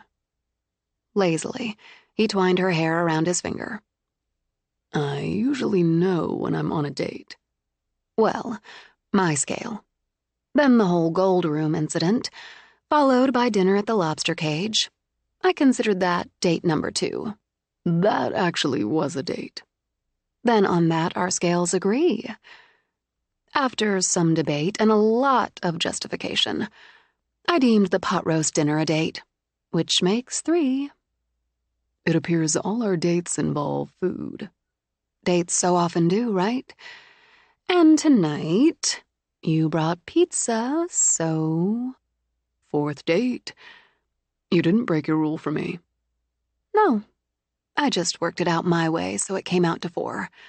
So essentially, we've been dating for weeks. Looks like I need to catch up. I'd say you have. She gave him a quick kiss, then sat up. You know, I didn't turn on the fire, light the candles on the mantel, or turn down the bed. Suddenly, she gripped his hand. And I just had a very disturbing thought. Do you think they, watch all the time? Like when we were celebrating our 4th date? His gaze shifted to the fire, the candles. That is a disturbing thought. More when you consider one of them is my biological grandmother. I'd rather not think about it. I'm not going to think about it. Let's give her, and them, the benefit of trusting they respect privacy. I can do that. I think I really need to do that. Since you can, and you will. He sat up, then tumbled her down again. Let's take care of those spots I missed. She didn't give ghostly voyeurs another thought, and he stayed. At 3, the clock sounded and woke him. Beside him, Sonia stirred but didn't wake. He slipped out of bed, pulled on his jeans. Since both dogs watched him, tails thumping, he shook his head. Stay. He whispered it. Stay with Sonia.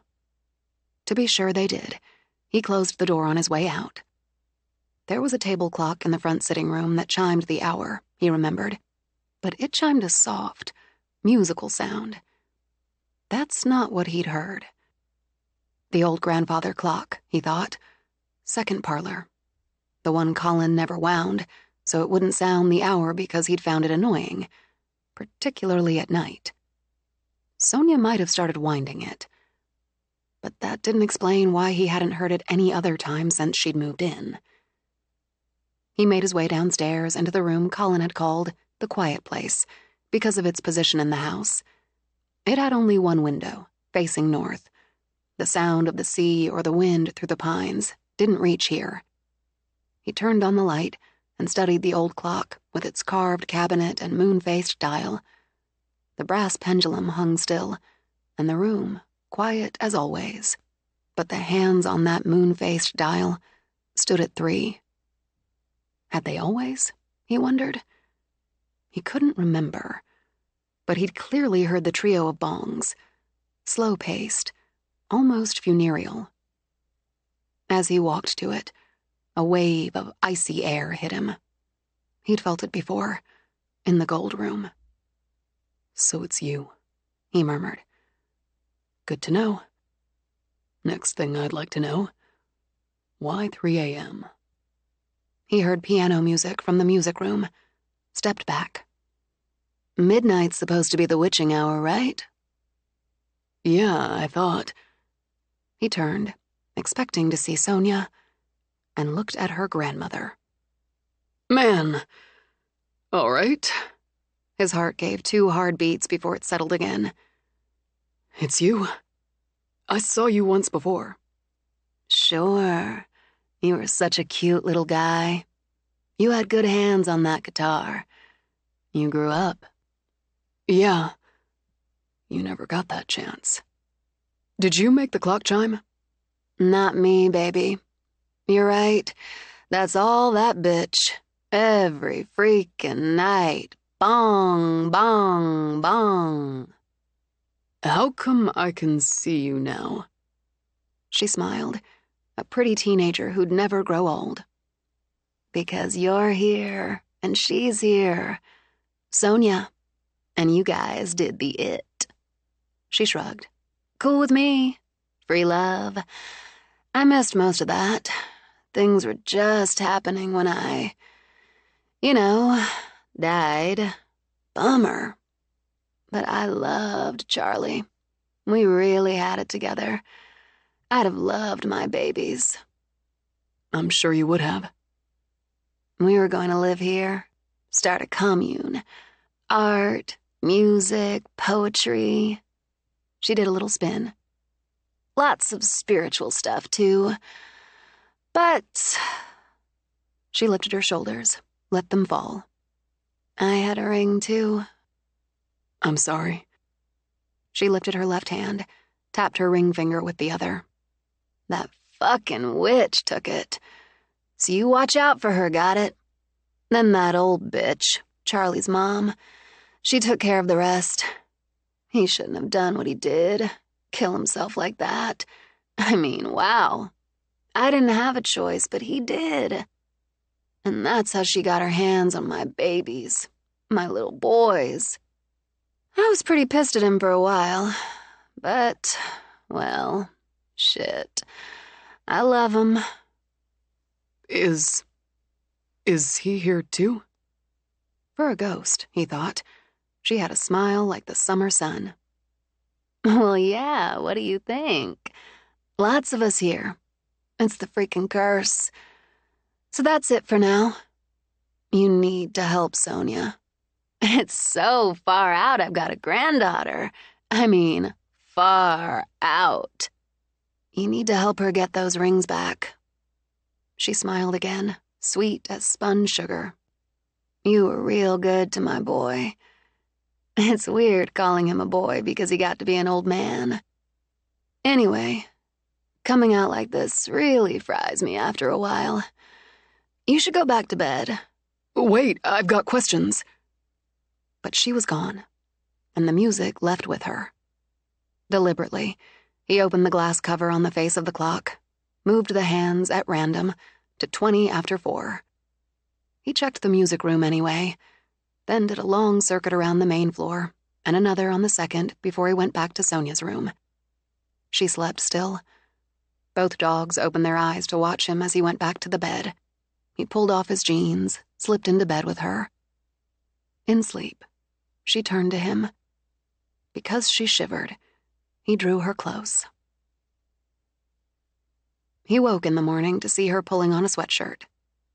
Early riser. Oh, she turned and laughed. Yeah, sorry. I thought I was quiet. You are. I have to be an early riser. I've got court this morning. Court? Do you really wear a tie with your flannel shirt or an actual suit? Yeah, an actual suit.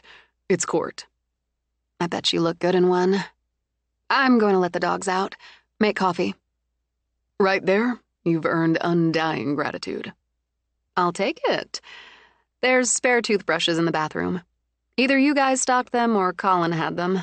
Help yourself. I will. Okay if I grab a shower? It'll save me time at home. It's all yours. Come on, boys. Let's go outside. The outside had them both scrambling up and out, with her hurrying after. She looked good in the morning, he thought. But then, to his eye, she always did. He thought it a shame he couldn't talk her into the shower with him. But besides court, he needed time to tell her about 3 a.m. He could have spent a year in that shower and gave Colin full marks on it. When he dressed and walked downstairs, he found coffee waiting while she put pizza on plates. You want it warmed up? Why? He went for coffee first. That's what I say. What's wrong with us? I've got time to sit down here with it. Do you have time? Sure. She sat at the counter with him. When I go up, the bed'll be made as perfectly as in the best hotel. I've gotten over the oddness of that and appreciate the time saved. He jumped right in. Do you know the old grandfather clock in the second parlor? The second parlor is... right, that one. With the big clock. I haven't really used that room. Have you wound the clock? No. I should do that? I hadn't thought about it. Don't. I'm conducting an experiment. Have you ever heard it bong? Because that's the word for it. On the hour. Once for 1, twice for 2, and so on. 1 bong on the half hour. No, I don't... Maybe. She frowned. Maybe. 3 bongs at 3 a.m. I didn't dream that or imagine that? Not unless I did too. And I didn't. You slept through it last night. Colin never wound it either, because who wants to try to sleep with that thing going off every hour? It woke me up, so I went down to take a look. She took a moment, ate some pizza.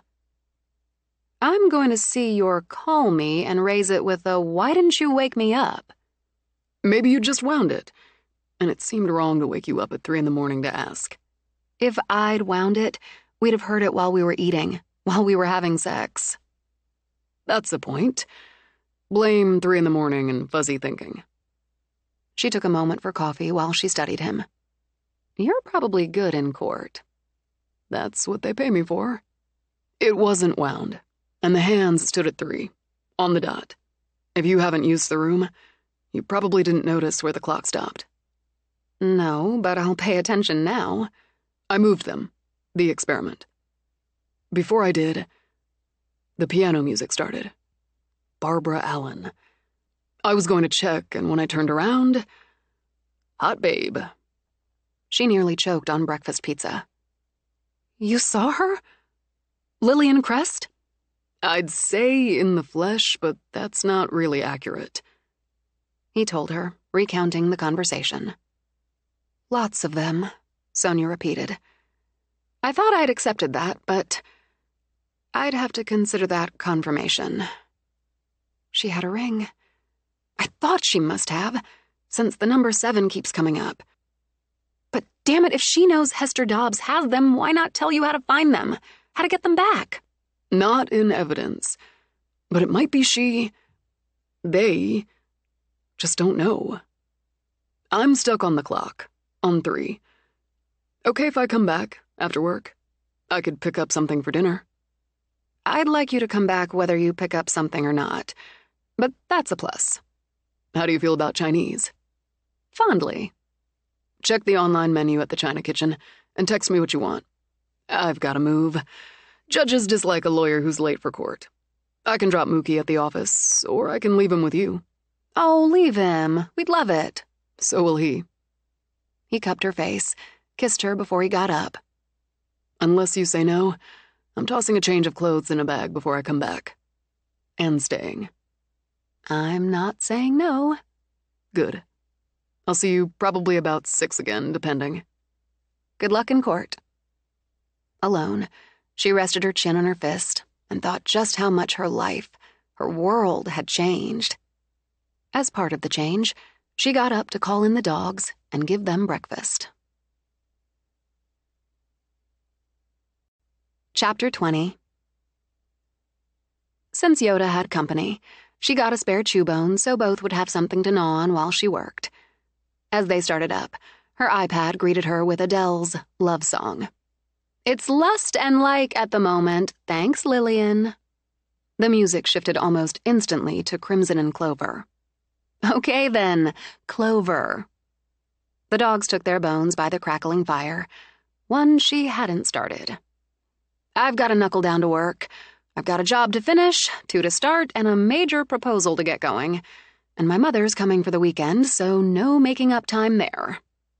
She pressed her fingers to her eyes, drew a deep breath, then booted up her computer.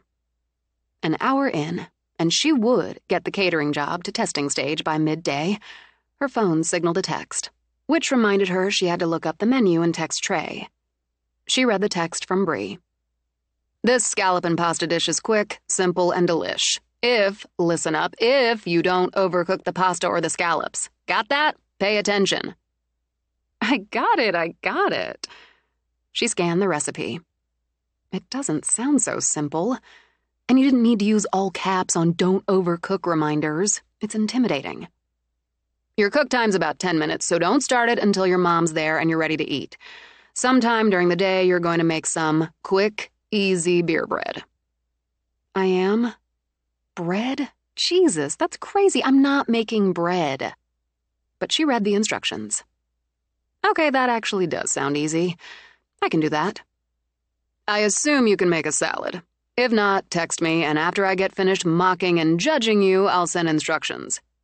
Finish off the meal with a raspberry sorbet. I could give you a recipe for that. Basic, but you'll buy this at the store so you don't feel overloaded. Bon appetit, Bree. It required another steadying breath. Thank you. My mom may collapse in shock, but thank you. I do know how to make a salad. It's a house specialty, so no mocking or judging required. I swear by all that's holy, I won't overcook because I sense the scope of your wrath. Much appreciated, Sonia. Bree signed off with an emoji of a smiley face wearing a chef's hat. Sonia set the phone aside. She'd take it when she went into the village to shop, and she wouldn't think about it until. By midday, the catering site was ready for testing, and the dogs ready for a walk. So, she realized, was she. The dogs bounded through and wrestled in the snow. She thought, if she looked hard enough, she could see tiny patches of anemic grass on the south side of the house. The bounding and wrestling meant she had to mop both dogs up. They got a treat, and she got a Coke, a bowl of pretzels, and a tangerine. At nearly 4, she surfaced. Cursed when testing showed her an error. After some adjustments, she ran it again. And something that had simmered in the back of her mind on the writer job popped out. That's good. That could be good. Bold, fun, movement. She got up, got her tools, and started a fresh mood board. At her desk, she did some quick sketches just to give herself another visual. Caught up, She shifted back and forth between the testing and refining her vision, and jumped when a dog stood on either side of her wagging. Oh, God, it's almost 6. I didn't mean to work this late. Sorry, boys, sorry. Let's shut it down and go.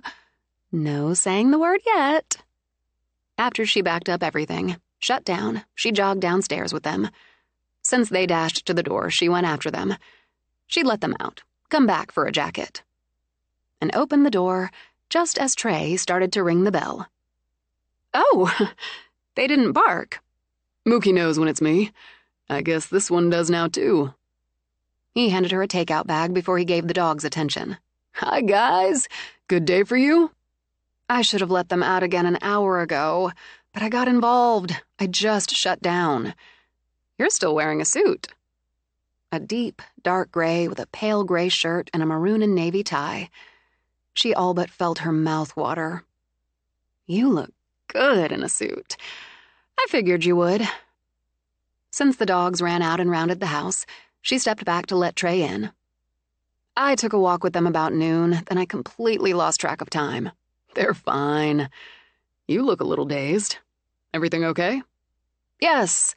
The work, it just started rolling. This smells great. You made good choices. He hung up his coat. I try. It felt nice, just nice to walk with him back to the kitchen. Why don't you sit down? I'll pour you some wine. He kissed her, several levels up from a casual hello. You put in a long one. So did you, but I'll take the wine. How did court go?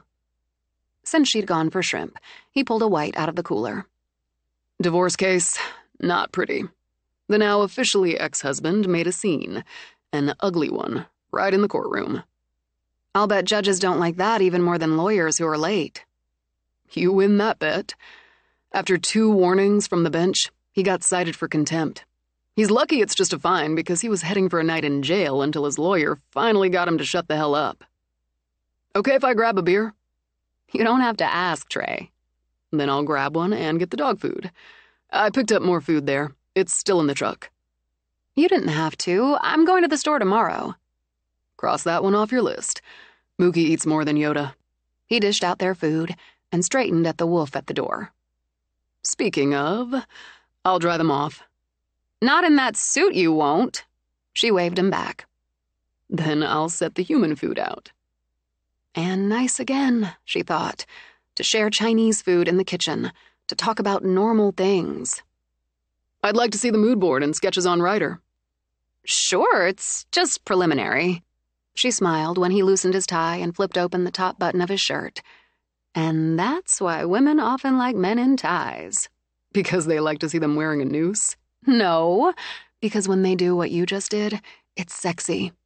I don't know why, but it is. I've got to wear another one on Saturday. Wedding. A cousin in Kennebunkport. You've got your mother this weekend, or I'd talk you into going with me. Don't you already have a +1? Shaking his head, he speared one of the shrimp off her plate. Wedding dates are dicey. Then you've got your great-aunt Marilyn giving your +1 a significant look, telling you what a lovely couple you make before she beams and says, "When are we going to dance at your wedding, Trey?" Shaking his head, he went back to his mooshu pork. Once a single guy hits 30, you spend half your time at a family wedding dodging the when's your turn question. For women, that comes once you pass 25. Do you actually have a great-aunt Marilyn? I do. Who's married to my great-uncle Lloyd, who'd guffaw, he's the only person I know who actually guffaws, as he ogled my date, telling me I'd better snap this one up quick. She looks like a keeper. Now I'm sorry I'm going to miss it. For me, it's my maternal grandmother particularly, who'll give me a long, piercing look while reminding me having a career is fine, but a job doesn't warm the bed at night and won't put a baby in my arms. Ouch. Yeah, Grammy always manages the 2 for 1, marriage and babies. Her first comment when I got engaged, "It's about time." And when you ended it? I can thank my mother, with the full backing of her sister, for warning Grammy off. Apparently Tracy got a stinging lecture, and I got a warm, sympathetic call. Grammy's okay. Yeah, she is. But if I took you to a wedding, I'd get that long, piercing look. They let the dogs out while they dealt with the dishes. Just as Sonia wondered how long the normal would last, she saw that all the cabinet doors in the butler's pantry stood open. Oh well. She walked in to close them. Did anything happen today?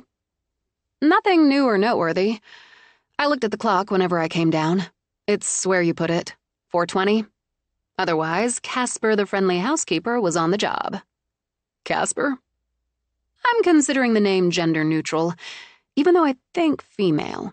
She made my bed, lit the library fire, washed and folded the dog towels, and Clover provided my office music as usual. His smile spread. You're calling her Clover. She told me to. Musically. Crimson and Clover, Sonia sang, over and over.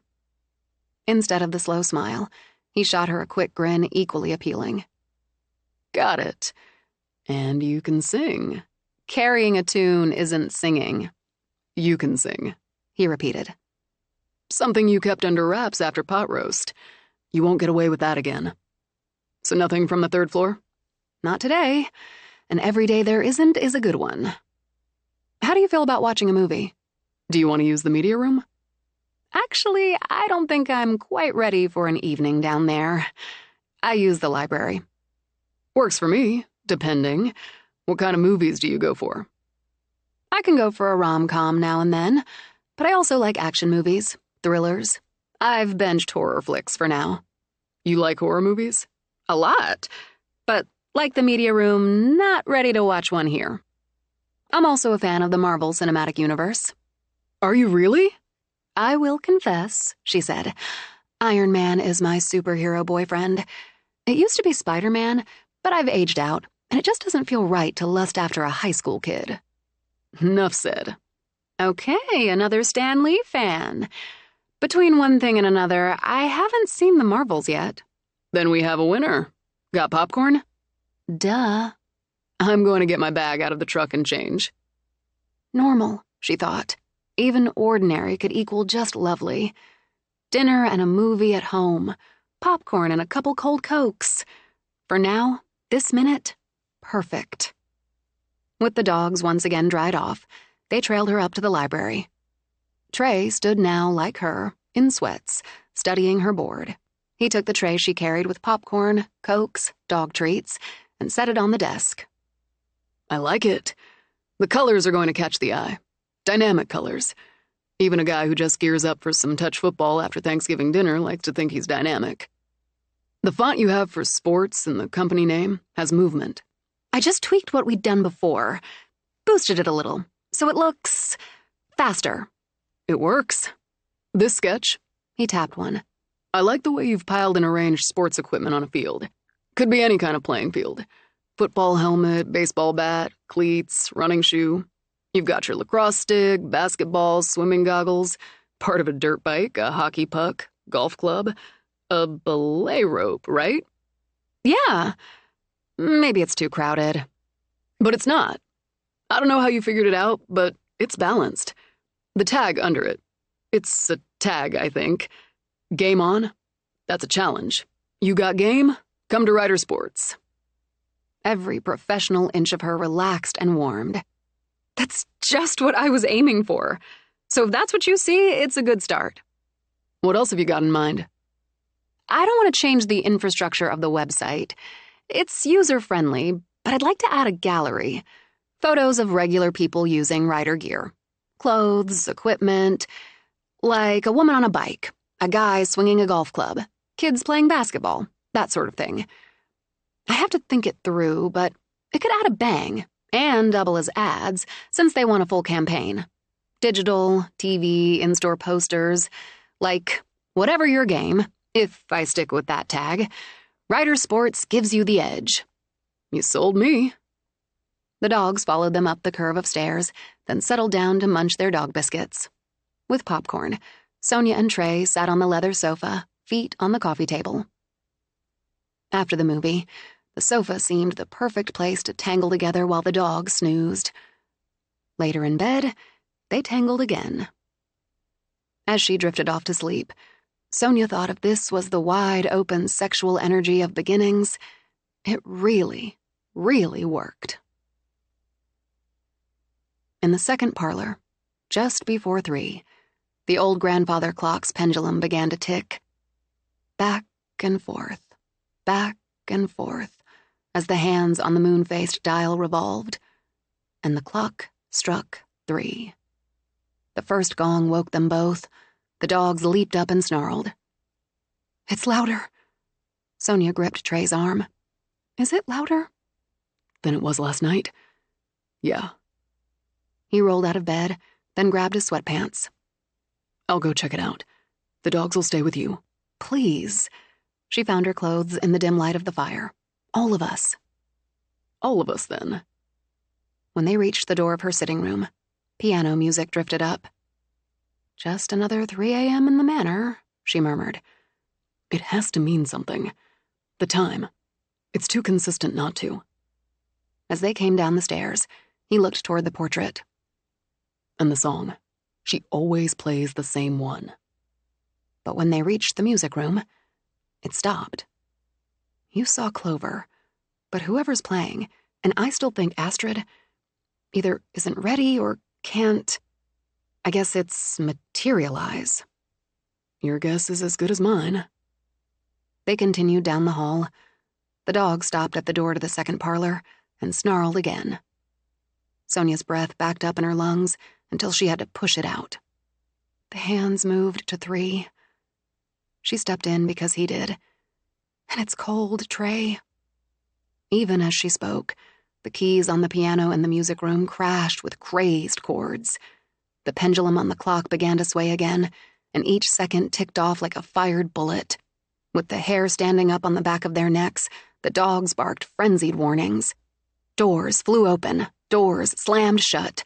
The light Trey had flipped on flickered and went out. In the dark, something brushed by her, something so cold it burned. "Something's in here." Breathless, she groped for his hand. "I felt it. It touched me." "Next time we bring a flashlight." Something hit the front door like a battering ram. On those wild barks, the dogs flew out of the room and toward the sound. "Come on." Trey pulled her from the room. "You're going to open the door." "Jesus, listen to that wind. The waves. Look, it's ice hitting the windows." "So she can pull out a nor'easter." When he reached the door, he pulled it open to a still night and a swimming moon. "But it's an illusion. Damn good one."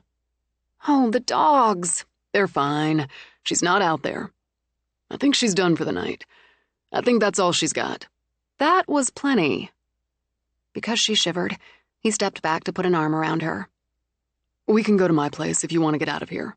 "No, absolutely not. She's not going to win this, not going to chase me out of my own home." But something was in that room, Trey. I swear it touched me, brushed by my arm. She shoved her sleeve up. "Look, there's a mark." The pale pink mark, smaller than her palm, marked her skin just above her left elbow. "It's an ice burn. A mild one." "An ice burn?" "Let me get the dogs in. We'll put a warm compress on it. See how that does. It's barely pink, and the skin's not cracked or broken. Hold on a second." While he called the dogs, locked back up, she stared at the brush mark on her arm. It touched me. Someone who'd lived and died had touched her. It did feel like a burn, but cold. "Let's do this in the kitchen. Does it hurt?" "No. Well, a little sore, I guess. But Trey, the lead is, she touched me and I felt it. I felt her. Just for a second, but look, it's already fading." He stopped to take a closer look. "Okay, yeah, it is. We'll make the compress in case. But it looks like she doesn't have as much punch as she'd like." That was punch enough. In the kitchen, Sonia dropped down on a stool. "I mean, holy shit!" "The house is quiet now. All that didn't last more than 5 minutes." He put a shallow bowl of water in the microwave to heat it, then poured her a glass. She took it, drank. "Serious question. Do you ever get rattled? I was a little rattled. But it's interesting, isn't it? That she pulled out so many of the stops to scare us. Interesting. She drank again. There's a word. The thing is, it didn't work. She shot him a look. I was scared. Really scared. But you're still sitting here. After testing the water, he soaked a clean cloth, wrung it out. You can barely see it now, but safer is better than sorry. We'll just hold it on there. I don't like being scared. She muttered it. It pissed me off. Says the woman who likes horror flicks. And novels. That's a different kind of scared. I want her out of my house. If it takes finding the rings to get her the hell out of my house, I'll find the damn rings. Somehow. The rest? I'll give the rest. Interesting. Holding the compress against her arm with one hand, he brushed her hair back with the other. Finding something just means looking in the right place. Oh, is that all? Now he pressed his lips to her forehead. We're not going to let her win. When the cloth cooled, he took another look. It's like it was never there. And it's not sore at all, she added. Not much punch. Lifting her arm, he brushed his lips where the mark had been. Are you going to be able to sleep? I hope so. And I hope she's done for a while. I don't want my mother going through that, then trying to haul me back to Boston. I'm betting you got some of that stand your ground from your mother. When they reached the second parlor, where the light glowed again, he went in, opened the clock face. Might as well make her work for it. This time, he turned the hands to 7:10. Owen and I could move the clock out of the house. I don't think that would stop it. And it's kind of a warning when it sounds. I wonder if Colin heard it. He didn't wind the clock, but he kept it here, not up or down in storage. If you change your mind, we'll take it out. He slid an arm around her waist as they walked back to the staircase. She was in there with us, Trey. I've felt cold spots before, but not like that. And not like the gold room. It's a mean cold when it's her. I guess that's a warning, too. Maybe you get rattled, Sonia, but you don't stay rattled. My money's on you. In bed, she curled up against him. I'm really glad you're here. So am I. Closing her eyes, she let the steady beat of his heart lull her until she slept. Part.3. Spirits. Let us have a quiet hour. Let us hob and nob with death. Alfred Lord Tennyson, The Vision of Sin. Chapter 21. On Friday, after Yoda stopped sulking because he didn't have Mookie, Sonia cheered him up with a trip to the village for scallops, angel hair pasta, and something called unbleached flour. She hadn't known they bleached flour. A quick run left her plenty of time to arrange the tulips she'd bought for her mother's room and start her first attempt at making bread. We're not afraid, are we, Yoda? We're not afraid of some flour and beer and butter and whatever. Not when we live in the haunted manor. Maybe a little afraid, but if we fail, we dump it and she'll never know. After following Bree's instructions to the letter, she stared at the raw dough in the loaf pan. I guess it looks like bread dough. How would I know anyway? Fingers mentally crossed, she slid it into the oven, set the timer, and decided it wasn't obsessive not to leave the kitchen. Instead, she rearranged the fruit bowl a couple of times, paced, played a quick game of tug. Look, it's sort of plumping up. It's the beer. I looked it up. And it's browning some, too. Can you smell that? I can smell it. When the timer finally went off, she remembered she was supposed to tap the bread and see if it sounded hollow. It made no sense to her, but she tapped. I guess it does. Anyway, I can't stand it. After shaking the bread into her oven-mitted hand, she turned it onto the cooling rack, stepped back. Now, I'm asking you, Yoda, is that or is that not the cutest little loaf of bread you've ever seen, and made by these hands? Her iPad played John Lee Hooker's "Don't be messing with my bread." "You got that right." As the bread cooled, she took the flowers, a polishing cloth and polish, up to the second floor with Yoda at her heels. She'd come back to the linen closet for fresh sheets and towels. When she got to the room she'd chosen, she smelled the fresh polish on furniture that shined. Fresh, fluffy towels hung in the ensuite, which also shined, and more towels stood carefully rolled in a basket. "Well, thank you. It's perfect." She set down the flowers. She'll love it. She'll like the view of the woods. She noticed the pretty purple bowl that matched the violets on the wallpaper above the wainscoting and the little crystal clock with the right time beside it. She couldn't swear they hadn't been there before, but either way, they're nice touches, thoughtful. As she walked through the spotless house, she decided whoever made it spotless must love it as much as she did. And since everything looked perfect, she went back to work. She's going to text when she's 30 minutes out, so meanwhile, we'll get some work in. With no Mookie, Yoda contented himself by curling up under her desk. When she got the text, she shut down, hurried to the kitchen to make the salad. She had a moment of shock when she saw neither bread nor rack. "Oh no, then saw the loaf shape wrapped in a clean white cloth. I guess I missed that part of the process. She considered the timing perfect when she tucked the salad in the fridge, and Yoda ran barking to the door. Rushing after, Sonia threw open the door and wrapped Winter in a hug. From the tablet in the kitchen, Taylor Swift sang, "The Best Day." "I missed you." "I missed you too. Oh my God, Sonia, this house! Oh, this dog! Look at that sweet face! Look at that handsome boy!" Yoda instantly collapsed, exposed his belly, and looked up at Winter with pure love. Obliging, Winter crouched down, rubbed and cooed. "You came straight from work." Trim in her dark suit, Winter gave Yoda's belly a last rub. "Took off early as planned, and put my bag in the car this morning. And Cleo's stuff's in there, too." She straightened to give Sonia another hard hug. "I didn't want to waste time getting here." "You look good." FaceTiming isn't the same as real timing. And that goes for the house, too.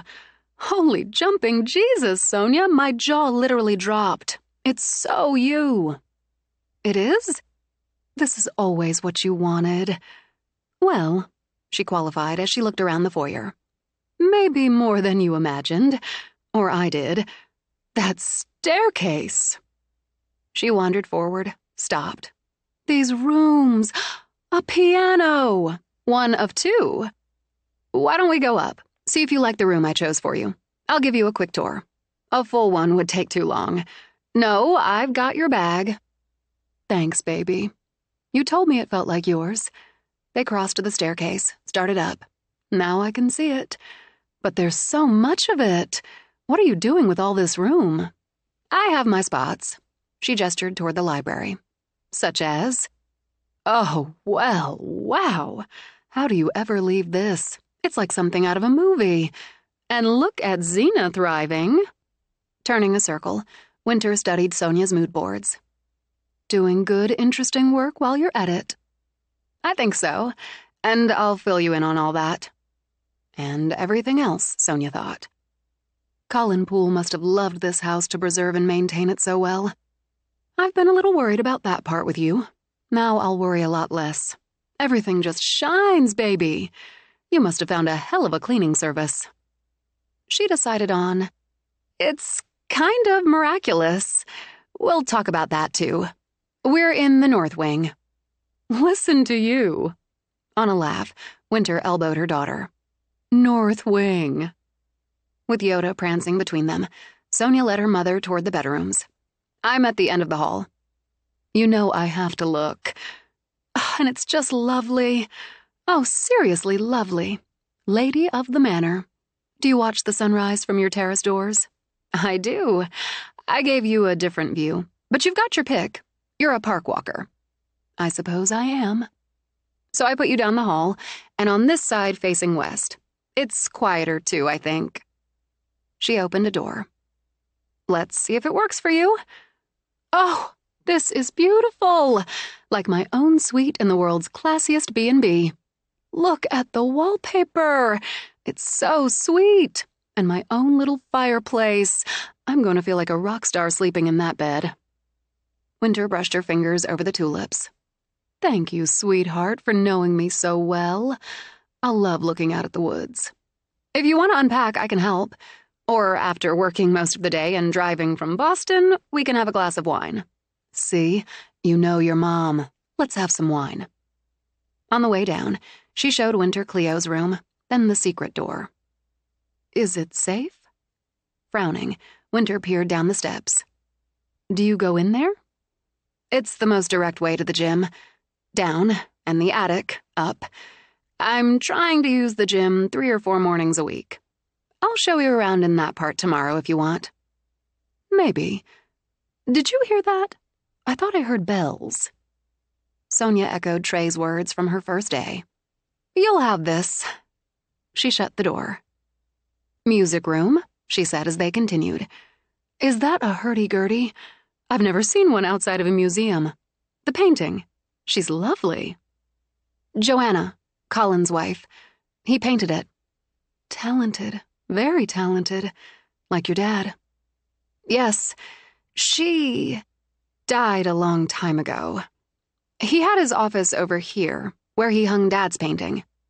You told me, but Yes, that's Drew's work. Moving into the room, Winter studied the painting. Did he come here at some point? Or is that really from his dreams? Some twin connection. I thought you might want it. Oh. Still looking at the painting, Winter reached for Sonia's hand. Thanks for that. But it feels like it belongs here. I wonder how and when Colin Poole acquired it. I like knowing something of Drew's, besides you, has a place here. At the distinctive sound of a door closing, Winter glanced around. Is someone else here? Depends on your definition of someone. To lead her out, Sonia put an arm around her mother's waist. I told you the house is haunted. Yes, but... From the kitchen, Billy Joel sang, Bottle of white, bottle of red. We're going with white because I'm making scallops. My always rational daughter's telling me very seriously that her house is haunted and she's making scallops. How much shock do you think my system can handle? That's why wine first. Then this kitchen, Winter said as they reached it. This gorgeous cook's kitchen, this great room, and again this view. They managed to keep the integrity of the house but ditched the labyrinth feel with this space, opening up instead. Now I have kitchen envy. Running a hand over the island, Winter shook her head at Sonia. I failed to interest you enough in cooking, only managed to teach you the bare basics. I made a pot roast dinner for 8, Sonia reminded her as she chose a bottle. And the photo you sent was cookbook-worthy. Baby of mine, you actually believe you have ghosts in this house? I don't just believe, Mom. I know. Sonia uncorked the wine as the iPad played Paul Simon's Mother and Child Reunion. Such as that. Sonia poured the wine. You need to stop now and give me a chance. When the music cut off, Sonia handed her mother a glass. Sit down, Mom. That was Clover. She died in 1965, after giving birth to Colin and Dad. I'm sitting down. There's a lot more. I told you about her, from the book I have. From what Deuce, Oliver Doyle II, told me.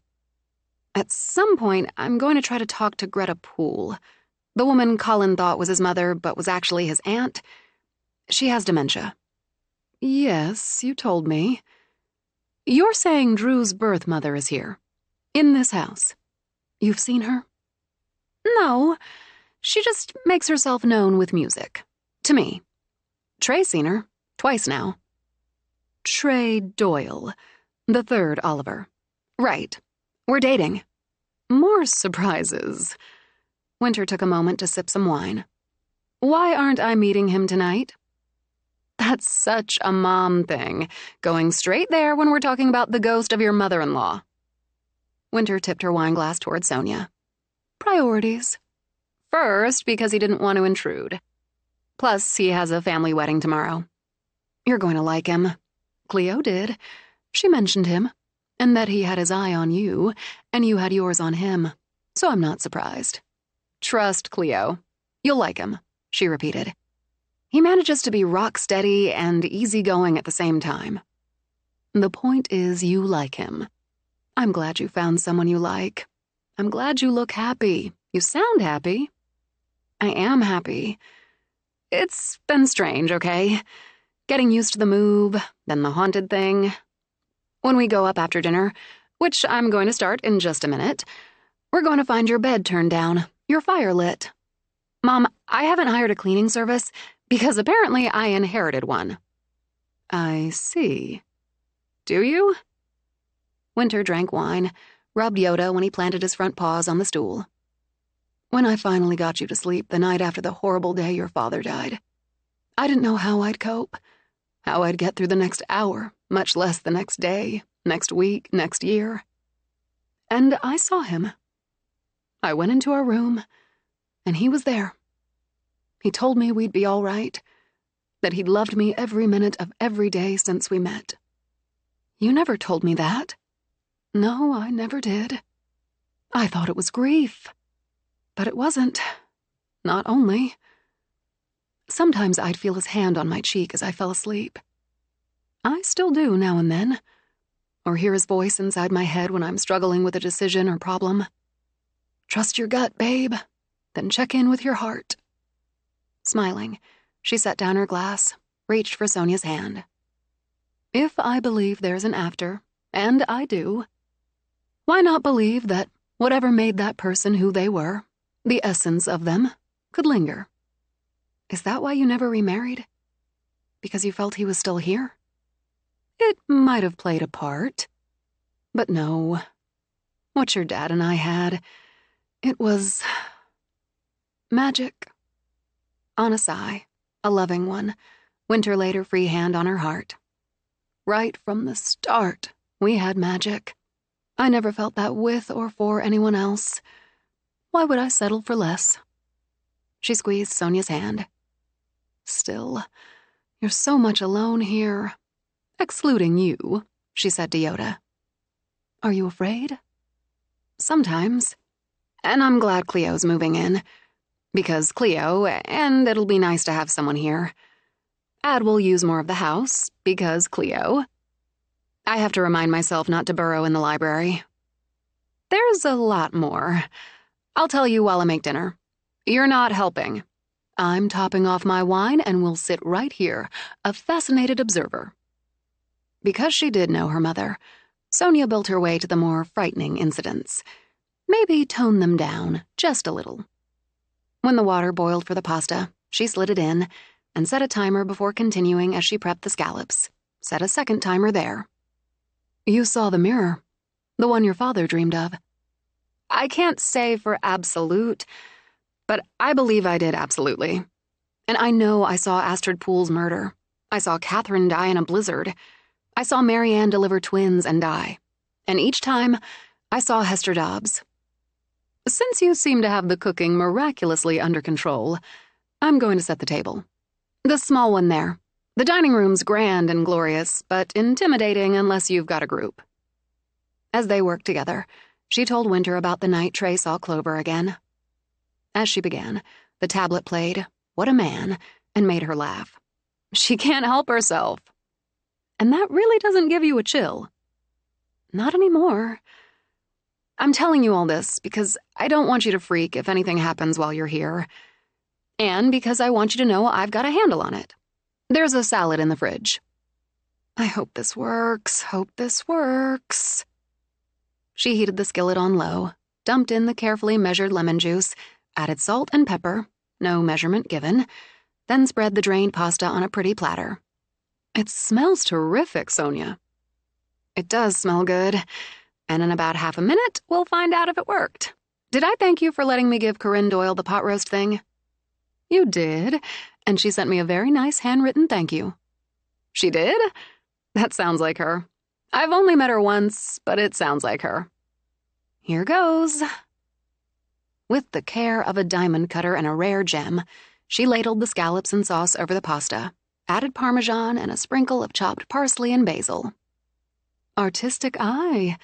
Presentation was never your problem. You could make a takeout meal look like dinner at a 5-star. I want you to know I appreciate you making me dinner. At the table, Winter dished up a little salad, then the main. And I'm going for the scallops first because I have to. After forking one in half, then half again, she wound a little angel hair with it, sampled, and sat back. Sonia, it's absolutely wonderful. Is it really? Bypassing the salad, Sonia tried it herself. Oh, it's good. I didn't overcook it. Bree put the fear of God in me on that. Now, who's Bree? Oh, Trey's ex. High school ex. And friend. She's the head chef at the Lobster Cage. A really good restaurant in the village. It's her recipe. I want it. I'm making this the next time I have friends for dinner. Now, tell me the rest. The ghostly rest. It's the clock. There's a grandfather clock in the second parlor, Sonia told her. Sweetie, that's terrifying.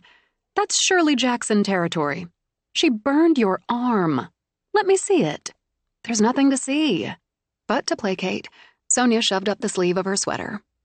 I'm not going to pretend it wasn't scary, or that I haven't jumped out of my skin more than a few times, but you're determined. I know your face. It's my house, Mom. It should have been Dad's. He should have grown up here with his brother. If he had, I might never have met him. We might not have had you. With a smile, Sonia shook her head. Magic, she reminded Winter. You had magic. You'd have found each other, and this would still be my house.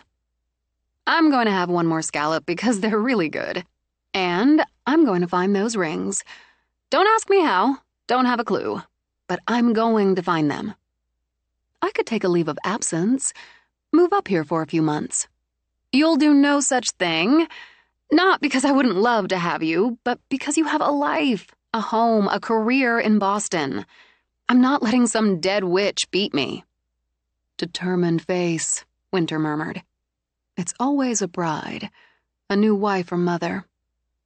You and Trey aren't thinking about marriage, are you?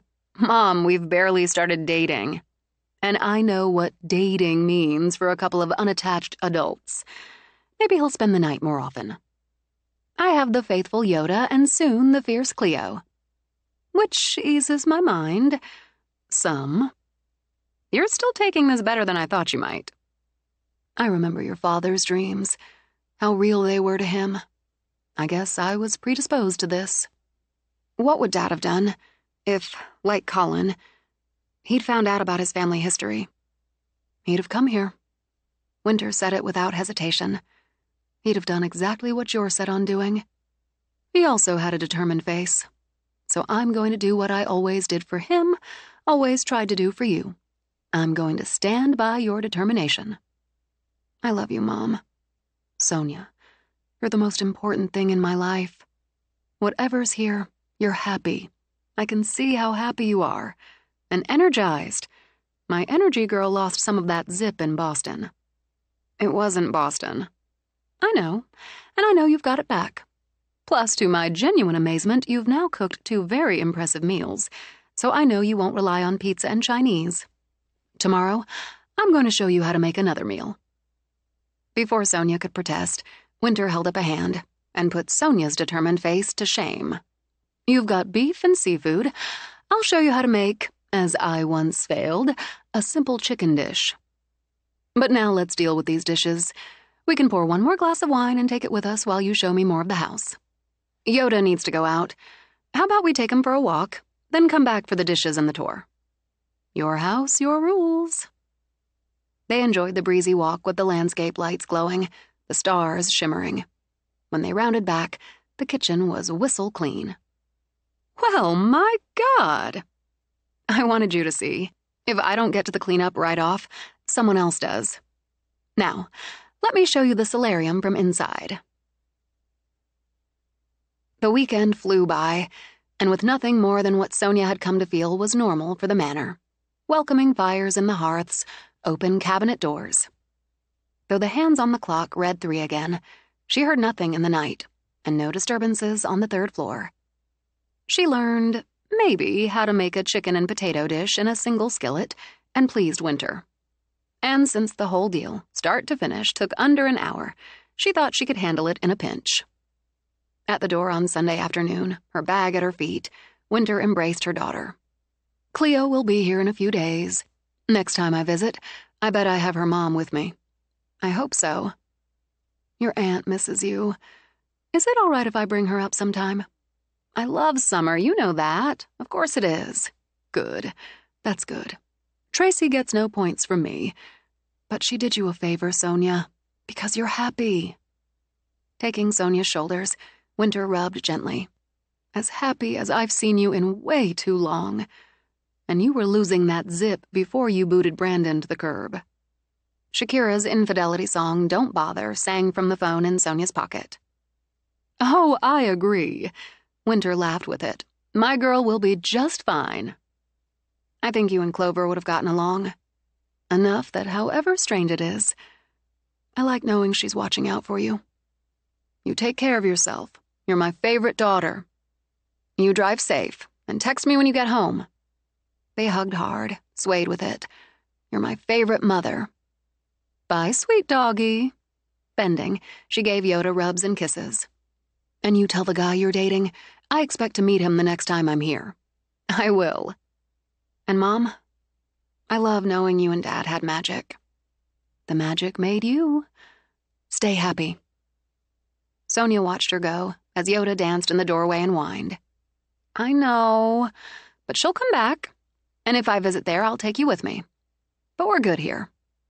She looked down at him as they both stood in the open doorway.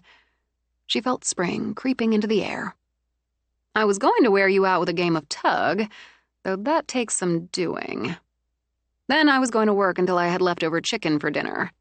You know what?" Obviously riveted, he angled his head and stared up at her. "Screw work. It's Sunday afternoon. I'm going to grab a jacket. Don't need more today.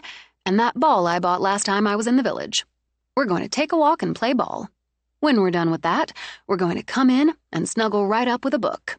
Unless we feel more like a movie." She bent down. "What do you say to that?" Since he raced in circles, she decided he felt fine about it. "You hang on a minute." She got a jacket, the little red ball.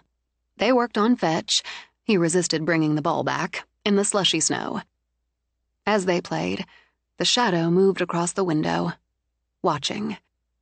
Glancing up, Sonia shielded her eyes with the flat of her hand. On impulse, she raised her other in a wave and saw the shadow move. She had no doubt in that moment. It waved back. "All right then," she said aloud and nodded. "Okay." When she heard a bang, she looked to the third floor. She watched the windows in the gold room fly open, slam shut. Yoda let out 3 snapping barks. "I agree," Sonia told him, and shot up a middle finger. Deliberately, she turned her back to the windows, threw the ball for Yoda again. "Watch how much we give a tiny damn about you." By the end of the fetch session, the windows stopped banging, and she'd managed to train Yoda to not only bring the ball back, but drop it in her hand. "Such a good boy, such a smart boy. You deserve a treat." In full agreement, he swung into his happy circles before racing her back to the house. Clover greeted her with Fogarty's wicked old witch. "Bet your ass she is." And yet, Sonia thought as she went back to the kitchen to get Yoda his treat, other than ringing the bells, moving the hands on the clock, the house had stayed mostly quiet during her mother's visit. After making herself some tea, she settled down in the library with her book while Yoda napped. Clover played a medley of artists and eras, and Sonia read about the hunt for a serial killer who collected the eyeballs of his victims. "Gruesome," she said as she closed the book. "I loved it." As she gave some vague thoughts to dinner and a movie, Trey texted. "Why do weddings suck up an entire weekend? Wedding brunch this morning. Then I'm pulled into a post-wedding drinks and dinner where I'm limited to 1 beer as DD, driving my grandparents home. If we ever leave. Hope your weekend with your mom required less energy. Can I take you to dinner tomorrow?" Weddings are a once-in-a-lifetime event. Everyone hopes, anyway. Had a great weekend with my mom. wherein I stunned her with my success with Brie's recipe. I owe the chef major thanks, and you can absolutely take me to dinner tomorrow. Congrats. I'll shoot to get to you by 7. How were Great Aunt Marilyn and Great Uncle Lloyd? Marilyn and Lloyd were, and are, in their usual form, only sharpened by the fact Anna and my cousin Liam's wife, Gwen, are both pregnant. I've got to get back to the table. See you tomorrow night. Too soon to sign off with a heart emoji, she decided. After some internal debate she admitted fell on the silly side, she settled on a smiley face with red lips and long eyelashes. When you had to fret over emojis, she thought, your dating skills needed honing. Down in the kitchen again, she fed the dog, warmed up some leftovers. When the "I'm home" text from her mother came through, no need to fret over emojis. She treated herself to a face mask, opted to go all in with a hair mask, then a long, indulgent shower. By 9, in her pajamas, she snuggled down on the second floor of the library with Yoda. After the serial killer, she leaned toward something light as a palate cleanser. With some regret, she scrolled past several horror movies and settled on a comedy. And by 10, she drifted off to sleep. Shortly after, into dreams. Chapter 22. The mirror glowed, its glass blurred with color and movement. Around its frame, the predator's eyes seemed to gleam. Dimly, she heard music, voices, a quick, bright laugh. She stepped through and stood in the ballroom under the brilliant light of a trio of chandeliers. Rather than shrouded furniture crowding the space, divans and chairs in deep colors ran along the walls, and the floors shined under that sparkling light. An orchestra played, harp, violin, flute, what she thought might be a piccolo. And yes, she recognized the piano from the music room. Men wearing waistcoats and high collars danced with women in long gowns, many with elaborate sleeves, bell-shaped skirts. Some women wore feathers in their hair or elaborate pins. Jewels glittered as the dancers circled the room in a waltz. Others sat in the seats tucked back against the walls. More stood with drinks in hand by tables laden with food. Crystal flutes of champagne sparkled under the light that showered from the chandeliers. She saw the bride, regal in her white gown, the satin, the lace, the tiara crowning her black hair. A man, tall, dark blonde hair, sharp-jawed, pool green eyes, took her hand, kissed her knuckles. She handed her champagne glass to a servant, then glided onto the dance floor with him. They made a striking couple as they turned, twirled. He, smile content, looked at her face.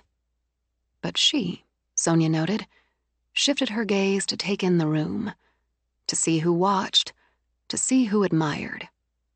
Rather than the radiant smile of a new bride, hers seemed smug, haughty. When the dance ended, he kissed her hand again. "Shall I take you down to supper, Mrs. Poole?" "Not yet. Not quite yet, Mr. Poole. We'll have a ball when the holidays come, shall we? Perhaps a masquerade ball at the turn of the year. How fine it all looks." "It pales before the beauty of my bride. Will you sit just a moment or two with my sister? It would mean much to her and to me." "Of course. Did I not vow to obey my husband?" "And I to cherish my wife." He escorted her to the red and gold love seat, where a woman, very pregnant, sat. She wore a gown of pale pink, with her hair, deep blonde like her brother's, worn high and smooth. "Shall I sit with you a moment, Jane?" "Oh, please do, Agatha. What a happy day."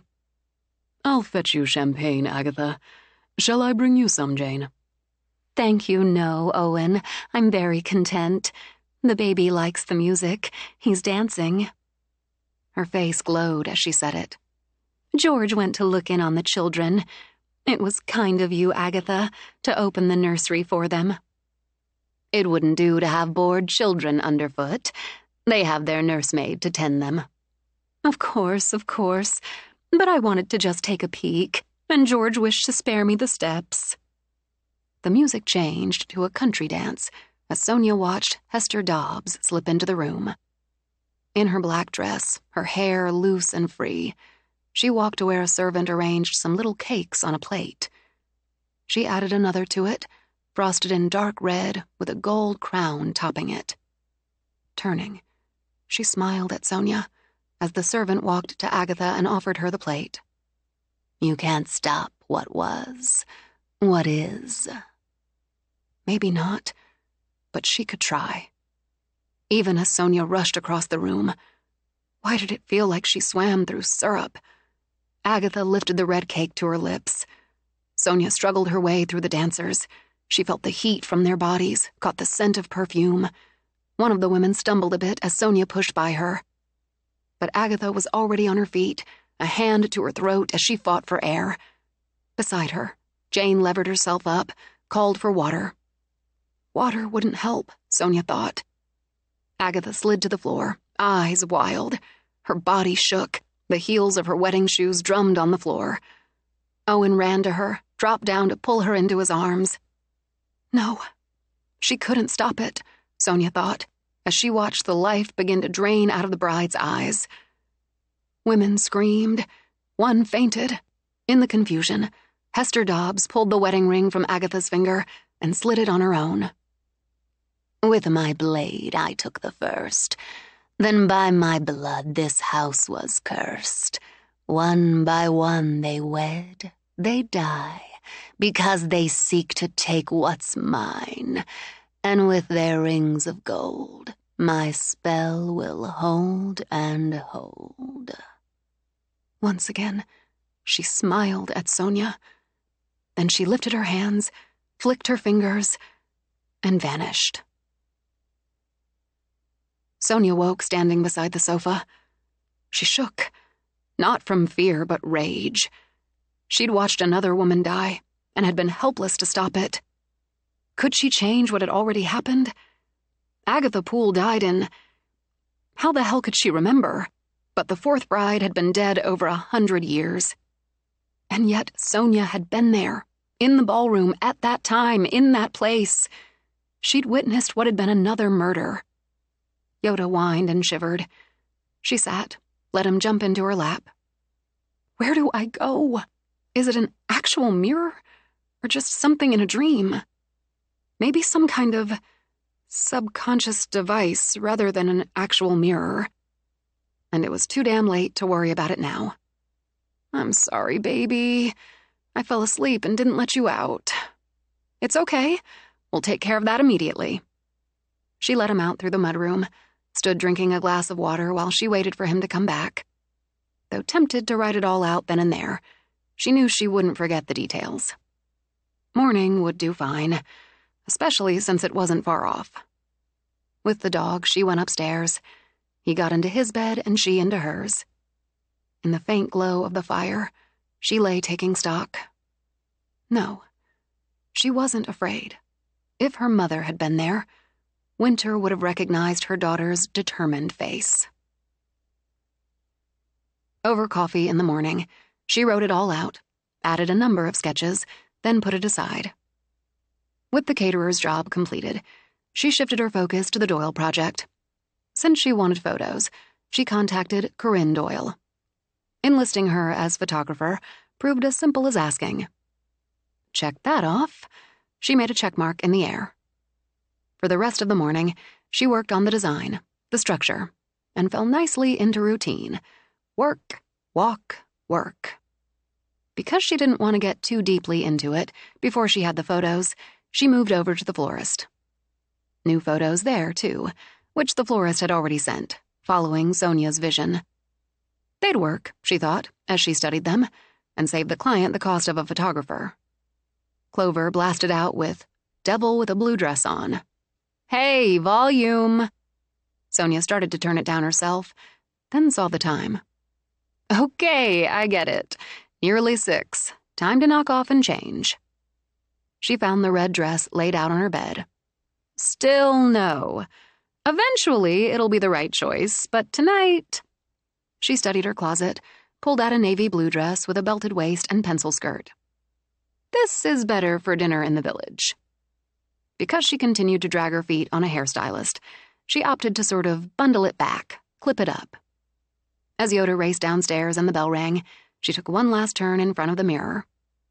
The dogs greeted each other as if it had been years, and the generally easy-moving Trey surprised her by pulling her straight in for a long, blood-stirring kiss. I missed that. I missed you. That's really nice to hear. More than a little off balance, Sonia stepped back to let him in. I need to get my coat. I'm going to let them run around outside for a couple minutes, in case. She went to the closet, took a moment to breathe out. When she came back, he turned, smiled at her. Nice coat. She glanced down at the black leather that swung to mid-thigh. I bought it for myself as a "you've got this" present when I quit my job to go freelance. Looks like it worked. How about I call the dogs in from the mudroom? Get them wiped down. Good idea. She breathed out again. Trey? He glanced back at her. I missed you too. I was hoping. As she stood waiting, Clover wound up with the Beatles' "If I Fell." Just ease back. Not ready yet. Clock's back at 3, he commented as the dogs raced back ahead of him. Every morning. I've got a story for you. Tell you on the way. You boys behave. Stay out of the liquor and don't make any prank calls. Now you've given them ideas. When they went out, she looked at the gunmetal gray sedan next to her car. That's not your truck. No, but it's my car. She slid in. It's nice. So, recovered from the wedding? Mostly. Then today my mother ambushed me for pictures. No headshots, no posing. That's from you, I take it. It is. Your job's top of the list now. What about Ryder? We can wait, Sonia, if you want to work on that. It gets an hour a day. Because she had a plan and a schedule. Which is enough until I pull it more together. Just so you know, if you want to take more time for it, we're not in a hurry. Now, what's the story? I went through the mirror again. Wait! She held up a hand as he started to speak. I didn't call you because I wasn't afraid. I wasn't. By the end, I was just furious, but not scared. All right. I sense you're not convinced, so let me start at the top. When she finished, he glanced over. She ended with poetry? Yes, but like a spell or a charm, I think. I need to ask Cleo about that. But the fact is, someone I bumped felt it, like I felt Dobbs that night. That's interesting, to use your word. And it felt like I was wading through mud when I tried to run, to stop Agatha from eating that damn pedophore. Her death's listed as choking, but sounds like poison. It was anaphylactic shock, I'm nearly sure. I knew a girl in college with a peanut allergy. We were all out one night, and something she ate, it was really scary, even though she had an EpiPen. This reminded me of that, only it happened so fast. So maybe some poison with it? Hester Dobbs put something in that cake that caused the reaction. As it played back so clearly in her head, Sonia shifted in her seat to face him. She couldn't breathe, Trey. She knew I couldn't stop it. Hester knew. And that just infuriated me. Then I started thinking. He parked at the lobster cage. Is this okay for dinner?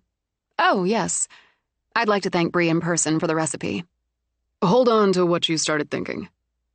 The same love-struck hostess seated them in the same corner booth. He ordered wine, then nodded at her. You were thinking... It's not her. I mean, I don't think it's Hester Dobbs jump-starting these dreams or experiences. Why? Why would she want me to see, to have the details? It doesn't give her any advantage, but it gives me one. He gestured to her when the server brought out the wine, chatted with her, an older woman this time, about her new granddaughter. Give us a few more minutes, will you, Dana? You bet, but take my word, the lobster risotto is tops tonight. When she left them, Trey didn't miss a beat. Did you do sketches? Yes. I want to see them. And you've made a good point. I don't see any benefit to her letting you see what she did, or how she did it. How's murky, she said, but Trey shook his head. You're an eyewitness, and you see and remember details, so I'm saying you're right. Why would she want a witness? Do you want the risotto? I really do. That works. I want crab cakes. Once they'd ordered, he slid right back in. I think it's Astrid. Why Astrid? She's the first. She was there, obviously, from the start. And since we accept she's been in the manor since, she'd have seen the rest. She's a witness, too. That's logical, in this illogical situation. And it helped so much to have someone who could be logical, someone she trusted to talk through it all. One of the details? I don't think Agatha was in love with Owen Poole. Not like crazy deeply. And she struck me as... I don't think she was a particularly nice woman. More just a snob. I think he cared about her, but same goes. Not the snob. He seemed warmer somehow. But I think it was what they called a good match, if you follow. He remarried under 2 years later. Pretty sure it was less than 2. About 1.5 years. I checked. And he and his wife, Moira, had 6 kids and nearly 5 decades together. I don't know if that matters, but apparently second brides aren't in the danger zone. One a generation.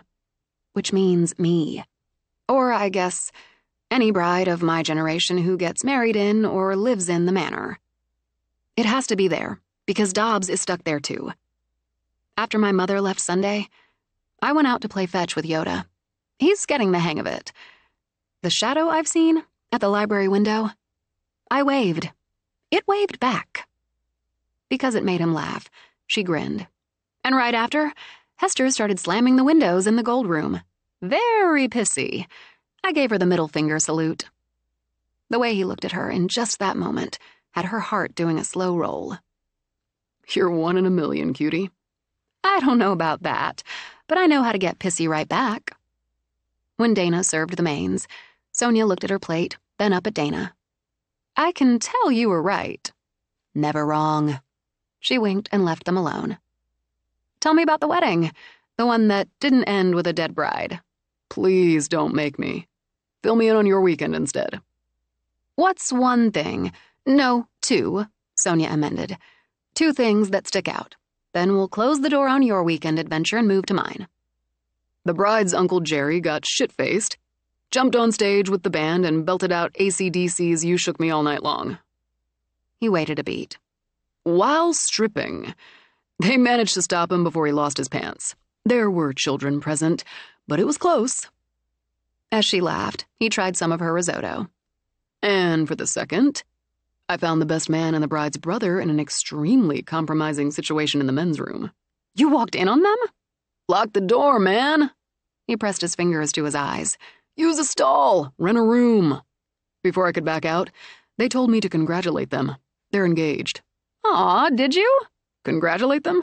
Yeah, while my retinas were bleeding because I'd seen entirely too much of both of them. Things I can never unsee. I said congratulations and got the hell out of there. I hope those crazy kids make it. Your family has exciting weddings. I wish I'd been there. He studied her over a sip of wine. You actually mean that. I worry about you. I like weddings. They're full of color and drama and joy. And drunken relatives. The best ones are. Your turn. My weekend can't compare to yours. But there is my mother's reaction to spending hers with ghosts, which was surprisingly steady. She told him. It sounds like I had it right. You got a lot of your steady from your mother. I didn't realize when my father died how much she had to take on. You don't think of things like that when you're 12. And by the time I grew up enough to realize it, it just was. She gave me stability. It says something that she senses your dad with her. What does it say? That love, the real deal, lasts. The real deal gives you strength. You must be right, because I don't know anyone stronger than Winter McTavish. By the way, since she immediately and correctly interpreted my term, dating, she pointed a finger at him, then at herself. She demands to meet you the next time she's here. I'll look forward to that. He glanced over. Here comes Bree. This time, the chef scooted Trey over to look directly at Sonia. I can't look in your eyes with a text, so tell me again you didn't overcook the scallops or pasta. You scared me enough on that. I set timers. My mother was so shocked and impressed, she forced me back to the kitchen on Saturday and whipped me through a chicken dish. So my thanks is qualified by fear and annoyance, as she told me she's going to teach me a different dish whenever she visits. Didn't she ever teach you growing up? She tried. I'd chop and stir if cornered. But I was slippery, and I stand as one of her few failures. Bree nodded, considered. I still like you. Rock Hard's back in Algonquin next week, she told Trey. I'm going next Monday. You should come. Bring her. I gotta get back. She hopped up, took off. So, Sonia picked up her wine. She and Manny have solidified their thing. Looks that way. Do you want to go hear some music next week? I would. Rock Hard and Manny live bold in my imagination. But Cleo's coming in a few days. I don't want to ditch her for an evening so soon. Does she like music? She does. Owen will definitely be up for going. We can make it a group thing. It sounds like fun. I'll ask her. But then there's Yoda. My parents take on Mookie if I'm going to be gone more than a couple hours. They'll take Yoda. Think about it. Ask Cleo. She would, and did some of that thinking on the drive home. I should get Yoda a dog house. The weather's breaking, and he'd have somewhere to chill when he's outside. You should ask Owen to build him one. Owen builds dog houses? Not for everybody, but Owen can build anything. You should see the one we built for Jones. It's a dog palace. It's got Wi-Fi. Get out of here. It's heated with a circulating fan to cool it in the summer. 2 bunks, in case he has a pal over like Mookie last weekend. It's got a friggin' porch, windows, with screens. You said we built. I'm just the free labor. He's the genius. Which explained his working man hands, Sonia thought. Does Mookie have one? Mookie's is more of a playhouse. He's still a kid, really. And he lacks Jones's taste for the finer things. Does it have Wi-Fi? It does not. He pulled up at the manor. Mookie also lacks Jones's spookily superior intellect. I'm not sorry about that. But it has its amenities. Yoda wants one. Discuss it with Owen, Trey said as they walked to the door. He believes in the barter system. After the dogs greeted them, and everyone had a walk around, Trey took her hand at the door. I'd like to stay. Her answer was to pull him inside with her. Did you think you were going somewhere? He woke when the clock struck 3, and beside him she stirred. Pulling her close, he pressed his lips to her hair. Not tonight. Just sleep. If she dreamed, she didn't remember, and fell smoothly back into routine. By midday, she had a selection of photos to consider for the Doyle project. Asking Corinne, she decided, had been the perfect move. Not only good photos, but the woman knew all the subjects, and it showed. She didn't think twice about which to use of Trey.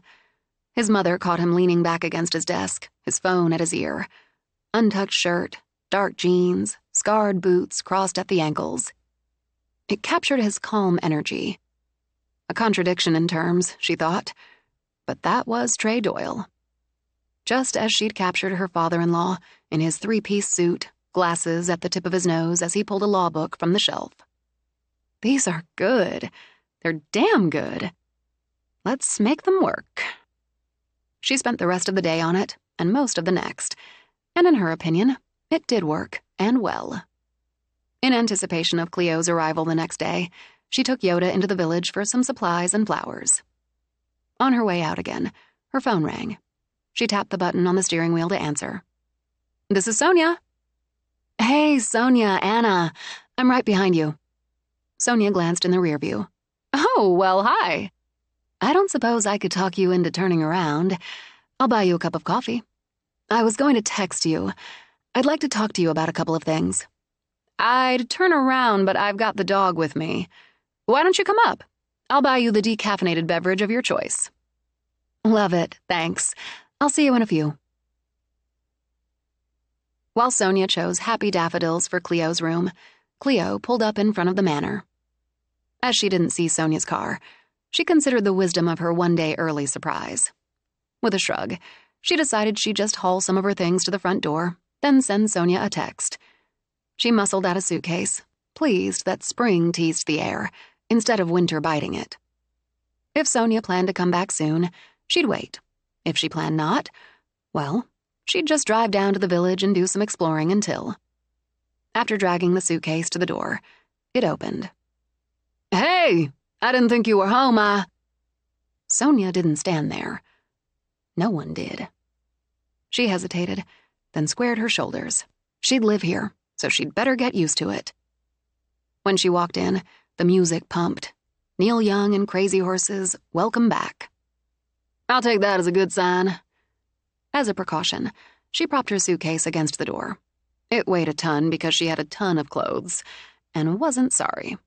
She hauled her second one, then her weekender, then the last of her boxes before shutting the door. She looked at the staircase, looked at her suitcases, sighed. She still wasn't sorry. She'd pulled, yanked, carried the first to the landing, when the banging started, and the servant's door creaked open. She heard the bell, dim but insistent. She stepped toward it. Chapter 23. Sonia spotted Cleo's car when she made the turn, and everything in her lit up bright. She pulled up, jumped out. She expected to see suitcases, boxes when she peered in. Either you bought a second car or you already have company. Anna walked over to Sonia. It's Cleo's. I didn't expect her until tomorrow. The friend who's moving in. What a nice surprise. Listen, I'll take off. Leave you two alone to get her settled in. We can do this later. No, come in. From her car, Sonia grabbed the flowers and grocery bags. You should meet her, wherever she is. She must be inside. I don't know how, because I always lock up when I leave. They walked to the house together. See? At the locked door, Sonia took out her key. Yoda raced in first and sniffed at the suitcases. Her things? Cleo? Her voice just echoed back. Hell with that. Taking out her phone, she texted. Where are you? The response took a minute. BRT. Be right there from where? Sonia muttered. That's another of her bags up there. Maybe she... She broke off as the servant's door opened. Cleo stepped out. She shoved a hand at her hair, then lifted her arms in the air. Surprise! You scared the crap out of me! Sorry. I got everything done and thought, why the hell should I wait until morning? So here I am, she continued as she walked down the stairs. How did you get in? The door opened, just like that one did. She pointed up. But manners first, as my mama says. Hi, I'm Cleo Faberé. Anna Doyle. I know, I recognized you from your website. Wonderful work, by the way. The site and the pottery. And would you look, it's now 5:02. Give me some wine, Son. I've had my first solo adventure. Sit in the parlor with Anna. Anna doesn't need to sit in the parlor, Anna said. The kitchen's fine. I'd like to hear about the solo adventure. You don't seem worried about it. Got some chills, literally, but no, I'm not worried. We have this fierce guard dog. She crooned to Yoda, gave him some loving rubs. You're even more adorable in person. She straightened and continued as they started back. And I've got one of my grandma's charms in my pocket. Her grandmother's a Creole witch. Maybe. You've got my full attention. You get the drink, Sonia. I'll put the groceries away. What would you like, Anna? Still studying Cleo as if fascinated, Anna said, Ginger ale, if you have it. Okay, to start, Cleo said to Anna. A friend's taken over my apartment. A friend I'm fond of, but grew less fond of every day since she moved in. She's not easy to live with. Sonia is. So when I realized I had everything done, I ran. Since I'm also fond of the surprise, I didn't give Sonia a heads up. That's on me. I would have been here. Yeah, but then I wouldn't have had my first solo adventure. You got toaster strudels. She knows I have a weakness. So when I didn't see Sonia's car, I realized my surprise might have been a little ill-conceived, but what the hell, she'd be back. I hauled one of my ridiculously heavy suitcases to the door, and it opened. She picked up the wine Sonia set in front of her. I came in.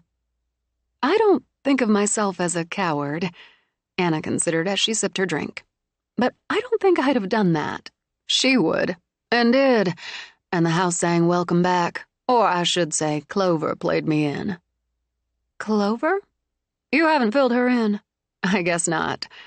Then over to you for that. Sonia picked up her wine. Let's sit at the table. She filled in some gaps. And you knew that, and still came in? I think Clover and I will get along fine. We'll see about the rest. So I dragged the first suitcase up those awesome stairs.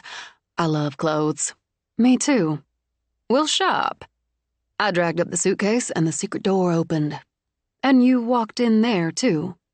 I thought about it for a second, since I heard those bells. The call bells downstairs. I remember those, sure. They were actually ringing? One was. I started down and the door slammed behind me. Shaking back her hair, she lifted her glass.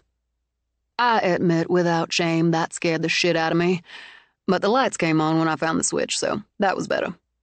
When I got down there, the bell for the gold room's banging, doors are slamming, the TV in the media room came on top volume, a lot of screaming seeing as it came on with the latest Halloween movie. I love Jamie Lee Curtis.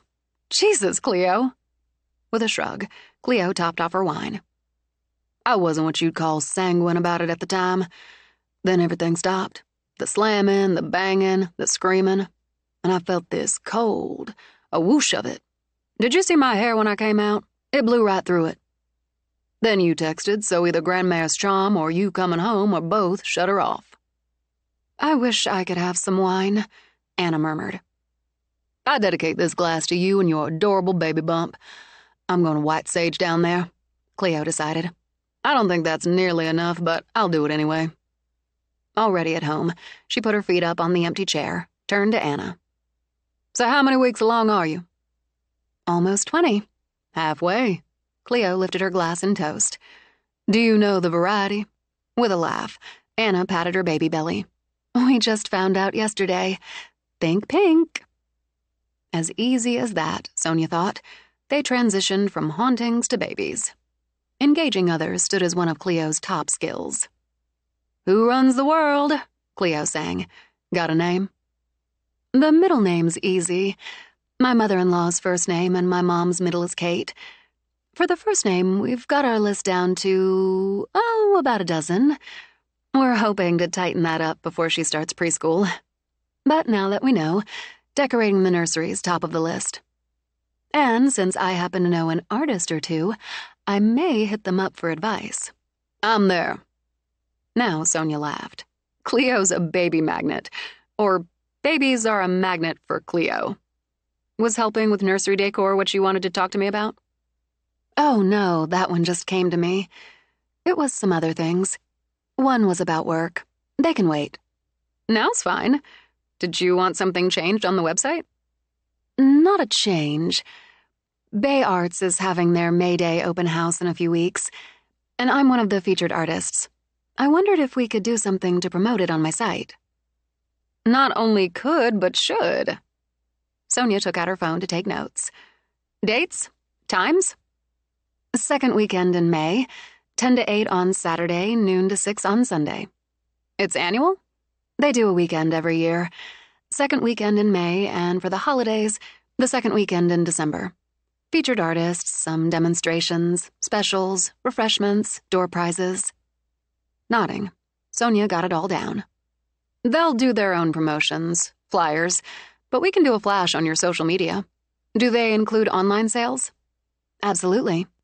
Okay, we'll do a card to include in the sales off your site, hyping it up. That's good. I wouldn't have thought of that.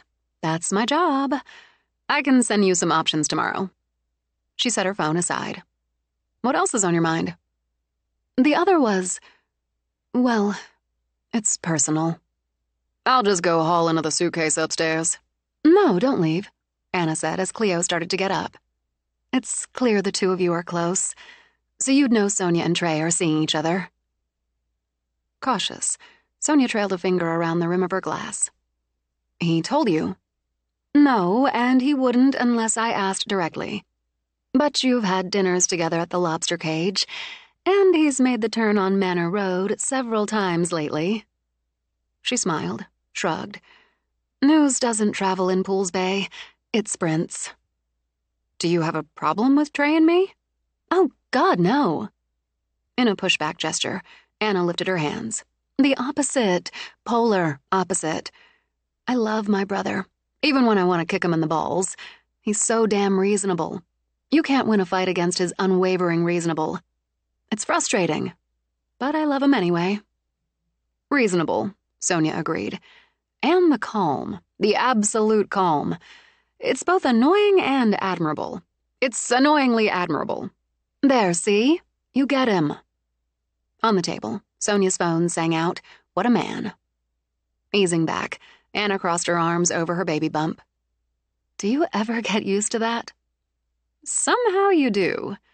"Not sure I would, and it makes me really miss wine. But in any case, I'm happy Trey's with someone who gets him. I caught the carefully contained sparkage between you when we all had dinner, but I'm surprised he moved on that before Christmas." "I might have nudged the timetable up a bit." And again, there. Reaching over, she squeezed Sonia's hand. "It's not as if either of you need my approval, but you've got it anyway. And I have to go. I didn't intend to stay so long." "This was really nice," she added as she rose. "My best friend moved to Montana last summer. I miss her even more than wine, margaritas, and a second cup of coffee." "Is she looking for a cowboy?" Cleo wondered as they walked to the door. "In Lena's case, that would be a cowgirl. Since she's working on a ranch. Childhood dream. I bet she finds one." "Come back," Sonia told her. "You don't need a reason." "I will." Carole King's "You've Got a Friend" played from the tablet in the library. "Despite that, welcome to Pools Bay and Lost Bride Manor, Cleo." After Anna walked to her car, Sonia shut the door. "And here we are." With a woo, Cleo threw her arms around her friend. "I'm officially living in a haunted house. Talk about living the dream. I say it's not official until you're unpacked. Then let's get to it." Sonia took the weekender and one of the boxes, while Cleo dragged the second big suitcase. "Considering your wardrobe, I realized the closet in your room. You still want the same room?" "It's my room. The box goes up to the studio. Just set it down there." "Not enough closet space in your room. So I thought you could use the one in the room across the hall for spillover. Maybe separate by occasion or season." "You have the best ideas. I'll start with the occasion system. It's not like I'm going to wear a lot of date night and cocktail wear, at least for a while. And here's my room, my wonderful room. Actually, Trey has a friend, a drummer with a band. He used to play with Trey and Owen's band." "What? Wait, Trey had a band. Did I forget to tell you?" Together, they muscled the first suitcase onto the luggage rack Sonia found in a closet. "I'm so glad you're here, so I won't forget to tell you everything. High school, garage band, but Manny kept up with it. Are you fixing me up with a drummer and a rock band before I've even unpacked? You are the goddess of friends." "I want that title, but no. Manny and Trey's ex. I told you about her. The chef? Right. They've started a thing. So Rock Hard's playing in a Gonquit next week. Rock Hard's the band name. I'm even sorrier I won't have a shot at Manny. Bree, the chef, is going next Monday and wanted us to go. Could be fun." "Should be fun," Cleo agreed as she opened her suitcase. "But I'm not fifth-wheeling it with you and Trey." Trey said Owen would probably go, and we'd make it a group thing, and Yoda would have a chance to hang out with Mookie at Trey's parents. Cleo looked down at Yoda as she started sorting clothes. "Now you're using that sweet dog. Okay, if everyone's in, I'm in." "Excellent. You know, I'm not sure 2 closets are going to work." "I'll make it work." They gave the first round of unpacking an hour before going down to feed the dog and toss a frozen pizza in the oven. "Tomorrow I start cooking dinner, and anytime Trey wants to join, just let me know. Same with any time the two of you want to go out to eat." When they let Yoda in after his post-dinner outing, Cleo looked around the kitchen, nodded. "This is all good. I have a plan. Let's give the great unpacking another half hour. That'll be official enough if we don't get it completely done. Then we could haul the stuff up to my studio. I'll set that up in the morning. I like your plan. They carried the last of the studio boxes to the second floor, and setting them down, turned toward the bedrooms. A major step up from the apartment we rented our senior year. With the tiniest shower in the history of showers, Sonia remembered, with the fondness of distance. And the tub drain that actually went glug, glug, glug. Good times. They walked into Cleo's bedroom. No clothes lay on the neatly turned down bed. No suitcases sat on the floor. Okay, wow. Yeah, some getting used to. Cleo opened the closet. There's not only more hanging in here, it's organized by type and color. She does that with mine, too. It has to be a she. Nodding, Cleo walked to her dresser, checked drawers, nodded again and moved into the bathroom. Shampoo, conditioner, shower gel, my poof, all there. Skincare in the top left vanity drawer, she noted. High-octane skincare below, makeup on the right, organized by category, and hair stuff in the middle cabinet. Efficient. She stepped back. I appreciate this very much. Then turned to Sonia. I'm going to check the other closet. In the second bedroom closet, the suitcases were stacked on the floor under the clothes. I think she likes being useful, Sonia said. And yeah, has to be a she. I wish we knew a name. So do I. I think she must have been a servant. I started to make one up for her, but that seems wrong. Her phone jumped out with Little Richard's classic, "Good golly, Miss Molly." Molly, they said together. You know what else that means? Cleo said. They know each other. Clover either knew Molly when they were alive or they got acquainted after. Thank you, Molly, for saving me so much time. I don't see my spring and fall jackets in here. I bet we find them in the coat closet downstairs. Efficient. Molly, does like to play with things. Perfume, pretty things. She can play with mine all she wants. Are you up for carrying the rest of the studio? That's the plan, and Molly saved us half an hour. They carted the first load up. The minute she stepped into the studio, Cleo set her box on the desk, did a turn. Oh, God. I love this space. It's absolutely perfect. Look, the moon's up over the water. From the gold room came the pounding. Oh, fuck off, Cleo snapped. You can't spoil this for me. After setting her box beside Cleo's, Sonia looked around. It is perfect, and the view slays. But are you sure you'll be all right up here? Bet your ass. I'm going to get the last box. Trey put what you sent with Mom marked for the studio in the closet. What the hell was in that big box? It weighed a ton. Mostly canvases and paints. More tools. I'm going to take time between jobs and make more time between jobs to paint. For me. Be right back. When Cleo dashed off, Sonia did her own turn. The pounding lowered to a few angry slams. She had to admit, it already felt like Cleo. She walked to the closet to drag out the big box and saw the painting propped on top of it. The bride wore a ring of flowers over straight blonde hair that rained past her shoulders. Her simple white dress fell to the ankles of bare, narrow feet, its empire waist circled below full, high breasts. Between, the dress covered the dome of belly. She carried a nosegay in her right hand and wore a gold band with 2 entwined hearts on the third finger of her left. She'd seen pictures. If she hadn't, with the loving details of the portrait, she'd have recognized Clover, her father's birth mother. She'd passed the shape of her nose, the wide bow of her mouth to her son, and so to her granddaughter. Emotion, unexpected and poignant, flooded through her. The last and final, Cleo said as she came in. So it's officially official. What is it? Sonia just pointed. When she joined her, Cleo put a hand on Sonia's shoulder. I'm going to take a wild guess. That wasn't there before. No. The closet was empty when Trey put your supplies in there. It's Clover. It's my father's birth mother. And Cleo, my father painted this. I know his work, and if I didn't, there's his signature. Reaching up, she laid her hand over Cleo's. How did he paint her? The woman who died giving birth to him. How did it get here in the manor? Did he dream of her the way he did the manor? The mirror? His brother? I think that must be it. You should take a picture of it. Send it to Winter. Ask if she's seen it. Either way, I'm betting you're right about the dreams. And a twin thing again? Like the painting of the manor. Colin saw it somewhere, somehow. Bought it. It follows, doesn't it? I need to sit a minute. When she did, on the floor, Yoda crawled into her lap and Cleo crouched down. I'll get you some water. No, I'm okay. Just wobbly for a minute. It just fills me and hollows me out at the same time. Dad painted her.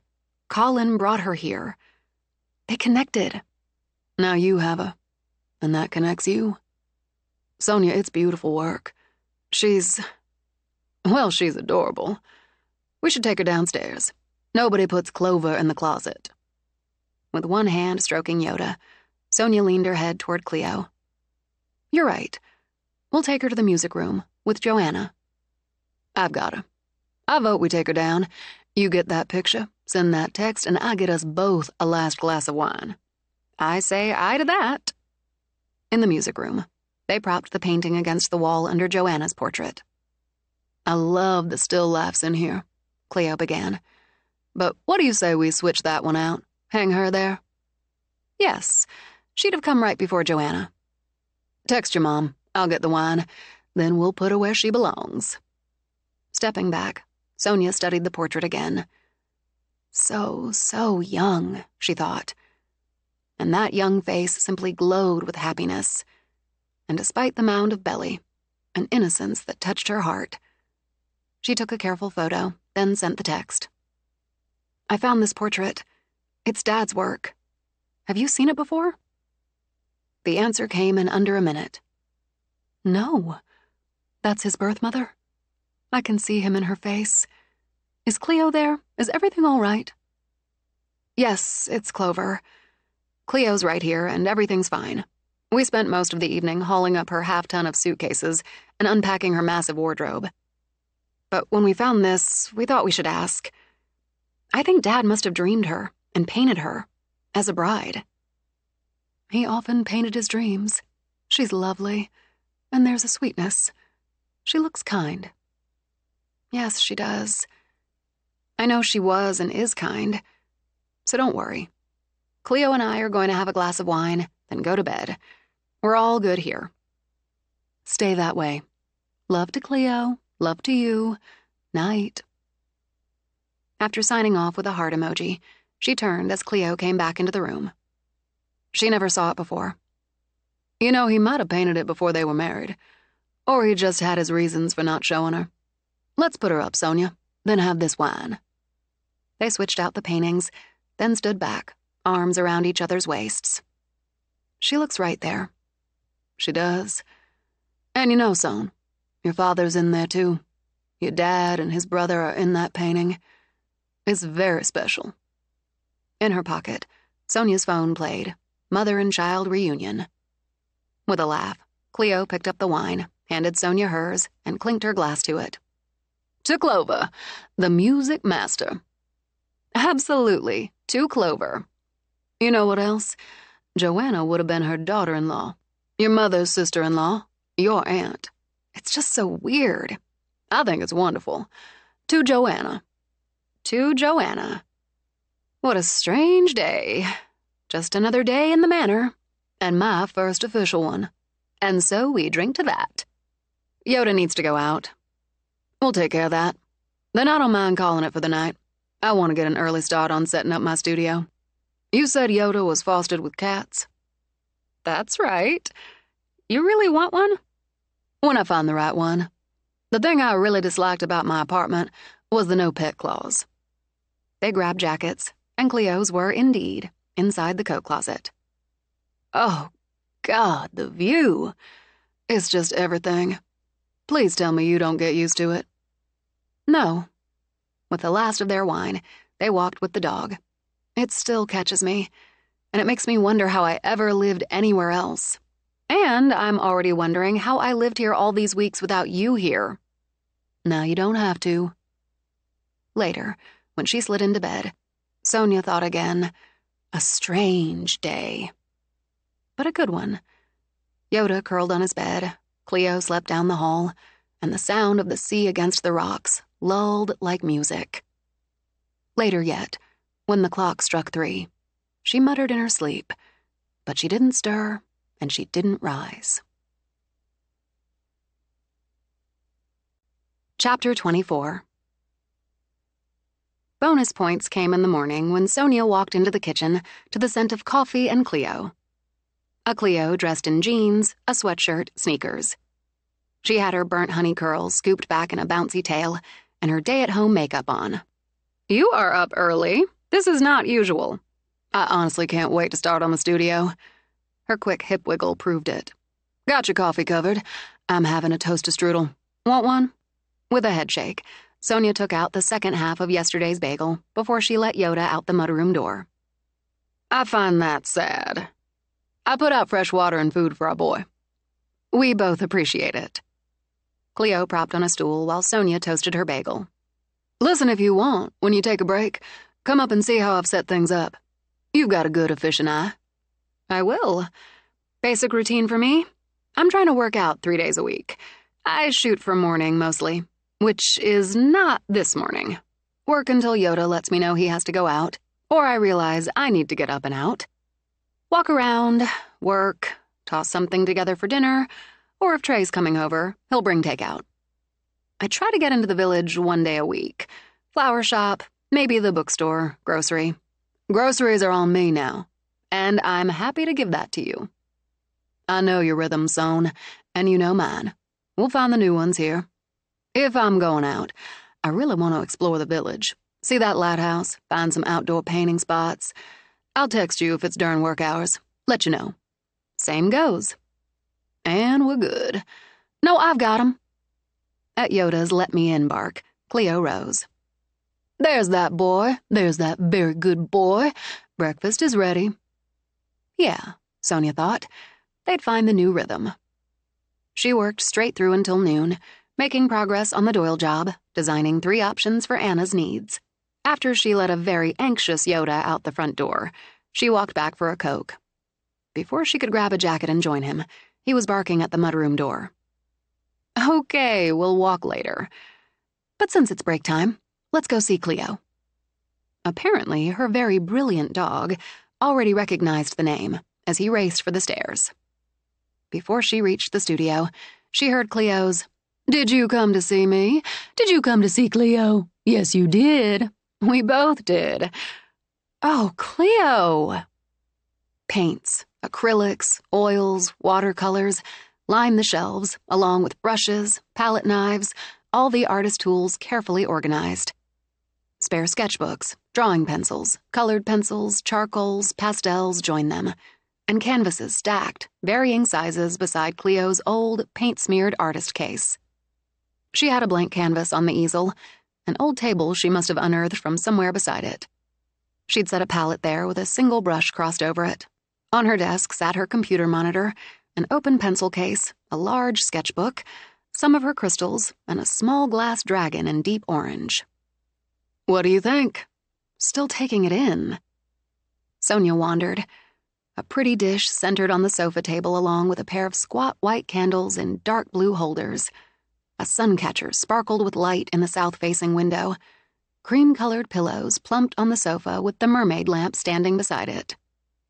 I saw this chest when I found that little table. It looks like it came off a pirate ship. Nothing in it, but it's got weight. Maybe a big, strong man can haul it in for me. I'm sure. Just like I'm sure you don't need my help here. It's all you. It won't stay so organized, but it's nice to start that way. I was thinking of getting a small dorm fridge for drinks. Good idea. The better one, I thought, since I don't like structured cardio, is using the stairs when I'm thirsty. I am grateful there's a bathroom down the hall. I put toilet paper, some soap, and towels in there. I'll fuss it up some, but I like having that close by. Any problem with you-know-who? Oh, she banged and bitched for a while. Cleo shrugged that off like she might a cloud breezing over the sun. I've got my Labradorite and black tourmaline here. And Clarence. She patted the dragon. Clarence, who's new to me. I just found him last week. Carnelian dragon. Courage and creativity. Plus dragon. Sonia walked over for a closer look. Cleo, the mermaid book? Yeah, I'm working with acrylics. I wanted hand-drawn rather than using software for these. I've got a few scanned, but I'm not ready to send them on. Sonia studied the work in progress. Can I see what you've already done? A mermaid swimming, long length, head lifted, eyes closed. Her gilded hair streaming back, and her tail a glittering symphony of color. In another, a pair of them perched on rocks facing each other, with the sea swirling under a full moon. Another speared out of the water, hands cupped with water flying around her. Color and movement, Sonia thought, and magic. You know I'm a fan of your work. I do, and I hear a but coming. You do, but I've never seen you do better work than these. Honestly, you've caught something here, Cleo. Oh, thank God. Sitting back, she pressed her hands to her face. Because I really thought so, and I really respect your eye. I love this job. She let out a breath. I don't want to miss with this job. You should send these to the editor, so they know they've got a winner. Oh, I love this one, In the Mists, and the one cradling a merbaby. They're so powerfully female. You need to come up more often. I'm obsessed with this one. And that makes me worry I'm too close. Let me turn that around on you and say being obsessed and close is inspiring your best work. And now I need to let you get back to it. You definitely have to come up regularly. I'm going to take your advice and send these to my editor. Lifting both hands, she crossed her fingers. I thought I'd make ham and potato soup for dinner. Do you want to ask Trey? I'll check with him. How come I didn't know you could make ham and potato soup? Because I couldn't up till a few weeks ago. But it's easier than you think. I can make bread. You cannot. I can. And I can show you so you can take that over next time we want it. Meet you in the kitchen at, say, about 5:30? It's a date. On the way back to work, she texted Trey. He responded he had a mandate with Owen for burgers. Would Friday night do? And to say hi to Cleo. I've got your rhythm, too. You're giving me some time to settle in with Cleo. And that's nice. Nice, sweet, and pretty damn intuitive. At just past 5, Cleo stopped outside the library. I'll go away unless you're about done for the day. I'm about done for the day. It's just you and me. Trey's having burgers with Owen. He could have brought Owen. I think he wanted to give us a little girl time. He's coming tomorrow. Okay, then. I showed you mine, let's see yours. I'm working on Doyle Law offices. I told you Trey's mom's a photographer. I got great stuff to work with. As Sonia toggled back to the homepage, Cleo came around the desk. That's their offices? You said it was a Victorian, but wow, it's beautiful. It looks not so stuffy attorneys at law. I like your color palette, picking up the tones of the house, not overwhelming it. Nice, clean font on the text, clear info. That has to be ace. Delighted, Cleo pressed her hands to her cheeks. Talk about adorable. Natty, that's the word. How often do you get to use natty in a sentence? Nodding, she scanned the bio. Impressive. Harvard man, could have retired 15, 20 years ago, but there he is in his natty 3-piece suit with the law books. And next? Deuce. Handsome. Kind eyes, tie loosened. Why is that so sexy? In full agreement, she slapped Cleo's arm. I know, right? I like how she took him making notes on a legal pad. Handsome, kind-eyed man at work. Oh, well now, and he has missed a third generation, all long and lean and yummy. It's a great shot. He's relaxed, but he's listening. She went through the staff. Mrs. Deuce is damn good, as is my BFF. I really like the way you've got this easy flow going and... Oh, Jesus, Sonia. She laughed and laughed. Mookie Doyle, legal consultant. I don't know if they'll go for it, But I couldn't resist when I saw she'd taken his picture too. And the way he's holding his head, that look in his eyes. I'm here for you. Trust me. Oh, they have to use it. It's genius. If I needed a lawyer, I'd be at their door. We'll see. I've nearly got it to the point I can show them the layout. I'm shutting down. Workday is done. In the kitchen, Sonia watched in some amazement as Cleo chopped garlic, peeled and chopped potatoes, a carrot. This is serious cooking. I've been practicing, Cleo said. Since I'm living the dream, my contribution will not suck. We'll eat reasonably decent meals under my watch. Let me get this going, then I want to see you make bread. Doesn't that take hours? Not this. After walking into the butler's pantry, Sonia came back with a bottle. The secret's in the beer. And as they spent the evening in the kitchen, at the table, Sonia realized Trey had been right. Some girl time did the trick. Now and again, Clover joined them with a musical interlude, and now and again, doors opened or closed. When they came back from walking the dog, all the kitchen cabinets stood open, and the counter stools were stacked on top of each other. I wonder if a kid died here. Cleo started closing doors. This is silly stuff. Kid stuff. Pranks. From what I've read so far, not all the children lived to adulthood. You could be right. Sonia set the stools back in place. Yoda plays with somebody sometimes. Even as she spoke, the ball she kept in the mudroom bounced out into the kitchen, where Yoda gave immediate chase. Like that? That's new, but yes. And I just realized how much you're like Trey. Please. Cleo gave her hair a haughty toss. I'm like no one. You didn't even blink. It's the calm. She followed Yoda when he raced to the mudroom, dropped the ball and wagged. Nothing happened. Not ready to have us watch yet, Cleo decided, and tugged Sonia back into the kitchen. The ball bounced out again. See? I guess I should just let them play. Why not? Want to watch a movie? I could watch a movie. And after, can I borrow the pool book for the night? I'd like to read some of it. Fine with me. A few minutes into the movie, Yoda came up to join them and fell asleep almost immediately. Tuckered out from playing with his ghost pal, Sonia thought. When she let him out the last time, the ball sat on the shelf over the washer. Apparently, Yoda's invisible friend wanted to keep it handy. As she got ready for bed, she decided she couldn't be afraid or annoyed with a spirit that liked playing with her dog. When the clock woke Cleo, she got up quickly. No need to wake Sonia, she thought, but grabbed her phone in case. She'd just run down for a look. Maybe this time she'd see something. What she saw was Sonia walking past her room. Woke you up, too. I was just going to. Hey, wait for me. She caught up, took Sonia's arm. For a moment, her friend stood, face blank, staring straight ahead. Then she jerked. What? Sonia shuddered once, then her head swiveled and her breath caught. What's going on? I think you was sleepwalking, or dreaming or something. The clock. I heard the clock, got up, and you were walking past my room. I don't remember getting up. I don't remember hearing anything. Where the hell was I going? I don't know.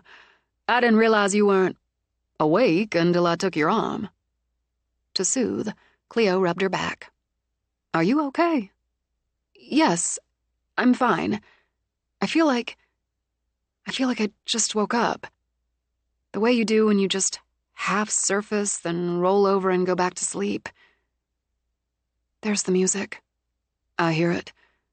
I'm just going to run down and look. I'll go too. I'm fine, she insisted. Just a little groggy. They went down together, and the dog, wakened by their voices, went with them. Even as he raced ahead of them, the music stopped. Damn it, always too late. Still, Cleo led the way to the music room. Everything just as we left it. The paintings. The wedding rings aren't there. Cleo turned her head. Yes, they are. You don't see them? Yes, but... Groggy, she said again. I didn't see them for a second.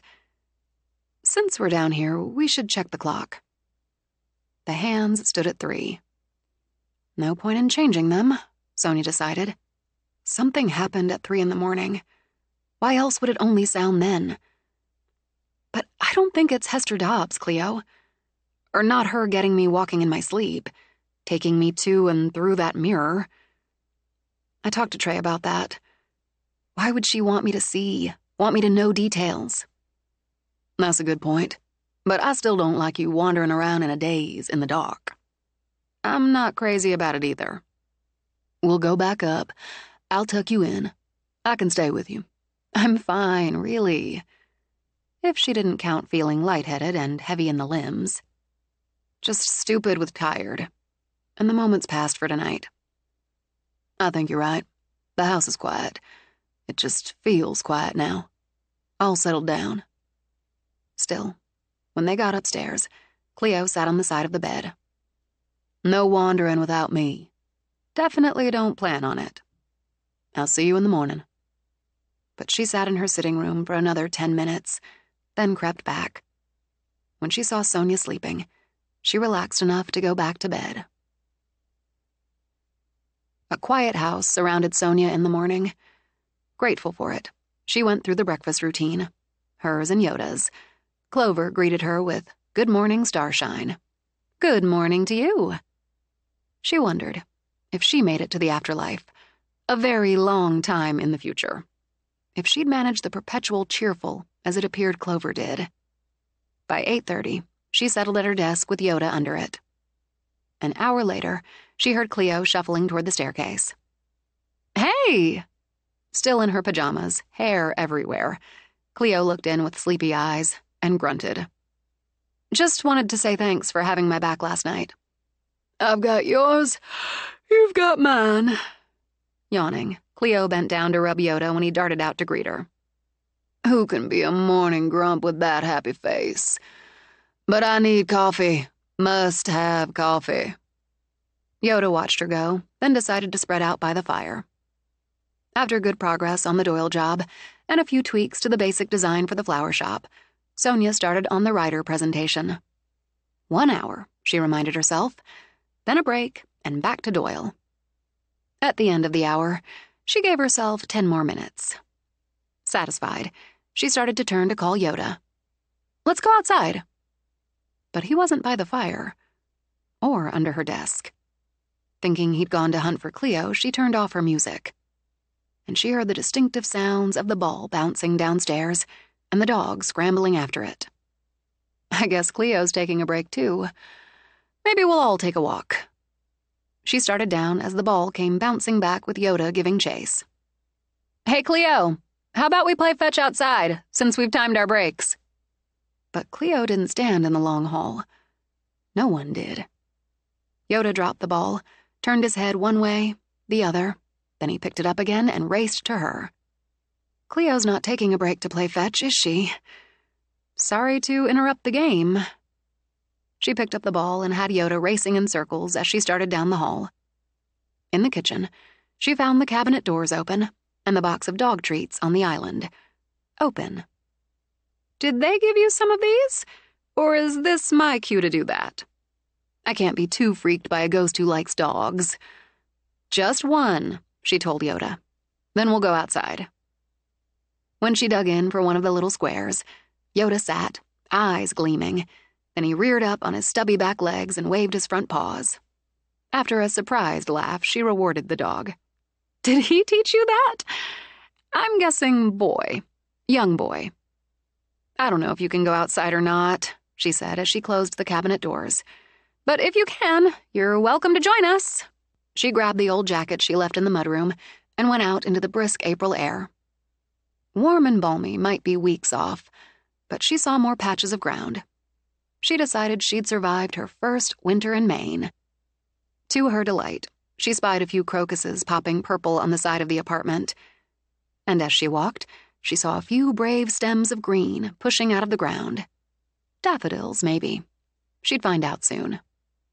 "It'll be so pretty," she told the dog, then threw the ball for him. "I'm ready to say goodbye to the drama of winter and hello to the happy of spring." Wandering around the house, she hunted for other signs that spring was on the way, while the tireless Yoda chased the ball. She decided the wind off the sea didn't feel as sharp as it had even a week ago as she walked to the stone wall.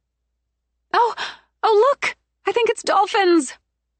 Thrilled, she watched 1, no 2, no 3, as they jumped and dived. Caught, she gathered up the dog, pointed. See? Can you see them? I think they're playing. Apparently more interested in her, he licked her chin. I'm going to put some chairs on the widow's walk when it's warm enough. Invest in a pair of good binoculars. Maybe I have them already somewhere in the house. Or a spyglass. I definitely want a spyglass.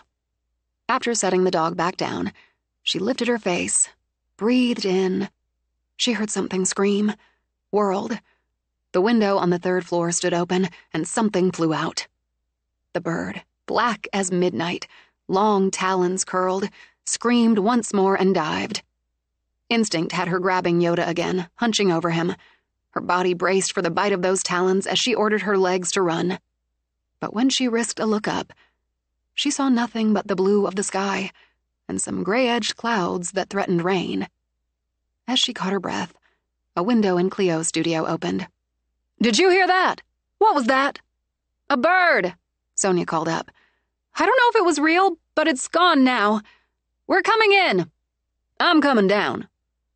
Jogging toward the house on shaky legs, Sonia looked at the now closed window of the gold room. Did it scare you? She nuzzled the dog. It scared me. Still carrying Yoda, she went in. I'm going to the kitchen. We'll get you dried off. That's right, doggy. Everything's okay. I've got you. Cleo found her as she rubbed Yoda down in the mudroom. I never heard a bird sound like that, Cleo began. It was almost human. It flew out of her window.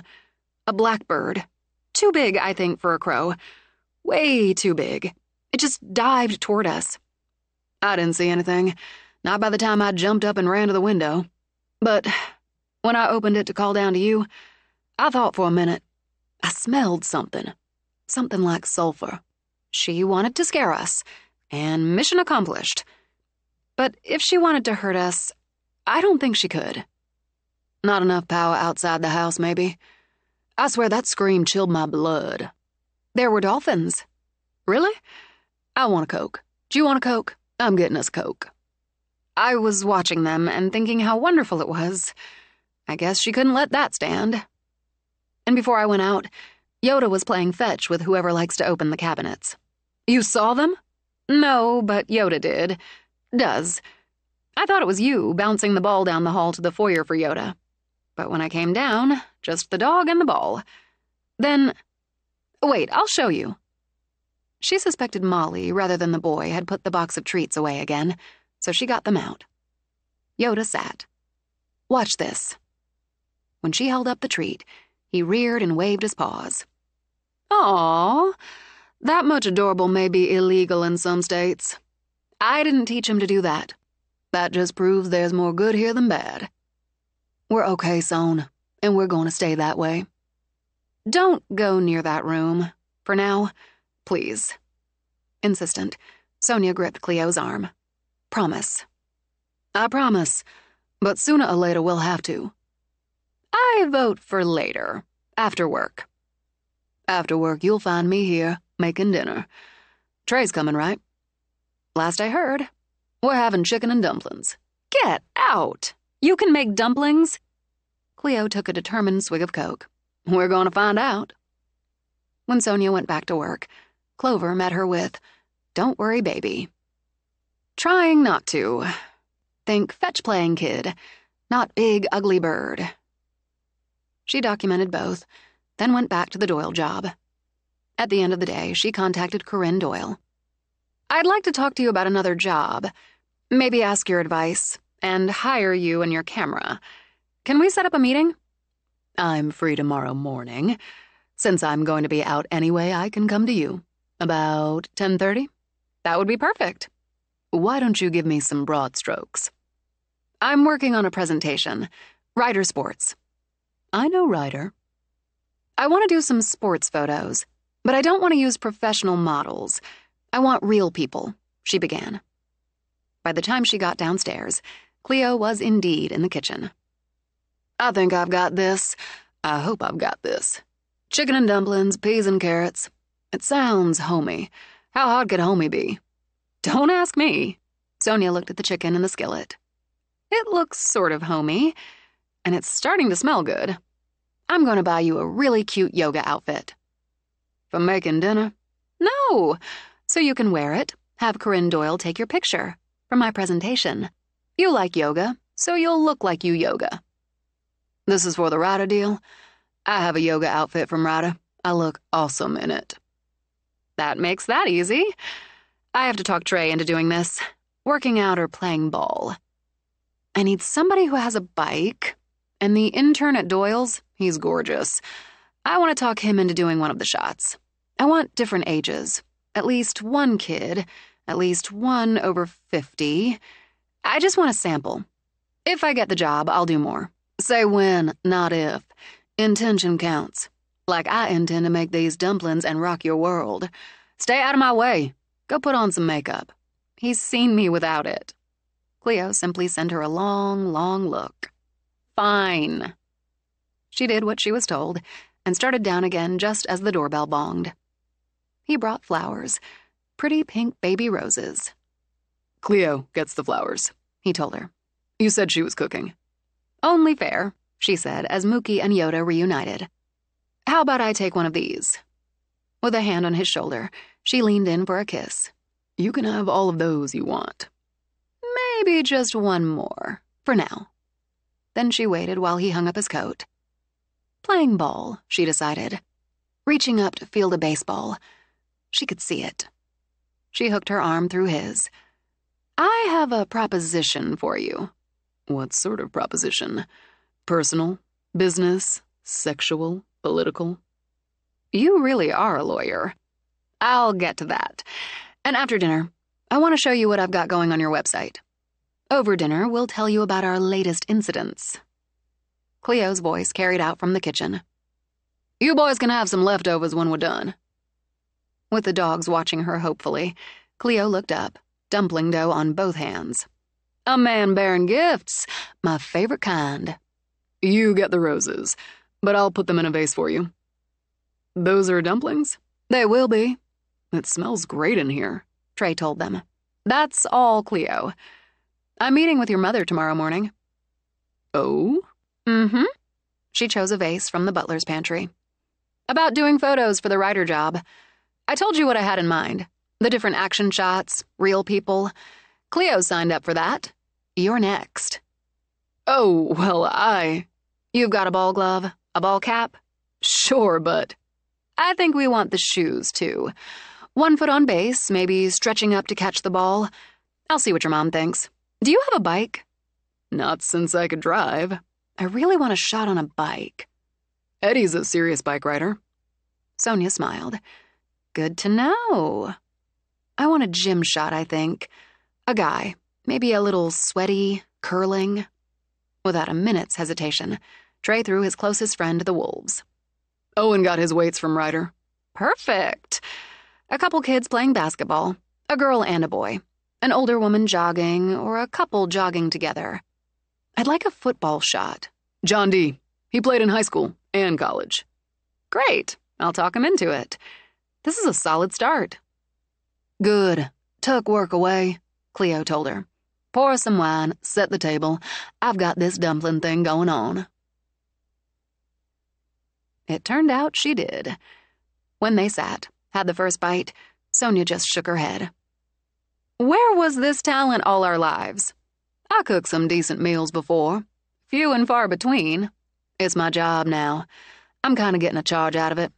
What do you think, Trey? Sorry, did you say something? I'm pretty busy here. She grinned at him. Consider it payment for taking me to see Rock Hard. It'll be fun to get out of the house for a few hours. You practically just got here. Cleo gave Sonia's hand an absent pat. I was thinking more of you, Son. My girl tends to burrow. I do. I can't deny it. Did you tell Trey about last night? Not yet. That pulled his attention away from dumplings. What about last night? I guess we'll start with that. Chapter 25. She told him about Cleo finding her walking at 3 a.m., then backtracked to finding the portrait, wove in Yoda's ghostly companion, and ended with the bird. You forgot about Molly.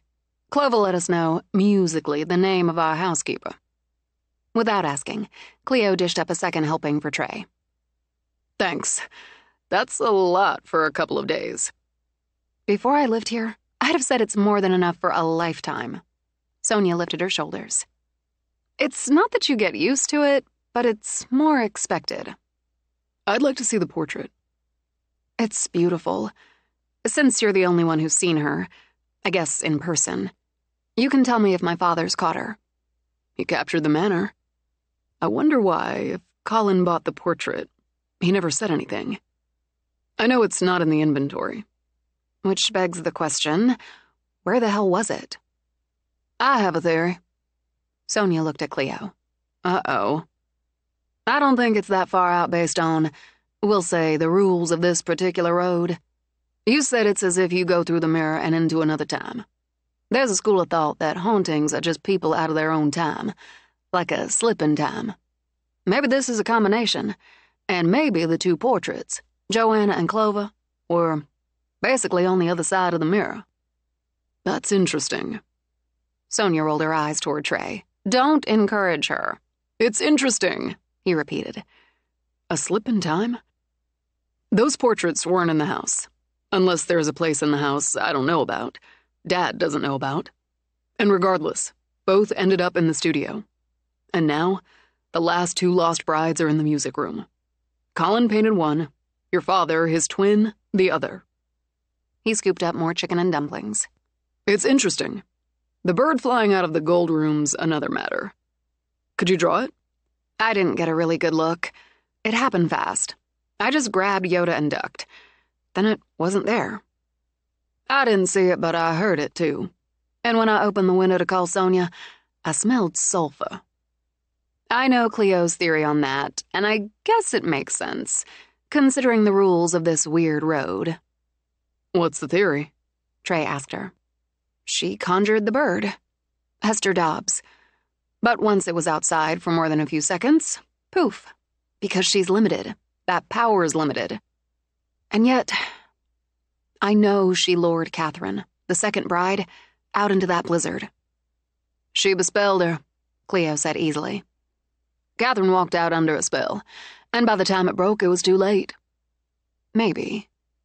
Or she had more power then. It's been a couple of centuries. She tried to lure me out. That night. I heard the pounding at the front door. Saw a blizzard out the window. But when you opened the door, Cleo pointed out, no blizzard. I see where you're coming from, Trey said. Still, if Sonia had stepped outside and hadn't been able to get the door open, it would have been a long, cold night. I think Dobbs would have enjoyed that. But I didn't have Yoda or Cleo then. Or you. And now I'm going to sound like Cleo, but I think Clover is looking out for us too. As best she can. Her phone played. I'll be there for you. See? Okay if I go take a look at the portrait? Let's do that. I want to know what you think. The three of them walked down together and into the music room. That face, Trey murmured. That's Clover. It's beautiful. She looks happy, but serene. You've seen her twice. But she isn't pregnant. No, not like this. I've thought about that. Sonia looked over at Cleo. Theory time again? Clover died, and never got the chance to rock her babies. Nurse them, cuddle them, sing to them. Cleo sighed. If there's a choice, I wouldn't want the constant reminder of what I wanted so much and never really had. This time, Sonia didn't roll her eyes, but took Cleo's hand. And still she plays music, and comes off as happy. At least, content. I think she'd have been a wonderful mother. When her phone played, Let It Be, Sonia laid a hand over it in her pocket. They look good there. Right there, Trey commented. Together. I wonder if you'll find the others. The ones after Astrid and before Clover. I looked this morning, Cleo shrugged. I kinda hoped. But since Sonia found both of these, I guess that's for her, if and when. And I wonder if I'd kept walking last night, if I'd have ended up somewhere else for a while. I think next time, don't wake me up. Oh, Sonia, it's not Hester Dobbs doing that. I'm as sure of that as any of this. Breaking the curse, and I can hardly believe I'm saying curse, means finding the rings. The more I see, hear, feel, it seems it matters. If it happens when I'm not here, call me, Trey said to Cleo. And stay with her. I need a key. I need to be able to get into the house. Oh. Because her knee-jerk remembered doing just that with Brandon, she shoved it aside. Trey wasn't Brandon. He wasn't anything like Brandon. All right. Yeah, that makes sense, too. I'd as soon not go wandering at 3 a.m. to, slip in time, but I feel better about it knowing the two of you would be here. She shook her head. And I have to think about something else, like doing the dishes and taking the dogs out. The kitchen, not unexpectedly, sparkled when they went back. Should have known. Molly's fast. I'd feel better walking Yoda until I'm sure that bird doesn't come back. I'll get my jacket. And, Cleo said when Trey walked away, I'll make myself scarce. You don't have to do that. Please. I'm going to take an hour to paint. Then maybe go watch something on my tablet or read. And try not to be jealous you have a man to curl up with. I'll see you tomorrow. Dinner was so good, Cleo. It damn well was. The humans walked, the dogs romped. As they circled the house, Sonia looked up at the lights in Cleo's studio. It's so nice knowing she's up there. All that goes on in the house barely phases her. It's good you have someone steady with you. She tilted her head to look up at him. A lot of people, most really, at least at first, don't think of Cleo as steady. But she is. Her mind's wide open to everything, which makes an interesting combo with the steady. I got lucky being assigned as her roommate in college. From where I see it, you both did. I'm going to agree with that. When I walked in, the first day, she'd already set up her side of our very tiny room. Some of her artwork on the wall, a little shelf with crystals and photos and books, and a pillow on the fluffy red duvet that read, Imagine. I'd never shared a room before, she added as they herded the dogs into the house. So I was nervous about it, and how we'd get along. Both art majors, so I knew we'd have that. But I grew up in Boston, and she came from Louisiana. Who knew? Then I saw her art, and I knew we'd definitely have that. After wiping off the paws, Sonia straightened. And she gave me Xena. The plant in the library. She was just a little thing back then. Cleo's grandmother had started her from another African violet and told Cleo to give it to her roommate, that she was good luck, and to be sure I named her. When I said Xena, Cleo lit right up. By the time I'd unpacked, it was like we'd known each other forever. The dogs raced up the stairs ahead of them. You did get lucky. My first college roommate was... Let me think of the right word for him. Oh yeah, prick. A sanctimonious prick. This surprises me. You strike me as someone who finds a way to get along with everybody. I was white, straight, from a solid family, and tax bracket. He assumed we're his type of Christians. He figured I was one of his group. That is, opposed to anyone who wasn't all of the above. After several weeks of trying to ignore, argue with, or block his bullshit, I told him I was bi, an atheist, my great-grandfather was Paiute, and my parents had an open marriage. He moved out, and that's how I got along with him. Fascinated, Sonia paused at the door of the library. You lied to him. It was that or punch him in the face. Seeing the shock on that face was nearly as satisfying as punching it. Anyway, I got another roommate, and we got along fine. Do you know where he ended up? The sanctimonious prick? Never gave him another thought. I believe that. I believe you have that power. Okay, come see what you think of how I've built your webpage. It's not ready to go live, she told him. I still have some additions, some tweaks, then testing, but you'll get the feel. She brought it up on her screen, stepped to the side. It's already a big step up. and a major change in that feel. You were right about using the offices, the house, and the colors, the font. It's not fussy, but it's not bland. I like that you've put the year the firm was established right up front. When you've got a half-century in business, you flaunt it. Try the attorney's tab. When he clicked on it, he smiled.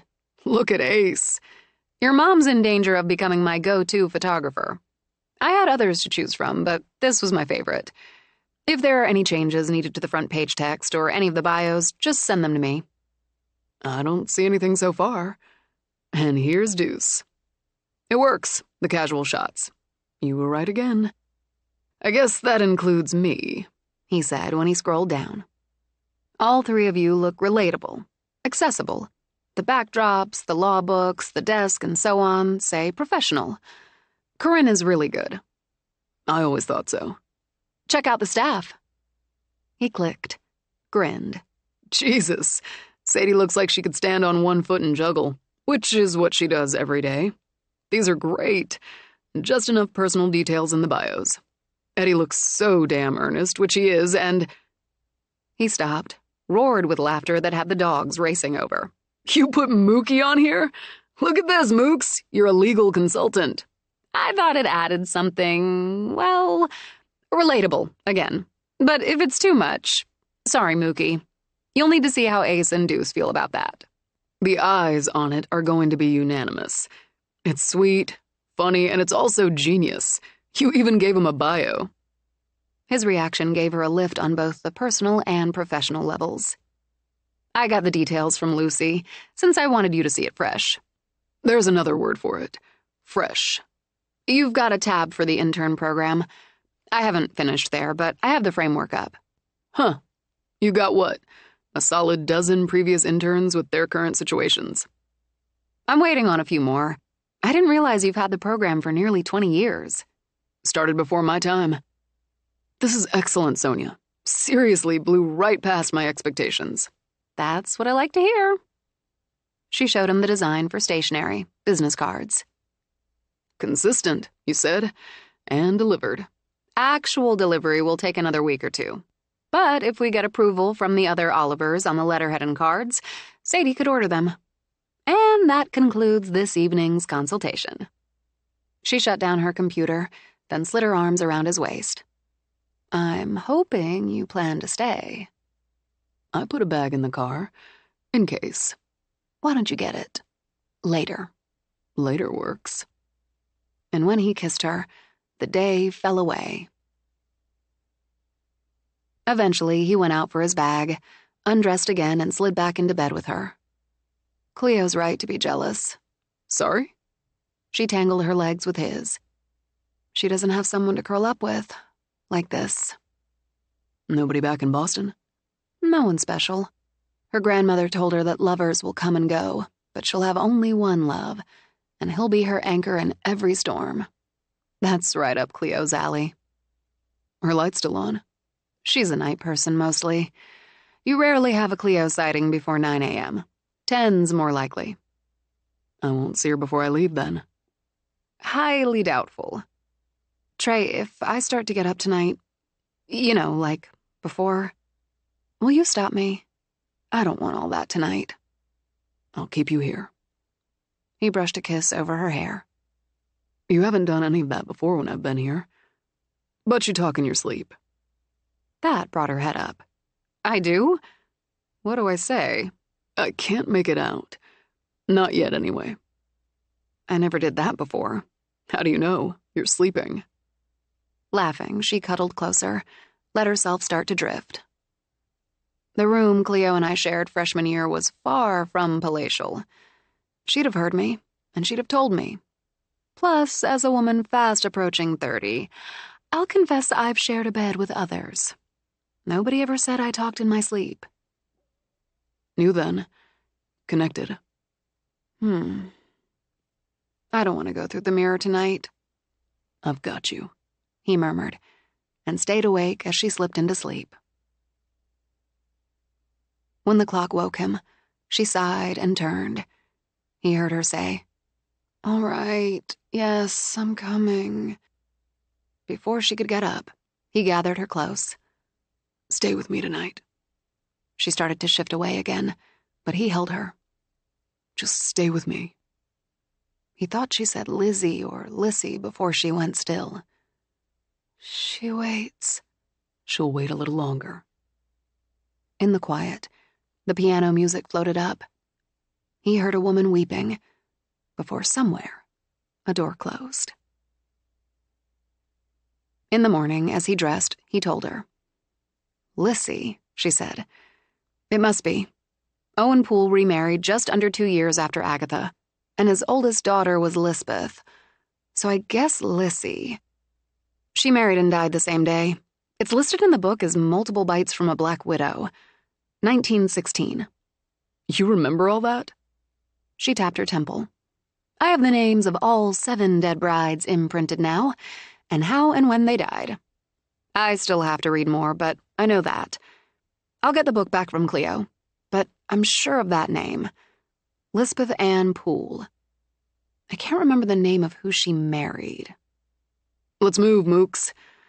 Listen, I have this Saturday meeting, but I'll come back. I'd like to go through the storage areas again. Yeah, I think we should do that. I can pull Owen in for it. More eyes. I'd appreciate it, Trey. I really would. At the same time, I don't think we're going to find the mirror.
She tried to lure me out.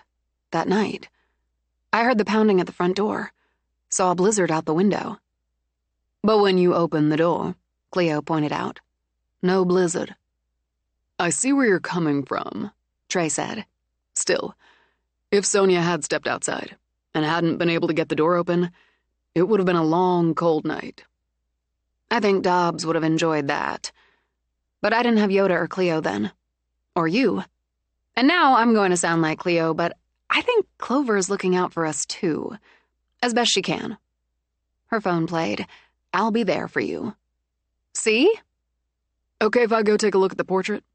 Let's do that. I want to know what you think. The three of them walked down together and into the music room.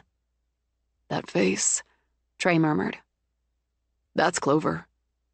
It's beautiful. She looks happy, but serene. You've seen her twice. But she isn't pregnant. No, not like this. I've thought about that. Sonia looked over at Cleo. Theory time again? Clover died, and never got the chance to rock her babies. Nurse them, cuddle them, sing to them. Cleo sighed. If there's a choice, I wouldn't want the constant reminder of what I wanted so much and never really had. This time, Sonia didn't roll her eyes, but took Cleo's hand.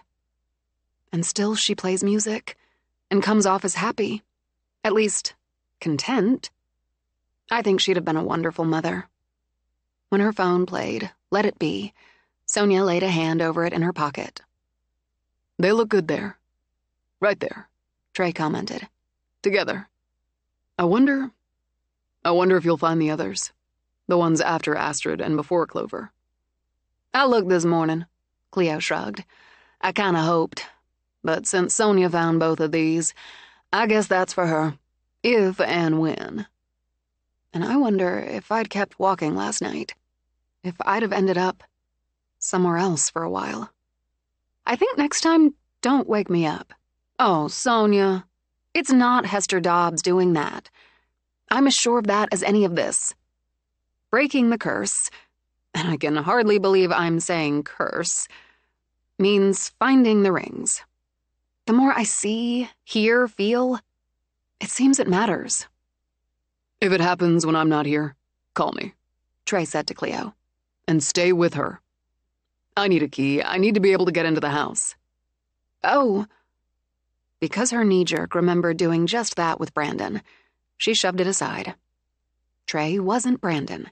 He wasn't anything like Brandon. All right. Yeah, that makes sense too.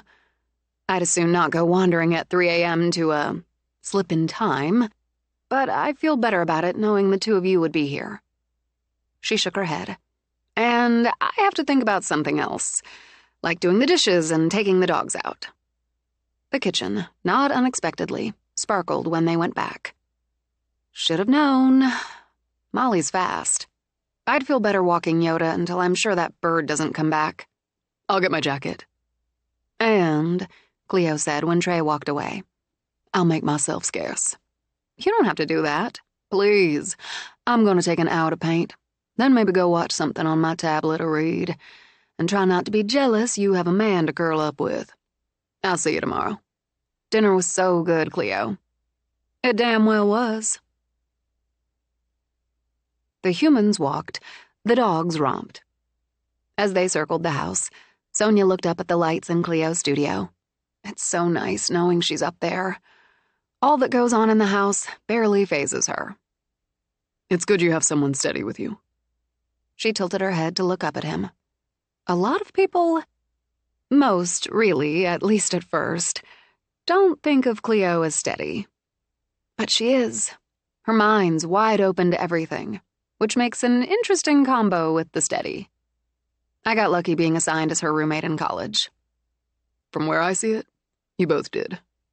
I'm going to agree with that. When I walked in, the first day, she'd already set up her side of our very tiny room. Some of her artwork on the wall, a little shelf with crystals and photos and books, and a pillow on the fluffy red duvet that read, Imagine. I'd never shared a room before, she added as they herded the dogs into the house. So I was nervous about it, and how we'd get along. Both art majors, so I knew we'd have that. But I grew up in Boston, and she came from Louisiana. Who knew? Then I saw her art, and I knew we'd definitely have that. After wiping off the paws, Sonia straightened. And she gave me Xena. The plant in the library. She was just a little thing back then. Cleo's grandmother had started her from another African violet and told Cleo to give it to her roommate, that she was good luck. And to be sure, I named her. When I said Xena, Cleo lit right up. By the time I'd unpacked, it was like we'd known each other forever. The dogs raced up the stairs ahead of them. You did get lucky. My first college roommate was... Let me think of the right word for him. Oh yeah, prick. A sanctimonious prick. This surprises me. You strike me as someone who finds a way to get along with everybody. I was white, straight, from a solid family, and tax bracket. He assumed we're his type of Christians. He figured I was one of his group. That is, opposed to anyone who wasn't all of the above. After several weeks of trying to ignore, argue with, or block his bullshit, I told him I was bi, an atheist, my great-grandfather was Paiute, and my parents had an open marriage. He moved out, and that's how I got along with him. Fascinated, Sonia paused at the door of the library. You lied to him. It was that or punch him in the face. Seeing the shock on that face was nearly as satisfying as punching it. Anyway, I got another roommate, and we got along fine. Do you know where he ended up? The sanctimonious prick? Never gave him another thought. I believe that. I believe you have that power. Okay, come see what you think of how I've built your webpage. It's not ready to go live, she told him. I still have some additions, some tweaks, then testing, but you'll get the feel. She brought it up on her screen, stepped to the side. It's already a big step up, and a major change in that feel. You were right about using the offices, the house, and the colors, the font. It's not fussy, but it's not bland. I like that you've put the year the firm was established right up front. When you've got a half-century in business, you flaunt it. Try the attorney's tab. When he clicked on it, he smiled. Look at Ace. Your mom's in danger of becoming my go-to photographer. I had others to choose from, but this was my favorite. If there are any changes needed to the front page text or any of the bios, just send them to me. I don't see anything so far. And here's Deuce. It works, the casual shots. You were right again. I guess that includes me, he said when he scrolled down. All three of you look relatable, accessible. The backdrops, the law books, the desk, and so on say professional. Corinne is really good. I always thought so. Check out the staff. He clicked, grinned. Jesus, Sadie looks like she could stand on one foot and juggle, which is what she does every day. These are great. Just enough personal details in the bios. Eddie looks so damn earnest, which he is, and... He stopped, roared with laughter that had the dogs racing over. You put Mookie on here?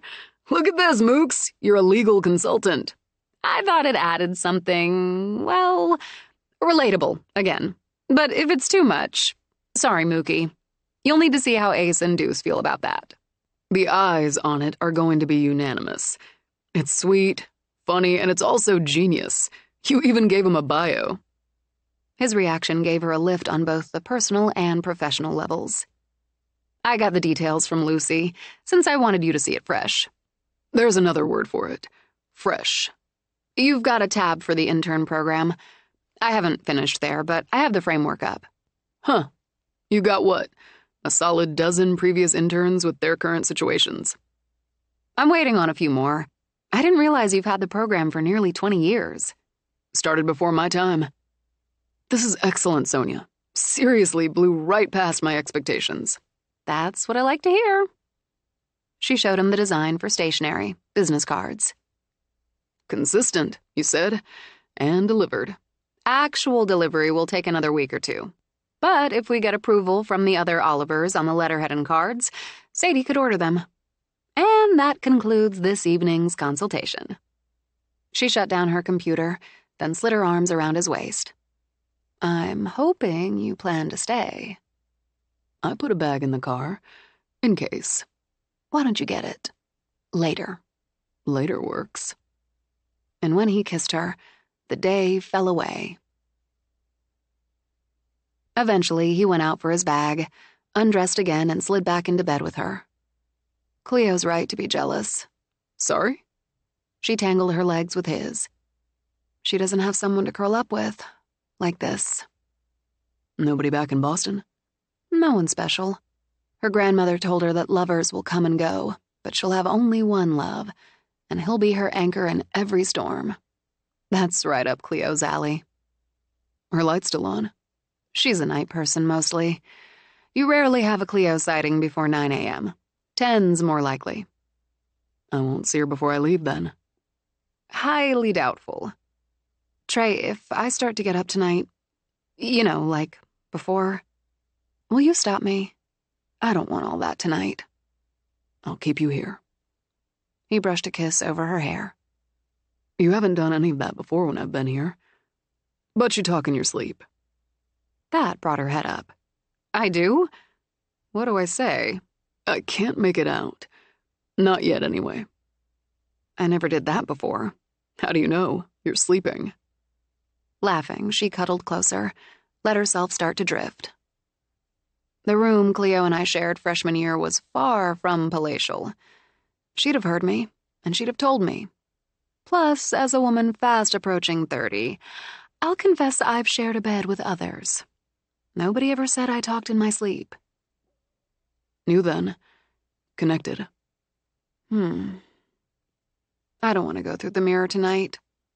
I've got you, he murmured, and stayed awake as she slipped into sleep. When the clock woke him, she sighed and turned. He heard her say, "All right, yes, I'm coming." Before she could get up, he gathered her close. Stay with me tonight.